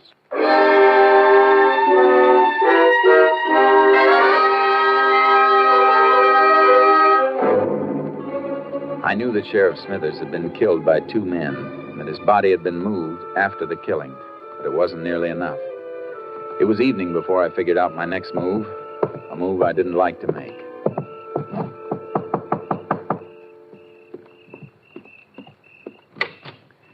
Evening, ma'am. Remember me? Why, it's Jace Pearson, isn't it? Yes, ma'am. Been a long time, Mrs. Smithers. Oh, come in, Jace. Come in. I suppose you know about Bob. Yes, ma'am. And that's why I'm down here. I came by to pay my respects. Funny thing. First time Bob brought you through that door, I never reckoned you might be back someday, looking for a man who killed him. I wish it could have been for another reason, ma'am. But Bob kept things working so well here, there seldom was any reason for a ranger to come visiting in Bradshaw County. I know how you fellas keep working along. Can I offer you a bite to eat? Please, Jace. That'd be real fine, Miss Smithers. I knew it might help her and me if she could keep a little busy with her hands doing woman things in the kitchen. And I tried to eat, but kept remembering the man who'd sat across this same table from me 5 years before. Big, honest, stubborn, and unafraid. It's mighty nice of you to stop by, Jace. Bob would have been happy to see you sitting here again. He always said a man with a good appetite was right with the world. Ma'am, I guess Jim Dunn has already asked you, but do you have any ideas about who might have killed Bob? Oh, no. Everything went so well for a few years. All I know is the last year or so, Bob was upset about gambling. He after anybody in particular? A man named Walton, Lou Walton, has a big house on the South Road out of town. Bob always says it was a gambling house, but he could never catch Walton. You mean he raided the place? A couple of times. Last time was the night he was killed. Dunn didn't tell me about that. Bob was killed after he left there. Walton's, I mean. Dunn said they didn't find anything, so Bob started back for town. But he never got home. Mrs. Smithers. I have to ask a favor. A favor I don't like to ask. I want to help Jace every way I can. I want your permission to have Bob's body exhumed for further examination.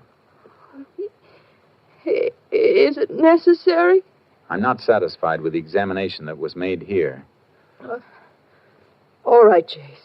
I'd like to have a more thorough examination made for headquarters. I'm sending them the clothes Bob was wearing for lab check, and I don't want anybody to know about it for now. All right. You're going to get him, aren't you, Jace? I'm going to try awful hard, ma'am.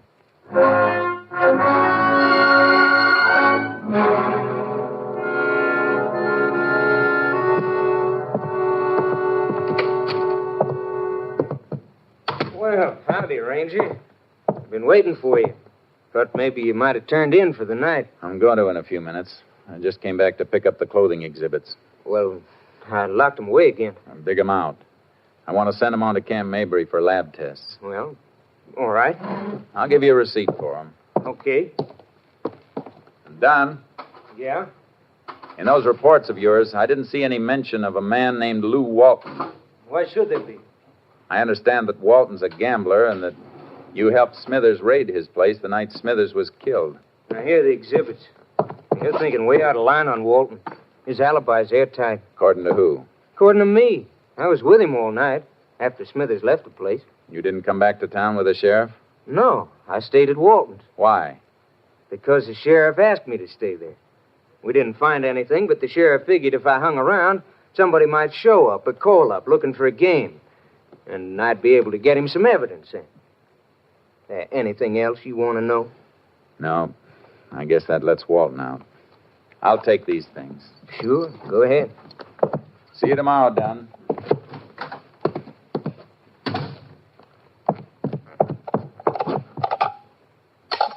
Number, please. Oak Hill, 243. Moment, please.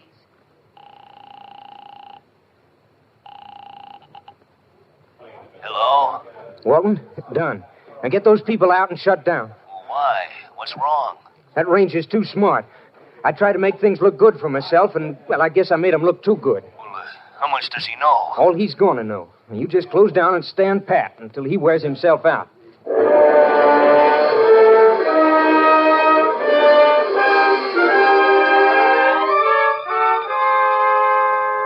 The sheriff's body was dug up and the examiner's report sent on to Austin. Headquarters also had the exhibits I'd gotten from Dunn. By late afternoon of the next day, Captain Stinson telephoned me long distance.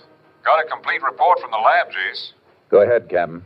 You were right about the position of the body when the shots were fired. Autopsy report shows the organs were pierced in a manner that would be possible only if the sheriff were bent over forward. Good. Anything else? Yeah, that shirt you sent up. Lab thinks Smithers was killed indoors. Why? Some lint stuck to the blood and held when it dried. Analysis indicates it comes from a fabric used in expensive carpeting. Violet color. Thanks, Captain. That may be enough to wind this up.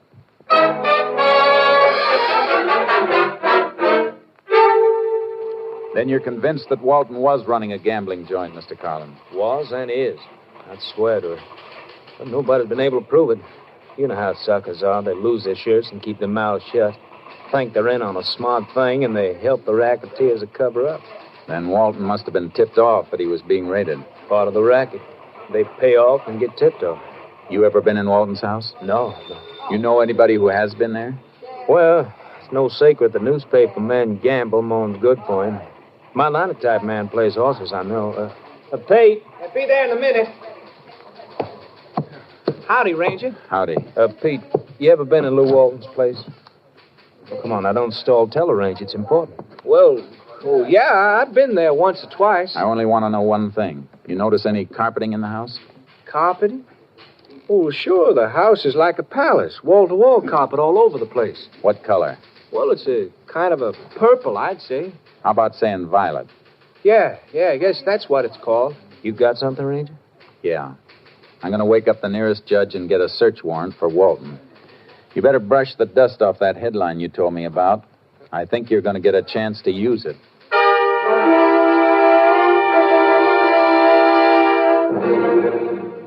I was wondering when you get around to me, Ranger. Seems like everybody who wears a badge just loves to poke his nose into my life. I wouldn't worry about your nose, Walton. If you want to be smart, watch out for your mouth. I didn't mean anything, Ranger. Just that a man ought to have a little privacy. And you love the death cells at Huntsville. They're real private. Well, I always cooperated. The constable, Jim Dunn, he'll tell you that. I'll bet he would. Nice carpeting you got here. I like the color. Yeah, let me get you a drink or something, Ranger. All good stuff. I don't have anything but the best. You know the old saying, the best is none too good. Walton, there's been a strong cleaning fluid used on a piece of this rug. And one spot faded just a little. Well, I spilled some wine. I had a party one night. The night the Sheriff Smithers was here last? No, before that. Oh, that's right. I forgot. Nobody was here the night Smithers came. No, nobody. The constable, he stayed. Stayed most of the night after the sheriff left. Yeah, so he told me. Let me show you the rest of the house. Upstairs. No, thanks. I just want to look at the walls in this room. Sure pretty. You know, at Huntsville, they don't have pretty walls like these. Just cold concrete and steel bars. What do you keep talking about Huntsville? I'll tell you as soon as I stand up on this chair and rip off this new piece of wallpaper. Don't. You have no right to. Just looking for this small bullet hole, papered over. Of course, you know that one bullet went right through the sheriff. The hole was repapered because a heavy picture fell. The nail made the hole. .38 caliber nail? I'm going to have this rug ripped up and sent to my lab, Walton. No cleaning fluid made will wipe out all of a blood trace. Even a drop is enough to hang you. I didn't do it, I tell you. Dunn shot him. Huh? It was Dunn. Dunn shot him. Hold your wrists out. You'll never get those on me. You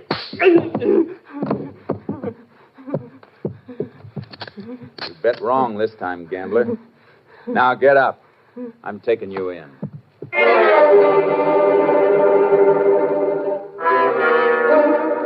I took him through town to the county jail. Then I walked over to the constable's office, but Dunn wasn't there.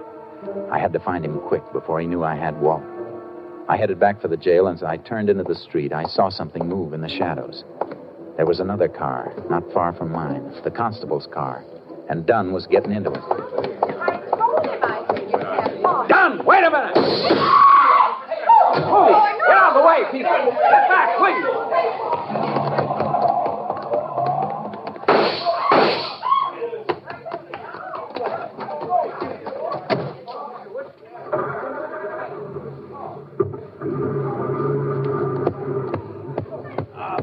Punctured my tires. Unit 10 to KTXA. Unit 10 to KTXA. KTXA to Unit 10. Go ahead, Unit 10. Unit 10 convinced Constable Jim Dunn is subject sought in killing of Sheriff Smithers, Bradshaw County. Attempting getaway headed north on State Highway 19 from Bradshaw. Alert Highway Patrol and all units for complete roadblock of area. Order no further radio communication. Subject in Constable's marked car equipped with shortwave receiver. Will do, Unit 10. Unit 10's car out of commission. Will attempt to commandeer another car for pursuit. Unit 10, 10-4. KDXA, Austin. Step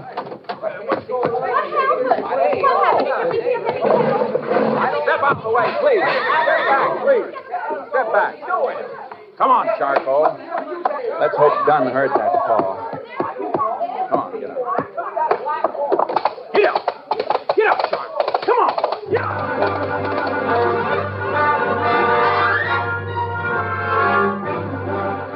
I had to gamble. The last part of my call had been a plant I wanted Dunn to hear. He'd know he couldn't get more than 15 or 20 miles before he was blocked unless he took some back road, and I'd seen him take a north turn out of town toward the wagon road he dumped the sheriff's body on. It was 11 miles for him by car, 2 miles cross-country for me.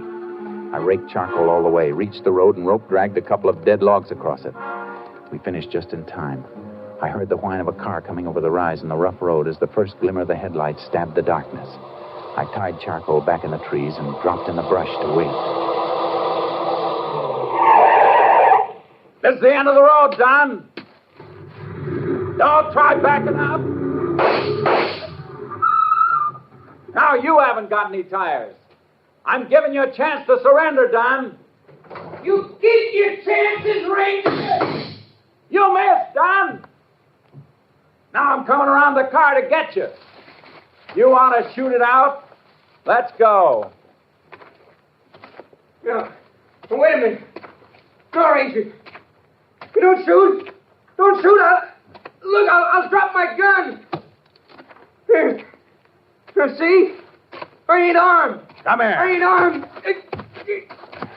Neither was Smithers when you lifted his gun and killed him with it. Good thing for Texas all constables aren't like you. Come on. Walton's waiting for you at the jail. Looks like you'll be partners again at Huntsville.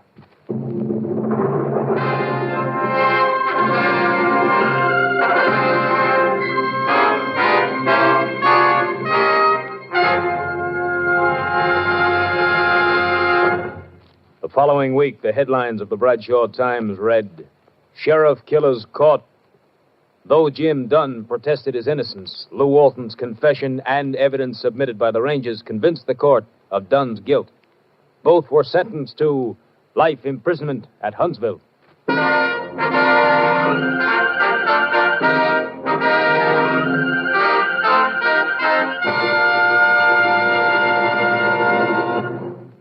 This is Joel McCrea. In the 125 years since their organization was founded, the Texas Rangers have written many new pages into the history of law enforcement. With only a handful of men and a vast territory, they have never failed to live up to their slogan, first to advance, never retreat. That is the creed a Ranger follows. And they have a belief that was impressed on me by one of their officers, a belief that often brings them victory over tremendous odds. In the words of the Texas Rangers, a man who is wrong can't stand up to a man who is right and keep on coming. Next week, we'll bring you another exciting case taken from the files of the Texas Rangers. Hope you'll be listening. Good night. Next week, Joel McCrea in another authentic reenactment of a case from the files of the Texas Rangers.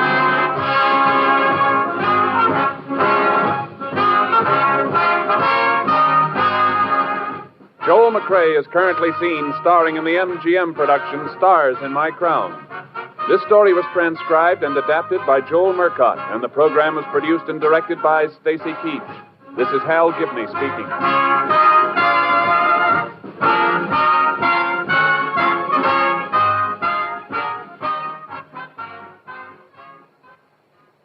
Three chimes mean good times on NBC. In just 5 weeks, Dennis Day and Judy Canova bring back their two delightful programs in an hour of fun for all on Saturday nights. This weekend, 400 Americans have a holiday date with death. Stay off the list. Be careful. This is NBC, the National Broadcasting Company. It's National Wheaties Week.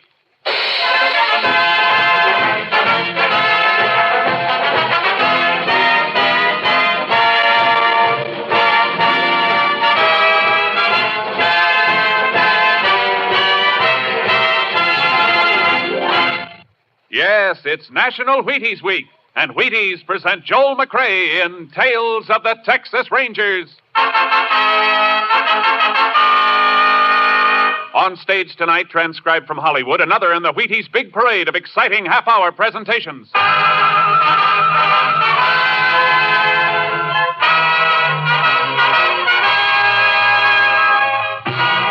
Tales of the Texas Rangers, starring Joel McCrea as Ranger Pearson.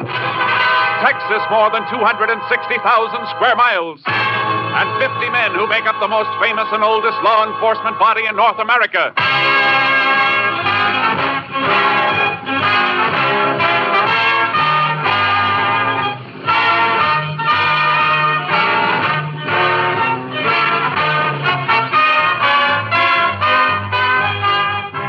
Now, from the files of the Texas Rangers come these stories based on fact. Only names, dates, and places are fictitious for obvious reasons. The events themselves are a matter of record.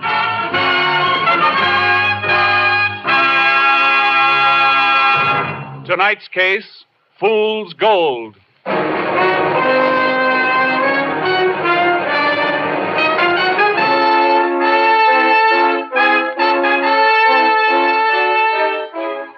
Shortly after 9 a.m. on the Tuesday after Labor Day, 1946, two men in a late model black sedan cruised slowly along the main street of the town of Live Oak in West Texas. All right.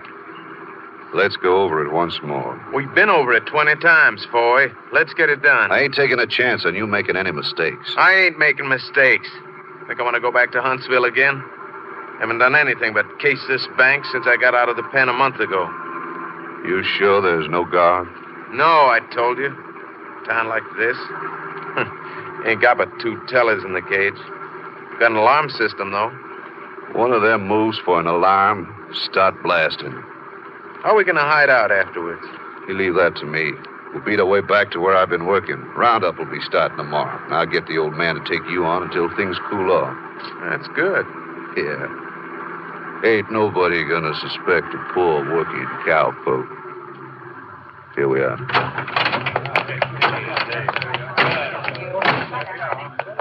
You keep me covered while I cash the check. Yeah.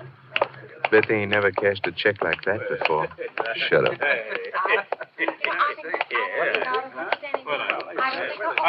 Howdy, gentlemen. What can I do for you? Cash this. Sure thing. What? Pass over $5,000. Come on, and don't move funny or I'll blast you. Robbers! They're robbers, you crazy old... Ah! Let's get out of here. We'll drop anybody who gets in the way. Come on, Commons, hurry. Get in. And they're pouring out of that place back there. They'll have to roll fast to get us. Look out. Car coming out of that side street. Let them look out. You're going to hit.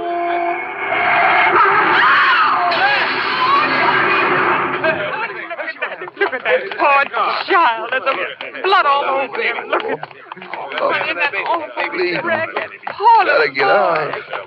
Gotta get away. Hey, driver of the sedan is alive. Oh, he's still alive. Look at that poor little boy.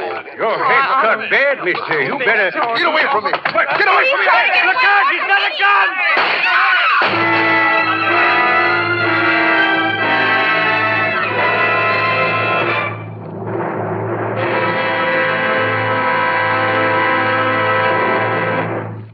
Partner, it's National Wheaties Week. It's celebrating time, and I'll tell you why.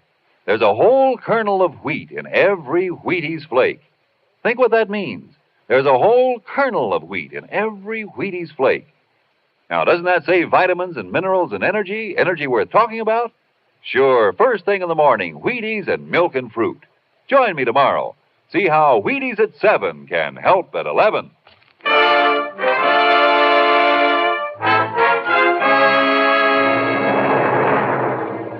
The Texas Highway Patrol threw a guard around the wrecked cars and notified the Texas Rangers of the attempted bank holdup and the fatal crash. Ranger Jace Pearson was assigned to the case.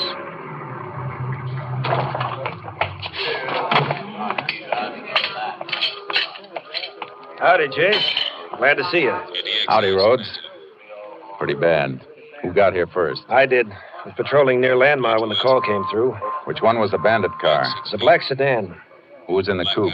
Man and his kid. They took away. You didn't miss anything by not seeing it, Jace. Where are the bodies? The doctor had him taken to the hospital basement. How about the bank teller? He's alive, but he's unconscious. Deputy sheriff's with him. One of the stick-up men got killed in the crash, you know. Yeah. Been able to find the driver? No, not yet. Cut down that street and into the hills, according to witnesses. Sheriff has the dogs and posse after him. Who owns the sedan? Don't know yet, Jace. We're checking on it. Let's have a look at it. Okay.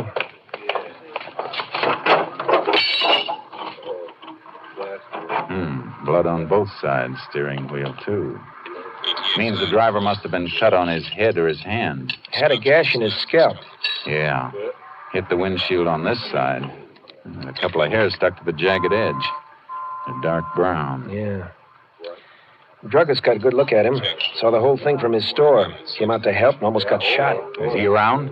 Yeah, he's right over there. Mr. Reber. Yeah? A ranger wants to talk to you. Let him through, will you, boys? Yes, sir. You see the man who was driving the sedan? Yeah, saw him up close. Call coming in on our car radios. Jace, will you excuse me? Sure, Rhodes. What did he look like? 6 feet, maybe. Built solid. Boots, jeans, and work shirt. Of course, that could fit 1,000 men, but this one had a couple of gold teeth right in the middle of his mouth. Gold teeth, huh? Anything else? No, except for a bad cut on his head. Bad enough to need stitching? Sure was. Got a flash on the sedan, Jace. It was stolen during the night or early this morning over in Rankin. I thought so. We better get over to the hospital. I'll call headquarters and have a lab man sent down to go over the car for fingerprints. Not easy to lift him from that car. Get pretty smeared with all the blood around. Yeah. And even if you do get him, you still got to find the man that goes with him.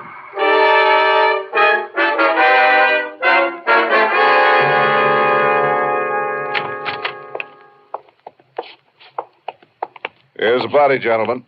Lift the sheet if you want. Anything on him, Doctor? Nothing at all. Not even a mark that might identify him. Don't want to see the father and the child, do you? No, that wouldn't help. Rhodes, we can fingerprint this one. Might help us find his pal that way. Yeah. You can do me a favor, Doc. Sure. The killer who got away cut himself on this glass. Before I send it to Austin, I'd like to get his blood type from it. Can you do it now? Sure. Go upstairs to the lab in 15 minutes. Have it for you by then. Thanks. That blood type will give you something to go on, Jace. I hope we don't need it. I wish there was some word from the sheriff's posse. If they had him, I'm afraid we'd have heard by now. Yeah. I might as well walk over to the sheriff's office while we're waiting for the doc. We can go through the next room and up the front stairs. Okay. That's the kid's mother. Did you come to see my boy and my husband? Did you know? No, ma'am. I didn't. Maybe you ought to go home for a while, ma'am. Why should I go home? There's nobody there now. He wanted his daddy to be the one to take him to school. He was just being registered. His first day. Take it easy, ma'am. We were so proud of him. All last night he slept with his little red pencil box in his hand. I just bought it for him Saturday. Never even learned to write his name. Nothing we can do to help her, Jace. Not here. No. Could be my wife and kid, or yours. Yeah. Any more on the bank teller? Deputy reported he's still unconscious. We can look in the room when we get back to the hospital after. Hey, look. It's part of the sheriff's posse. Hey, you find him? No. Followed a blood trail cross country, but it made the river and we lost him. No chance of getting him now.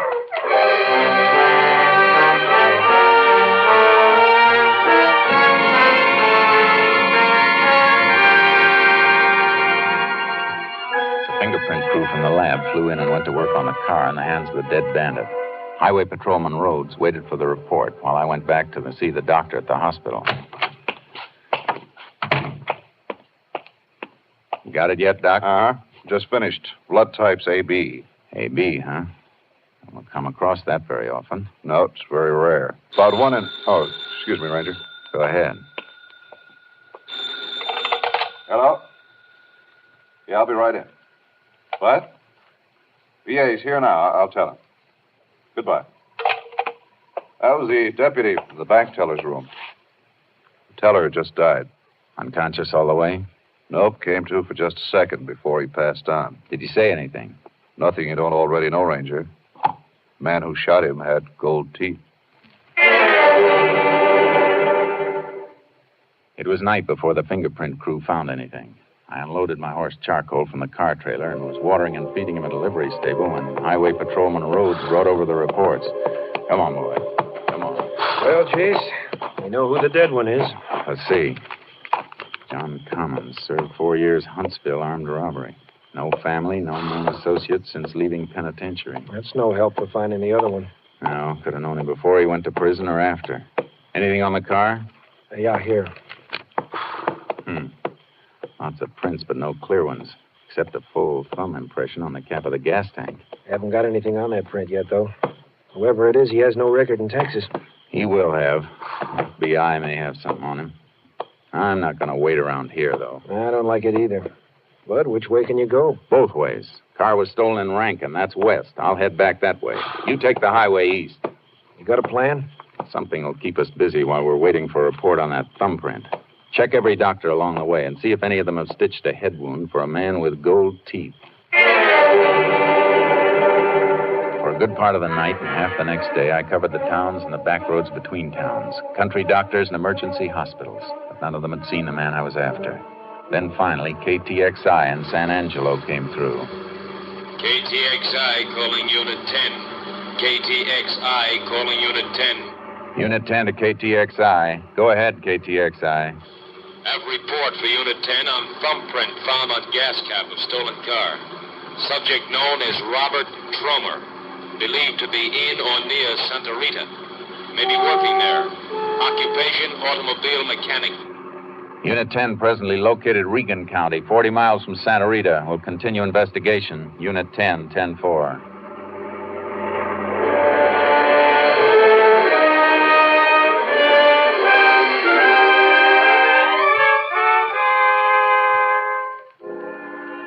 It was almost sundown when I reached Santa Rita, but Robert Tromer wasn't hard to locate.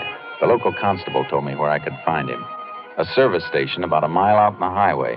I drove out there.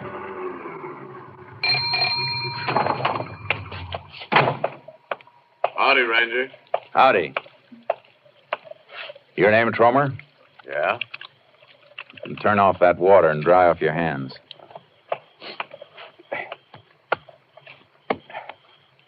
Where were you yesterday morning at 9 o'clock? I was right here working. Why? You sure you weren't in the Drover's Bank at Live Oak? Of course I wasn't. Wasn't, huh? Move over here under the light. All right, now smile. What? I said smile.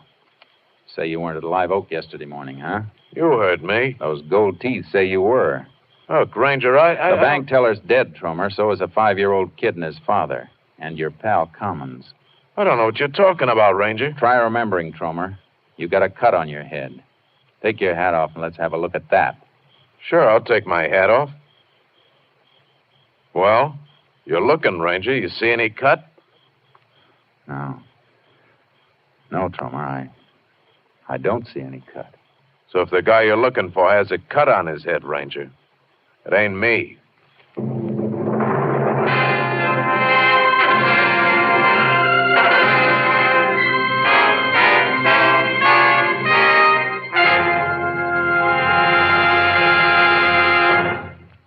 Happy National Wheaties Week, everybody.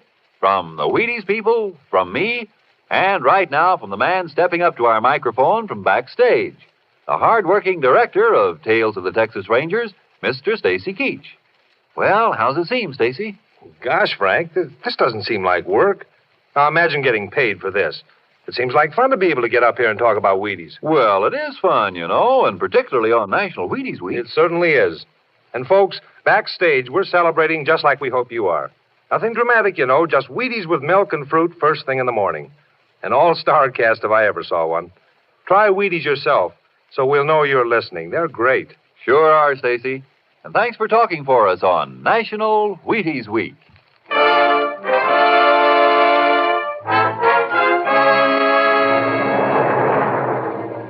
I took Tromer with me and drove back to Live Oak. There was no cut on his head, but he fitted everything else. His print matched the one on the gas cap. I stopped at the hospital, and Tromer consented to have his blood type taken. When the doc gets through testing that, he'll only tell you what I told you before. My blood type is O. Come in. You sent for me, Ranger? Yeah, Mr. Raver. You ever see this man before? He looks like the fella. Why, you... Hold it. Now sit down. Well, Mr. Raver, is he or isn't he? I've seen him before. Where? Was he the man who climbed out of that wreck? Look, mister, maybe you did see me before. I run a gas station 30 miles down the highway. You might have seen me there. But you didn't see me here yesterday. How about it, Mr. Raver? Ranger, I'm not sure. After all, a fella that got out of the car had a gun in his hand and blood all over his face. All I remember is them gold teeth. I ain't the only man in the world with gold teeth. You may be telling the truth, Ranger. You're after a blood type AB. This man's blood is pretty common. Type O. like he said.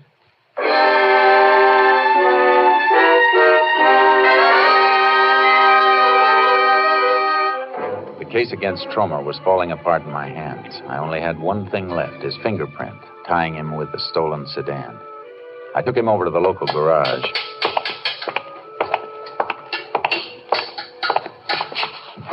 Recognize this car, Tromer? Your thumbprint was right on this tank cap. So I guessed the car up at the station, maybe. That's how my thumb... Hey, let me see that cap. Well? I sold a tank cap like this yesterday morning. Had to pry his old cap off with a chisel. Look, here, you can see the marks. The car wasn't hit on this side. Keep talking. Well, this guy came in for gas early, 6 a.m. I was just opening up. His tank cap was the kind that locks, and he didn't have the key. Said he lost his key. Even had to jump the switch to get the car started. Here. See the wires that jumped on this one. I know that. That's how it was stolen. Didn't you think of that when he didn't have the keys? Oh, Ranger, it happens all the time. People are always losing keys. I've done it myself. Oh, I should have known there was something fishy about that guy. Why? Oh, because he didn't have any money to pay for the gas. Didn't tell me till I'd filled it up, either.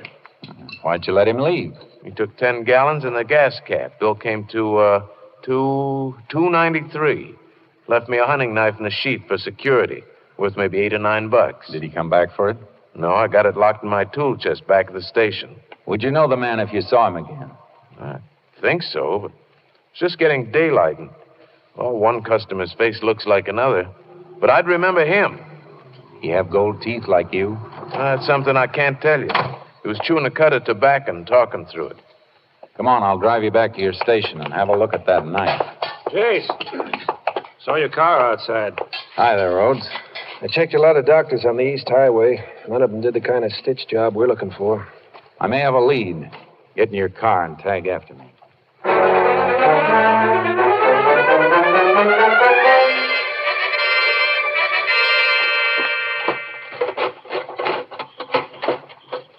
Here's the knife, just like he left it.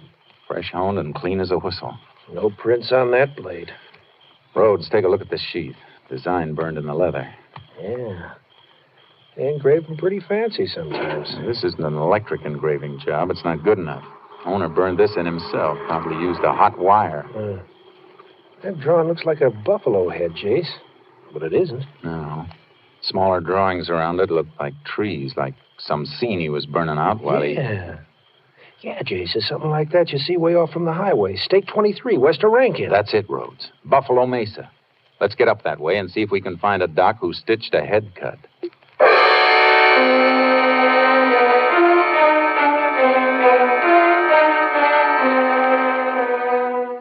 It was mid-morning when we reached the area. There were 3 doctors in a 20-mile radius. The first one had nothing for us, but the second one... Yes, I stitched a head wound like that day before yesterday. Cowpoke, Joe Foy. Fell off his horse. Matter of fact, he was in here this morning, about 3 hours ago, to have the dressing changed. If you put on a fresh dressing, the one you changed is in that trash container, isn't it, Doc? Why, yes. Any blood on it? Of course. Cut was deep. Hasn't healed yet. Can you get that dressing out and check it for blood type? Well, it'll take a few minutes. I waited a couple of days for this, Doc. I can wait a few more minutes.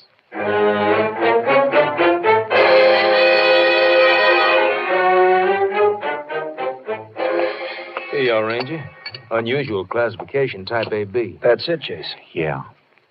You know where this Joe Foy works, Doc? Why, Ben Kinner's place. Left at the crossroads and 6 miles out. Right near Buffalo Mesa. Thanks, Doc. Come on, Rhodes. Right. Oh, Doc. Yeah? Foy has a couple of gold teeth, doesn't he? Gold teeth? Why, no, Ranger. He doesn't have gold teeth.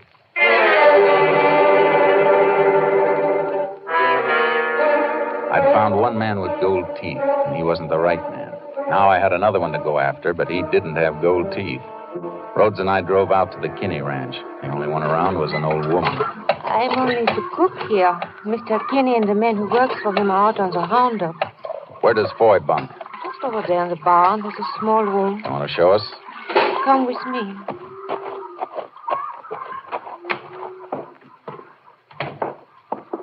This his bunk? Yeah. Hey, Jace, look. Carved in the edge of the bunk. Yeah, Buffalo Mesa. It looks just like the one on the sheet. Better have a look through this footlocker. Likely he'd have his gun with him, isn't it, Jace? Just making sure. Hey. What is it? Oh, carton of chewing tobacco. Hey, that fits. Fellow at the service station said our man was chewing when he stopped there. Yeah, and I've seen this brand of chew before. If my memory isn't lying, there's something else that fits. You shouldn't tell Mr. Foy's thing. I just want to see one of these plugs. Here's the answer, Rhodes. Yeah, the plugs are wrapped in gold foil. Yeah. If I tear off a square of the foil and put it over my front teeth like this, I look like I have gold teeth. And every witness who saw Foy was throwing us off the trail instead of helping. I wonder how he thought of it. Probably got the idea on his way to Live Oak when he saw Trummer at the gas station. I'm going to take charcoal out of the trailer and ride out to the range. I'll get a horse from the corral and... Oh, thanks, Rhodes. But you better stick here. If Foy spots me coming, he might make a run for the ranch and grab a car or a pickup truck. You stay here and see that he doesn't get to him.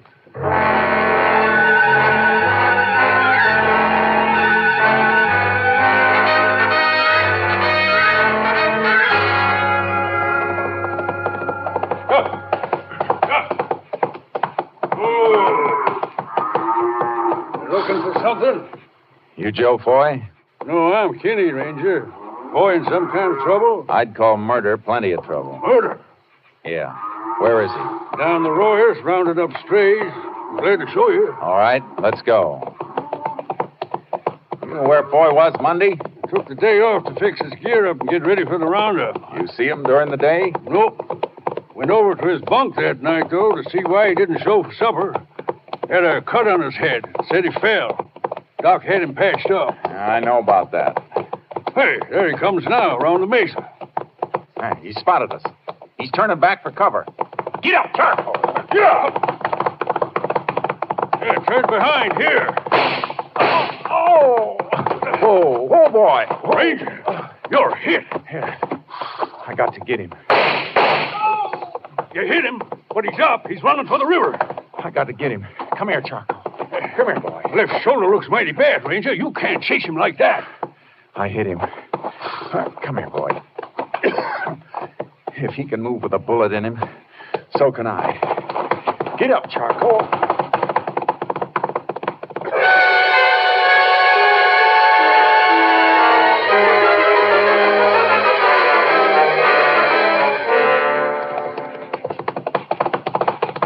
Whoa, boy.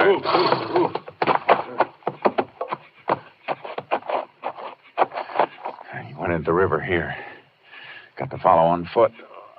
Watch the banks for tracks in case he came out. River winds and bends. Can't see far ahead with the willows hanging over it. I'll see him when I get to him. I'm going to bring you in, Foy. Next plug will kill you, Ranger. You better kill me, Foy, or you'll never leave another dead kid in the street. You ain't far ahead, Ranger. Not as far as he'd like to be. Hear him moving. Yeah. Stop. Listen. He ain't waiting anymore. He stepped out of the stream, or he's waiting in ambush. You better stay behind me, Kenny.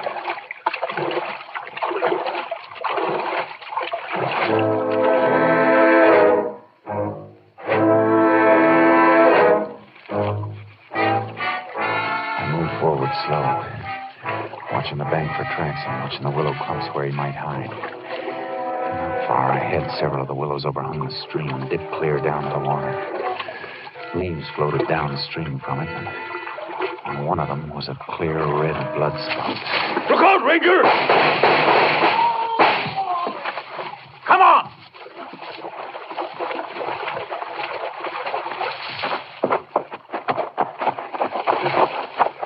Don't look like he's going to need the electric chair, Ranger. No. Not anymore. Whoa. Here, let me help you. You got to get to a doctor. Yeah, I guess you're right. I sort of forgot I was hit. Thinking about what he did to a few other people.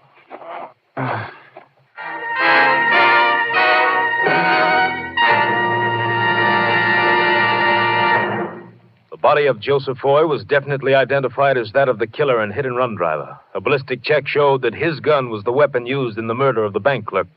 Ranger Jace Pearson was taken to the nearest hospital where, after a blood transfusion, he was pronounced out of danger.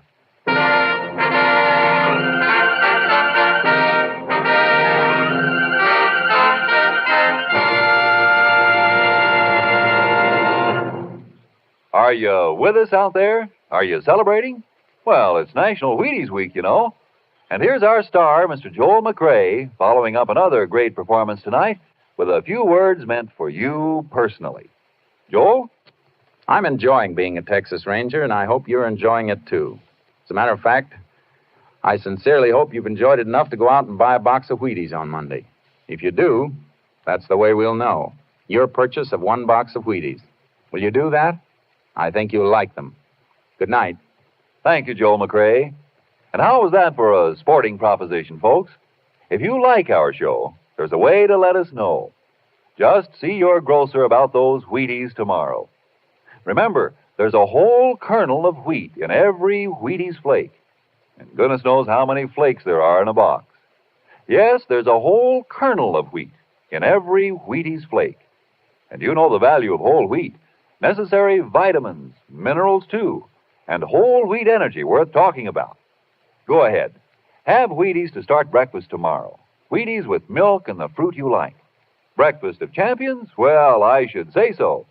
Try 'em and see how Wheaties at 7 can help at 11. Come on, it's National Wheaties Week. Come on, everybody, to the Wheaties party. Eat a lot of Wheaties like the champions do. Dance together, cheek to cheek. This is National Wheaties Week. Eat a lot of Wheaties like the champions do. Wheaties, a breakfast of champions. Next week, Joel McCrea in another authentic reenactment of a case from the files of the Texas Rangers.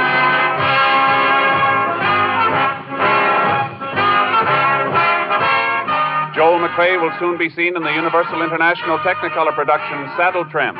Tonight's cast included Tony Barrett, Hy Averback, Paul Frees, Herb Butterfield, Dave Ellis, and Lillian Byatt. This story was transcribed and adapted by Joel Murcock, and the program was produced and directed by Stacy Peach. Hal Gibney speaking. And this is the Wheaties man, Frank Martin, inviting you to listen on Wednesday night to Brian Donlevy in Dangerous Assignment on the Wheaties Big Parade. See you then. This is Joel McCrea. A small boy is hungry in Italy tonight. You can feed him, comfort him, make him believe again with a package from CARE. No profit to CARE, just food for hungry kids. $5.50 does it to CARE, New York. CARE, New York, $5.50. Will you do it? Listen for Dennis Day and Judy Canova returning October 7th on NBC.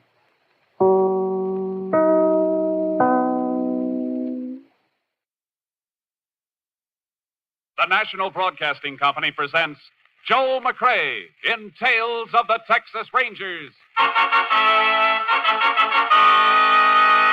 Tonight, transcribed from Hollywood, another authentic reenactment of a case from the files of the Texas Rangers.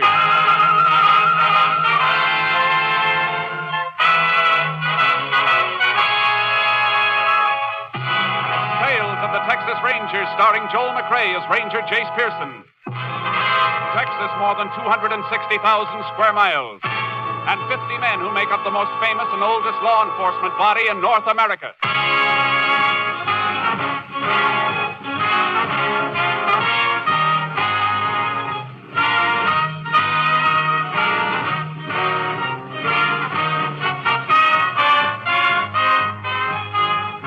Now, from the files of the Texas Rangers come these stories based on fact. Only names, dates, and places are fictitious for obvious reasons. The events themselves are a matter of record.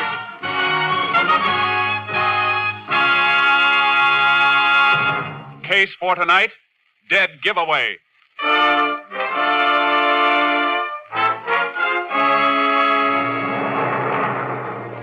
It is 1:30 a.m., December 4th, 1945. A single light glows in the living room of a farmhouse 4 miles from the town of Ashton in West Texas. Inside the house, a frantic young woman tries to place a telephone call.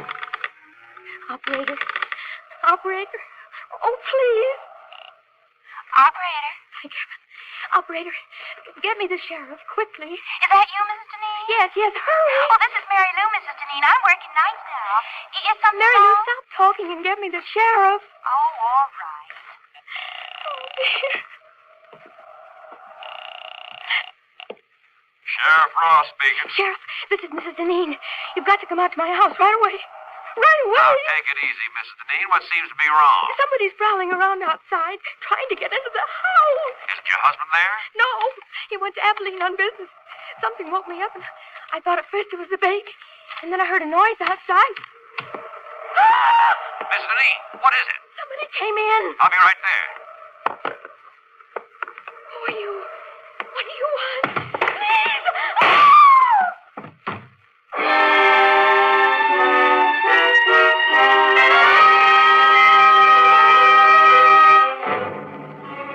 It took Sheriff Ross less than 15 minutes to get to the Deneen farm. But Mrs. Deneen and a 4-month-old baby were dead when he arrived. The sheriff called for the assistance of the Texas Rangers. Ranger Jace Pearson was assigned. Jace Pearson? Yeah, Sheriff. You got here right quick. Yeah, I was over the next county when your call came through. Well, I hope you got a little sleep, because you won't get much now. Better come in out of this cold. How long ago did it happen? About a half hour ago, 1:30. Miss Deneen called me, woke me up at home, said somebody was trying to bust in. Right in here, Jace. Shot right through the chest, huh? Yeah. She leave the phone hanging off the hook like that? I reckon so. Whoever broke in, they broke in just before I hung up. Nothing's been touched, Jace. I know. I had a time getting past your deputies down the main road. The phone operator's been buzzing everybody. We don't want half the county barging in here messing things up, so I blocked them all. Good. Where's the baby? In there, the front bedroom. You can look if you want to, Jace. It's a little more than I can take twice. How old? Only 4 months, Jace. Little girl. Where'd he break in? Side door, I'll show you. Where's the husband? Abilene, on business. I called the chief of police there. He's going to check the hotels and notify him. Here's the door. It was wide open. That's how I got in to open the front door. Lock doesn't seem to be broken. Must have been picked. Deneens keep much money around the house? As little or as much as most folks, I guess. But I don't think any's missing. There's Miss Deneen's purse on the kitchen table. Killer couldn't have missed that. You check it? Yeah, about $40 in it. It hasn't been touched. Motive wasn't robbery then, Sheriff. No. There's no sign of any other motive. But there's got to be one, Jace. Yeah. The toughest motive of all. Because it's the easiest hidden. Hate. The kind of hate the devil wouldn't hold.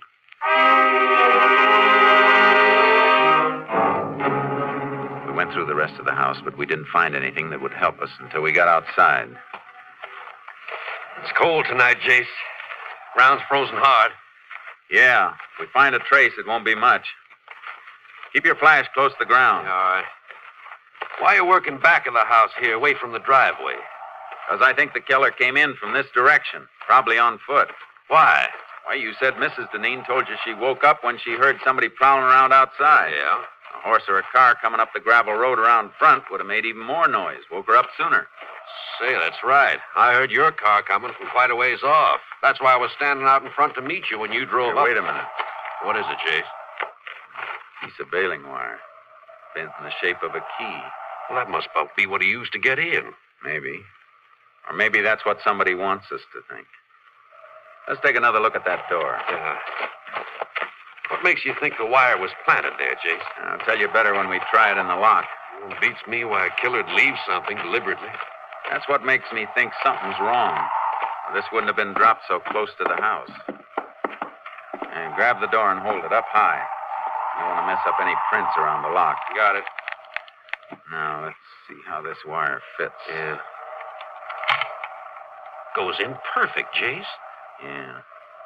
Watch when I turn it. Yeah. Hey, wire's just twisting. And it'll keep on twisting. This wire isn't strong enough to turn the tumbler in the lock. Then how did the killer get in, Jace? If you ask me, Sheriff, I think he had a regular key.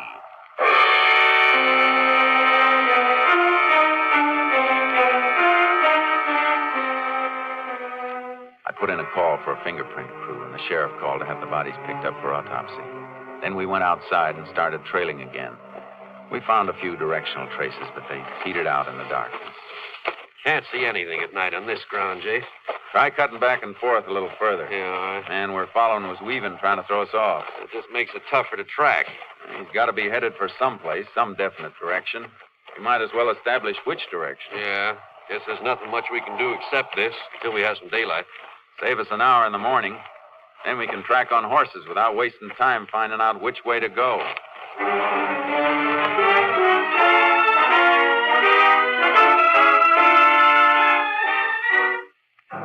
By sunup, we knew the killer's general direction had been west. The sheriff got his horse from town. I unloaded charcoal from the trailer, and we rode.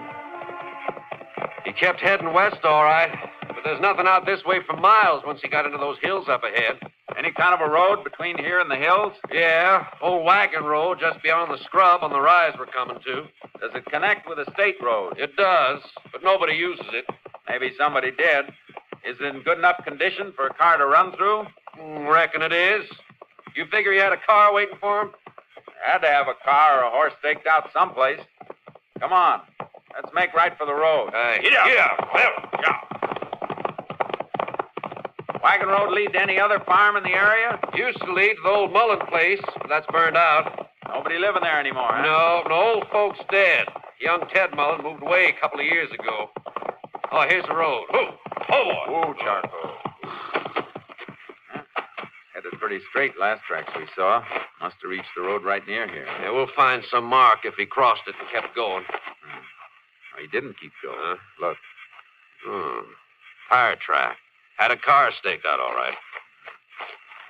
Turned the car around here to head back for the highway. Could have been somebody else waiting in the car for him. Maybe, but I don't think so.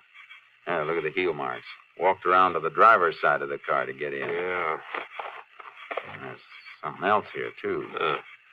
Dropped this cigarette butt and stepped on it. Yeah, sure didn't smoke much of it. Didn't even burn down to the brand mark. Well, at least we know what brand he smokes. About all we do know, Jace. Won't be anything to follow at the main road. He sure won't leave a trail there. No. Mount up. Let's get back to the house.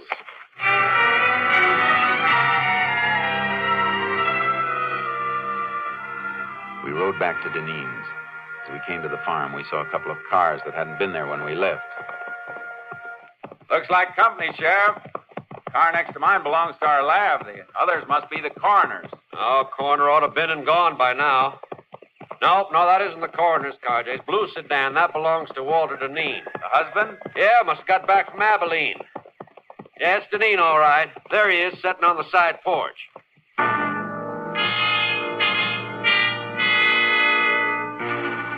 Walter Deneen sat with his face buried in his hands until we dismounted and walked up to him.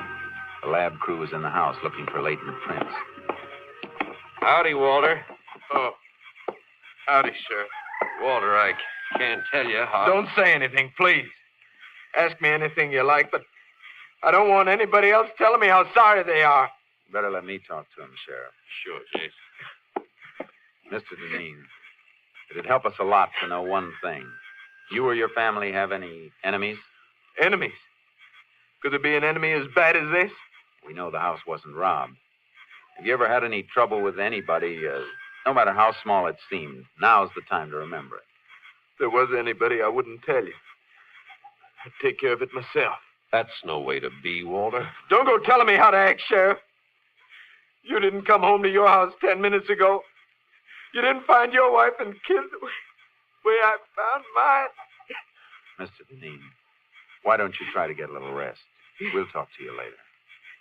Yeah, okay. Anything I can do, Walter, just holler. Yeah. You been able to think of anybody who might have had it in for him? Not a soul, Jace. Unless it was Ted Mullen. The one you told me about? Family that was burned out? Yeah. But, Jace, that was 5 years ago. Sometimes hate doesn't die with age. What happened? Well, old folks just got to brooding and died off after their house burned. Young Ted blamed Walter. Why? Windmill at the Mullen place was busted. They tried to borrow from Walter to get it fixed, but he turned them down. Ted said if the mill had been working, it would have pumped enough water for him to put the fire out. Young Mullen the kind to hold a grudge? Well, after 5 years, Jace. And he moved out a long time ago. Where? Who knows? Come on. I'll call my headquarters by radio. Maybe they can get a line on Mullen. All right. If they find out where he is, it won't do any harm to check on where he was I last reckon night. it won't hurt any. But I can't believe that a man after... Hey, hold it, Sheriff. Well, that's only Walter's car, Jace. What are you looking at? The design of the tire treads. Look at him. Oh, that may be. It's the same design we saw in the dirt road where the killer picked up a car to make his getaway. But, Jace, that was hard ground. Could barely see the tread. And tires like that are standard on lots of cars. Yeah, I know. Just the same. I want to look this car over. Left his ignition keys in. You going to start it? No. Just want to take a look at the dash. He said he got back from Abilene 10 minutes ago, didn't he? That's what he said. Take a look at that temperature gauge. Let me see. Register's cold. Yeah. Only it should be pretty warm if he finished a drive of a couple of 100 miles just 10 minutes ago. Could have dropped back, Jace. Not in 10 minutes, Sheriff. It's a cold morning, but not that cold. Well, I want to talk to Deneen again. You see something else? I sure do. Look at this on the frame of the door. Service station lubrication sticker. Yeah. Dated December 2nd, day before yesterday. 18,412 miles. The mileage on the dash shows he's driven less than 200 miles since then. He couldn't have been in Abilene. Well, wait a minute, Jace. I admit that looks funny, but the man we were chasing, he ground out a cigarette, remember? Well, what about it? I've known Walter since he was a boy, Jace. He don't smoke. Sheriff! Oh, Mary Lou Simmons, phone operator. Who let you in, Mary Lou? I told the deputy I put Mrs. Deneen's call through to you last night. He thought you might want to talk to me. Ain't it just awful? You talk to I was still on the line after you hung up, Sheriff. I heard it all, the shots and everything. You hear any voice beside Mrs. Deneen? No, I just heard her say, "Who are you? What do you want?" And then the shots. That was all. You sure she said, "Who are you"? Oh, cross my heart. I heard it as plain. Guess you don't want to talk to Walter now, do you, Jace? No, I guess not.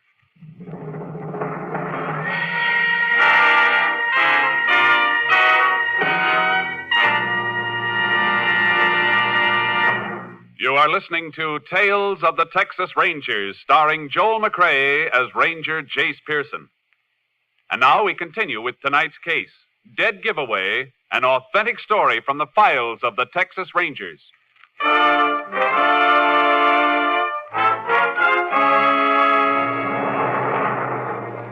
I didn't want to question Walter Deneen until I'd had a chance to check on his movements. The sheriff and I drove into town and called the Abilene police. The answer didn't fit. Don't think there's any doubt about who he was, Ranger. Okay, thanks. Thanks very much. Well, guess that does it, Sheriff. Dean was in Abilene, huh? Uh-huh. Checked into the Harris Hotel yesterday about noon. Checked out again at 2:10 this morning, right after the police notified him of the murder. Police could have spoken to anybody on the phone. And they didn't tell him by phone. Police sergeant went up and told him direct. Oh. Description of Walter tallies, too. Yeah, but there's something that doesn't tally, though. Mileage on that car. Could be something wrong with the speedometer cable. Happened in my car a few weeks back. Maybe. Yeah, I'll be back sometime tomorrow. Where you going, Jace? Abilene.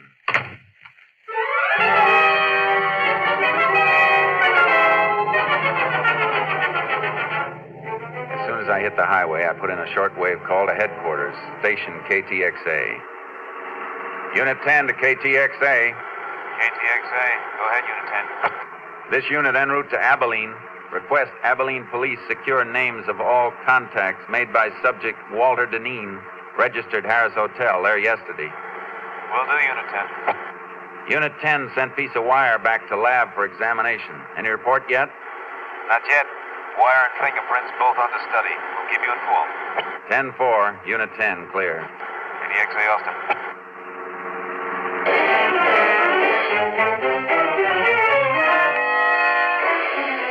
When I reached Abilene, I got a complete rundown on Walter Deneen's activities. It was too complete. Like he was making sure his time in the city would be accounted for. One of the people who'd seen him was his attorney. Why, yes, Ranger. Mr. Deneen spent several hours with me yesterday afternoon. We had dinner together last night. Went to the theater. What'd he come to see you about? Well, some investments. He's been doing a little speculating cotton. Good or bad? Well, It's client business, and I don't think I have the right to discuss it. I can find out by checking with the exchange. I'm just asking you to save time. All right. His losses have been rather heavy. More than he could afford? Much more. He carry much insurance on his wife and child? A normal amount, nothing large. All right, thanks. One more thing. Are you sure Deneen doesn't benefit financially by his wife's death?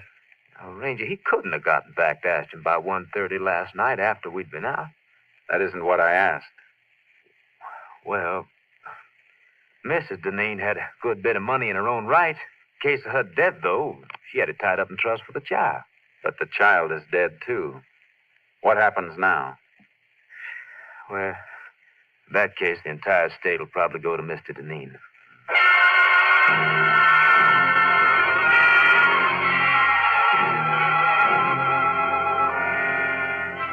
I made one more stop before I headed back to Ashton. I paid a visit to the garage, the Hotel Harris. I keep the location of all guest cars on this index rack so we'll know which stores they're in when they want them. Was Walter Deneen's car in here yesterday? Deneen, that's D-I-N, isn't it? Uh-huh. No, there's no record of it. Was he a guest at the hotel? Yes. Is there any parking lot around here he might have used? Not convenient to the hotel, and parking is free here for guests, so I don't think he'd use a lot. Neither do I. Thanks.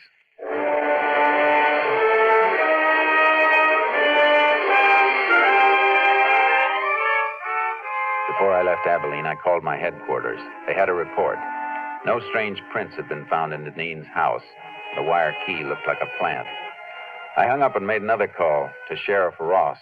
I'm beginning to wonder about Walter myself, Jace. Why? He's been kind of curious about where you are. I told him you went to Abilene, just to see if it'd draw him out. Good. How'd he react? Kind of nervous. Then he said something about flying up to Abilene and back. Of course, he never did say he drove it. No, but he gave the impression that he drove. Well, even so, he was there when the killing took place. Yeah, but the killer had the use of Deneen's car. Can you get your hands on the car? Well, it's over in back of the funeral parlor right now. That's where Deneen said he was going just a few minutes ago when he stopped by to ask about you. Well, grab that car and check it for fingerprints. I'll be there as fast as I can roll.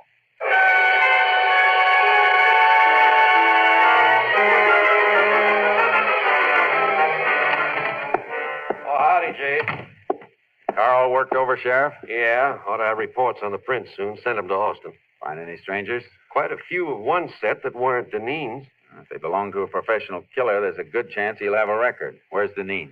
My deputies are out looking for him. Why? I thought he was at the funeral parlor. So'd I, until I went in to look for him after we finished on the car. The undertaker said he'd left more than an hour ago by the front door. Must have spotted you working over the car. Come on, let's find him. Yeah.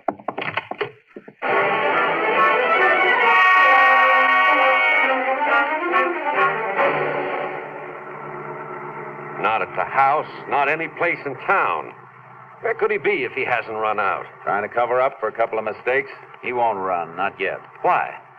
Because his alibi is airtight. We can shake it, but unless we find the killer he hired, we can't shake it enough. He took a big gamble, and he's got too much at stake to run off. His wife's money? How'd you know about that? Just thinking back. A little late. Folks knew Mrs. Deneen's family left her well off. Walter married her not long after they passed on.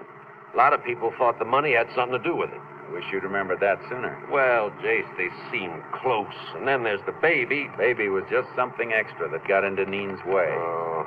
Never gotten any of the money if... KTXA to Unit 10. Maybe a report on the prints. Unit 10. Go ahead, KTXA. Have report on prints lifted from car at Ashton, Texas. One set identified as belonging to Joe Crofton. Joe Crofton. Any line on his whereabouts? Finished serving parole 4 months ago. Last address known to parole office was shack located western slope of Casket Mountain. 10-4. Unit 10, clear. KTXA Austin. Crofton must be the killer then, Jace. I'll bet on it. How far to Casket Mountain? About 20 miles, then turn south another 5. After that, well, we'll need horses if he's far up. Should have brought your horse along the trailer with charcoal. I can borrow one. Crofton's going to be tough to take. You sound like you know him. I wrote the ticket for his last trip to Huntsville 6 years ago. That was murder, too, but he copped out with a manslaughter plea. Better not take any chances, Jace. He starts shooting, we'll have to toss it back dead center. No. We got to take him alive. He'll talk to keep from burning once we get him. Yeah, I see. If Walter Deneen paid him to do the job, he's the only one who can break Deneen's alibi. That's right. So no matter what happens, we got to take him alive.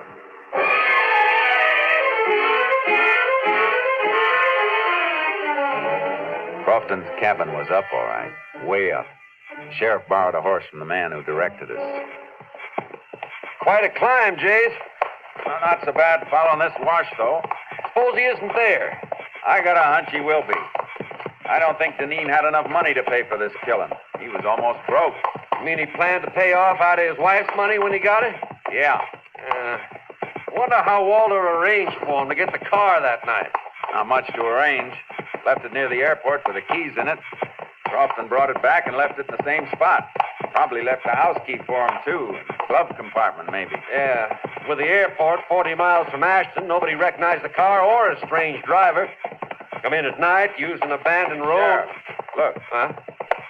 Hey, another horse left tracks in here, too. Yeah. And they're fresh. Ooh, boy.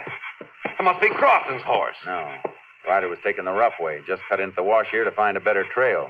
Crofton lives up here. He'd know the best trail. Who else would be coming up here? Deneen, to shut him up.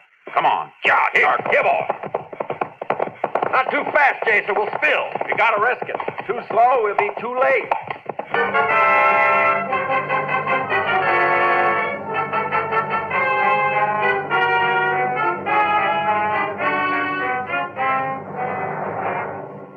We reached the shack and crept up on it. There was no horse around and no sign of life. Tried to draw a fire by showing ourselves, but none came. We had to go in. All right. Hold your gun ready, Sheriff. And don't come in till I call you. Right, Jace.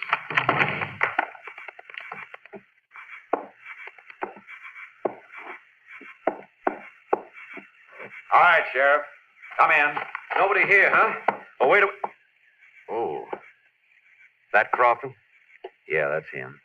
Deneen got here first. Jace, this fella looks like he shot himself. Gun's in his own hand. Now, what's his paper beside him? Let's see. Jace, he did kill himself. This note says so. Confesses the murders, too. Sure it does. But Walter Deneen wrote that. And that note's gonna hang him. How do you know? You ever seen Deneen's writing? No, but I've seen Crofton's before. He signed his name with an X. Prison records show he's illiterate. Never could read or write. Come on, Sheriff. Gonna put out a pickup for Deneen? We'll pick him up ourselves. He can't be far off. But if he'd headed back down the wash, we'd have passed him on our way up. He must be going across the top of the mountain to go down the other side. Come on. Yeah.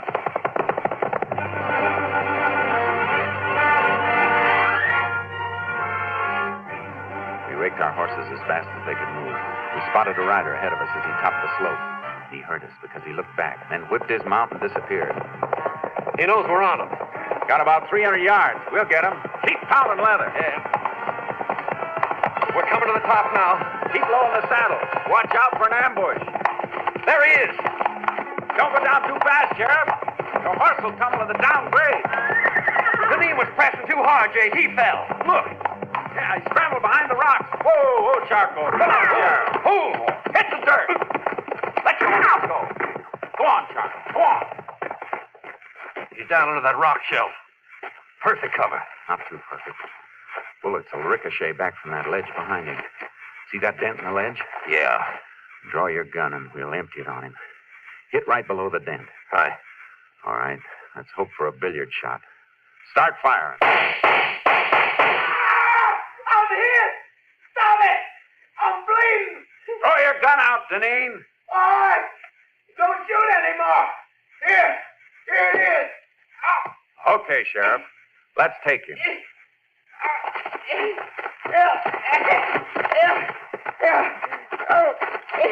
I'm hit. And I was sorry for you, Walter, up until a few hours ago. You gotta get me to a doctor. You're not hurt badly. We'll get you to a doctor. All I want to know is how you met Crofton. Come on, Walter, talk up. I saw his picture in the paper when he got out of jail. I made a deal with him a couple of months ago. Yeah. A deal to wipe out your own wife and kid. Must be great to be as brave as you are. Get up, Deneen. You got a long way to go.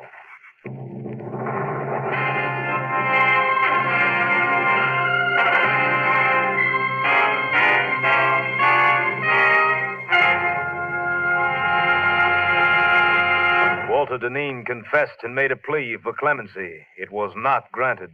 And on the 11th day of October, 1947, he died in the electric chair at Huntsville.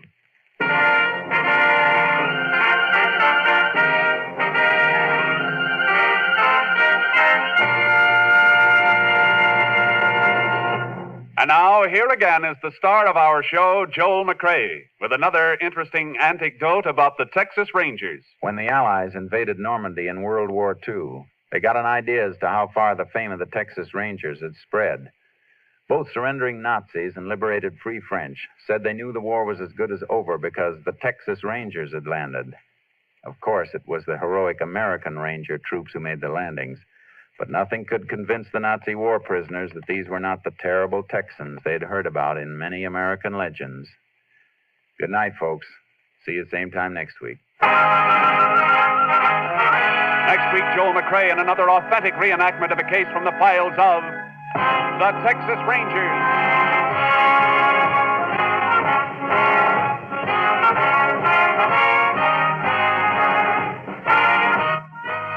Joel McCrea is currently seen starring in the Universal International Technicolor production Saddle Tramp. Tonight's cast included Tony Barrett, Lorene Tuttle, Mike Barrett, Hal March, and Paul Frees.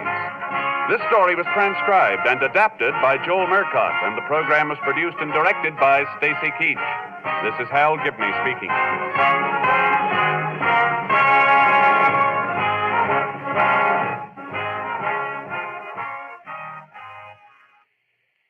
Three chimes mean good times on NBC. Monday means music, fine music on NBC. Listen tomorrow for these great musical programs, the NBC Symphony and the Band of America. Be sure to listen Monday as Milton Cadams conducts the NBC Symphony Orchestra in a full-hour concert of the finest music on the air. And listen, too, for Paul Laval conducting the Band of America every Monday on NBC. Phil Harris reminding you that next it's Theater Guild on NBC. The National Broadcasting Company presents Joel McCrea in Tales of the Texas Rangers. Tonight, transcribed from Hollywood, another authentic reenactment of a case from the files of the Texas Rangers.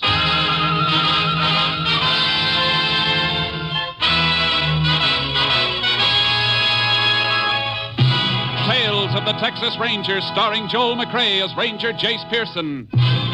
Texas, more than 260,000 square miles. And 50 men who make up the most famous and oldest law enforcement body in North America.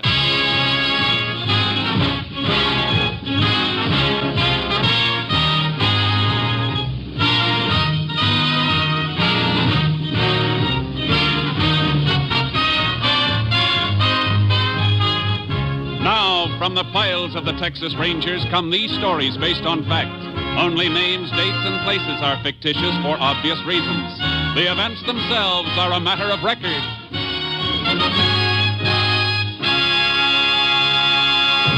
Case for tonight, Soft Touch.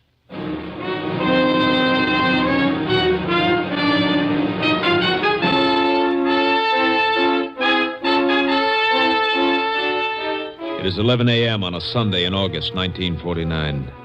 A blue sedan comes to a stop in front of a ranch house 30 miles from the town of Salt Flats, Texas. Come on, kids. This is Grandma's house. Shh, Bill, let them sleep. We started so early, they're tired. Well, we can't leave them in the car. If we wake them up now, they'll never finish their naps. We'll bring them in a few minutes. Okay. Getting up at 4 a.m. was kind of early, even for them, huh? Hey, look. Pa's painted the windmill. Oh, Bill, I love this place. I wish we didn't live so far away. Yeah. We don't get here often enough. Hey, wonder where the folks are. They usually stand in the middle of the road waiting for us when they know we're bringing the kids for a visit. The door's open. Your mother's probably in the kitchen cooking enough food for a dozen. Yeah. Don't smell anything cooking. Ma? Pa? You home? Maybe they're still at church, Bill. No, they're always back by 10 o'clock. The garage door was closed, too. Pa always leaves it open when he's got the car out. Oh, then they must be in back someplace. Yeah. Hey, Ma? Pa, where are you? I've never known your mother to be any place but in the kitchen, Bill. Yeah, but she doesn't hear so well anymore. Let's take a look. Ma? Nobody here, Judy. Bill? Bill, what's that spilled on the floor at the door to the pantry? Huh? Hey, Judy, it looks like blood. Oh, Bill. Ma! Pa! Oh, good Lord. Mom, it's dead. Oh, Bill, honey, come away. Come away.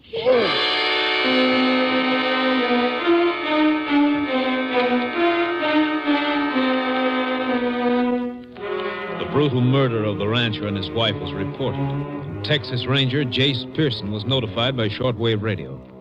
He reached the ranch house less than 1 hour after the bodies were discovered.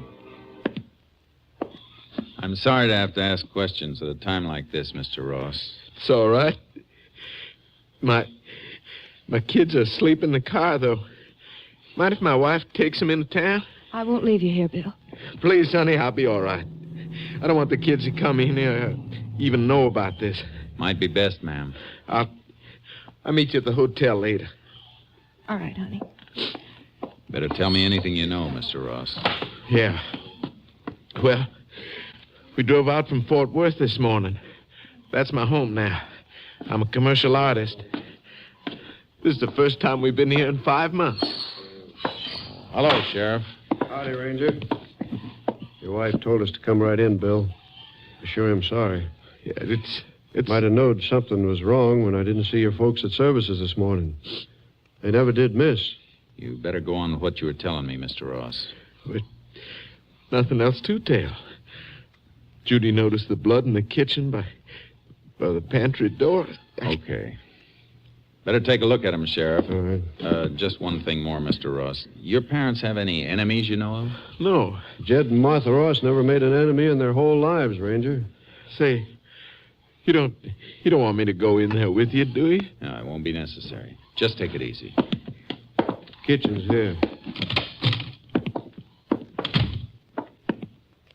They took a pretty cruel beating, Ranger. Yeah. No sign of a weapon, though. Here, help me move the old man's body a little, will you? Right. Easy here. Here. A lot of heavy welts, but beaten to death and then put in here. Blood comes mostly from hemorrhaging, though, not so much from cuts. You'd think a weapon would have cut him up more than that. Unless it was wrapped in something. Only one other thing I can think of. Bare fists. Mm-hmm. Hey, what's this? Let me see. Oh, just a little hunk of paper. Yeah, crumpled, too. Piece of a larger sheet. Rest of it must have been torn away. It feels like a good grade of letterhead paper. Mean anything to you? Well, if we find the rest of the paper this came from, no. But if we don't, it could mean plenty. Like what? Well, the way this is crumpled might have been part of something the old man was hanging on to, and somebody tried to get it away from him. Mm-hmm. I'm going to send this into our lab at Austin. Looks like this happened sometime last night. That's something we'll know when we get an autopsy report. We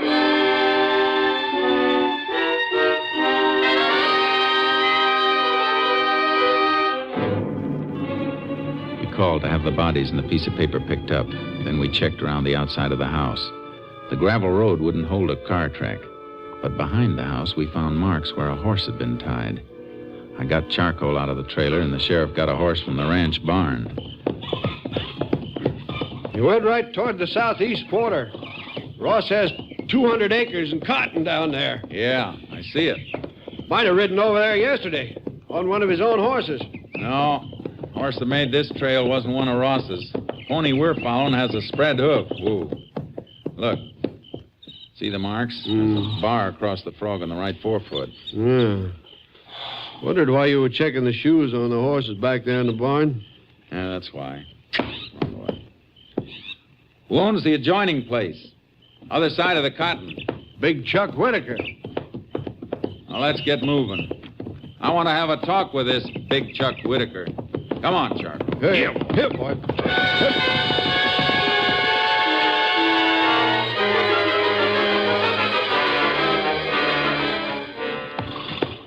Yeah, I was over there yesterday afternoon, but I didn't kill nobody.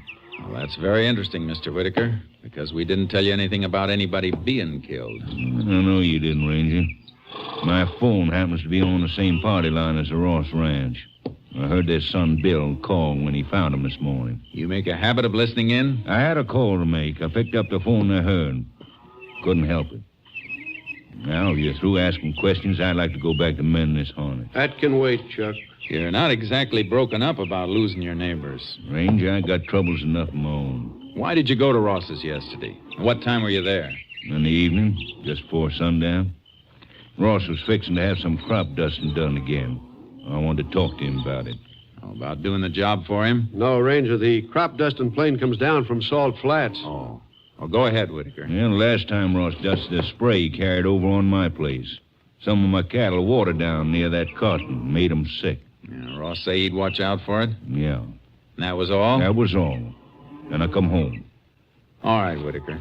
Come on, Sheriff. All right. Hold on, Chuck. Yeah. Easy, boy. Here. Here.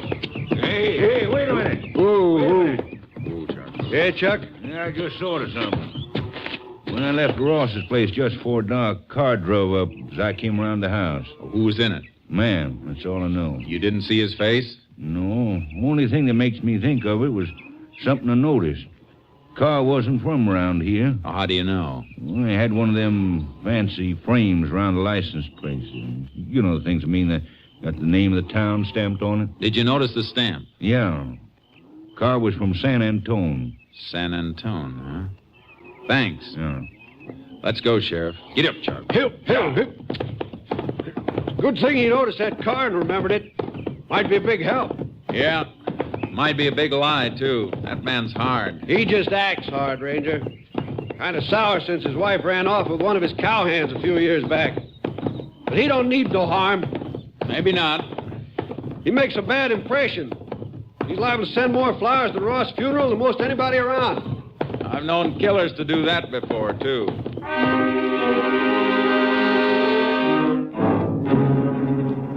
We checked other ranchers in the area, but we didn't get any information until next morning at the sheriff's office. Morning, Jace. Heard anything from your headquarters yet? No, waiting for him to call me now. What's that, the autopsy report? Yeah. Medical examiner seems to agree with your idea. Death might have been caused by a beating with fists. Pretty thorough job of beating. You read this? Yeah. Old woman died of a broken neck. Struck right at the base of the brain. Rabbit punch. Yeah. Old man Ross hemorrhaged to death, like you said. Broken jaw, broken nose, ribs smashed in under the heart. Vessels ruptured from being beaten on the kidneys and in the solar plexus. I'd like to get my hands on anybody who'd do that. If you did get your hands on him, you'd have your hands full. Whoever did it was big, and he could hit. Plenty hard and in just the right spots. You still got Chuck Whitaker on your mind? Only because he fits the bill in a few ways. Never hurt nobody before. No, but he's a bitter man. That kind can... Excuse me. Hello? Yes, he's here. Yeah. For you, Jace. Captain Stinson calling long distance. Thanks. Hello, Cap. Hello, Jace. Just got a report on the scrap of paper you sent in. Special type. The paper stock indicates the original sheet was a letterhead printed in the government printing office at Washington. You know which bureau? No, but we're checking. Try and find out if any department there has had any correspondence with Jed Ross recently. That's what we're doing. But don't expect anything in a hurry. I won't. Bye, Jace. Bye, Captain. You find out where the paper come from? Yeah, some government office in Washington. You been checking on that car from San Antone? One Whitaker told us about? Yeah. Nobody I found saw it. How about you? Nobody. Seems like the only one did see it was Chuck Whitaker. I hate to admit it, Jace, but it's beginning to look that way. Let's get our horses. I want to see Whitaker again.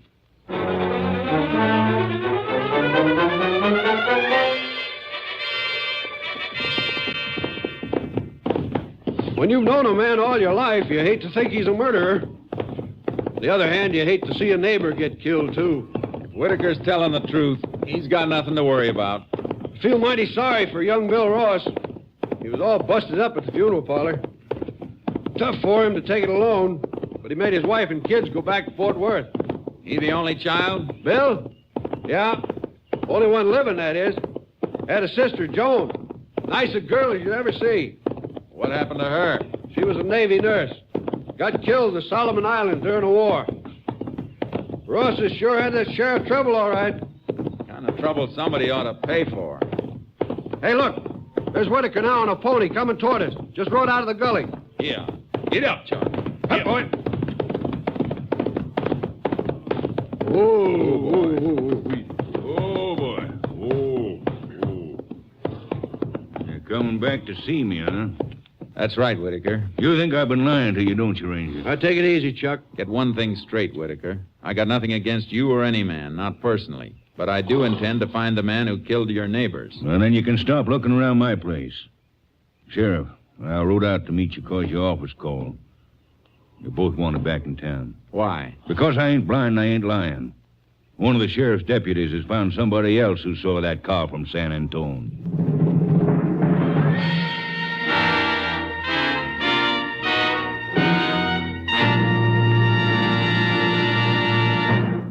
You are listening to Tales of the Texas Rangers, starring Joel McCrea as Ranger Jace Pearson. And now we continue with tonight's case, Soft Touch.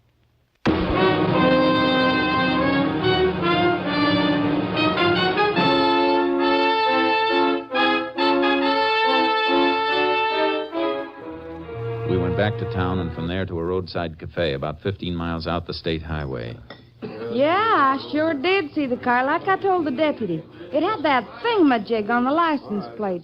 Noticed it when I give him some gas. Are you sure it was on Saturday, huh? It sure was. About 5 o'clock, I'd say. I guess there's not much traffic from San Antone comes through here, does it, Sheriff? Nope, we're off the main U.S. highways. Anybody coming down here on a state road would have to have some business around here someplace. You remember the man in the car? No, I sure do. After I give him the gas, he'd come in for some coffee. Can you describe him? Oh, well, 3 days ago, but he's better than 6 feet, maybe 200 pounds. Then, of course, there was his face. What was wrong with it? Well, Sheriff, his face looked like he'd tried to bulldog a steer on rocky ground and lost. It sure was scarred up. He bleeding any place? Oh, no, Ranger. I didn't mean fresh scarred. Reckon he's looked that way for a long time. And when he left here, you drive on toward Salt Flats? He sure did. Wasn't nobody else in here when he stopped nor when he left, so I didn't have nothing much to do, and I was watching when he drove off. He was going in the direction of the Ross Ranch, all right? Yeah. But who was he? That's what I'm going to find out, if I can. Bill Ross said he's a commercial artist, didn't he? Yeah, why? Because I want to bring him out here, get a detailed description of that face, and see if Ross can draw something that comes close to it.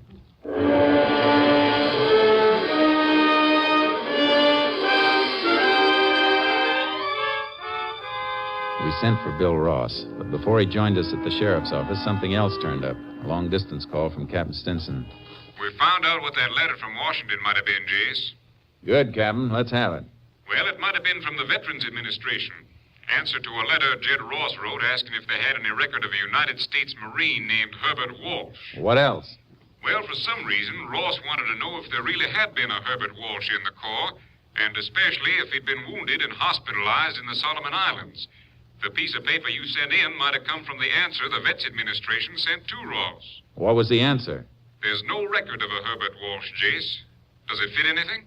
I don't know, Captain. But the Rosses lost a daughter in the Solomons, a Navy nurse. Bill Ross just came in with the sheriff. I'll get on it. Bye. Bye, Jace. Ross, does the name Herbert Walsh ring a bell with you? Yes. Yes, Ranger, it does. My father told me about him in a letter 2 months ago. You know who he is? No, I never saw him. Folks wrote that he stopped by the ranch and told him my sister had taken care of him in the Solomons before she got killed. Is that all? No. According to my father's letter, Walsh gave my folks the idea that he and my sister had been very close. Had your sister ever mentioned him in letters to your folks when she was overseas? Well, they couldn't remember, but we were awful fond of my kid sister, Ranger. Anybody who'd known her would have found an open door with my folks. Somebody found one, all right. Two open. What do you mean? There isn't any Herbert Walsh. What? But my pa gave him some money. When? Did he write to you about that? No, but I've just been going over my father's affairs. In the past 2 months, he loaned Walsh several $100s. I have the canceled checks. Where are the checks? At the lawyer's office on the corner. I want to see where those checks were cashed. Come on. Jace, you figure this Walsh is a phony working the old war buddy racket? Of course he is, but with a new angle. A dead girl. What do you mean? I mean that families of servicemen and women open their hearts too easily to strangers they think might have been close to somebody they loved. You mean Walsh killed my family? Your father must have suspected him. He wrote to Washington and found out Walsh had never been in the Solomons or the Marines. And when Walsh came the last time, your father called his hand with a letter he'd gotten from the VA. Here's the building where the lawyer is.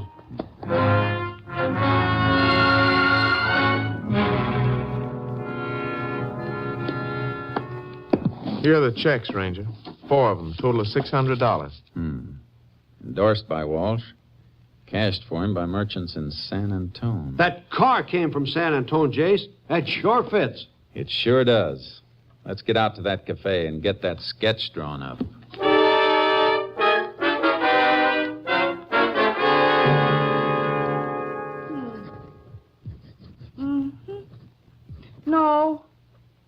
No, it weren't quite like that around the eyes. There was, marks around the eyebrows. She means scar tissue. Oh. See, eyes deeper set then.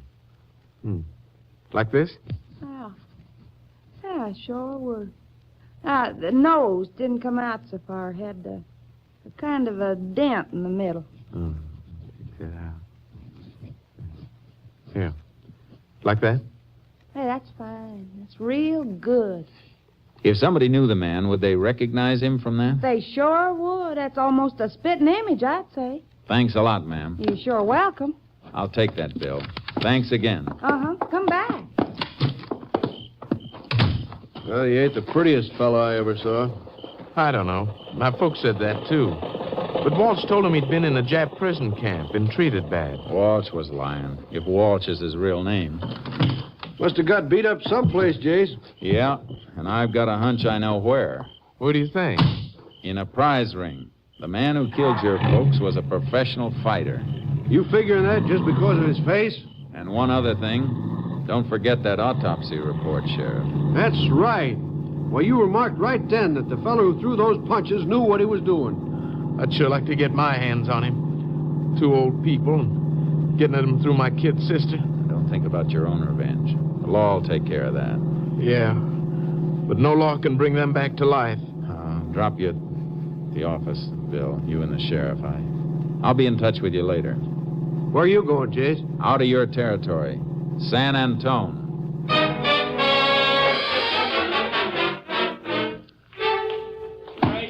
All right, come on, Chris. Throw that 1-2 faster. Faster. Come on, roll with it. That's it. Oh, now let me see, Ranger. Well, I've seen that face before, sure. Oh, yeah. Well, been some time, but he used to train here all right. Heavyweight. Wait a minute. Hey, Pop, come here.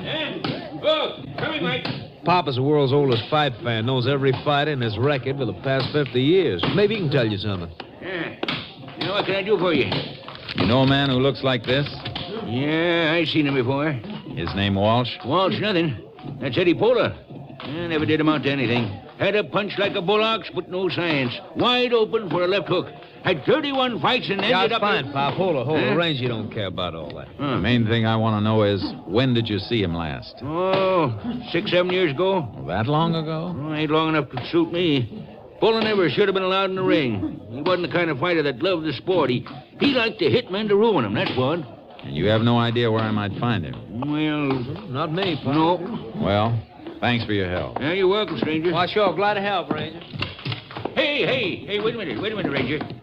Yeah? I just remembered. There was a gal Pola used to hang out with. Name was, Dolly Richards. She might know where he is. Well, you know where I might find her? Well, she used to work in the box office at the Empire Theater. That's all I know. Thanks. I'll try it. You planning to arrest Eddie Pola? That's my plan, all right. Why? Well, don't surprise me none, you understand, but let me give you some advice. Go ahead. Watch yourself in the clinches if you find him, Ranger. He's tough with 9 miles of unpaved road. He's bad medicine. And he won't be fighting by the rule books if he knows you want him. Thanks, Pop. I'll be careful. Yeah, being careful ain't enough. Get off first. Remember, he's a sucker for a left hook. If he gets a chance to hit you good, he won't stop till he kills you.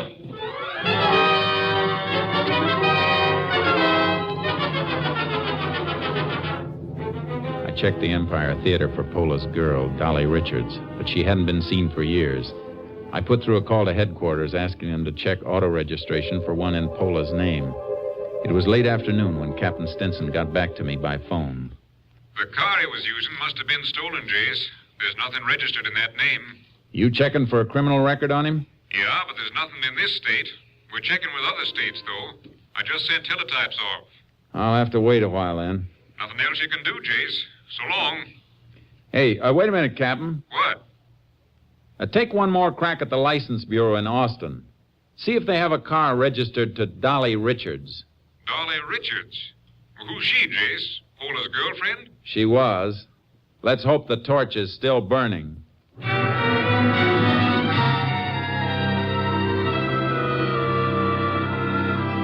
didn't move from the phone until the captain called back. This time he had something. Here it is, Jace. Car registered to Dolly Richards. Texas license T49753. Her address is RFD number 4 on Farm Highway 73. It's a turnoff north of Tilden. Well, that doesn't sound right to me, Captain. Car I want had San Antone marked on the license plate frame. That's still all right, Jace. Dolly Richards bought the car 6 months ago from a San Antone dealer. Frame might have been on there. That's better. Any out-of-state record on Pola? Not yet. You want to wait another hour or so? No. You can give me word by short wave. I'm heading toward Tilden.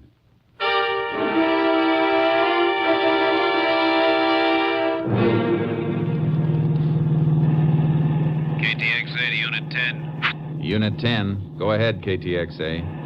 Report on subject Eddie Pola.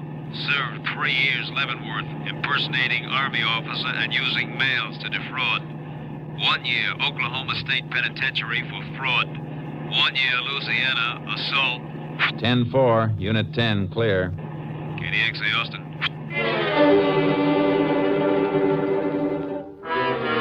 I took the turnoff north of Tilden, headed for the sprawling country ribboned by Farm Highway 73. It was midnight when my headlights picked out the mailbox and the name D. Richard. I left the car on the road and slipped up to the house. It was dark. I knocked. All right, Eddie, all right. Don't blow your top. What a tired kitty. Pola isn't home, huh? Pola? I don't know anybody by that name. You can save the static, lady. Where was he last Saturday night? He was right here with me. During the late afternoon and evening? You heard her, Ranger. Oh, Eddie, I didn't know you was in. He knocked, and I thought you'd forgot your key. All right, Dolly, shut up. Like we said, Ranger, I was here last Saturday. I know somebody who says you weren't. Described you well enough for this to be drawn. Good likeness, too, Pola. I was here. What are you going to prove with the drawing? I'm not going to prove anything with the drawing. But I'm going to have an eyewitness prove that you were near Salt Flats Saturday when Jed and Martha Ross were murdered. Murdered? Shut up, Dolly. Forget to tell her about that part of it, eh, Pola? Maybe you forgot to tell her about the checks to Herbert Walsh, the Marine the VA never heard of. Where's that letter you ripped out of the old man's hand? All right, Ranger, I'll show you. Come in. Yeah, it's over here, and...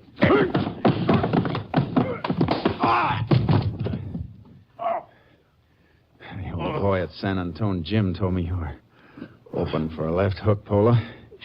Now, don't try that again. Get on your feet and turn around.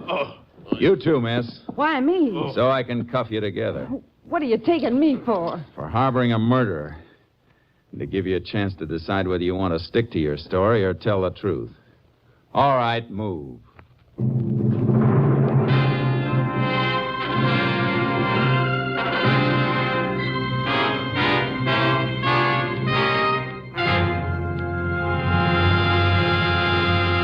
Dolly Richards turned state's evidence against Eddie Pula. Pula was tried, convicted, and sentenced to death in the electric chair.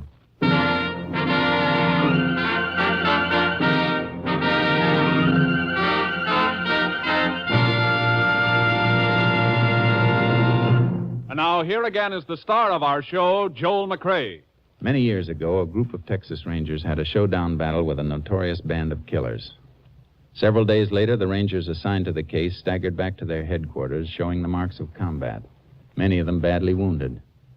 The captain of the company, too impatient to wait for a written report, went to the barracks where the men were cleaning up and tending to their wounds. "What happened?" the captain asked. There was silence for a moment as the Rangers looked up at him. Finally, one of them said, "Oh, nothing much, Cap. We had a little shooting match, and they lost. Good night, folks. See you again same time next week." Next week, Joel McCrea in another authentic reenactment of a case from the files of the Texas Rangers.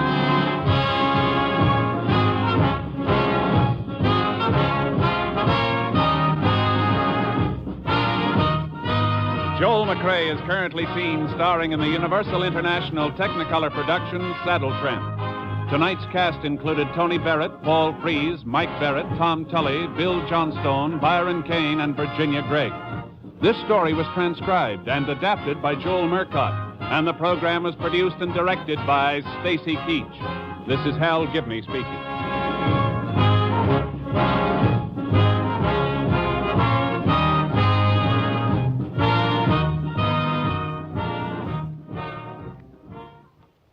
Three chimes mean good times on NBC.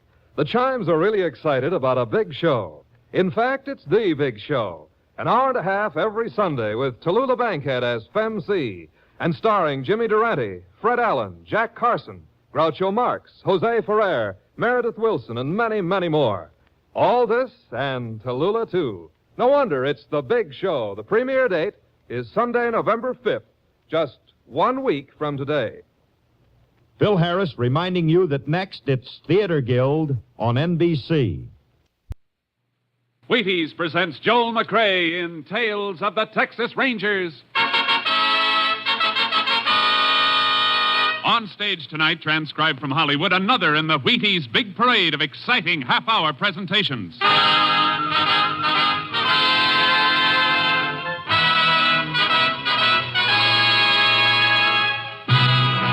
Tales of the Texas Rangers, starring Joel McCrea as Ranger Pearson. Texas, more than 260,000 square miles, and 50 men who make up the most famous and oldest law enforcement body in North America.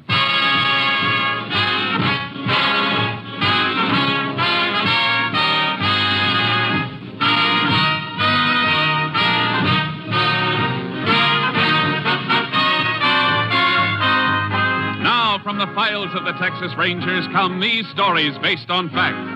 Only names, dates, and places are fictitious for obvious reasons. The events themselves are a matter of record.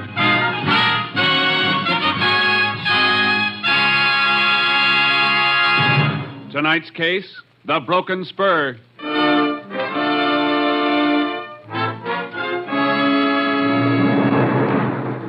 Saturday night, June 5th, 1948. The time, 10 p.m. On a small ranch 10 miles south of Cranston, Irwin County, Texas, Milton Thomas was counting a large sum of money, preparatory to locking it up for the night. As he was counting, his dog Rags appeared to be nervous. Thomas tried to quiet him. 50. Rags, stop that. You're making me count wrong. 50, 100... What in Sam Hill's the matter with you tonight? Now stop it. Quiet, Rags. Down. Who's there? Casey. What do you want, Casey? I want to talk to you. Seems to me it's awful late at night to be knocking at people's doors. Now, if it's about that All right, loan... get back in the room. That gun, what are you trying to do? Get your dog back or I'll... Back. Get back or you'll get the same thing. Get away from that dog. Give me that money. No, I won't. Don't you ask for it?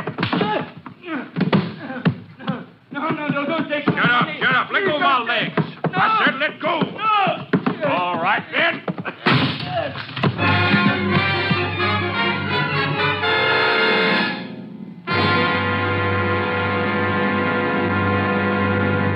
Tales of the Texas Rangers will continue in just a moment.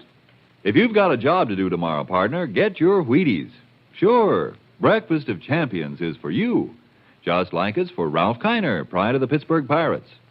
You may not play ball for a living, but whatever your job is tomorrow, you can do it better on a better breakfast. And it's a better breakfast you're starting with Wheaties. There's a whole kernel of wheat in every Wheaties flake. Yes, whole wheat. Good, sound, whole wheat. Plump and ripe and bursting with vitamins and minerals and protein for your vitality, your energy, your working power. So tumble the Wheaties out of the package, pour on the milk, put on the fruit, pick up the spoon, and smile. You're eating good to be feeling good. Breakfast of Champions for people who are going places. Are you ready? Try 'em. See how Wheaties at 7 can help at 11.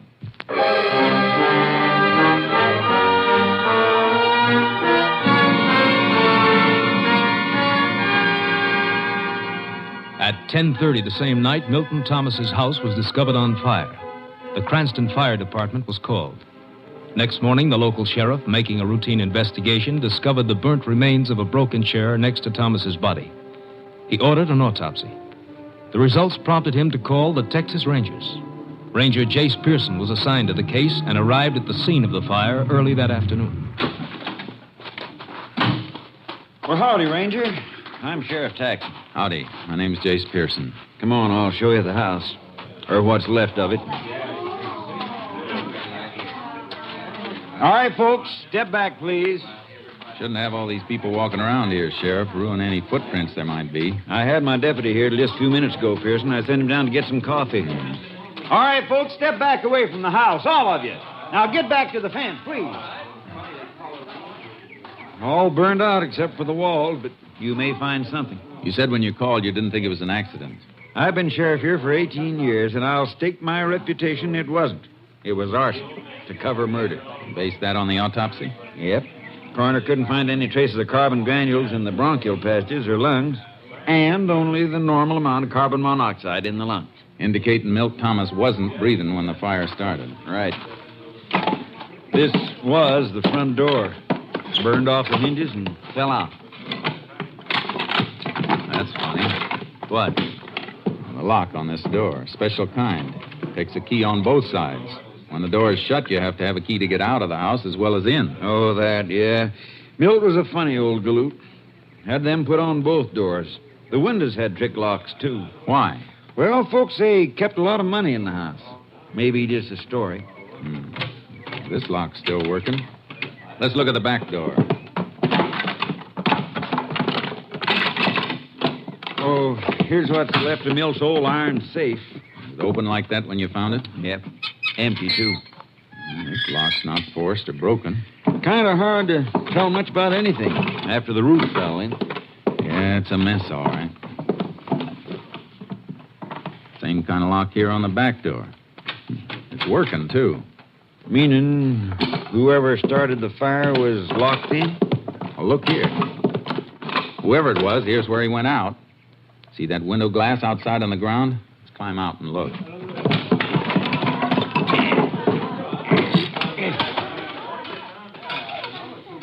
See? The heat didn't break it. It's not crazed. It was knocked out from inside. And do you think the killer was trapped inside? Could have been, after he set fire to the place. How about footprints, Sheriff? Oh, there's thousands of them. Volunteer firemen tramping around all during the fire. Wait, here's something. Looks like a spur rowel. That's exactly what it is. Broken off a spur. Right below where the window was. Maybe busted off by a man jumping out the window with his tail feathers on fire? Maybe. I don't envy you none, Pearson. How come? Well, as a clue, the spur rowel's probably mighty important. But what, Sheriff? I was just thinking. There probably ain't over 10 million spurs in the state of Texas with rowels just like the one you got there in your hand. Well, your figure may be a little high, Sheriff, but I get your point. Hey, Jack. Yeah, what do you think you're doing, Jack? Well, what's the matter, Sheriff? You know darn well what's the matter. I told you to keep back. I was just looking around. Well, stop kicking around those ashes. And the rest of you. That's evidence you're tramping on. We didn't mean no harm. Now listen, all of you. It's the last time I'm going to tell you.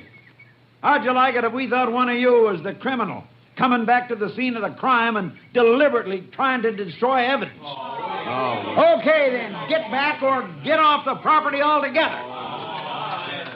Books say that's generally not true, Sheriff. Huh? About the criminal in the scene of the crime. Happens only once in 1,000 times. Oh, I know it. I just want to throw a scare into him. I see. Oh, by the way, who was that fellow you were talking to? Him? His name's Casey. Jack Casey.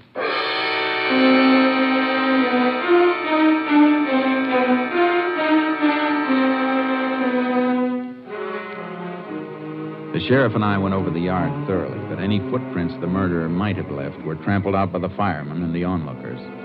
Finally, some distance from the house, I found the place I was looking for. Sheriff? Huh? Come over here. What is it? Look, here's where he took off from. Hoofprints. Dug out in an awful hurry, too. And his horse tethered to this tree. Seems to me any man who had legitimate business at the house would have tied up closer. Yeah, that's logical. Well, look here. Horse chewed on the tree. Might be a cribber. We find our man, we'll likely find a horse that chews on his feed bin. See, these tracks head west toward Snake Creek. You got a horse, Sheriff? I can get one. Good. I'll get mine out of the trailer. We're going to follow those hoof prints.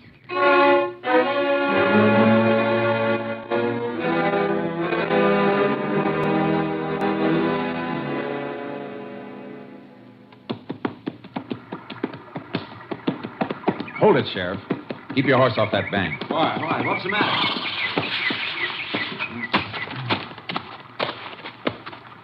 Boot prints. Good, fresh ones. Oh, I thought for a minute you'd seen a moccasin. This stream's full of cottonmouths. I'll take my kit and make some plaster molds of these prints. He dismounted here and led his horse across. Yeah, probably afraid of slipping on those flat, mossy rocks. Small foot, about size 7 or 8, I'd say. Odd track pattern, too. Not likely he was toting a heavy load. Probably a fat man. Fat? Yeah, look at his tracks. Deep, even in the dry places. I make tracks as deep as those, way over 200, but I ain't exactly fat. No, you're not fat, Sheriff. But what size boot do you wear? 11 and a half. You ever see a man your height make a footprint this small? Come to think of it, I don't suppose I ever did. Oh, wait a minute. That man who was poking around the ashes back at the house. Casey, was it? Yeah, Jack Casey. What about him? He's fat. Sheriff, was he driving a car or riding? Casey was riding his old paint mare. Say, she's a cribber. Then I'm going to need a warrant. As soon as I get this mold, I'm heading for town. Sheriff, either the books are wrong, or this Casey is 1 in 1,000.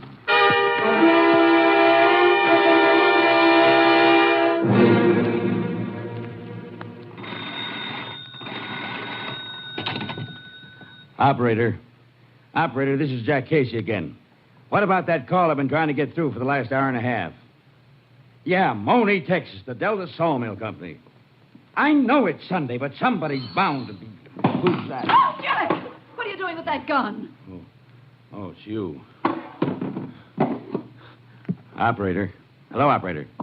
Hey, you said you'd call me back every 20 minutes. It was over half hour last time. Well, keep trying.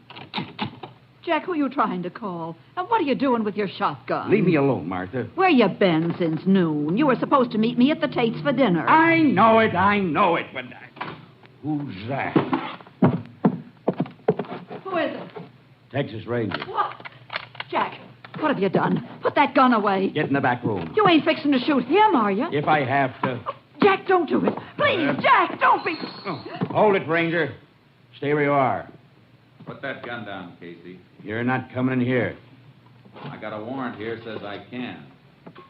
And I am. Jack, put it down. Let go that barrel. Grab it, Ranger. Give me that.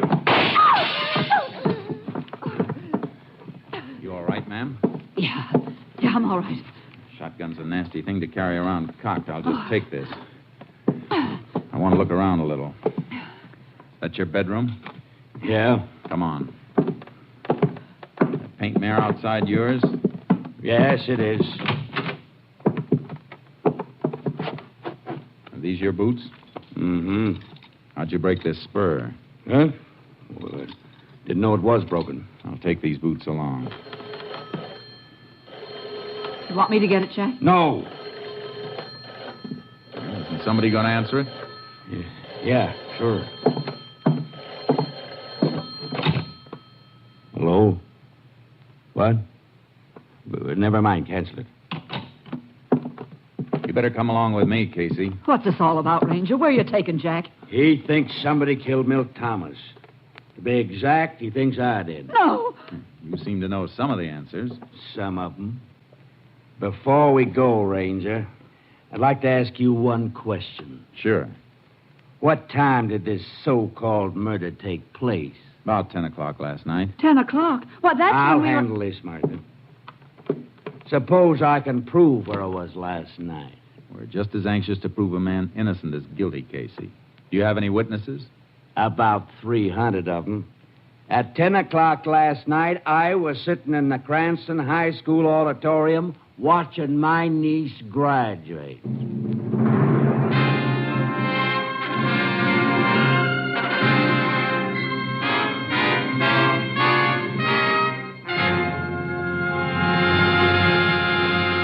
In just a moment, we continue with Tales of the Texas Rangers starring Joel McCrea as Ranger Jace Pearson. If a man rides herd on 100 head of cattle all day, first he needs his Wheaties. Yes, and if a man sits behind a big desk and pushes buttons on his job, first he needs his Wheaties. And listen, Mama, you too. If you keep track of a couple of growing up kids and wash dishes and make beds on your job, first you need your Wheaties. Yup, whatever your job, wherever you work, Wheaties can help.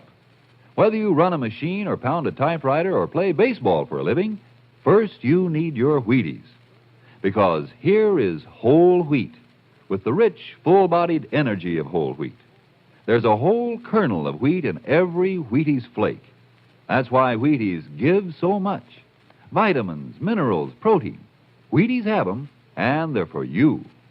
Pour the Wheaties into the cereal bowl, add the milk, add the fruit, and dig right in.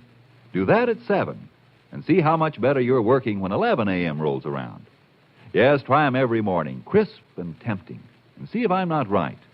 See if a better breakfast with the whole wheat nourishment of Wheaties doesn't make a pleasant difference in your morning's work.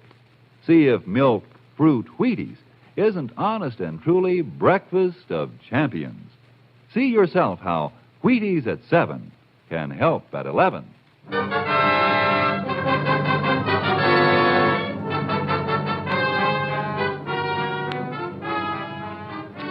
Casey stuck to the alibi that he'd been at the graduation the night before, but I already had enough evidence to take him in.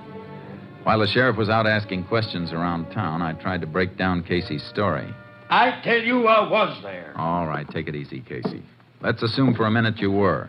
And how do you account for the boot prints made by your boots and found near the scene of the crime? Lots of people wear boots. Could have been anybody. I'm afraid not. You see, I made plaster casts of those prints, and the boots, the ones you admitted were yours, matched the prints to the last nail mark. Well, I've tramped around this part of the country a lot of times. They could have been old prints. These were fresh prints. Well, what about it? I don't know. All right, then. What about the rowel we found just outside Thomas' house? One broken off your spur. I don't know anything about that either. There's no point in withholding information, Casey. You know we'll find out about it sooner or later. Well, how you doing, Pearson? Casey decided to come clean? Not yet. What about the niece, Sheriff? The neighbors say she and her family left on a vacation early this morning. You know anything about that, Casey? No. Too bad. Because I've had several interesting chats. Casey, I've just talked to 4 people who were at the graduation exercises last night. 4 people who know you. And not one of them remembers seeing you there. I was at the high school last night, I tell you. Casey, the sheriff's talked to 4 people who didn't see you. Well, who did? I don't know. It was dark in the auditorium. Didn't you speak to anybody? No. Thing had already started. And Oh, wait a minute. Yeah. I talked to one of the ushers. What was his name? Wasn't a him, it was a her. One of the high school girls. Was wearing a long pink dress. Sheriff, who's the principal of the high school? Mr. Schott. Warren Schott. All right, lock Casey up. I'm going to find out who the ushers were, and especially the little girl with the long pink dress.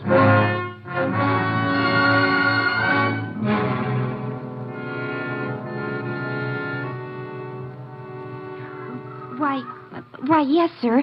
I remember Mr. Casey being there with Mrs. Casey. Are you sure, LMA? This is very important. Well, sure, I'm sure. They came in late and had to wait until the invocation was over. And then he asked for an aisle seat. He said he couldn't climb over people. He's so... well, you know. Yeah, I know. And he didn't leave at any time during the exercises. Not until near the end. They left just before the recessional while everybody was standing and singing the class song. What time was that? Oh, a few minutes before 11. All right. Thank you very much. Goodbye. Was I any help, Ranger? Yes, LMA. You were a big help.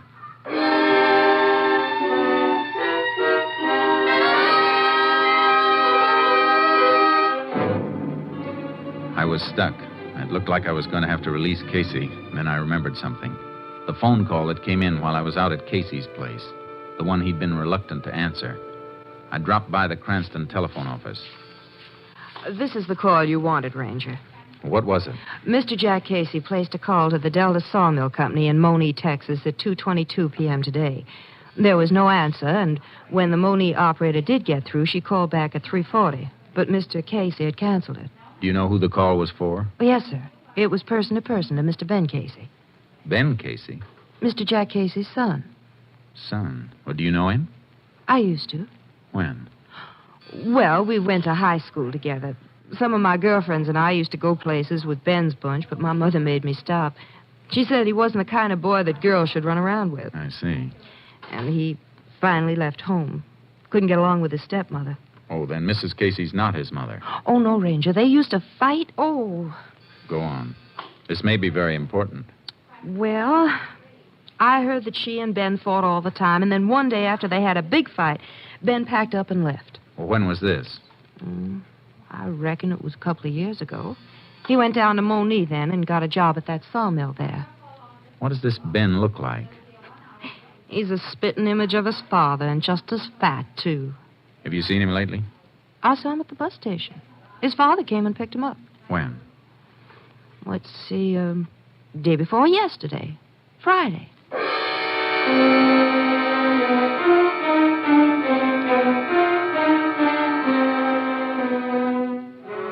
There was no doubt now why Jack Casey wasn't talking. He was protecting his own son. I put a call through to Mrs. Casey and met her at the sheriff's office. I ain't saying this because he ain't my flesh and blood, Ranger, but Ben's bad through and through. I might have knowed he was the one killed Milt Thomas. Mrs. Casey, tell me about Ben.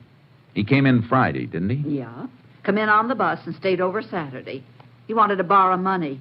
He's always broke. Gambles. That's right, Pearson. Picked him up a couple of times for gambling. Go on, Miss Casey. Well, like I say, he wanted to borrow $50 from Jack, but Jack didn't have it. He just paid off a note to Milt Thomas, and he was kind of strapped. Oh, your husband owed Thomas money? Yes, but it was the last payment. Jack was joking about how Thomas always wanted cash money, didn't trust checks. Did Ben hear him say this? He sure did, Sheriff. And then he sucked around all day Saturday until we was getting ready to go to the commencement that night. And just before we left, he said he was going to use Jack's horse to go for a ride. At night? Yeah, seems strange to me, too. And then he asked could he borrow a pair of Jack's boots. He was wearing flat-heel shoes. They wear the same size? Oh, have, ever since I can remember. Well, anyway, we went on to the graduation. And when we got home, the mare was in the barn, still saddled, all sweaty. Looked like she'd been run almost to death. And Jack's boots were tossed on the floor, and Ben was gone. All right, Miss Casey. That's all for now, and thanks. You're welcome. Come on, Sheriff. We're going on a little trip.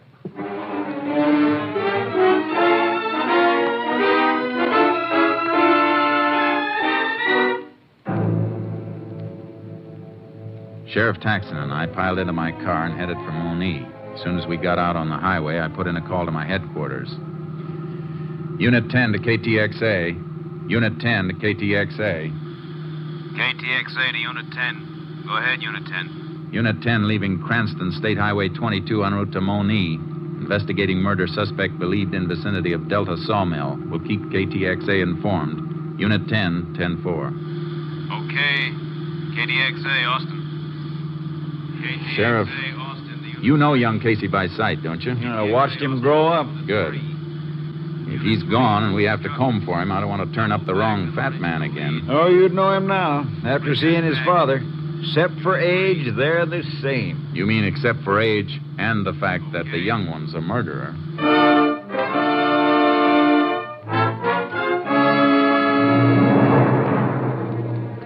When we reached the sawmill, the moon was up. A full moon. There was a light burning through the window of one shack at the edge of the camp. We pulled up there and got out of the car and went in.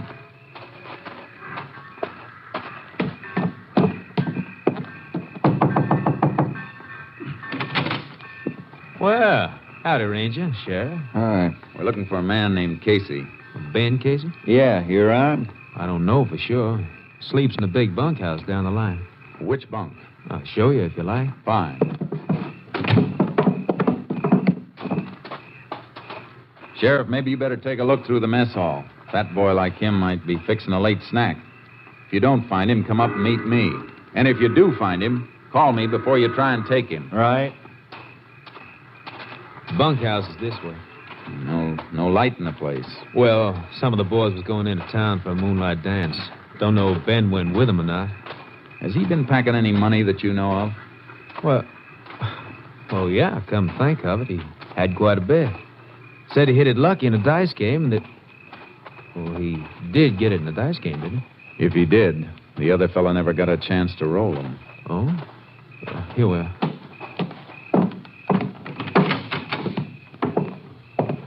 I'll light this lamp for you. Ben sleeps in that third bunk on the right. Thanks. I'll wait for him. All right, I'll get back to my books and just entering a shipment that's being hauled out tonight. That's why you found me working. Go ahead. But if you see Casey, don't mention I'm here.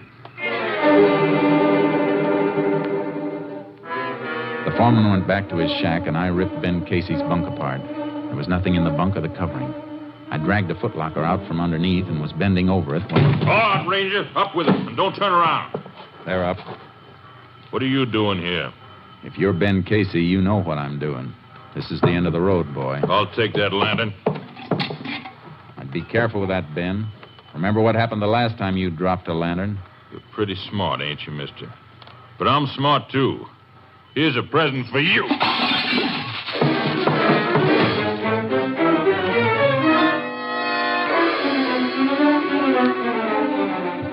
The lantern hit the edge of the bunk, and the flaming kerosene splashed over me. I beat the flames out with my hands and dove for the door. He'd rammed something against the outside of it. When I forced it open, I stumbled over a heavy log bench he'd used as a barricade. Hey, Ranger, what is it? Casey! You see him, Sheriff? Well, somebody went off that way, toward the rail siding. Let's go.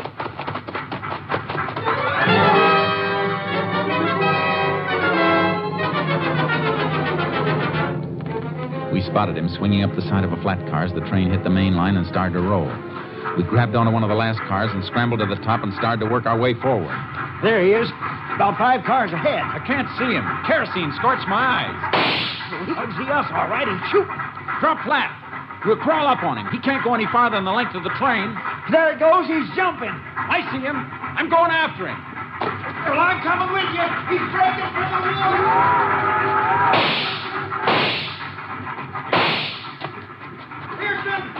Pearson, you all right? Where are you? Get down, Sheriff. Drop.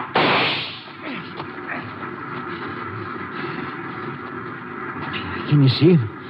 No, but he's close. About 10 yards in, not moving. Keep low. We're silhouetted good against this clearing. What you doing, Pearson? Taking off my jacket. See if you can find a stick about 5 feet long. Well, here's a dead branch. This do? Fine. Give it to me. What you fixing to do? I'm going to put this branch through my coat sleeves like this. Here. When I tell you, hold it up. I get it. Something for him to shoot at, huh? Right. I'll fire at his gun flash. All right, Casey. Come on with your hands up. This is your last chance, Casey. Okay, Sheriff. Lift the coat. You got him. Come on. Don't shoot, Ranger. Don't kill me. Oh, please give me a chance. Like you gave Milt Thomas? It was a short train ride, Casey, but I got a hunch you'll get a longer one soon. Come on.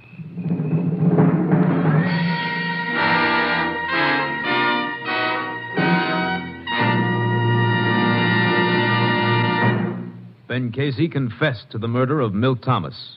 On August 2nd, 1948, he entered Huntsville Penitentiary. His sentence, life imprisonment.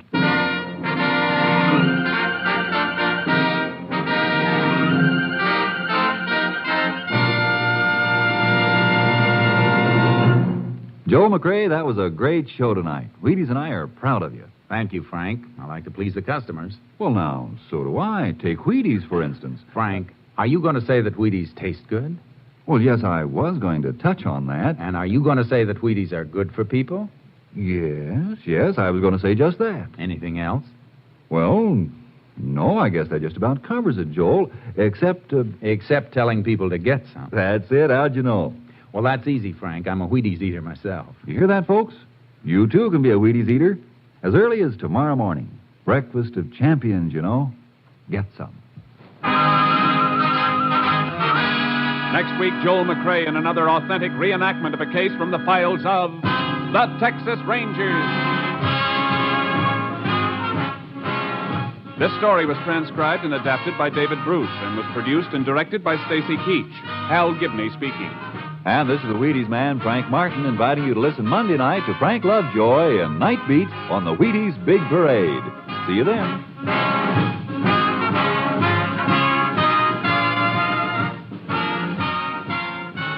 Tomorrow there's good listening with the Summer Symphony on NBC.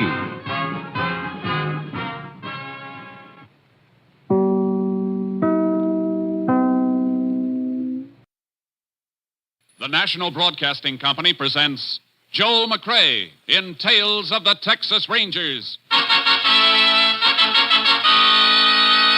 Tonight, transcribed from Hollywood, another authentic reenactment of a case from the files of the Texas Rangers.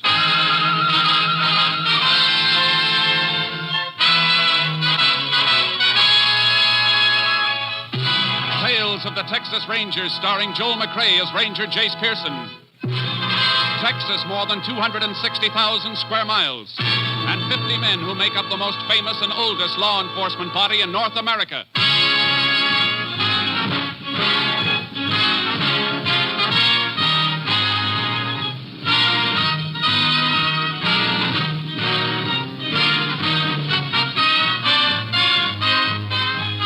Now, from the files of the Texas Rangers come these stories based on fact.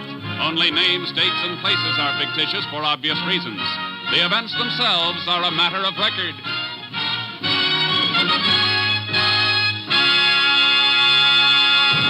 Case for tonight, the Cactus Pear.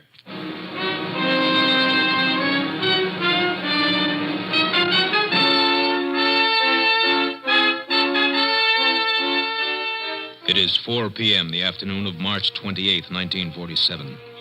Robert Coots, a new hand on the Triangle Ranch, is repairing a fence on the southeast range. He stops as a rider approaches. Oh, boy. Oh. Howdy, Breck. Oh, howdy me, Coots. Well, I see you finally got my job. I got a job because there was one open. If you left it open, that's your worry, I reckon, not mine. You've been making up to the old man, trying to get me fired ever since you came into this country. That ain't so, and you know it. I've been looking for work, yeah. But you didn't get fired on my account. You got sacked because you can't leave a bottle alone. Sounds like you're calling me a liar. I ain't calling you anything. I'm just telling you. Now, how about clearing off? You telling me to clear off this range? All right, I'll get. But before I do, I'm going to whip your tail, Coots. You better not try it, Breck, because you ain't about to whip my tail. Oh, wait, I... No! Hey, you ain't! Now, clear off, like I told you. Don't come back. Ain't gonna be no need for me to come back. Put that shotgun down. Get away from me. Get away. Here's the other barrel for good measure. All right, boy. Come on, get up. Get up.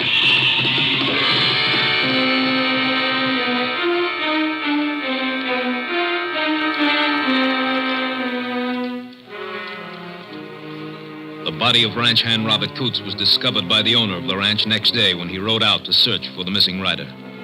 He summoned the sheriff, and the sheriff called for the assistance of a Texas Ranger. Ranger Jace Pearson was assigned to the case. You say you spotted the buzzards this morning, Mr. Galt? Yeah, and I found Coots. From the look of him, he must have been shot sometime yesterday.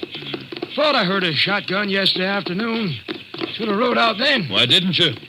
Sheriff, we've been having a time with the coyotes and mountain cats lately. I just figured one of my hands must have spotted one and cut loose. Coots was fixing to break in the fence, eh? Yeah, that's right. Might have known something was wrong when Coots didn't come back to the ranch last night. Spot's just up ahead where my deputy's standing. Yeah, I can see the body now. Anybody been stealing cattle around here lately, Sheriff? Oh, a few head now and then, Jace. Nothing big. Coots might have run into somebody doing it, though. Might have. Here we are. Oh, boy. Oh, Charcoal. Oh, boy. Howdy, Sheriff. Ranger. Hi there. Yeah. Tie the horses off at the fence here. I don't want them tramping around near the body. Good idea. Coots with you a long time, Mr. Galt? No, Reggie, no. Hired him on less than a week ago. He was new around here, Jace. Only been here about a month, all told. You ever say where he came from? Yep, over around Marfa. Hit with both barrels, Jace. Once through the stomach, once through the head. Yeah. He was on the ground when the second charge hit him, though. Look, some of the shot clipped the grass. Yeah. Killer's horse stopped here, too. Looks like.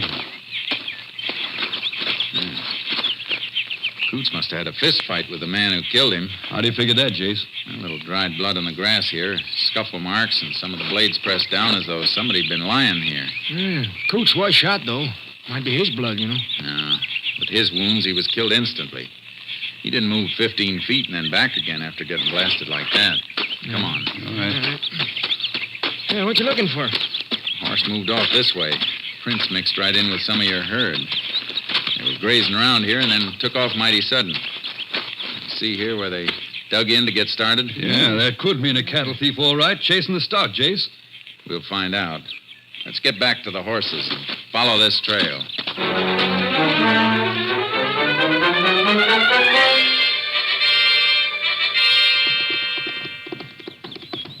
All right. This is far enough. Ooh, Charcoal. Hold up. Whoever it was, he wasn't trying to steal cattle. He was following the herd tracks so the trail of his horse wouldn't stand out clear. I don't see how you can tell that. Well, herd moved uprange toward the mesa. Anybody stealing them would have been driving them to the south fence where the state road is. Have to get them to a truck to get them away. Yeah, but what made them run then, Jace? A shotgun must have stampeded them. If they'd been driven, someone would have left marks where they cut out to get away from the rider. And the rider would have left tracks cutting after him. I see what you mean. But shouldn't we keep on trailing them, though? Yeah, but not this way. He was headed for rocky ground near the mesa, trying to lose anybody who might follow him. He's smart. I don't get your plan. Well, he was careful leaving here after he killed a man. He mightn't have been so careful riding in before he killed. We'll backtrack the trail he took getting here. It might tell us where he came from. That makes sense, Jace. Let's go. Hey, up, boy. Ranger, can I have the body picked up by the funeral house now? Yeah, but even an autopsy isn't going to tell us much. Oh? I thought you could tell a lot from the shot that killed somebody. That ballistic stuff, Not so much with a shotgun. Barrels are smooth bore. Don't leave rifle marks, but... Hey, hold it. What'd you find, Ranger? These. Empty 16-gauge shotgun shells. Killer might have ejected him here to reload his shotgun in case he ran into trouble. Huh? Well, can you tell anything with those? If we find the gun they came from, we might be able to match the way the hammer hits the shell. Yeah, if we find the shotgun. Every rancher and cowpoke in the county must have one.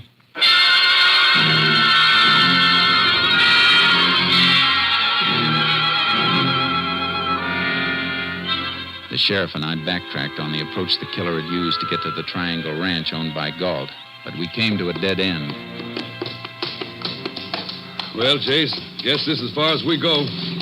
Can't follow him on pavement or the gravel road shoulder.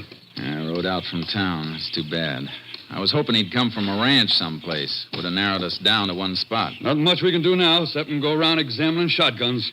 One other thing first.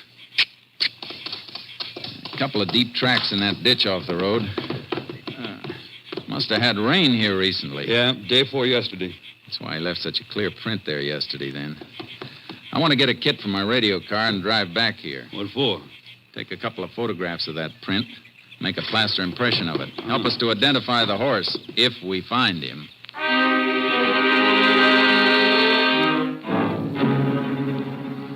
We took the cast and headed for town. To check every horse in the territory would have been impossible, so I had to gamble on a shortcut. Howdy, Ranger. Sheriff. Howdy. Howdy. Hey, mind dropping that hammer a minute and taking a look at this? Sure thing. Yeah, what is it? Plaster cast. Shoe print of a left hind hoof. You remember making a shoe like this, Ed? Common plate, Sheriff. It was caulked or something I might remember, but I don't know. I know it's a tough one, but all shoes are a little different. Wear in different places. Hoofs have to be fitted for slightly different shapes. That's true, all right. If I come across that shoe now, after seeing the cast, I might recognize it. Good. I'm going to leave this cast here. If anybody brings in a horse to be shod, and the left hind hoof looks like the cast, don't touch it until you call us. Be right glad to help. Keep my eyes open. Any other blacksmiths around here, Sheriff? Oh, not for over 50 miles. We going looking for that gun now? You start on it. I'm going to pay another visit to the Triangle Ranch. I want to talk with Mr. Galt again.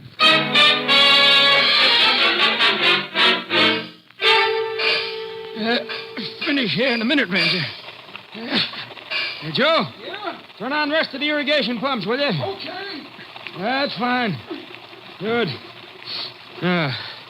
What was it you wanted to know? I asked you if Coots seemed nervous. Like he'd been running away from something, or somebody he was afraid might catch up with him. No, I can't say he did. All he was anxious about was finding a job. Seemed like good workers, so when I had an opening, I took him on regular. Oh, one of your hands leave? No.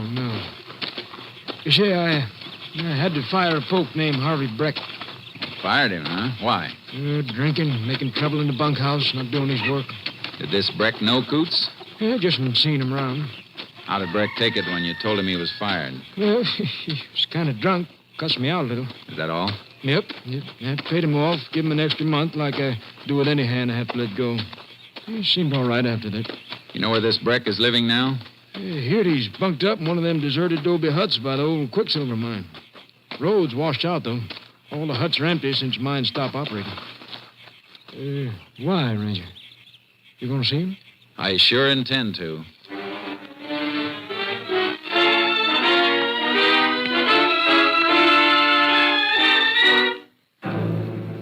I went back through town and picked up the sheriff, and we rode our horses out to the abandoned mine. I've checked 100 guns today, Jace. Every tough and near tough I could think of. No good, though, huh? No hammer marks like the one we're looking for. You fire the guns to get a test shell for comparison? Sure. But I'd swear none of them was the gun we want. I kept the most likely ones and labeled them for you, though. Good. You can add one more when we test Breck's gun. And here are the shacks now. Oh, boy. Ooh, charcoal. Ooh. Must be that one. Little smoke's coming up the chimney. There's Breck. Heard us coming. You fellas looking for... Oh. Howdy, Sheriff. Howdy, Breck. Ranger wants a few words with you. Okay. Mind if we come inside? All right. I reckon you know that somebody killed the man who took your place over at the Triangle Ranch. Yeah, so I heard. Happened Tuesday afternoon. Where were you? I was right here.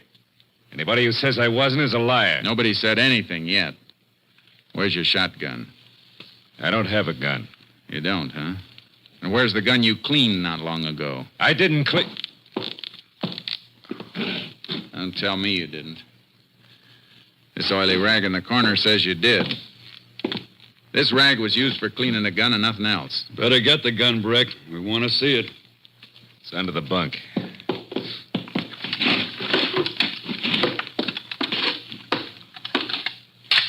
.16 gauge double barrel. Yeah, loaded. loaded, too. Hey, let me have it a minute.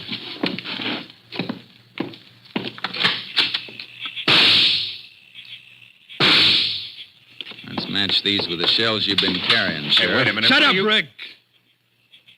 Twins, all right, Sheriff. No doubt about these, Matcham. Breck, we found these shells on the Triangle Ranch. Hammer marks match yours, and Coots was killed with a shotgun. Not that gun.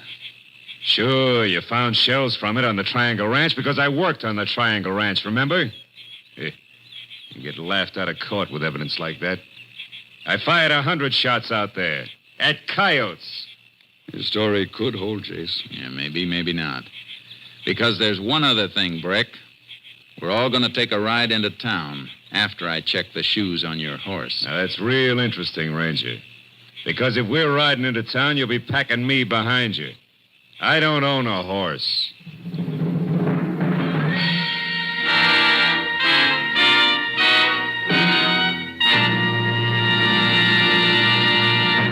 You are listening to Tales of the Texas Rangers, starring Joel McCrea as Ranger Jace Pearson. Now we continue with tonight's case, The Cactus Pear, an authentic story from the files of the Texas Rangers.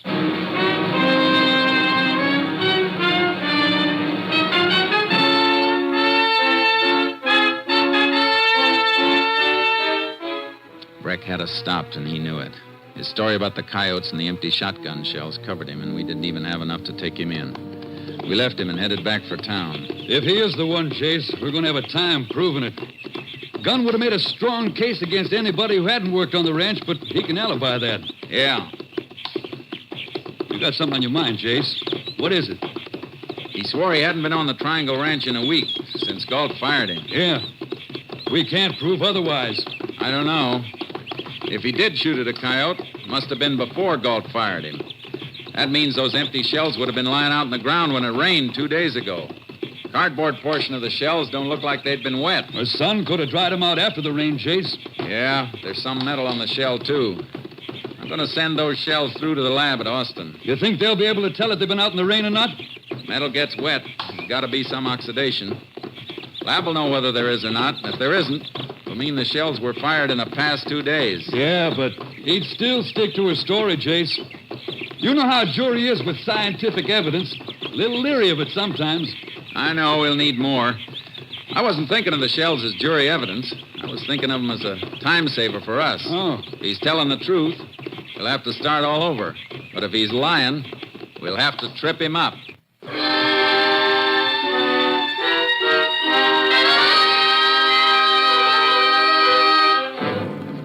I sent the shells through to Austin, and while I waited for a report, I drove to Coots' old home at Marfa. He'd been well liked there. No reason for anybody to follow him and kill him. It was a routine check, and on the way back, I got my report from Austin. KTXA to Unit 10. Unit 10 to KTXA. Go ahead. Have report from Austin Lab on exhibits submitted by Unit 10 for examination. Ready for it. Lab reports slight oxidation, probably caused by brief exposure to normal night moisture. No evidence that shells were thoroughly soaked, though. No indication of such exposure in lab report. 10-4, Unit 10, clear. KTXA Austin.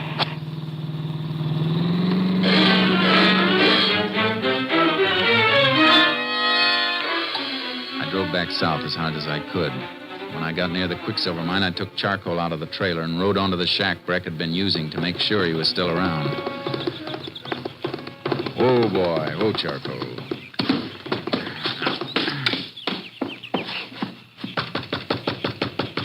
Breck, open up. I want to talk to you. All right, what do you want this time?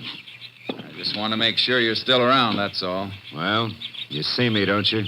Yeah. I see something else, too. Looks like you've been packing a few things in there. That's my business, not yours. I'll make it my business if you try to leave this county. Now, look, Ranger, you got nothing on me, or you'd have taken me in before. If I want to move out of here, I reckon I can move. You try it. You'll hit the county jail so fast it won't even give your spurs time to rattle. Yeah, you're talking big, but you ain't got a charge to hold me on. There ain't no law against shooting coyotes. No, but there's a law against moving into a shack without the owner's permission.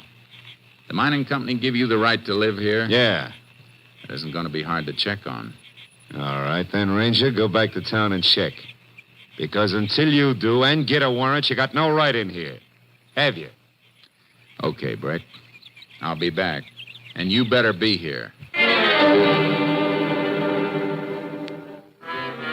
I got back to town as fast as I could. I had to have a minor charge to hold him on. But as I pulled up to the sheriff's office, I found out I wasn't going to need it. Stay in the car, Jace. Why? What's up? You got here just in time. We're just heading for my car. Let's move. Which way? Straight ahead, blacksmith shop. He found the horse we've been looking for.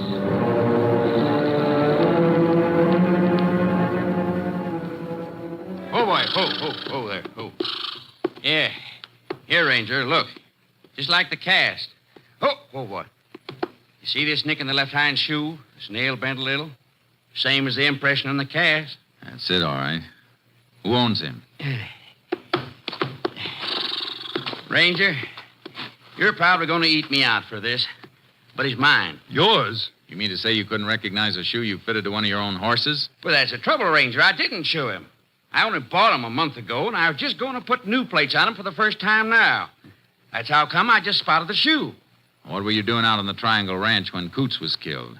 But, Ranger, I wasn't out there. Your horse was last Tuesday. But I wasn't riding him. I loaned him out. You better tell us who you loaned him to. Well, I let Harvey Breck use him. What? Breck? Well, my wife can tell you. I'll call her. You don't have to call her. Come on, Sheriff. Let's go.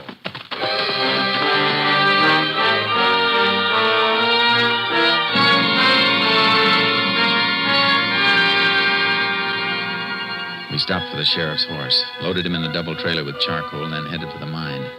We left the car at the washout, unloaded the horses, and rode to the adobe shack Breck was using. We got enough to take him in now, Jace. If he's still here, he was packing to leave. Look, he hasn't left yet. There's the hut he was using. Crack a light under the door. We're on time, then. Not much to spare. It's a cinch he figures to move out tonight. He won't move now. Stop here. Move, charcoal. He isn't going to come easy, Sheriff.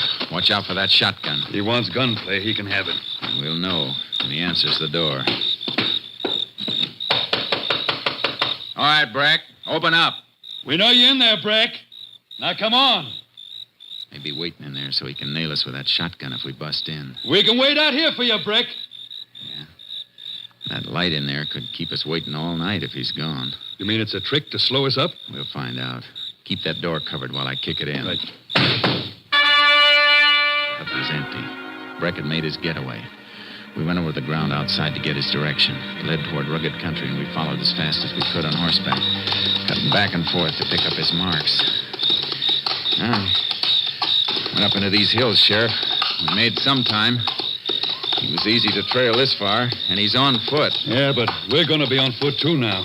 Why? He's headed for the border, Jace. Rio Grande's that way, but no horse can take this country between here and there. Oh, boy. Oh, charcoal.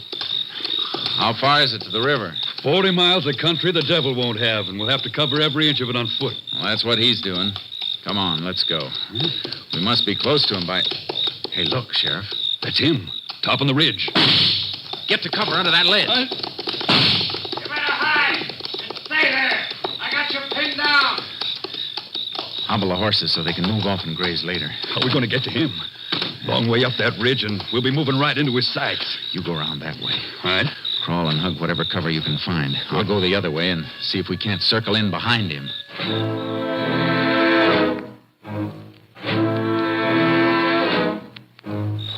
We moved slowly, inches at a time, up the side of the treacherous slope. Took almost an hour, and it was just what Breck wanted. All right, don't move. Is that you, Jace? Yeah, Sheriff. Jace, he isn't here. Of course he isn't. I should have figured his play. Only reason he fired from up here was to trick us into giving him time. Sure it was. He's ahead of us with the night to cover him. We don't have horses to give us an edge anymore. Let's see if we can pick up his trail. But, Jace, if we're going into this, we're going to need water. No time to go back for it now. We'll have to get it as we find it. If we find it. He's headed this way. Come on. We'll have to keep trail cutting. And it's going to be plenty rough.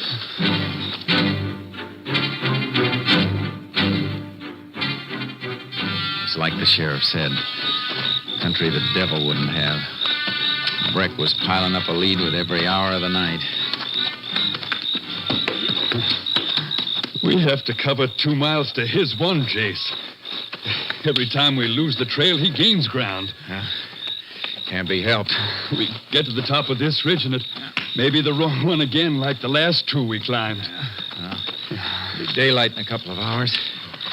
We'll be able to spot his tracks better then, and we can move faster. Maybe we better rest until then. Can't. I'm counting on him having to rest. That's the only time we can make up on him. I reckon you're right, Jace. But it'll be another day and night of this without a wink, and no guarantee we catch him at that. He may go any direction to make us cross him. You want to rest a few hours while I go on ahead? If you're going, I'm going. Good. Come on. If we only knew which... Hold it, Sheriff. What? Scrub between the rocks. Here, throw your light on it. All right. Look. Barely grown in the earth between the rocks. Roots ripped out a little and exposed. Yeah. Fresh, too.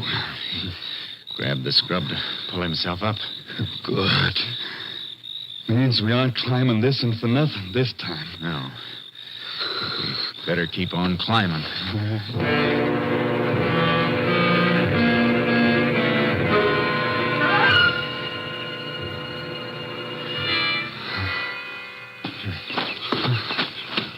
Almost 24 hours.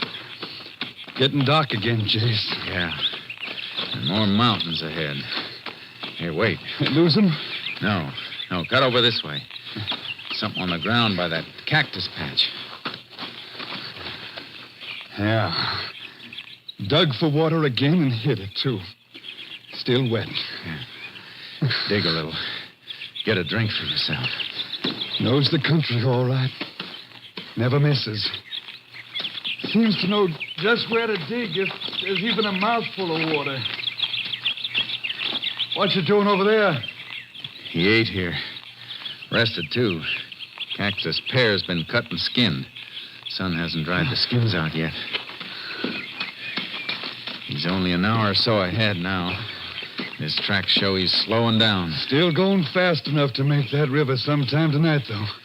We'll be there, too, then. Little water running up in this hole now, Jace. You better take a mouthful. You first. Thanks. Then let's move.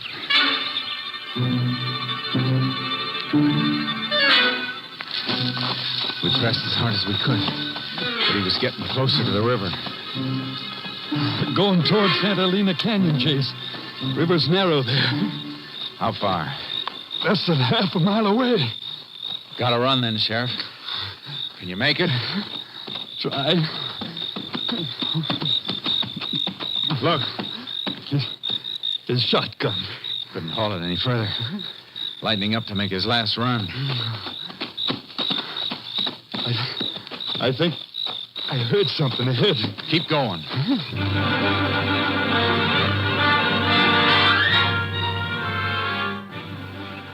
We heard him in front of us. And we broke through the brush at the river. He was just wading in. Stop, Breck! I'll get him. Don't make me put a bullet in you, Breck. You ain't taking me. Oh, yes, I am. Let go. Let go. I'm over the border. Not while you're still in the river. Let go, I said. You get him. Yeah. But you're going to have to help me. Drag him to shore. Few more feet, he'd have made it. He needed just a few more seconds. Just about as long as it took to eat a cactus pear.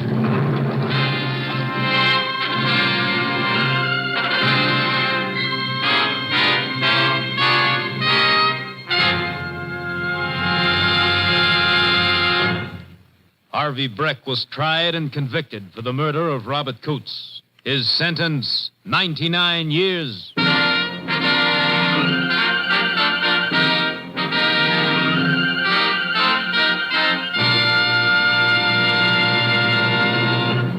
And now, here again is the star of our show, Joel McCrea. When the Allies invaded Normandy in World War II, they got an idea as to how far the fame of the Texas Rangers had spread. Both surrendering Nazis and liberated Free French said they knew the war was as good as over because the Texas Rangers had landed.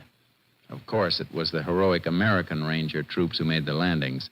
But nothing could convince the Nazi war prisoners that these were not the terrible Texans they'd heard about in many American legends. Good night, folks. See you same time next week. Next week, Joel McCrea in another authentic reenactment of a case from the files of the Texas Rangers.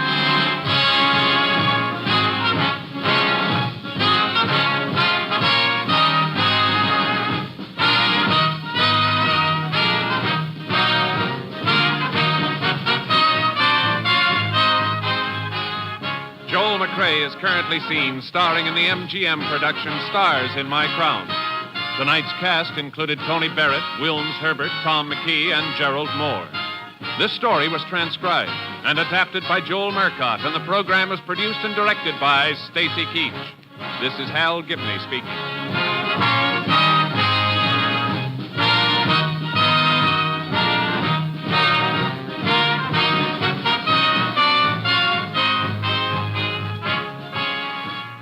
Three chimes mean good times on NBC.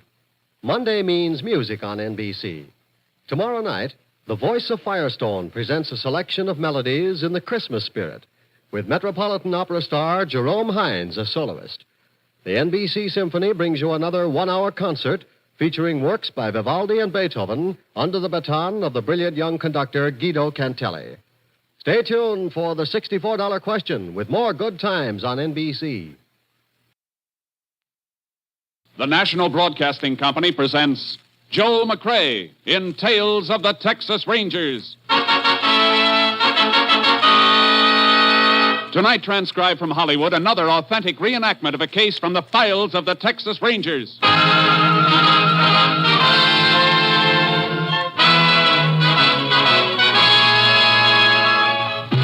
Tales of the Texas Rangers, starring Joel McCrea as Ranger Jace Pearson. Texas, more than 260,000 square miles, and 50 men who make up the most famous and oldest law enforcement body in North America.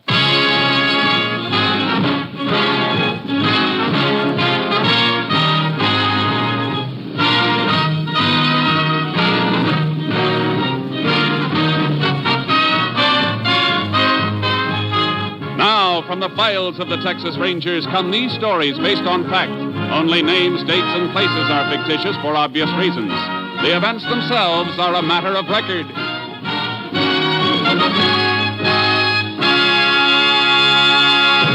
Case for tonight, the Lucky Dollar.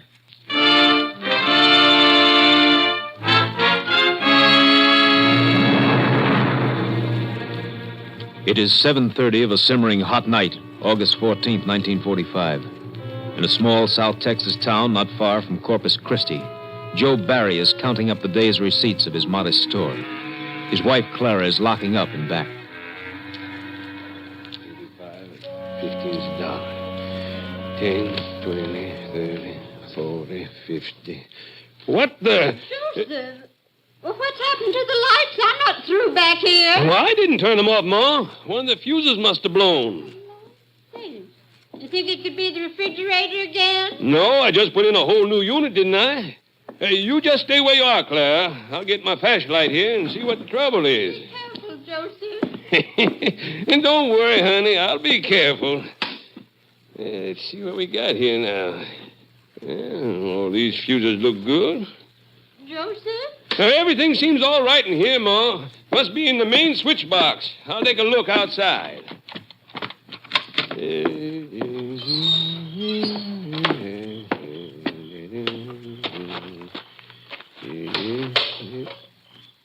Well, I'll be done. The main switch is pulled. Now, who in thunder... Hold everything, Pop. Huh? Keep your back to me and give me a flashlight. What? Who are you? Never mind. Now, hold up. Nobody's going to hold up Joe Barry. Wait. Let go, you old fool. Old fool. Didn't you find the trouble, Joseph? Joseph? Joseph, what on earth you doing trying to count up here with so little... No, Joseph. What are you doing? Keep away, old woman. Joseph! Get away from that cash register. Shut up! Crazy old bat.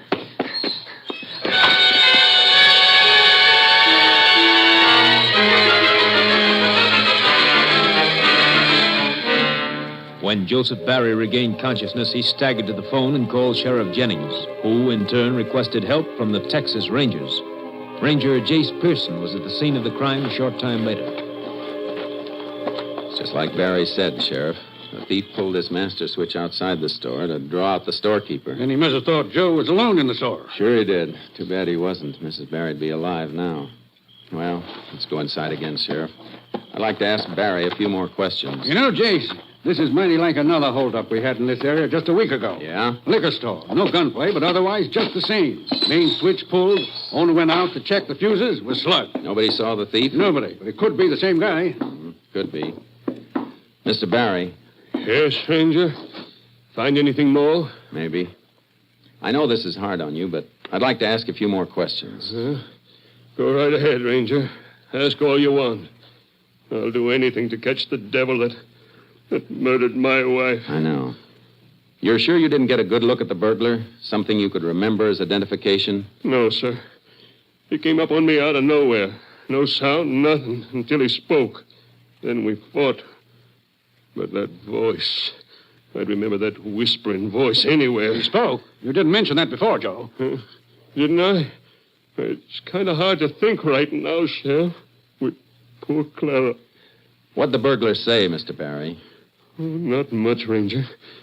But I'd know that voice. I'd know it all right. Well, go on. Try to remember it, word for word. He said, hold everything, Pop. Keep your back to me and hand over your flashlight. And then when I fought him, let go, you old fool. That's all. He hit me, and the next thing I knew, I saw Clara. It's all right, Mr. Barry. I won't ask you to talk much more now, but would you mind coming over to the cash register for a minute? Sure. I'll come with you.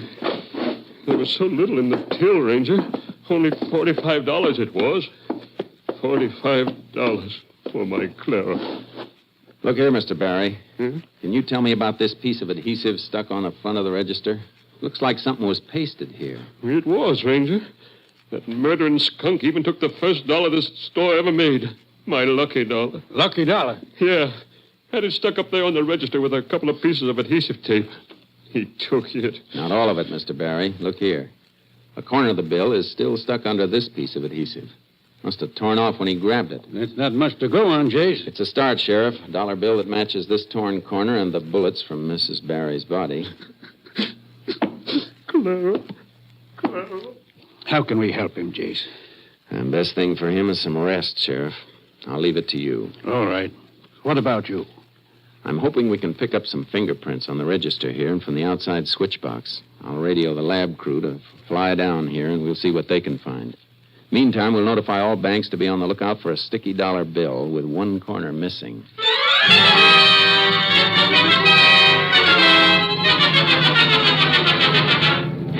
The lab crew came in from Austin and gathered all evidence. By the next day, I had a report from Captain Stinson. On that Berry robbery and homicide, Jace. Yeah, Captain. Any make on the bullets or prints? Nothing on the bullets. All we know is that they're from a .32. But on the prints, that's another thing. The lab dug up something interesting. What's that? No direct prints, Jace, but the thief wore cotton gloves. There's an imperfection in the weave of the left thumb. It's not a lot to go on, Captain. I know it, Jace. You got any more leads? Not exactly, but we don't think it was done by somebody just passing through. No, why not? Because Sheriff Jennings had a similar robbery in this area last week with the same M.O. Pulled the switch and worked in the dark. A lot of people down there with the cotton season in full swing, aren't there? Swarms of them. Reckon it could be a cotton worker? It's hard to say. Well, if it is, you've got a big territory to cover, Jace. Well, I got an old dollar bill working for me, too, Captain. Yes. And by the way, Jace, all the banks in your territory will have blow-ups of the torn corner of that bill by morning. Good. I guess all we can do now, Captain, is sweat it out and wait for that dollar bill to pay off.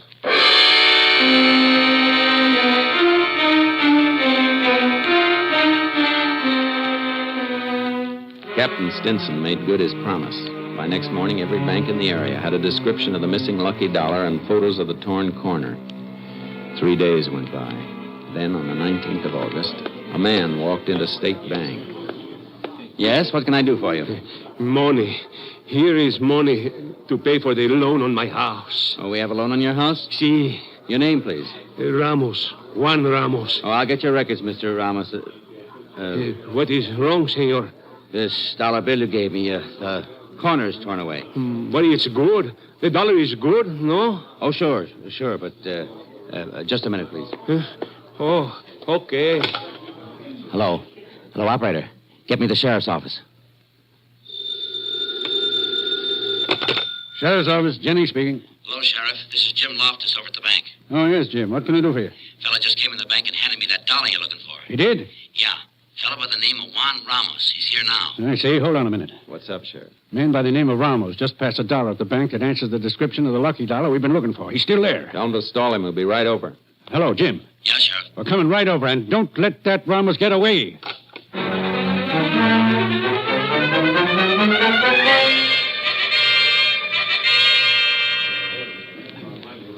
This is the missing lucky dollar, all right, Sheriff. See how it matches? But I swear to you, Ranger, I do nothing wrong.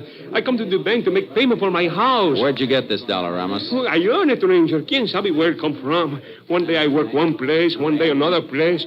Who knows where I get paid the dollar? Where was your last job? Wait, I worked for 5 days for Mr. Larson, Sheriff. You know, across the tracks. Larson? Odie Larson runs a sort of swap shop in the Mexican settlement, Jace. It's a dump, but Odie does a pretty good business. Let's go see Mr. Larson, then. Maybe he'll be able to tell us something about Ramos and the lucky dollar.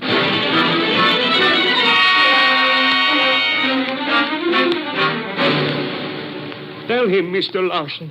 Sure, Ramos worked for me, Ranger, but only for a few days. Mr. Larson, look carefully at this dollar. What about it? Ever see it before?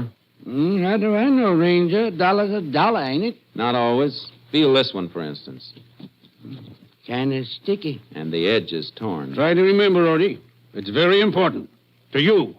To me? An old lady was shot down, killed, by someone who stole this particular dollar. An old lady? That dollar come from someone who... No. I didn't do it, Ranger. I earned the dollar here from Mr. Larson. Take it easy, Ramos. Say, maybe I do remember this dollar, Ranger. You do? It seems to me a little Mexican girl give it to me. Sure, I remember because it stuck to the other money she gave me. Know where we can find her? I think she works at one of the cotton farms near here, Sheriff. I don't know for sure, but she gave me this dollar and 2 more to pay down on a red silk dress. Yeah, I'll show you. It's in the back room. Never mind that, Mr. Larson. Just when did she pay you on the dress? Just last evening, Ranger. Yeah, I keep open at night for the workers, the cotton pickers. I paid off Ramos when we closed up. Must have given him that sticky buck along with the rest of his pay. I told you, Mr. Larson, give me that dollar. Did the girl say when she'd be back for a dress? Today. You've never seen the girl before, Mr. Larson? You don't know her name or where she lives? No. Didn't you give her some kind of receipt for her deposit? Oh, sure, but just for the $3. When she brings in the receipt and the rest of the money, she gets the dress. Don't need a name and address for that. What do you think, Chief? I think we'll wait for the lady, Sheriff. Meantime, Ramos. See you, Ranger. Stick around town. I may want to talk to you again. See you, Ranger. Gracias. Now, Mr. Larson, you mind if we wait for the girl in the back room? Of course not, Ranger. Just come this way. It ain't much to look at. All this junk piled in here, but make yourselves comfortable as you can. Don't worry about us, Mr. Larson. Just go on about your business as if we weren't here. When the girl comes in, let us know. You can depend on that, Ranger. I will. Jace, do you reckon Odie's telling us the truth? I don't know, Sheriff. We ought to find out pretty soon. I got a hunch that lucky dollar's going to hit the jackpot.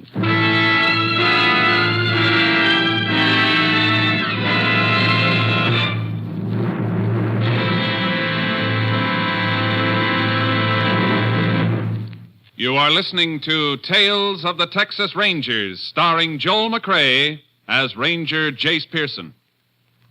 We continue now with tonight's case, The Lucky Dollar, an authentic story from the files of the Texas Rangers.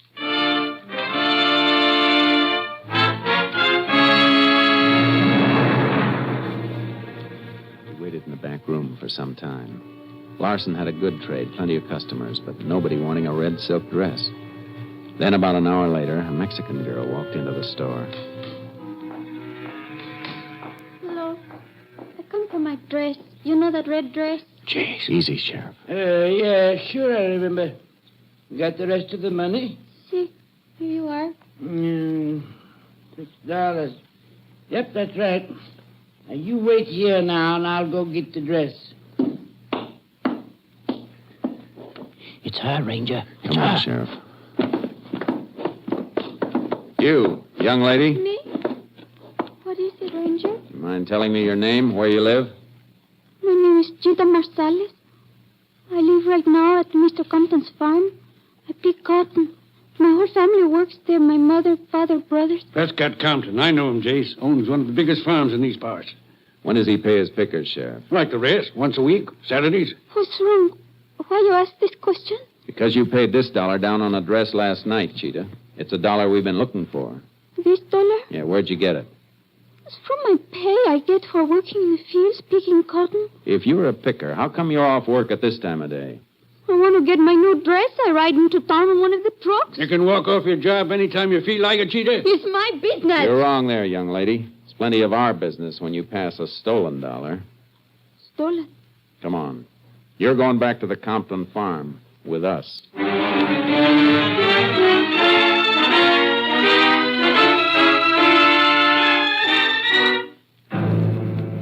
Sheriff Jennings and I drove Cheetah Marsalis back to the Compton farm.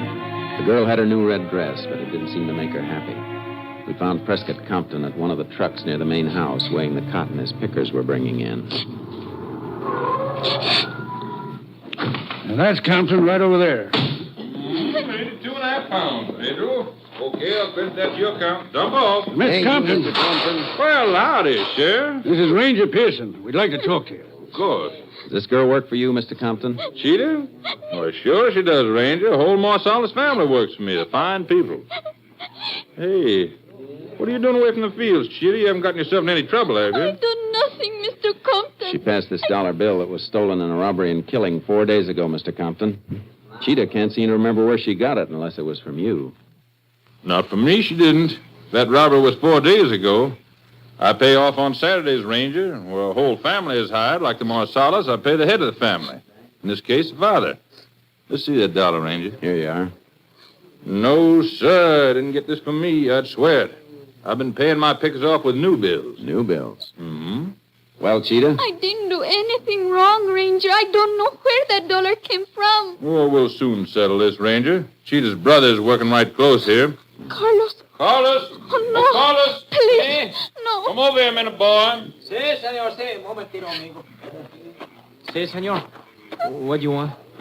Cheetah, where you been? Papa look everywhere for you. Ranger here wants to ask some questions, Carlos, about some money your sister had. There's been a little trouble. Trouble? Trouble with Cheetah? What you done? Did your father give her any spending money, Carlos? Hey, Papa give us all a little. See, Ranger, see. 50, maybe 75 cents. Then he never give Cheetah as much as $8 or $9 at a time, huh? Oh, no, senor, never. Cheetah never had that much. Any idea where she might have gotten it? I can guess. From Dandy Shut Bird. up, Carlos. From who? Dandy Bird. Donald, Dandy Bird, has worked for me for over a year, Ranger. Trustworthy, so far as I know. Except he fancies himself sort of a ladies' man, I reckon. No, it's not so. Cheetah, What do you want? did Donald Bird give you this $1? No, I tell you, I don't know where I get that $1. Then you lied, Cheetah. Hey, take it easy, Marsalis. You should go get the money from no other place, senor. Than from this Dandy. And no sister of mine going to take money from a man like that. Where does Bird work, Mr. Compton? Well, Carlos can take you right to his truck, Ranger. See, you better show you the way, Ranger. And you, little sister, you pick your cotton here close to the house where I can keep an eye on you when we come back with your fine Dandy. I hate you. I hate everybody. Come on, Sheriff. Carlos, let's get started for Bird's truck.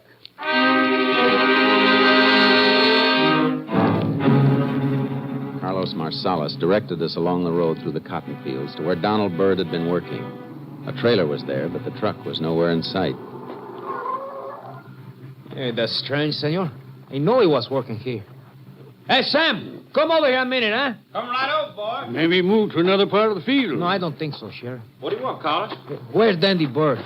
This ranger here want him. What, Dandy drove out of the field 3 or 4 hours ago, Mr. Ranger. He had full load. He's in town? He sure is, boss, at the cotton gin. Mr. Dandy get himself some kind of trouble? I'm going to make him plenty trouble if he don't leave Cheetah alone. Your sister? Well, she drove into town with Dandy. She did. And she lied to us twice, Sheriff. Bird was at the gin when she came to the store for her dress. Sure he was. Thanks for the information, Sam. Oh, glad I can help, Mr. Ranger. Carlos. Si, senor. Can you give us a good description of Dandy Bird? Si. He is about as tall as the sheriff. That makes him 5'10". He's thin, blonde. Color eyes? Blue. Pale blue. Cold like a snake's eyes. No scars, no distinguishing marks? No, senor. Only he is always dressed up, even in a truck at work. He dresses fancy. That's why they call him Dandy. That's a pretty good description, Jace. Shouldn't be hard to pick him out in the crowd. Oh, please, Ranger, let me go with you to town. No. You can do more good back at the farm, Carlos. I'll drop you there. You keep an eye on your sister until we contact you again. Bueno, senor. We'll head back for town, Sheriff. We'll pick up Dandy at the cotton gin.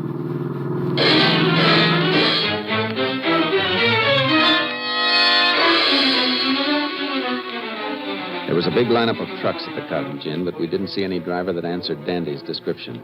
Sheriff Jennings and I went up to the loading platform and headed for the superintendent's office. Here we are, Jace. Yes, sir. What can I do for you? Ranger Pearson would like some information, Mr. Collins. Why, sure. Come on in my office so we can hear ourselves talk. Yeah. Have a chair, gentlemen. Now, how can I help you? You know most of the drivers by sight, don't you, Mr. Collins? I'd say so, Ranger. The regulars, anyway. But there's a heavy crop this year. You saw the line of trucks outside. Well, there's lots of new drivers. The man we want is regular, Mr. Collins. Works for Press Compton. Man's name is Donald or Dandy Bird. Dandy? Why, sure, I know him. Funny, you should ask for him, too. Oh, somebody else wanted him? Yeah, phone call came in here about half hour ago. Phone call? Mm-hmm. I went out on the platform and gave a yell.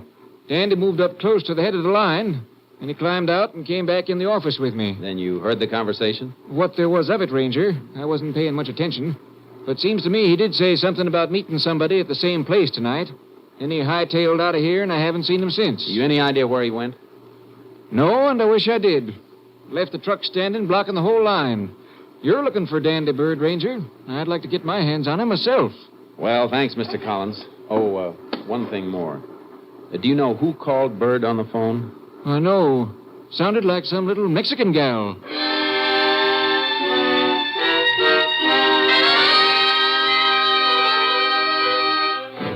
I left Sheriff Jennings scouring the town for Bird while I went back to the Compton farm to have a talk with Cheetah. We didn't have much time. It was getting dark. As I turned off the highway onto the Compton Road, I saw Carlos Marsalis running toward me. Ranger Pearson. Yeah, what is it, Carlos? Cheetah, senor. She's gone. What? I thought I told you to keep an eye on her. I did, senor. But she went into a shock and I wait. But when she don't come out, I go in, and Cheetah's gone. Her clothes, everything. And then I look out the window. I see her stopping the bus. I run after her, but it's no use. The bus was gone. A bus? Past me coming down here. Pile in, Carlos. We'll follow it.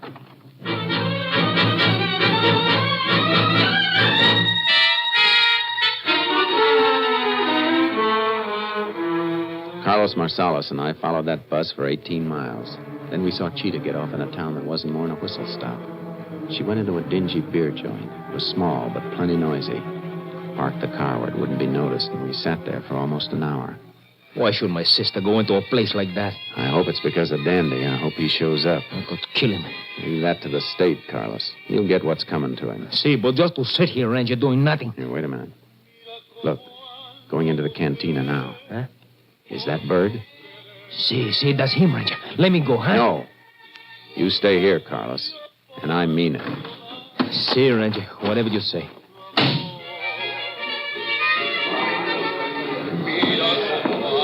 Can I buy a beer, baby? Dandy. Oh, Dandy, darling. I was so afraid you wouldn't come. I told you I went on the phone, didn't I? You see, you did. But I was so frightened. First that ranger. Then I had a big fight with my family. Carlos even hit me. Poor kid. I leave them, Dandy. I leave my family because I love you. Yeah, sure nobody followed you here, kid. No, no one even saw me leave the farm. Good. I can do without them rangers snooping on my tail. Waiter, 2 beers. Si, senor. Dandy, what you do to make those rangers come for you? Do? What does anybody do to get the rangers after them? Those guys are always looking for trouble. Hey, what about them beers? Si, mister, right away. Dandy, you tell me the truth? Hmm? For you, I leave my family, Dandy. I love you. Yeah, I know, baby. The beers, senor. Ah, just in time. Boy, am I dry. Like I said, kid, Dandy Bird never makes trouble for nobody. I got plans for you. Dandy, what's wrong? That ranger coming in the door. He's heading this way. Put away that gun, Dandy. Come on, Cheetah, we're getting out of here. The bus. Stay where you are, Bird. So you did leave the rangers here. No, Dandy. You stay where you are, Ranger. Don't go for your guns. I got the girl in front of me. Dandy, let me go. No, babe, you're staying close to me. Dandy! Get the girl out of the way, Bird. And keep away from that door. Out of my life, Ranger. You try to gun me and you hit her first. You treat me like this. You don't love me. Hold still, you devil. Let me get this door open. Don't come any closer, Ranger. He has a gun, Ranger. Get away from him, Cheetah. Dandy, let me go. Stay here, you little... Cheetah, hold it, Dandy. Oh, yeah? Don't shoot no more, Ranger. Don't shoot no more. I'm done. You sure are. Too bad you didn't stick to the cotton business. Come on, Dandy. On your feet.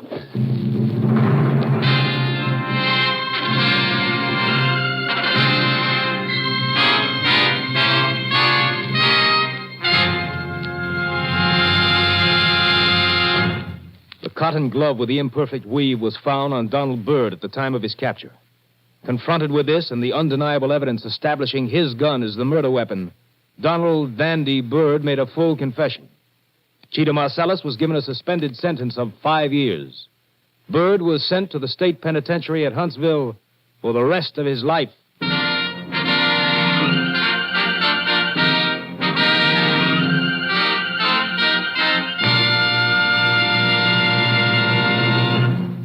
And now, here again is the star of our show, Joel McCrea, with another interesting anecdote about the Texas Rangers.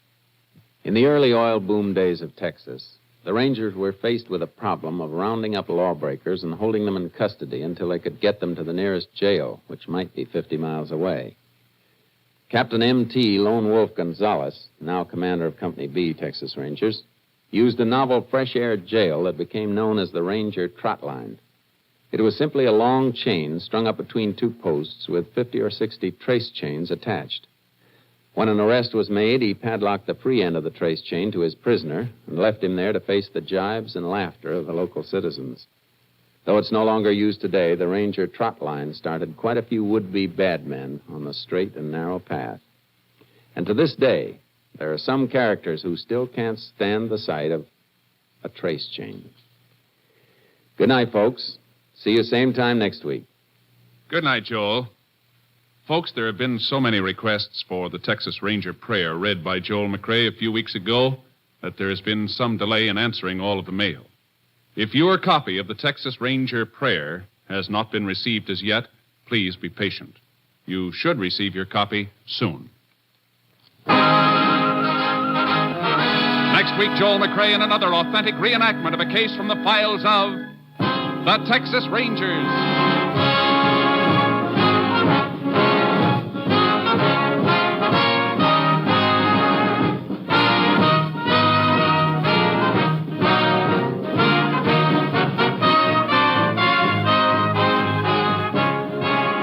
Joel McCrea is currently seen starring in the Universal International Technicolor production Saddle Tramp. Tonight's cast included Tony Barrett, Nestor Paiva, Peggy Weber, Lou Krugman, Herb Butterfield, Byron Kane, Wilms Herbert, and Barney Phillips. This story was transcribed and adapted by Virginia M. Cook, and the program was produced and directed by Stacy Keach. This is Hal Gibney speaking.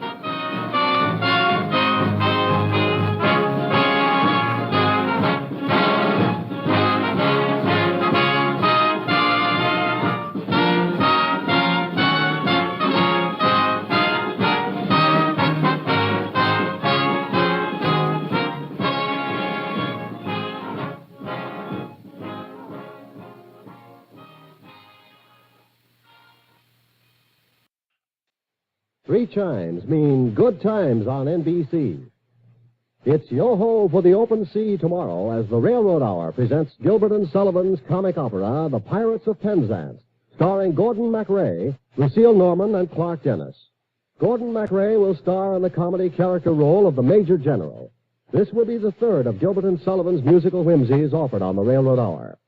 For music in a more serious manner tomorrow, the NBC Symphony brings you another hour-long concert of some of the world's greatest music, under the baton of the brilliant young conductor, Guido Cantelli. Now, the $64 question. 3 chimes mean good times on NBC.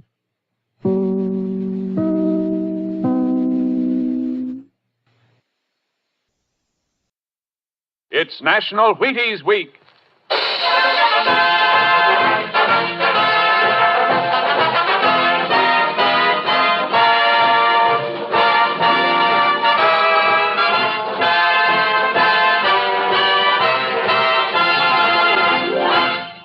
Yes, it's National Wheaties Week, and Wheaties present Joel McCrea in Tales of the Texas Rangers. On stage tonight, transcribed from Hollywood, another in the Wheaties big parade of exciting half-hour presentations.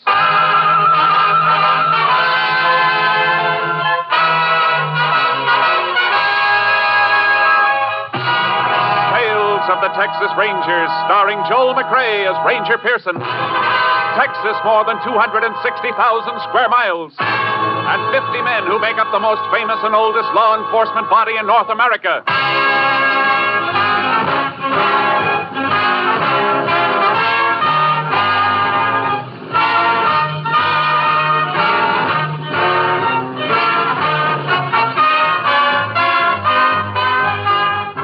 Now, from the files of the Texas Rangers come these stories based on fact. Only names, dates, and places are fictitious for obvious reasons. The events themselves are a matter of record.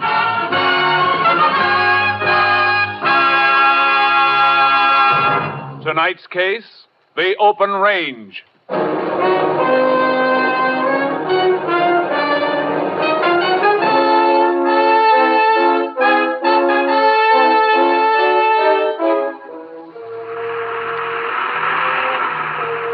It is August 4th, 1948. Maury Buckler and his son Dave are driving across their ranch in a Jeep, dropping off salt cakes for their cattle. Oh, there's the last stop, Pa. Yeah. Well, drop this one here. What's the matter, Pa? Well, the last salt cake we dropped here is hardly touched. Look at it. Huh? Why, yeah. No point in leaving another one. Usually quite a few head around here. Wonder why they're not touching it. Suppose somebody could be running them off. Rustlers, Pa? That's kind of out of date, I'd say. Yeah. I say, maybe there's a break in the fence down by the old road. Yeah. Well, you better drive around the cottonwoods and have a look. There's a break. We can fix her right now. I'll have to go back and get horses, though, if we're going to pick up the strays. Yeah. We'll be able to see the fence now as soon as we get over this rise. Hey, Pa. Pa, a big truck down there and a bunch of men with some of our stock. So that's what's been happening to them. Speed it up. I'll get my rifle and back here. Let's see us coming. You fellas better stay right where you are. Oh, Dave. Dave. I'll get you for this. Pa, come back, Pa. Oh. Pa. Come on. Let me help you, Pa.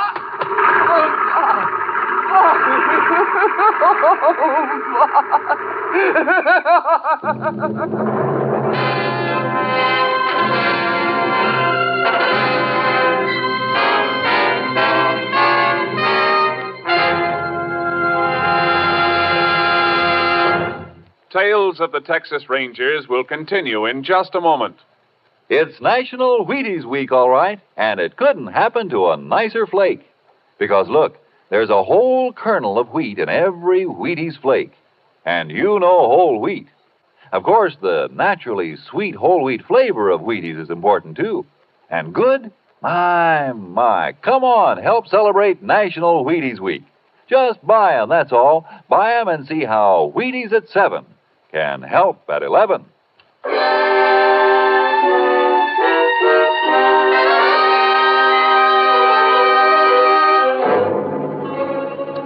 Dave Buckler managed to drag his father to the Jeep and drive to the nearest hospital, but the father was dead on arrival. Sheriff Clyde Johnson immediately called the Texas Rangers, and Ranger Jace Pearson was assigned to the case. What are you looking for, Ranger? I thought we'd find some truck tire markings here, Sheriff. The ground's plenty hard, except for the dust settled on top. That'd hold a track, but... Hey, look. Just a big, wide mark. Yeah. Probably some brush hung from the tailgate of the truck. Wiped the tread right out behind him.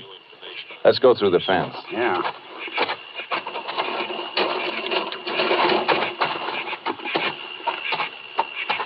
Must have been operating right about here. Yeah. Plenty of cattle tracks, but no boot prints. Wiped out their tracks like they did with the truck. Smart. Probably dragged branches behind them. You can see where they were here, though. Tobacco crumbs and paper where they ground out their cigarettes. Yeah. Looks like 15 or 20 head they run off from the marks. Mm-hmm. All right, let's go back to the car for a second. How do the Bucklers brand their herd? Oh, just a simple letter L. Buckler's wife's name was Lou. Do you know if their brand has been registered? I don't believe it ever was, Ranger. Why? I've got to make a radio call to KTXA in Austin. Unit 10 to KTXA. Unit 10 to KTXA. KTXA to Unit 10. Go ahead, Unit 10. Unit 10 requests headquarters to ask all commission houses to be on lookout for marketing of any cattle carrying letter L brand or any altered brand that might have been made to cover letter L. Will do, Unit 10. May be part of stock stolen from Buckler Ranch on 8-4. Notify Unit 10 if any lead turns up. Unit 10, 10-4. We'll keep Unit 10 informed. KTXA Austin. Good idea, that call. Might get a lead. Yeah. When we get through here, I want to go into the hospital and see Dave Buckler. He might just be able to describe the... Hey, wait. What do you got? Old cigarette lying right here near this bush. End scorched. Somebody started to light it but didn't finish. Yeah. That's matchbook lying in the bush. Whatever happened, it made a fella forget about his cigarette. Must have been when the Bucklers came over the hill. Feller saw him, threw the cigarette and matches down just as he was getting ready to light up. Yeah, that could be all right. Half the matches are still in the book. Ones that are missing are all torn off from the left side of the book. So? So the man who had this book of matches is left-handed. Let's get into the hospital.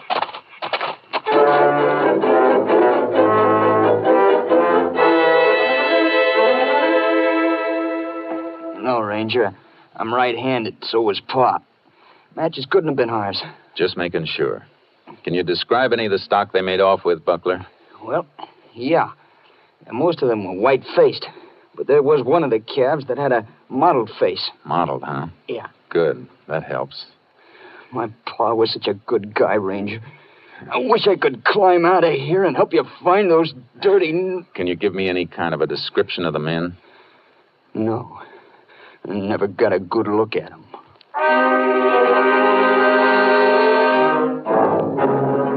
A couple of days went by, then a week. There was no sign of the Buckler cattle with the L brand. I went back to headquarters to see Captain Stinson. No sign of those cattle, huh? Not ahead, Captain.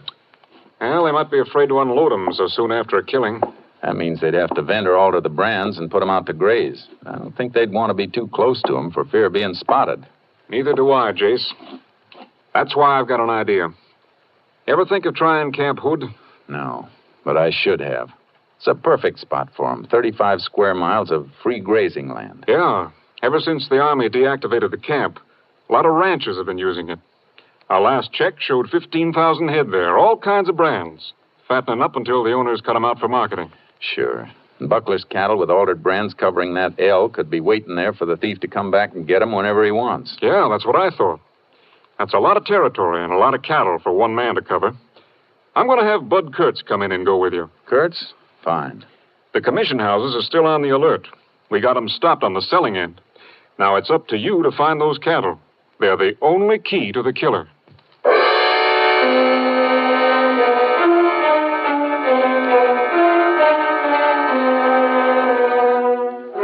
and I drove to Camp Hood, unloaded our horses, and started to check the open range. In 3 days, we ran across more than 50 brands, all legitimate. But on the 4th day... Cowpokes are pretty busy, Kurtz. Yeah, cutting out a few calves over there. There's a branding fire and 2 men. They see us coming. Keep your eyes peeled. They may be all right, but if they aren't, one of them may throw a gun. Oh, boy. Howdy, Rangers. Howdy. You can let that one go, Pete. No. Hold him for a minute. What's the matter, Ranger? Let me frisk you. I'll get this fella. Why? What's wrong, Ranger? I ain't got no gun. Just checking out. What's your brand? Nothing on this fella, Jay. Well, there's the iron right there. J in the center of a box, huh? Yeah. My name's Jack Stern. Got a ranch up in Box Canyon. Brand's supposed to be Jack in the Box. What are you doing with this stock? Well, changing over to my brand. From what? An L brand? No, Square U. Like that one over there. Ain't added my brand on him yet. Well, take a look at it. See? Yeah, I see. It's a square U now, but it was an L. That brand's been altered. Okay, let him go. Find something, Jace? Yeah. Where'd you get this stock? I bought them last night. Is anything wrong? They were stolen a week ago. I got a bill of sale for them, Ranger. Fellow who had them was cutting them out yesterday. Said he was taking some steers to market, but he wanted to sell the calves for $60 a head, so he wouldn't have to keep coming all the way back from Rollo to get them. Came from Rollo, huh? That's what he said. But here's the bill of sale. Name was Vic Morath. Ranger, you must be making a mistake. Maybe. How many calves did he sell you? 8 of them. Boys bought these 2 in here, and they're getting the others now. Good. Is there a mottled face in the bunch, Stern? Well, yeah, there is. Guess that settles it, Jace. This is Buckler's stock. Yeah. We better drive him out and have a van pick him up. Lab can examine the brands. Now, what about my money? Your claim's against the man who sold them to you, Vic Morath from Rollo. If that was his right name. If he moved steers out, too, Jace, they should be turning up at a commission house in a day or so. Yeah. In the meantime, Stern, I'll have to hold you and your boys in custody for possession of stolen property. Ain't it enough that I lost $480? Maybe it'll teach you not to pay cash for cattle until you've checked on them. I didn't pay cash. I gave Morath a check. A check? You mean he took a check from you? Yeah. Hey, maybe I can stop payment. You won't have to. We'll do it for you. Where's your bank? Ranchers and Merchants Trust in Abilene. President knows me. His name's Chalmers. All right, Stern. Kurt, you bring him and his boys into town with the stock. I'll meet you there. I got to get to a phone and call that bank.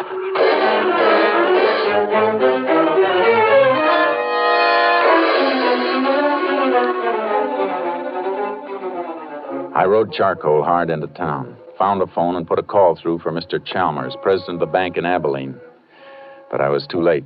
I'm sorry, Ranger Pearson, but Mr. Morath cashed that check shortly after we opened this morning. Did you ask Morath for identification? Yes, but he didn't have any on him. And you cashed the check anyhow? Well, he asked us to call his bank in Rollo for a reference to save him time. He even paid for the call. You mean he actually comes from Rollo and they've heard of him there? The Rollo State Bank said he had an account there.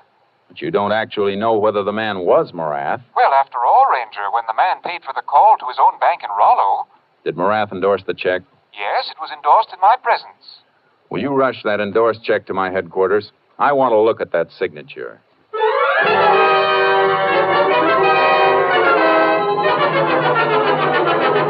When the check came through, Kurtz and I left for Rollo, Texas. At Rollo, we went directly to Morath's bank. Vic Morath? Why, yeah, I know him. This his signature? I'd have to compare it with his signature card. Just a moment.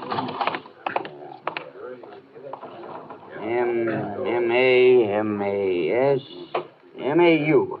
Ah, yeah, here we are. Now he takes both signatures and see. They're not the same, Jace. No. Thank you. Any time, Ranger. Come on. What now, Jace? Morath's ranch is only about a mile out. We better drive out there and see him.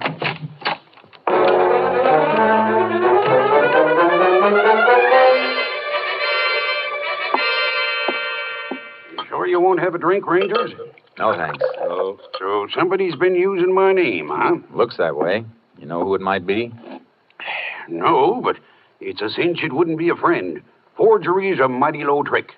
I figure it may have happened 100 times before, Mr. Morath, but this is the first time we caught it. I'm mighty glad you did. I don't like my name being mixed up with thieving and killing. Of course, you'd never see the checks. They'd go right back to the man who made them out after they were cashed. Anybody ever forged your name to a check that went through your own bank? I know. If anybody had and I knew it, I'd have taken a bullwhip to him. No help here, Jace. No. Well, thanks for your cooperation, Mr. Morath. We can find our way out. So long, Mr. Morath. You sure you won't take one of these before you go? I'm having another. No, thanks. That certainly led us into a blind pass. Huh? I said Morath was no help. What's the matter with you, Jace? I was just thinking of that book of matches I found on the range out at Buckler's. The ones that were dropped by somebody left-handed? Yeah. I watched Morath pouring that drink for himself. He's left-handed, Kurtz. That's mighty thin and circumstantial, Jace. Sure, I know it is. Just a passing thought. I better call KTXA. Unit 10 to KTXA. Unit 10 back in service. KTXA to Unit 10. Have message for you. Go ahead, KTXA. Cattle with L brand offered for sale this afternoon at Tully Commission House, Fort Worth. Cattle inspector reports brand might have been L brand from Buckler Ranch. Did Commissioner get name and address of seller? Seller refused to have check mailed. Said he would pick it up tomorrow after stock was weighed and priced. Gave his name is Vic Morath, Rollo, Texas. Just left Morath at home in Rollo. Unit 10 and Unit 6 proceeding to Fort Worth. We'll be there when Commission House opens in morning. Unit 10, 10-4. Got a long drive ahead of us, Jace. Yeah, but this is the break we've waited for. It's not so important now, is it, that Morath happened to be left-handed? No, not now, it isn't.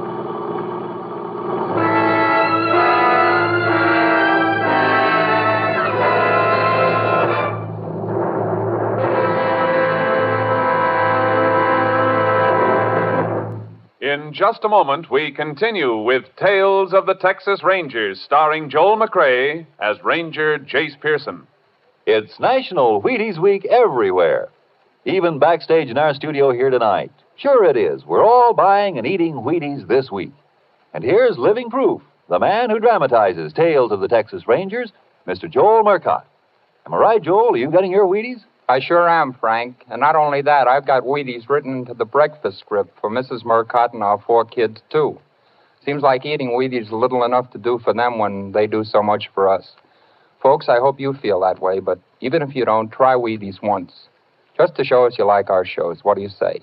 After all, National Wheaties Week only comes once a year. Thank you, Joel Murcott.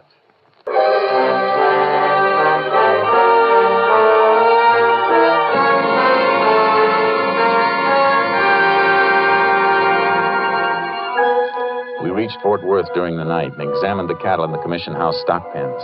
They were part of the Buckler L brands, all right. All next day, Bud Kurtz and I were staked out in the Commission House office. But the man impersonating Morath never showed to pick up his check. Well, have to wait again tomorrow, Jace. I don't think so. He won't be coming. What do you mean? Our man didn't show because somebody tipped him not to show. Think somebody in the Commission House slipped up? Maybe not, Kurtz. Maybe we slipped up. Maybe we did. What do you mean, Jace? I'll tell you as soon as we find a photograph of Vic Morath, the real one from Rollo. It took almost 2 days to find a picture. We went through newspaper files, breeders' publications, cattlemen and ranchers' journals, county fair souvenir books. Captain Stinson found what I was after. Jace, look. Is Morath one of these? Yeah, that's it, Captain. That's Morath in the center. Group picture. Who are the others? Picture comes from a breeder's journal. Caption says it's the Morath Ranch Rodeo team. Had the highest group score at the Rollo Rodeo in 1946, 2 years ago. I want to see if Stern or Chalmers, the banker, can identify Morath as the man who sold those calves. But we know it wasn't Morath, Jace. The signatures didn't match. They don't have to.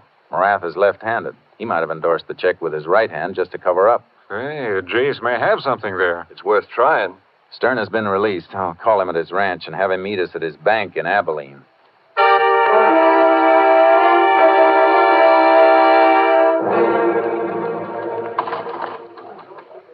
How about it, Stern? Is this the man, the bare-headed one in the center? No. No, Ranger. I never saw him before. How about you, Chalmers? Is this the man who presented the check? No, it isn't. Another washout, Jace. And let me see that picture again. Sure, here. I'm not sure, but this fellow on the end, right here. You look at it, Chalmers. Why, yes. Yes, I believe that is the man. One of the cowpokes, huh? Come on, Kurtz. We're going to visit the sheriff at Rollo.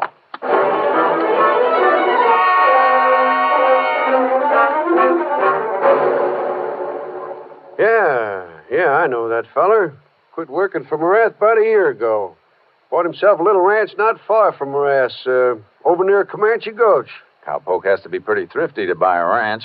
What's his name? Buzz Black. Better get over to Comanche Gulch, Jace. Yeah. Thanks, Sheriff. Sure, glad to be of service. Well, we're going to be able to tell Morath who's been using his name.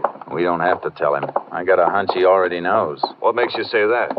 Black didn't go back to pick up that check. Somebody warned him those cattle were getting hot. That means Morath. But if he's in on it, why would he let Black use his name? Because he's smart. False signature makes him look like an innocent victim. His reputation is good. And as soon as we went to him, he knew we were on the trail, and he told Black and the others to lay low. Right. Let's get Black for a starter.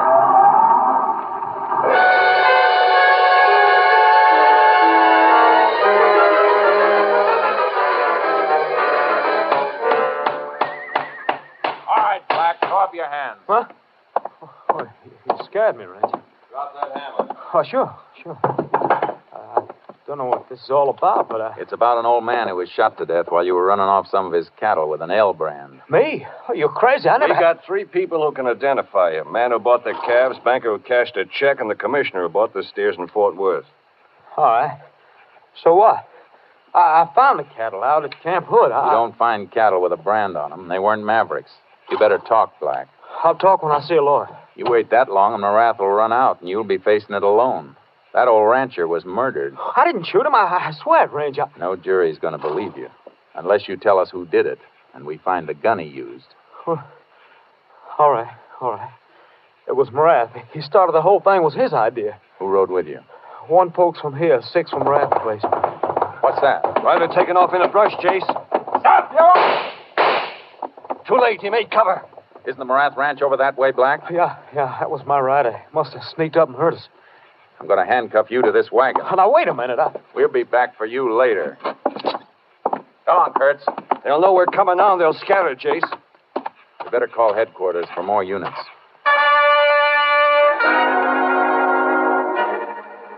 We put through the call and headed for Morath's ranch in the car, hoping to beat the rider.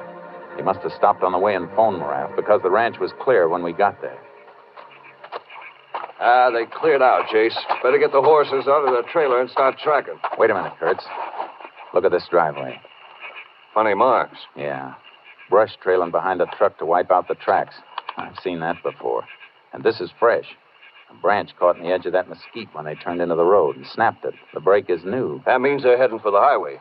Probably all riding together in the truck. There'll be an arsenal on wheels. Come on. Units we called for can set up roadblocks and converge on them. Unit 10 to KTXA. Unit 10 to KTXA. KTXA to Unit 10. Go ahead. Subjects wanted for killing of Maury Buckler making getaway in cattle truck from Morath Ranch at Rollo. Check license numbers of vehicles registered to Morath.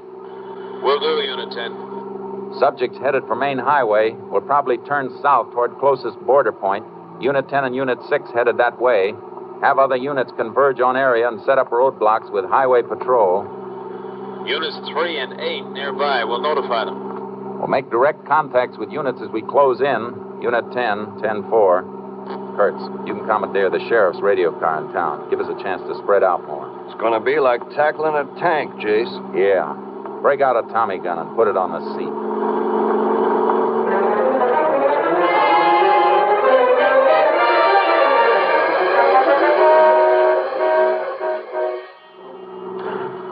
We moved in from all points. There were no side roads that weren't covered by our units. Morath and his men were locked in our ring. I kept my foot heavy on the gas pedal. Then far ahead, as I approached the intersection of State 12, I saw the truck dip over a rise. Unit 10 to Unit 3. Unit 10 to Unit 3. Unit 3, go ahead, Unit 10. Subject's truck less than a mile ahead of Unit 10, nearing intersection point your area. Ready for them, Unit 10. Unit 6 to Unit 10. Go ahead, Unit 6. Unit 6 now on main highway south of intersection. Block highway at that point, Unit 6. Subjects are between Unit 6 and Unit 10 now, unless they turn off. Unit 3 has reached intersection point of State 12. We'll block off intersection. Good, Unit 3. Unit 8 has blocked still further south if subjects break through.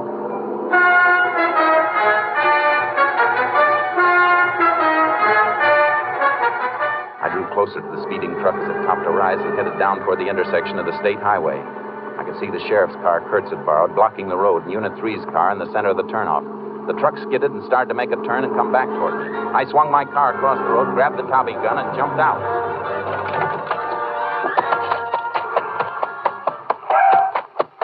Stop that truck! All right, let him have it!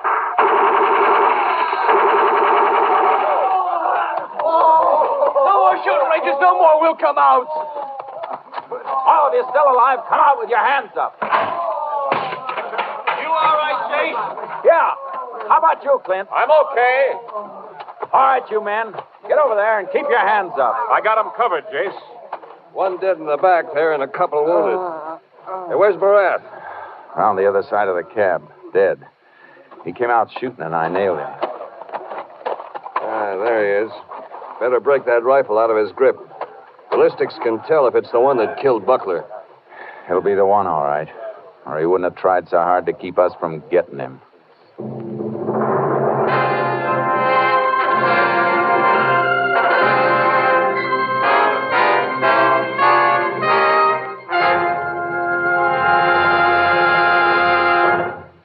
Vic Morath's rifle was positively identified as the one used in the slaying of Rancher Maury Buckler.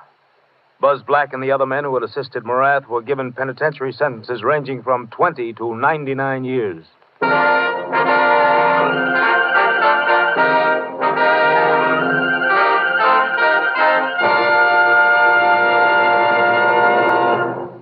And now, here's the Wheaties man, Frank Martin.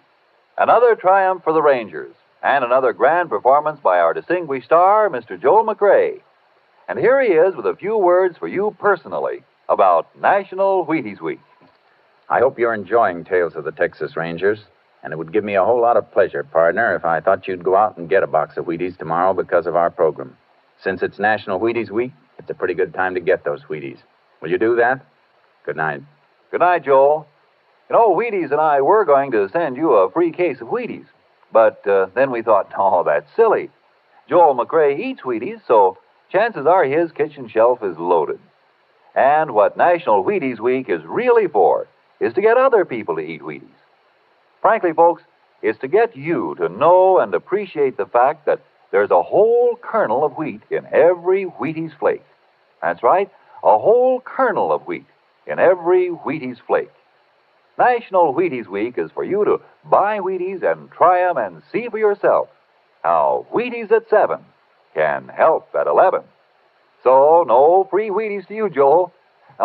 You can buy them just like all the rest of it. Right, folks?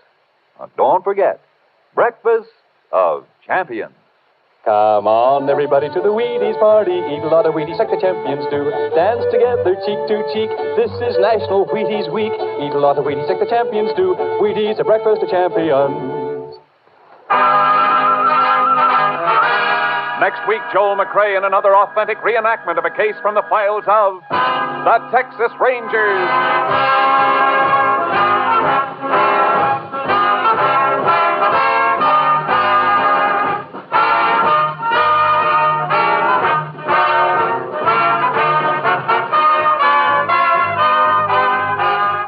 Joel McCrea will soon be seen starring in the Universal International Technicolor production Saddle Tramp.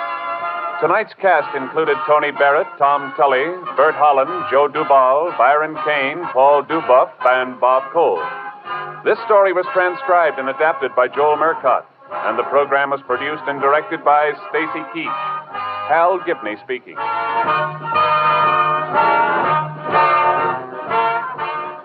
And this is the Wheaties man, Frank Martin, inviting you to listen on Wednesday night to Brian Donlevy in Dangerous Assignment on the Wheaties Big Parade.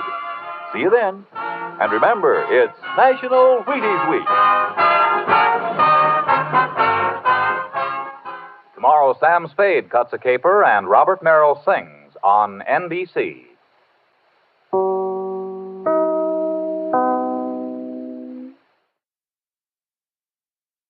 Presenting Joel McCrea as Jace Pearson in Tales of the Texas Rangers.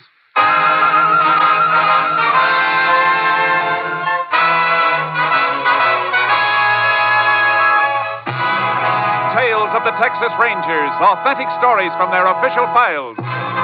Texas, more than 260,000 square miles. And 50 men who make up the most famous and oldest law enforcement body in North America.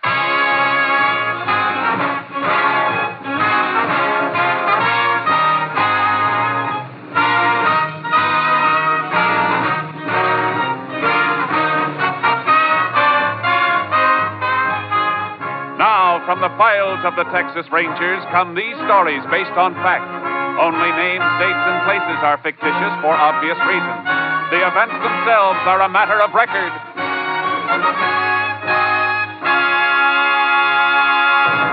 Case for tonight, Living Death.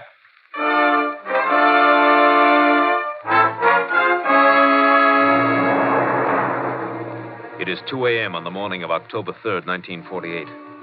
A man stands in the brush on the American side of the Rio Grande, watching another man wading rapidly across the river from the Mexican side. Come on, hurry up. Senor Green? Senor Green, where are you? Over here. And shut up. Oh. I almost fallen. Never mind.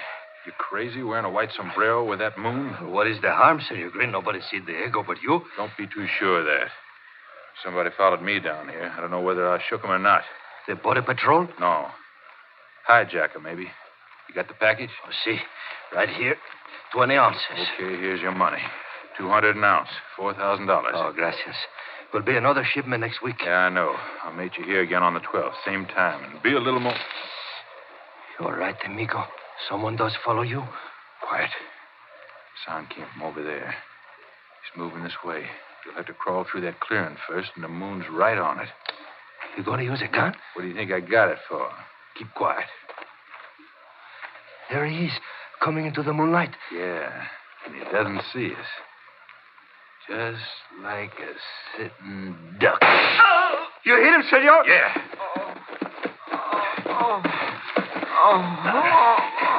But it looks like I didn't hit him good enough. Yeah, that's better. Grab his leg. Senor, Grab his leg and get him out of this clearing into the brush.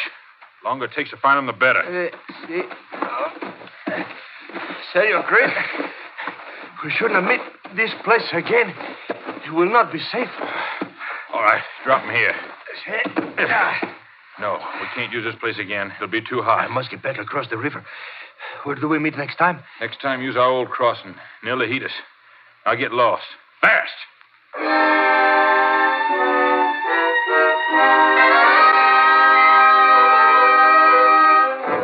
The body of the slain man was discovered, but for 2 months there was no clue to point to his killer. And then suddenly another man was shot to death on the streets of a small town in West Texas, and Captain Stinson of the Texas Rangers radioed Ranger Jace Pearson to meet him at the county morgue. Body's on this slab, Jace. Shot right through the heart, Captain? Yeah. And here's our ballistics report. 45 caliber slug. Look at the markings on this photo of it. Uh-huh. All right. Now look at this ballistics photo. This is a report on the slug they took out of the man who was killed near the border 2 months ago. Yeah, I see what you mean. Both slugs came from the same gun. Mm-hmm. Autopsy report on this man completed yet? It's being typed up. We'll have it in a minute. Clyde Mooney's waiting for it. Mooney? Oh, is he here? Yeah, I sent for both of you. Mooney worked on the border killing. Since it's tied up with his second killing, I thought you'd better tackle it together. Suits me fine. You got some special reason for wanting to see the autopsy report, Jace? Yeah. Look at the body. Marks on the left forearm. Look like the kind we usually find on drug addicts. Well, we'll know in a second. Now, here's Clyde now. Howdy, Captain. Hi, Jace. Howdy, Clyde. Good to see you, boy. Heard you talking as I come in, Jace. You hit it all right. Here's the autopsy report. Man was a drug addict. Yeah, he's probably just as well off dead then. Bullet ties this one right up with your border case, Clyde. Guess we're both after the same killer. Yeah. I've been hunting wetbacks for 2 months trying to find the man who was toting the gun those slugs came from. Anything else you boys want to see here? No, Captain. No, Captain. Well, let's get out of here then. Any identification on this man we just saw, Captain? Not a thing. Was dressed like a hobo. Doesn't fit any of the descriptions on missing persons reports either. Might help a lot if we knew who he was. 'Cause I can't see this killing as a job done by a wetback. Why not, Jace? It was somebody sneaking across the border. Tracks weren't clear by the time the body was found down there, but there were tracks. Both your cars in back near mine? Yeah. Yeah. All right, Jace, go ahead with your theory. Well, a wetback sneaking into the country to earn a few dollars working is usually too poor to own a gun, unless he's carrying something across with him. You thinking of those hypo marks, Jace? It adds up to me. Narcotic smuggling. Might be. Man who was killed in my territory could have been shot because he spotted somebody crossing with the stuff. Well, that's possible. But how about the dead man we just left? He wasn't shot near the border. It looked like he was down and out. Had the habit, but not the price. Might have tried to get some narcotics by threatening to expose the peddler. I'll buy that, Jace. How about you, Clyde? Best bet I've had so far. All right, Jace. Where you planning on starting? Back along the border. What, my area? No. Killing was made that spot too hot for them. They'll go back to some old crossing that's cooled off. I know a few, and you probably know a few. Well, yeah. Place west of Laredo. Then there's Devil's River. That's been quiet lately. Yeah, and the Castellon area and the Big Bend, up through Lajitas and Redford. It's a big border. Yeah, so the sooner we get started, the more of it we can cover. You're dragging a double trailer, Jace. Suppose I load my horse in with charcoal. We'll use one car. Good. Let's go.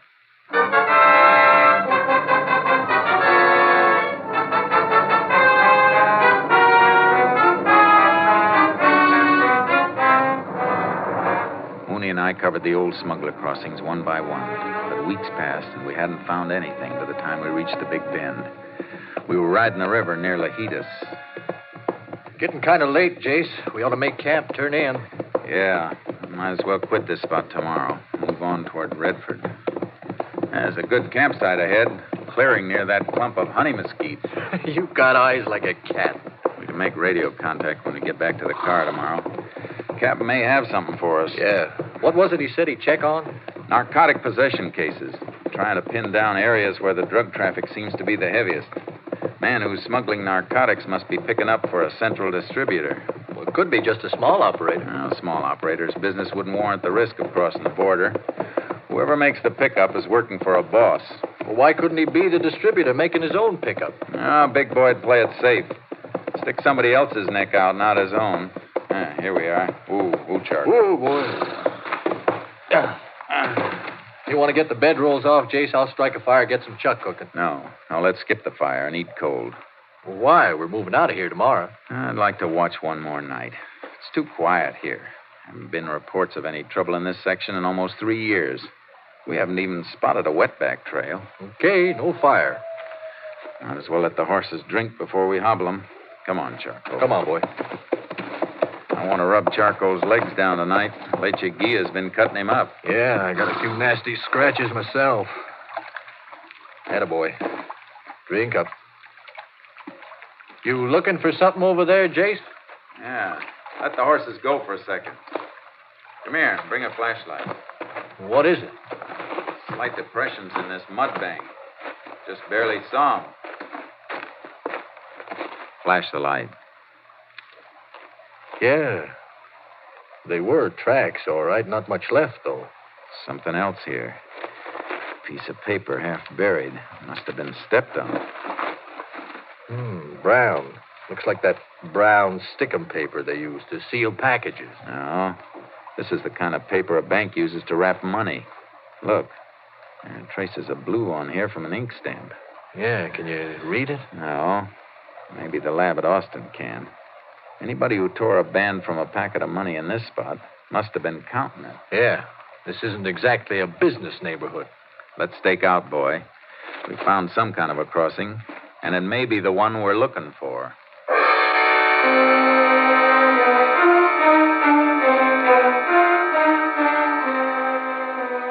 We didn't dare move out of the area. We took turns sleeping and keeping the horses out of sight as much as possible. At night, we crept out along the river, moving slowly under cover. 5 nights now, Jace. Maybe they won't cross again in the same spots. I know. A mile above or below us, and we'd never even see them. We found tracks in a couple of places along here. They might... What? Oh. One of our horses. Thought we had something for a minute. Clyde, that isn't one of ours. It's coming from the wrong direction. Put your ear to the ground. I don't have to. I can hear him coming now. Can't be our horses. They're hobbled, and the one we hear is moving free. Come on. Don't show yourself on the riverside. That's where his contact will come from. Coming now. There's something moving in the water out there. A few hundred yards down. Our horses would have to be up the other way. We'll have to try it on foot. We haven't time to go back and get mounted. If they make a fast pass, we'll never get there in time anyhow. We'll have to risk a little noise. That moving horse will cover our approach until he stops. Step it up. The contact is across to this side by now. I can't see him out there anymore. Wait. The horse is stopping, too. Diego? Oh, here, senor. Come on, give me the stuff. Here's the money. They're not wasting any time, Jace. No. Let's go. Stay where you are! Both of you! Keep going, Diego. Run! Get up, boy! I'll get the one in the river, Jake. Stop that horse! Come out of that water!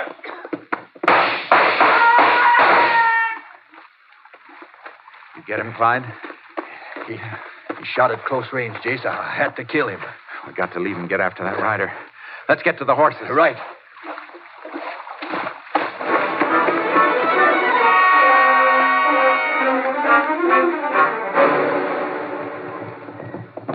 Only we've been 50 yards closer to him back there, Jace. He went over the ridge up ahead. We can pick up his trail up there.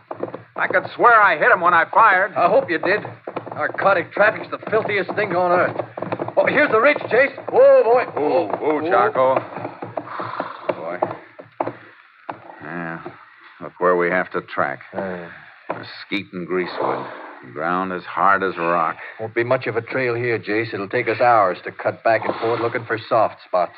No time for that. Get off. Yeah. It's going to be too bad if I didn't hit him.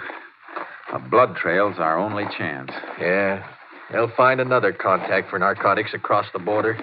Sure they will. Unless we get to the man we're after. He's the only one who can lead us to the ring on this side of the border. And we've got to get to him before he gets rid of that package.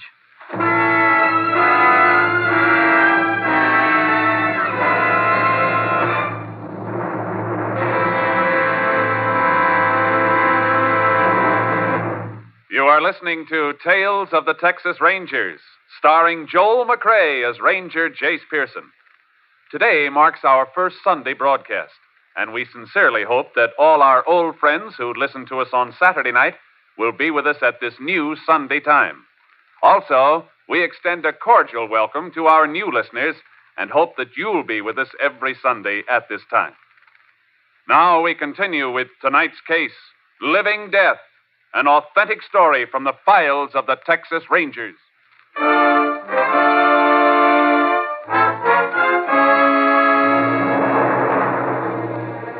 We combed the ground for a blood trail, and we found it. Not much, but enough to follow.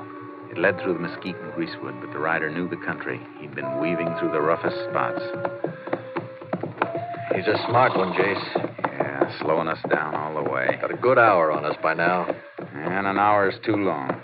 He's probably just using that horse to get to a car someplace. We can't waste any more time trail cutting then. No. He must have headed for cover someplace to take care of that wound. General direction seems to be northeast. We'll have to gamble on it. Okay. Let's ride. Get up, Charlie.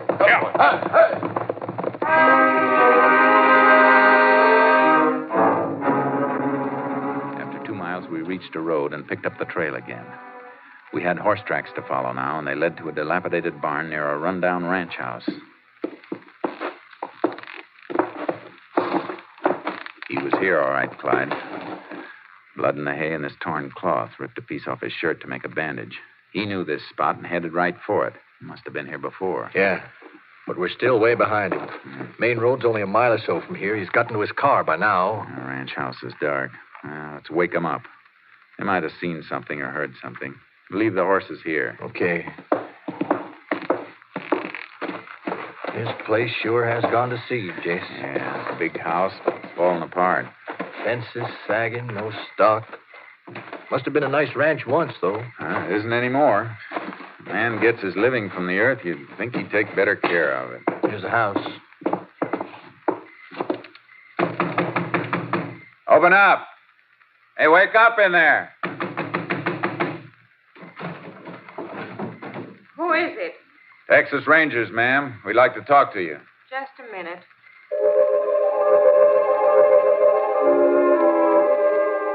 There was an electric power line to the house, but when she opened the door, she was carrying a candle. The inside of the house was almost barren. What do you want?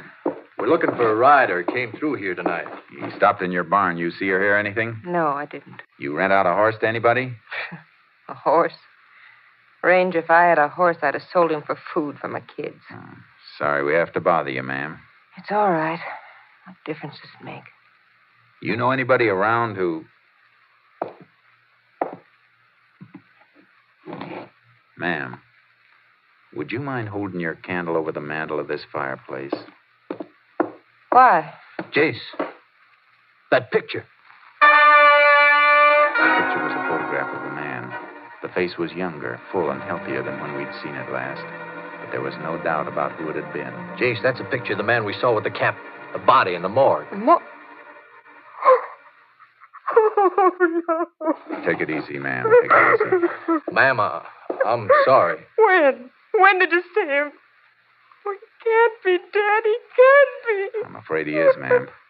And you'll help us a lot if you'll tell us who he was. Jack Prentice. My husband.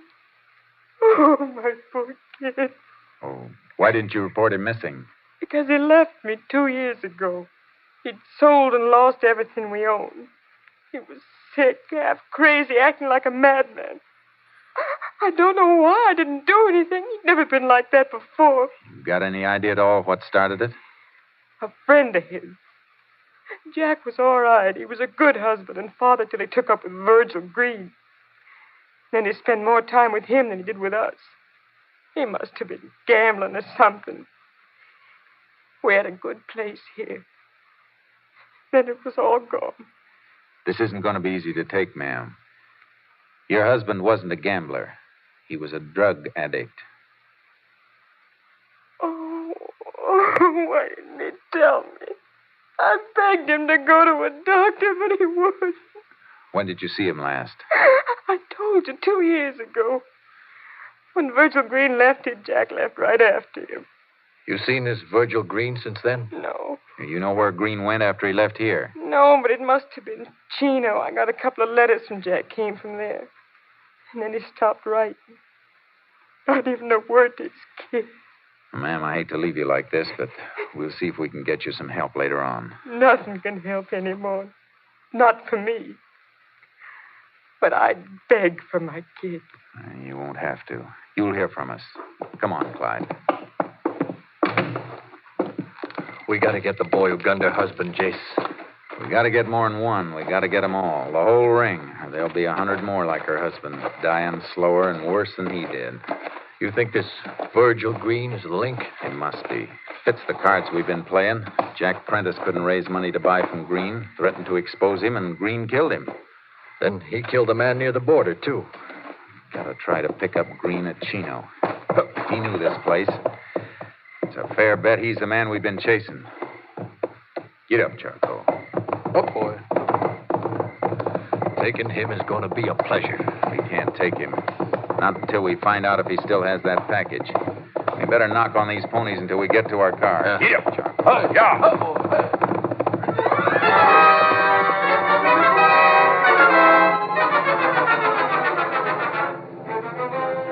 We got to the car. Before we headed for Chino, I put in a phone call to Captain Stinson. All right, Jace. I'll have a Ranger plane pick up that bank wrapper and send it to the lab. It may be a bank in Chino. Well, that fits with a few other things. My checkup shows a heavy drug traffic in and around the Chino area. And the town where Prentice was killed is only 60 miles from Chino. Good. That narrows it down. See if you can dig up a Chino address on Virgil Green while we're driving up there. He's only 2 hours ahead of us. If we can burn up road, we may reach there almost as soon as he does. Let you know by radio, Jace. I'll head for Chino myself. Thanks, Captain. We'll see you there. We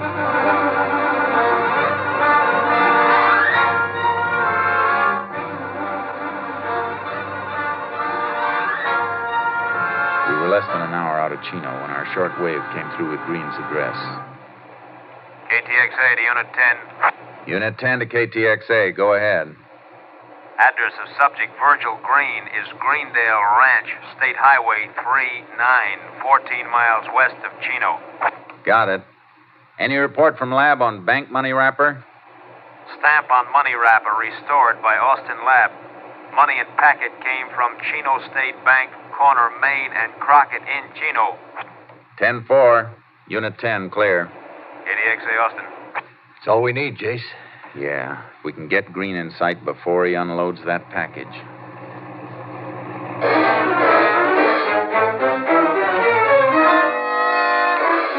It was dark when we reached the Greendale Ranch outside of Chino. We'd made up time on Green's head start because we saw a car and horse trailer pull into the ranch just ahead of us. A man got out of the car and limped up to the house, and he was carrying a package. Walks like a man's been shot in the leg, Jace. Yeah. Don't turn in after him. Go on past the ranch. Okay. Where do you want to stop? Where we can watch the house and keep the car shielded. Well, there was some heavy brush on the other side of the road just across from Green's place. All right. Turn around and go back. And keep an eye on him from there.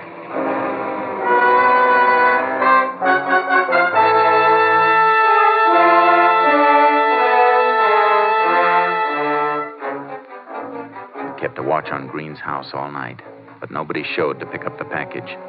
The next morning, Green came out and got into his car. We followed him into Chino. He's pulling into a parking space up near the next corner, Jace. Yeah, slow down. He's getting out. He's got the package, all right, sticking out of his pocket. Park here, quick. He's going into that building on the corner. Come on, before we lose him. Hey, the street sign, Main and Crockett. And he went in there, Jace. Chino State Bank. That's where the money wrapper came from. Don't go in. Just walk around the corner. We can look through the bank windows.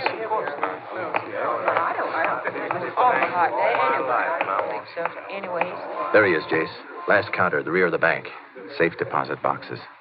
Going through the rail into the vault. Must have a box he's going to plant the stuff in. We going to grab him? No. Wait till he comes out. But he won't have it on him then. We got enough on him. We can pick him up any time. We got to stay with that package until we know who gets it next. Hey, he wasn't in there long. He's coming out. Yeah, the package isn't in his pocket now. All right, get out of sight. Yeah. All right. He was in there just long enough to open up the box and drop it. Yeah, you've seen the package now. Drift around to the front of the bank. See that nobody leaves that vault with it unless you follow him. Okay, where are you going? To meet the captain and get a court order to open that vault.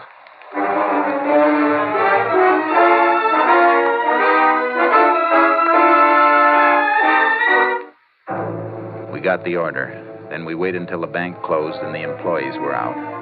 We got the president of the bank at his home and took him back to open the vault. Narcotics, most distressing, gentlemen. Oh, come in, please. All right. Which box is Green's? 421, right here. Want to open it for us? Why, of course. Say. It's empty. Now, couldn't you have made a mistake, Ranger? No. Clyde, are you sure that package wasn't taken out? Positive, Jace. I watched every single person went in or out till the bank closed. Our order covers the rest of these boxes, doesn't it, Captain? Yes. All right. Let's open them all.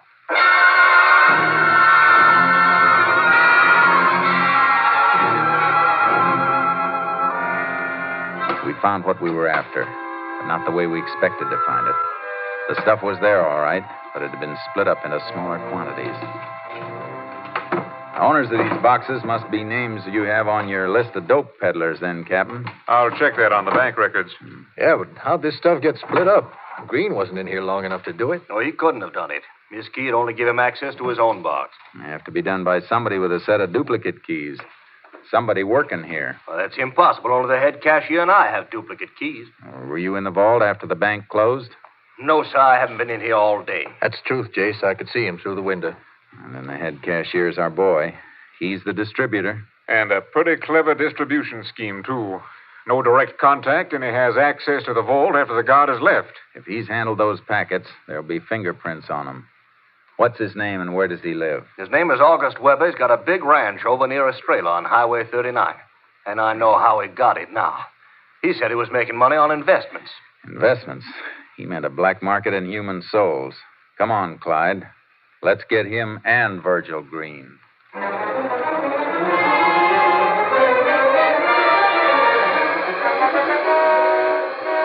We found the house, an elaborate building on a fine ranch. There was another car in the driveway when we pulled up. Hey, Jace, that car in front of the place. Yeah, we're in luck. It's the car Virgil Green was driving. Light around the side of the house by that French door. Maybe they didn't hear us drive in. Good. Let's slip up on that side of the porch and find out. Might be able to take him easy. Don't count on it. Cold-blooded killer like Green. He'd keep on killing as long as he has a gun.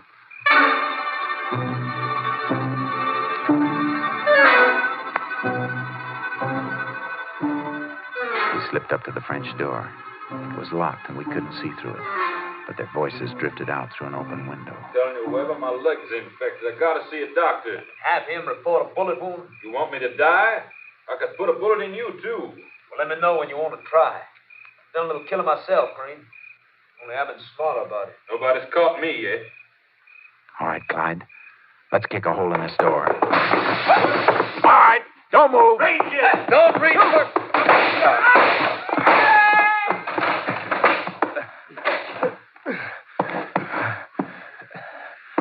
Clyde, you hurt bad? My side. You're hit too, Jace. Blood on your head. Yeah, just a nick. Come on. I'll get you to a hospital.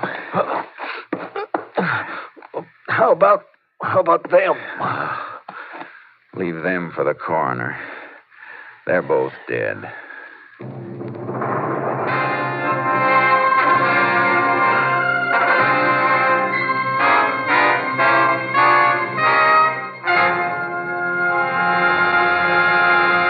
The gun found beside the body of Virgil Green proved to be the murder weapon the Rangers had been seeking. Narcotics peddlers having safe deposit boxes at the Chino State Bank were rounded up, and they admitted they had been supplied by August Weber. They were tried and sentenced. The traffic in living death was halted.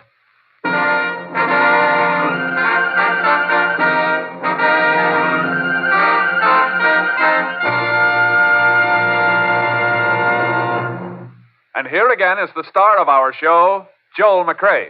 A friend of mine returned recently from a visit to Texas. While he was there, he'd seen a Texas Ranger, and he asked his host, a rancher, what the requirements were for a man who wanted to be a ranger. The host looked thoughtful for a moment and said, well, I'd say if a man could ride like a Mexican, trail like an Indian, shoot like a Tennessean, and fight like the devil, he might have a chance to get in. Well, I hope you'll be with us again next week. Same time, same station. Good night. Next week, Joel McCrea in another authentic reenactment of a case from the files of the Texas Rangers.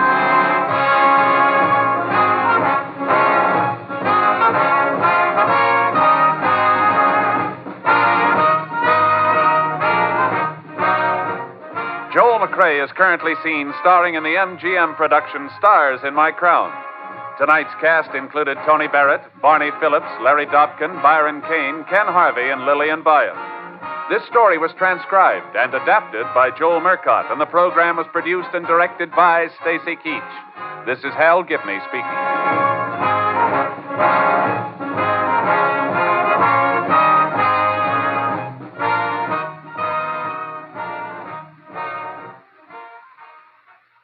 Three chimes mean good times on NBC. Wheaties presents Joel McCrea in Tales of the Texas Rangers. On stage tonight, transcribed from Hollywood, another in the Wheaties big parade of exciting half-hour presentations.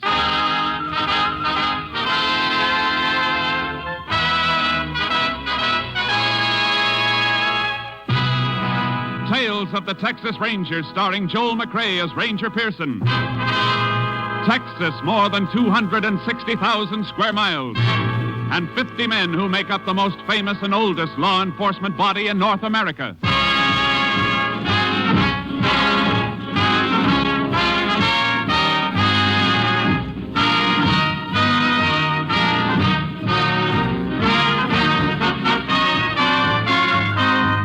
Now, from the files of the Texas Rangers come these stories based on fact.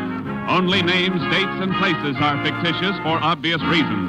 The events themselves are a matter of record.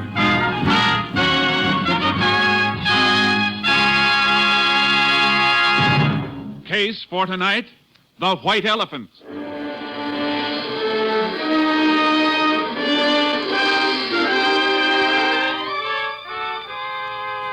It is January 16th, 1950. The time, 6:28 p.m. A freight train just outside of a West Texas town gains speed and rolls through the gathering dusk. Inside a gondola car, a hobo crouches in a corner as the brakeman comes toward him. All right, Bo, this is where you get off. Now, listen, pal, just let me get to the next town. I said this is where you get off. But we're moving. Yeah, you get on where we was moving, you can get off. Now, come on, or I'll dust the top of your head. Now, listen, don't do it, I tell you. Get on your feet like this. Let go. No, you want to get tough, huh? I told you to leave me alone, pal. You slug me, will you? You ain't getting me. I'm jumping.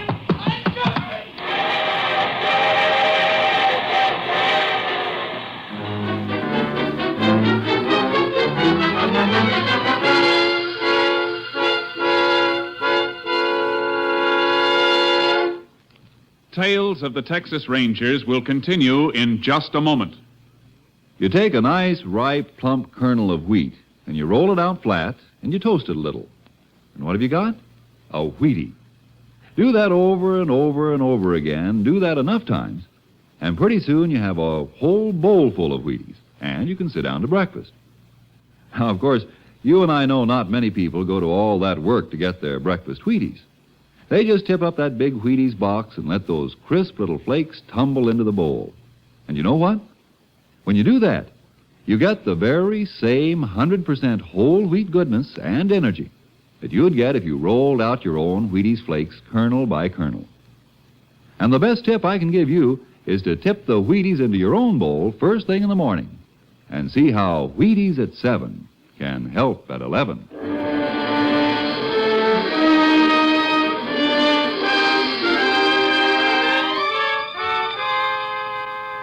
At 2:55 a.m. of the morning following the freight train incident, a rancher named Banker noticed a small coupe parked on the shoulder of the road.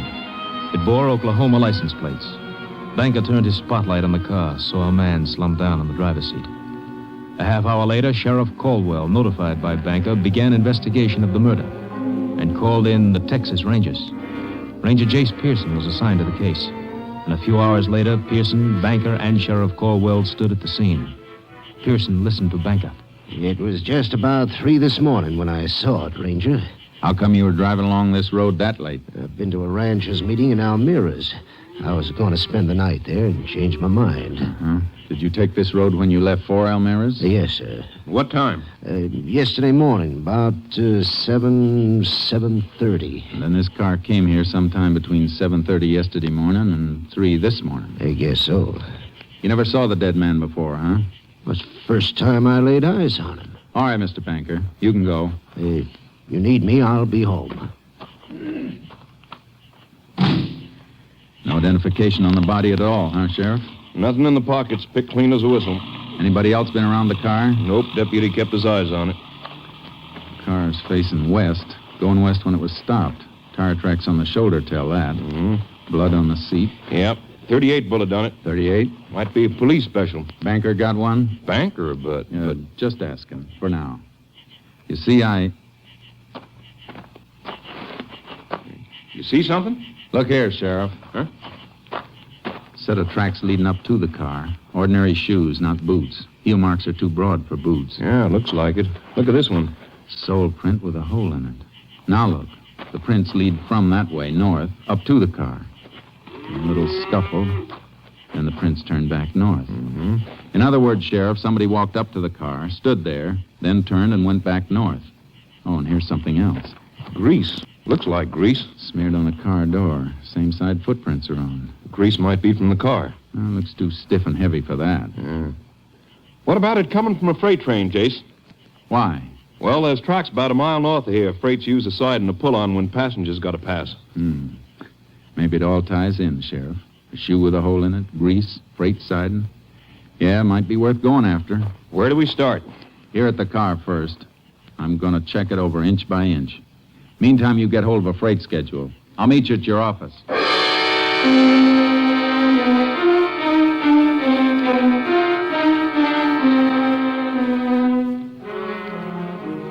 When I checked the car inside and out, I found a few things that were interesting and a little puzzling. I sent a sample of grease to the laboratory for analysis and took plaster casts of the footprints. Then went on to Sheriff Caldwell's office. He had the information I'd requested. Here it is, Jace. Schedule of freights went through yesterday. How many? 3 of them. We can check those, all right. Of course, we might be sending the dogs up the wrong tree. Looks like a hobo to me. Yeah. Let me see the dead man's fingerprints. Sure, here you are. Oh, these match with some of the prints in the car, see? Closed delta. Yeah. How about those others you got? Picked these up on the door that had the grease on it, smeared all over. A couple clear enough to use, only... Only what, Jace? You know, there wasn't a single print on the steering wheel. Seems like the dead man's prints ought to be on it. Gloves? I didn't find any gloves on him, nor in the car. Yeah. By the way, I got a call out if any hobo picked up or seen on those trains. Good. Now, I found these tucked under the sun visor in front of the driver's seat. Gasoline receipts made out to Carl Thompson. Oh, that'll save a lot of checking. We'll forward the dead man's prints anyway. That steering wheel bothers me. Excuse me, Jace. Sheriff Caldwell. Oh, yeah. Good. Hold him. We'll be there as soon as we can make it. Something else, Jace. Brakeman in one of those freights we've been checking has a story. Some hobo slugged him and jumped. Okay, let's go.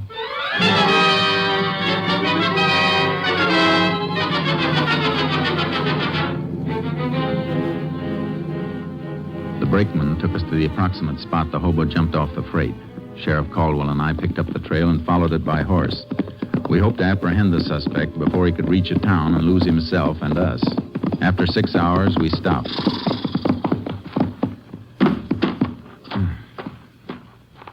What's the matter, Jace?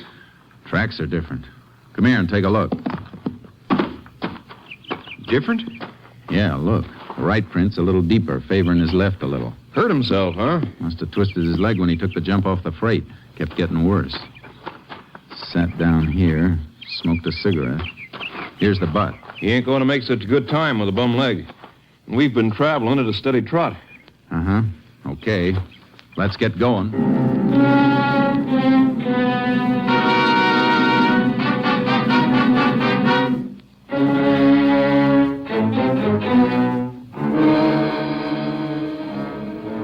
The suspect's trail showed increased favoring of his left leg. His progress became slower. More and more often he stopped to rest, and the trail became fresher and fresher. Evidence in a deserted shack showed suspect had rested there for quite a while. We picked up the trail again. We're getting close, Sheriff. How do you know? Noticed something just now. Take a look at these prints. Same as the ones we've been following. Not quite. Hole in the right shoe. It's not that. I'm talking about this anthill he crushed. Well, what about it? Quite a few of the prints had anthills in them, crushed and rebuilt. So? Ants start working on a new hill when the old one's been tramped down. This one's so fresh they haven't had time to rebuild. Hey, that's right. He can't be far off. Guess we better leave the horses tied up here, Sheriff, and start moving on foot.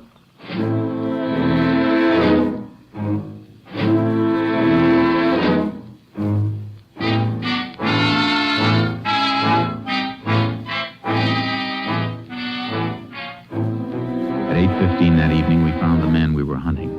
He was asleep. He gave us no trouble, and he denied anything and everything about the crime. We took him back, and I kept questioning him. but he stuck to his story. I never was there. I didn't do it. Ever own a gun? 38 police special? I told you 100 times I never owned no kind of gun. How'd you take all that skin off your arm? Don't know. Fell, maybe. You got that while you were running away. When you jumped off the freight. After you slugged the brakeman. No. Grease on your jacket. How'd it get there? Maybe off in the freight. Sure. That car we showed you. The one you said you'd never seen before. It's the truth. Is it? Hold up your right foot. Hold it up. Hole in the right shoe. What of it? Here's a plaster cast. Cast at the print of the scene of the murder. Take a good look. But I wasn't there, I tell you. Ever hear of fingerprints? Oh, sure. Here are yours. And here's a set found at the crime. They match. You still say you weren't there? I didn't kill nobody. Let me see your hands. When'd you wash them last? I don't know. Maybe a couple of days ago. You know we can tell if you fired a gun. I never had no gun. Did you rob the man in the car? No. Look at me. You were there, weren't you? We can prove it. Well, all right, I was there. But I didn't kill him. Why'd you lie? Well, I was scared. If you're innocent, you don't have to be scared. Look, Ranger, I got a couple of bag wraps. That all? Hey, sure. We can check that, too. All right. I got a couple of wraps for pinching stuff. Nothing big. Now, look. Tell me exactly what you did. Well, I come in off a freight. I was walking across when I seen the car. I figured it was funny, something funny. Why? Well, car parked like that. Then I walked over, seen the fella in there. He was dead. I beat it, hopped the freight. That all? You know what else up to now. Did you get in the car at all? No, sir. Did you touch the body or take anything from it? I swear it, Range, I didn't. Did you touch the steering wheel and then wipe it off? Wipe it? No. What for? Look, I tell you, Jace? Yeah, Sheriff? Come here, will you? Sure. You stay put. I got no place to go. Here's all the dope on the murdered man, Thompson. Come in just now. Carl Thompson, resident Tulsa, Oklahoma, traveling salesman for Prince Extract Company. This check? Double. Tallies with the gasoline receipts. Mm-hmm. What about him? The hobo? Yeah. I think the only crime he committed was failure to report what he saw. His fingerprints were all over the outside of the one door of that car, none inside. Seems to me if he thought of cleaning up the inside, he'd have done the same outside. Yeah, looks like it. We'll give him the paraffin test anyway and see if he's fired a gun lately. And if he didn't? Start all over. And start with that clean steering wheel.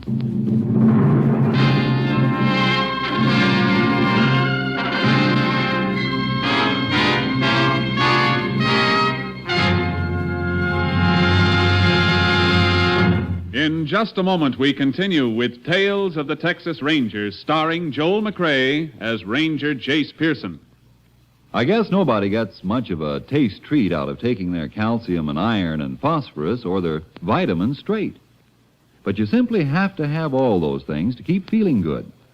And you should have them first thing in the morning, too. Because morning's the time you do most of your big day's work. That's when you really need the energy. You see, morning is the time when you really should... Wait a minute, Frank. Why don't you just tell them this? See how Wheaties at 7 can help at 11. Why, you took the words right out of my mouth, of course. Wheaties at 7. Because Wheaties have all those vitamins and minerals. That's how Wheaties give you the zip it takes to feel eager and ready for anything all morning long. Whether you drive a truck or plow a field or if you're just plain busy with a multitude of household duties. And Wheaties do you another big favor. Wheaties wrap all those vitamins up in a wonderful, sunny, toasty, nut-like flavor that fairly hollers, give me some more. Wheaties are crisp. They're munchy. You know, fun to chew on. Taste as good going down as they make you feel when they get there. So do this, will you? Not for me, but for yourself. Hurry on down to the Wheaties tomorrow morning and just see for yourself how Wheaties at 7 can help at 11.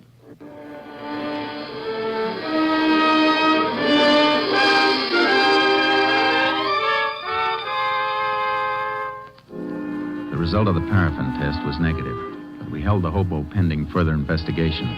I reported back to my captain, Stinson, at company headquarters. I told him I was pretty sure that the hobo story checked out. Yeah, it looks like it.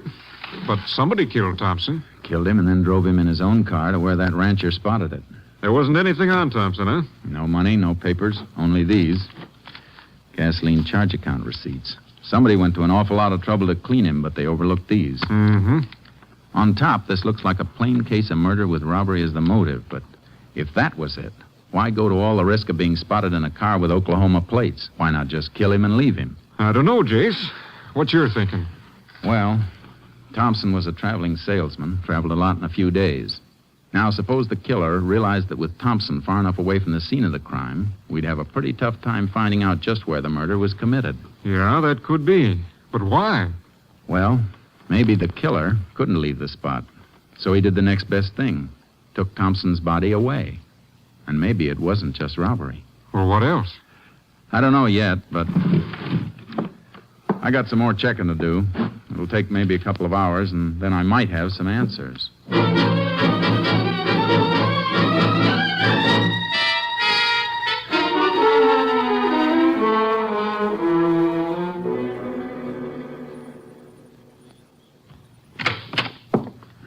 Well, a couple hours on the nose, Jace. You get anything new? Some more dope on Thompson, Captain. He never carried much money, never was known to have picked up a hitchhiker, and I got a pretty good idea where he was killed. These gasoline receipts tell a fair story. Yeah? How? Well, this one, for example, dated the 15th day before he was killed, made out in Bannon. He got 16 gallons of gas there. Oh, did you ever think somebody else might have been using his credit card? Yeah, but Thompson traveled that route pretty often. Chances are he was well known at the service stations. Yeah, that's right. Okay, go on. I ran a mileage test on his car. He got about 17 miles a gallon. Now, his tank holds 16. I did a little figuring. Just about enough gas was used to get him from Bannon to where his body was found. But he could have been killed anywhere between Bannon and where he was found dead. Sure, I know that. But it still looks like my next stop is Bannon.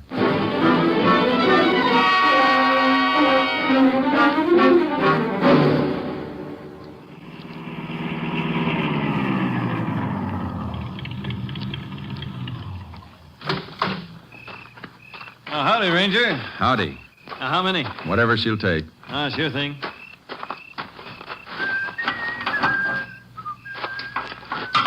You the owner here? Yes, sir. How long? A couple of years. You work alone? Nights, yeah. Take a look at this, will you? One of my receipts. Credit card stuff. You know this Carl Thompson? Yeah, see him every, 4 or 5 months. When'd you see Thompson last? The evening he bought that gas. Why, anything wrong, Ranger? Was Thompson alone that evening? Yeah. I never remember him ever having anybody along. What else do you remember about that evening? Oh, one of the worst sleet storms we ever had. Hit like It'd be tough for him to drive then, huh? Oh, sure. Hey, he was asking about some place to stay. You never stayed in Bannon before? I don't know. Leastways, he didn't know much about the places. I told him to try the hotel. He said it was full up. He said the motels were jam-packed. The lousy weather. You know where he went? Well, said he was going to try and find a place along the highway. Why, anything wrong? Plenty. Here's for the gas. I might come back and ask you some more questions. Thanks.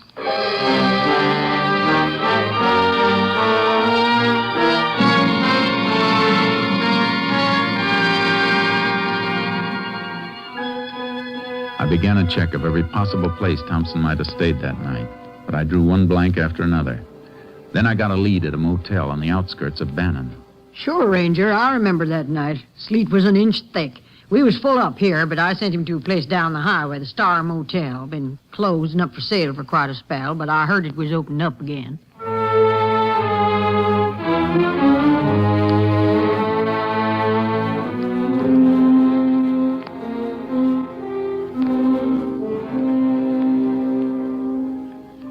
I went to the Star Motel.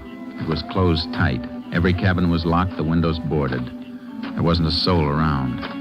I was just about to leave when I noticed something.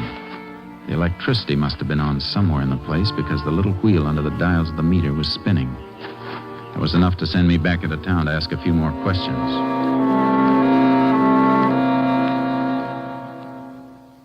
Now, let me see, Ranger. Star Motels. Yes, sir. Here's what we want right here. Uh-huh. Are these all the electricity bills? Yes, sir.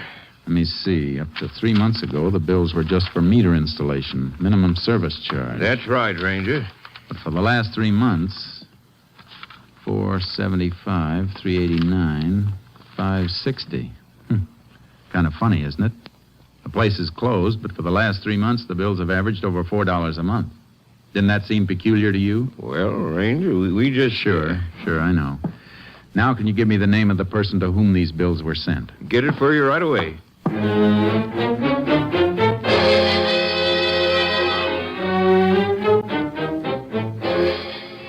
Why, yes, Ranger, Mr. Carlson's here. I believe he's on the phone right now, but if you come in... Thank you, ma'am.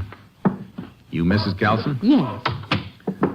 I hope I'm not bothering you any, Miss Carlson. Not at all, Ranger. My husband's here. Oh, yeah? Yeah, I see. Well, I think that can be arranged. Yeah, sure. Tell you what, I'll come out a little later. I'll bring the client with me. Sure. Thanks for calling. Goodbye. And this is Ranger Pearson. Oh, hello. Sorry to barge in like this, Mr. Carlson, but I got a few questions. Questions? Sure. What about? You own the Star Motel, don't you? Yes, I do. Star Motel. Oh, that white elephant. White elephant? Yeah, I've been trying to get rid of it for 2 years. Why? Well, like Bessie said, it ain't been worth a hoot since the new highway went in 2 years ago. Only half the traffic that used to pass it. It hasn't been used for 2 years? Well, I guess I didn't mean exactly that. What did you mean? I tried to keep it going for a year after the highway went through, but couldn't rent enough rooms. Wasn't worth trying to save. You got the keys to it? Keys? Oh, sure. Is something wrong, Ranger? Might be, ma'am. Can you take me through the motel, Mr. Carlson? Anytime. Right now, suit you? Couldn't be better. Let's go.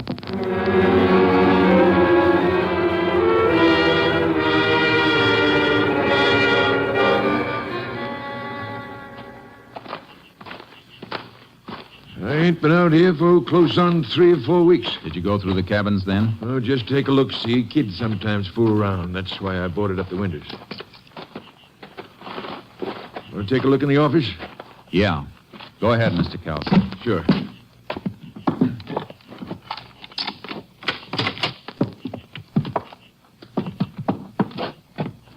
Nothing in here, Ranger. Nope, there's not. Anything in particular you're looking for? Yeah. You have this floor washed lately? Oh, heck no.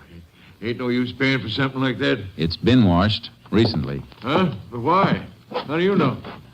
Scrubbing wood with hot water always raises the grain, and hot water isn't as good as cold to wash out blood stains. Blood? Blood? Reach! Both of you! What's the matter? Hands away from the guns, Ranger. Now, both of you, sit down. Go on. Hark! Hark! Come on! What the devil is this? Who are you fellas? My guess is a couple of men I want for murder, Mr. Carlson. Murder? Just check the telephone wire. Everything okay? Yeah, push that guy. Me? Why? I never carry a gun. Well, we'll just make sure. Yeah, he's clean. All right, now strip the Ranger's gun belt. Wait a minute. You got the drop on me. Maybe I'd have to be a fool to draw. But if you don't want me to be a fool, don't touch these guns. You try and take them off me, and I'll go down using them, and I might get lucky. All right, Locke. Let him alone. He's too smart to start anything. Go get the panel truck out and start loading our stuff fast. Well, what about them? We can lock them in. Fix their car so they can't get out of here for a while after we leave. If they try to come out while we're still here, we'll blast whatever door or window they try to come through. Get that, Ranger? I get it. Okay. I'll be outside, Chuck. So your name's Chuck, huh? Good as any. What are you and that other fellow doing in my place? Go ahead, Chuck. Tell him. Some other time, friend. Now you two listen. Because I ain't going to say this twice. Try to bust out before you hear us drive off, and you'll get it good. Now stay put. Oh, they got us locked in. Yeah. Oh, don't go near that window. You heard what he said. Little crack in the boarding. I'm just taking a look. What are they doing? Come here and take a look for yourself. Oh, I should have watched the place more. I never knew anyone was using it. Been used plenty. Look what they're taking out. Furs. All kinds of stuff. It's beginning to make sense. Closed down motel made a nice storage bin for stolen unsmuggled goods till they could run it to the markets. Oh, they'll get away. You said there was a murder. Take it easy, Mr. Carlson. We'll get them. Oh, they'll be across the border in a half an hour before we could even reach a phone. Maybe you better take a chance and get shot down in cold blood? No. But we'll get them all right. Know why, Mr. Carlson? Why? Because you'll help.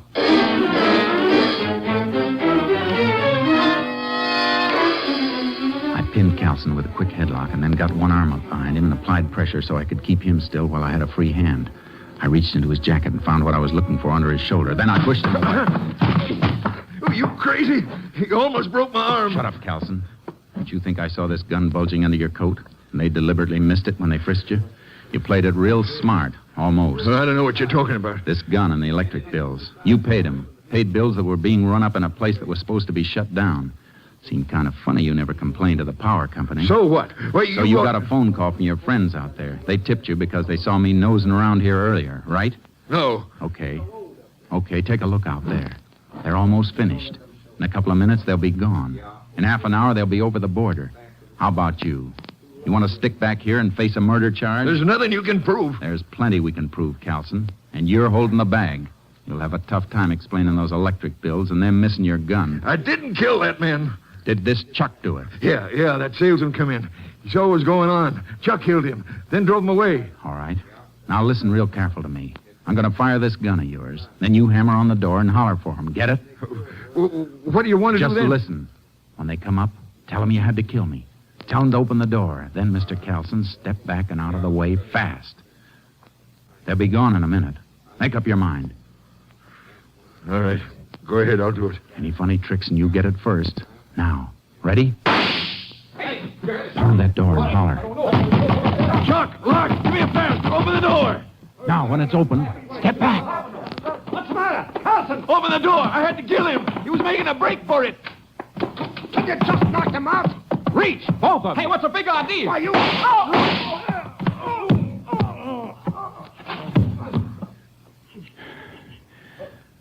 We'll come back for him later, Calson. Meantime, let's you and me get back to town. I got you a deal for this White Elephant Motel. You can trade it for a jail cell.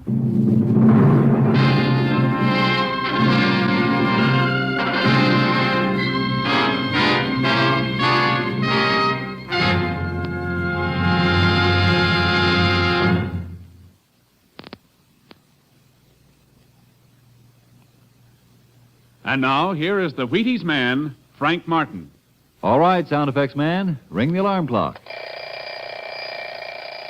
Yeah, I used to groan, too, when I heard that sound. But one morning I said to myself, now look, Martin, you gotta get up. Why fight it? Think about something pleasant. And right away I thought, Wheaties. That's about the pleasantest thinking a man can do. Why, when you figure you can sit down to a bowl of good, crisp Wheaties and then feel like tackling the world, when you know a bowl of Wheaties and milk and fruit can help you work good because you feel good, why, it almost makes you want to shake hands with your alarm clock.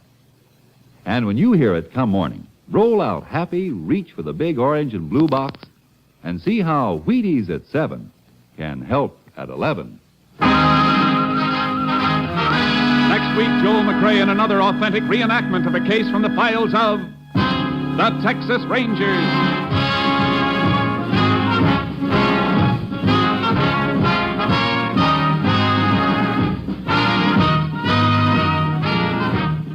Joel McCrea will soon be seen starring in the Universal International Technicolor production Saddle Tramp. Tonight's cast included Tony Barrett, Paul McVeigh, Lou Krugman, Jeff Corey, Robert Bruce, Byron Kane, and Jeanette Nolan. This story was transcribed and adapted by Russell Hughes. The program was produced and directed by Stacy Keach. And this is Hal Gibney speaking.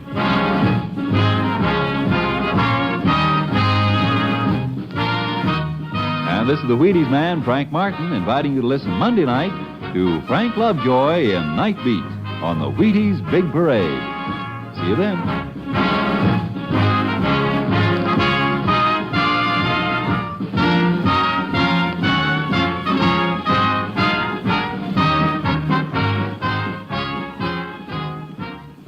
Listen tomorrow for the Summer Symphony. Now it's Basin Street time on NBC.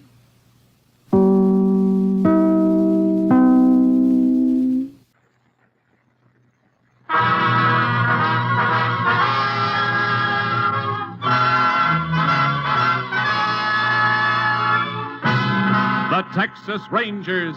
Texas Texas Rangers, first to advance, last to retreat. Texas, more than 260,000 square miles. And 50 men who make up the most famous and oldest law enforcement body in North America.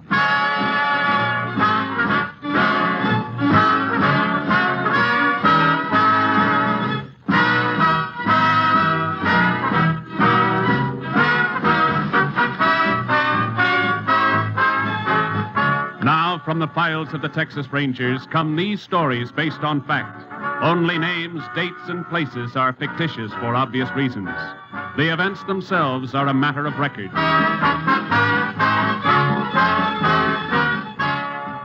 To a Texas Ranger may go as many as 4 assignments a week.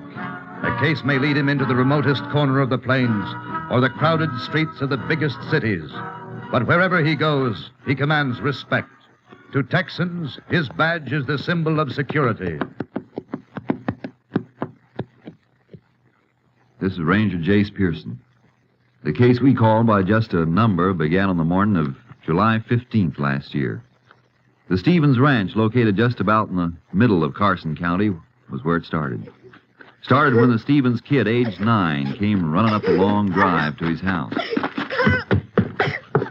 Mom, let me in. Let me in. Mom. Billy, what's the matter, Billy? Mom, I saw it. I saw it. What did you see, Billy? Answer me, son. What's the matter? Carl was... And his mom and dad. Son, tell me what's wrong. Emmy, I saw Billy come running up. Sam, I don't know. Look at him. Billy, it's Dad. It's me, son. Come on now, what's the trouble? Carl, I saw He's it. talking about Carl Evans. Is that right, Billy? What about Carl? Something's wrong at the Evans place. Take care of Billy, Em. I'm going to ride over there.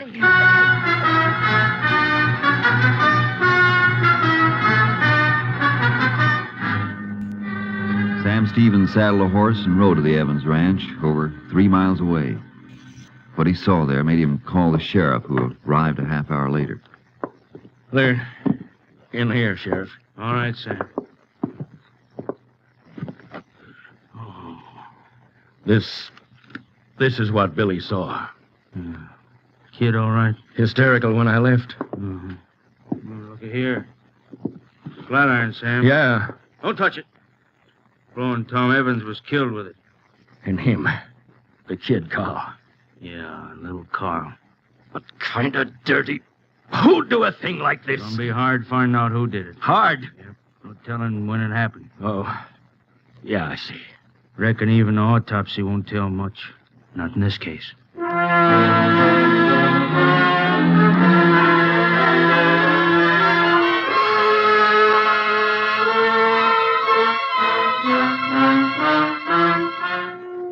Sheriff Larkins was right.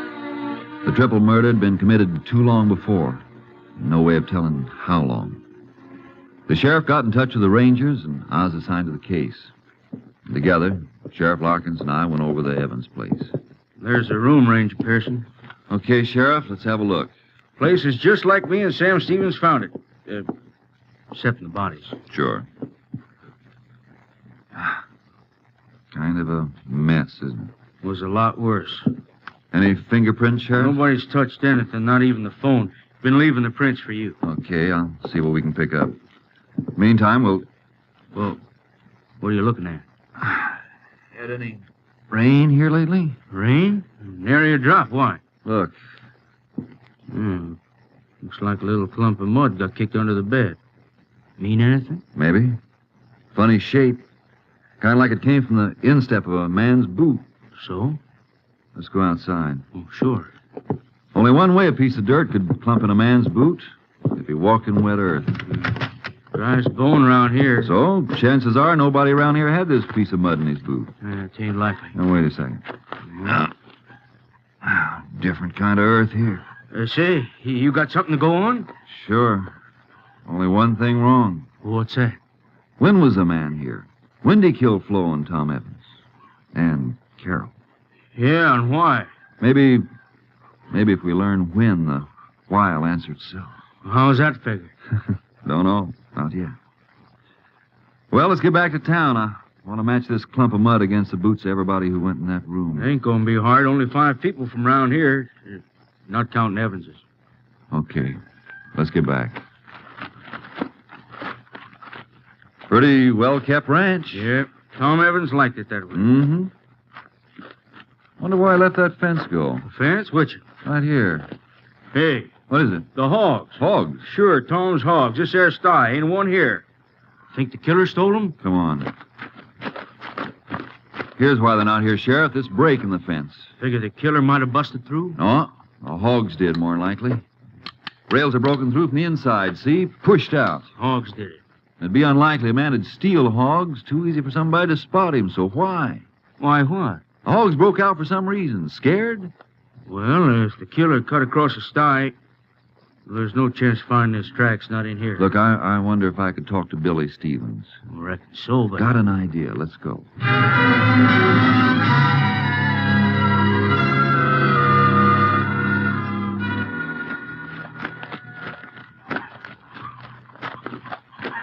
Hello, Billy.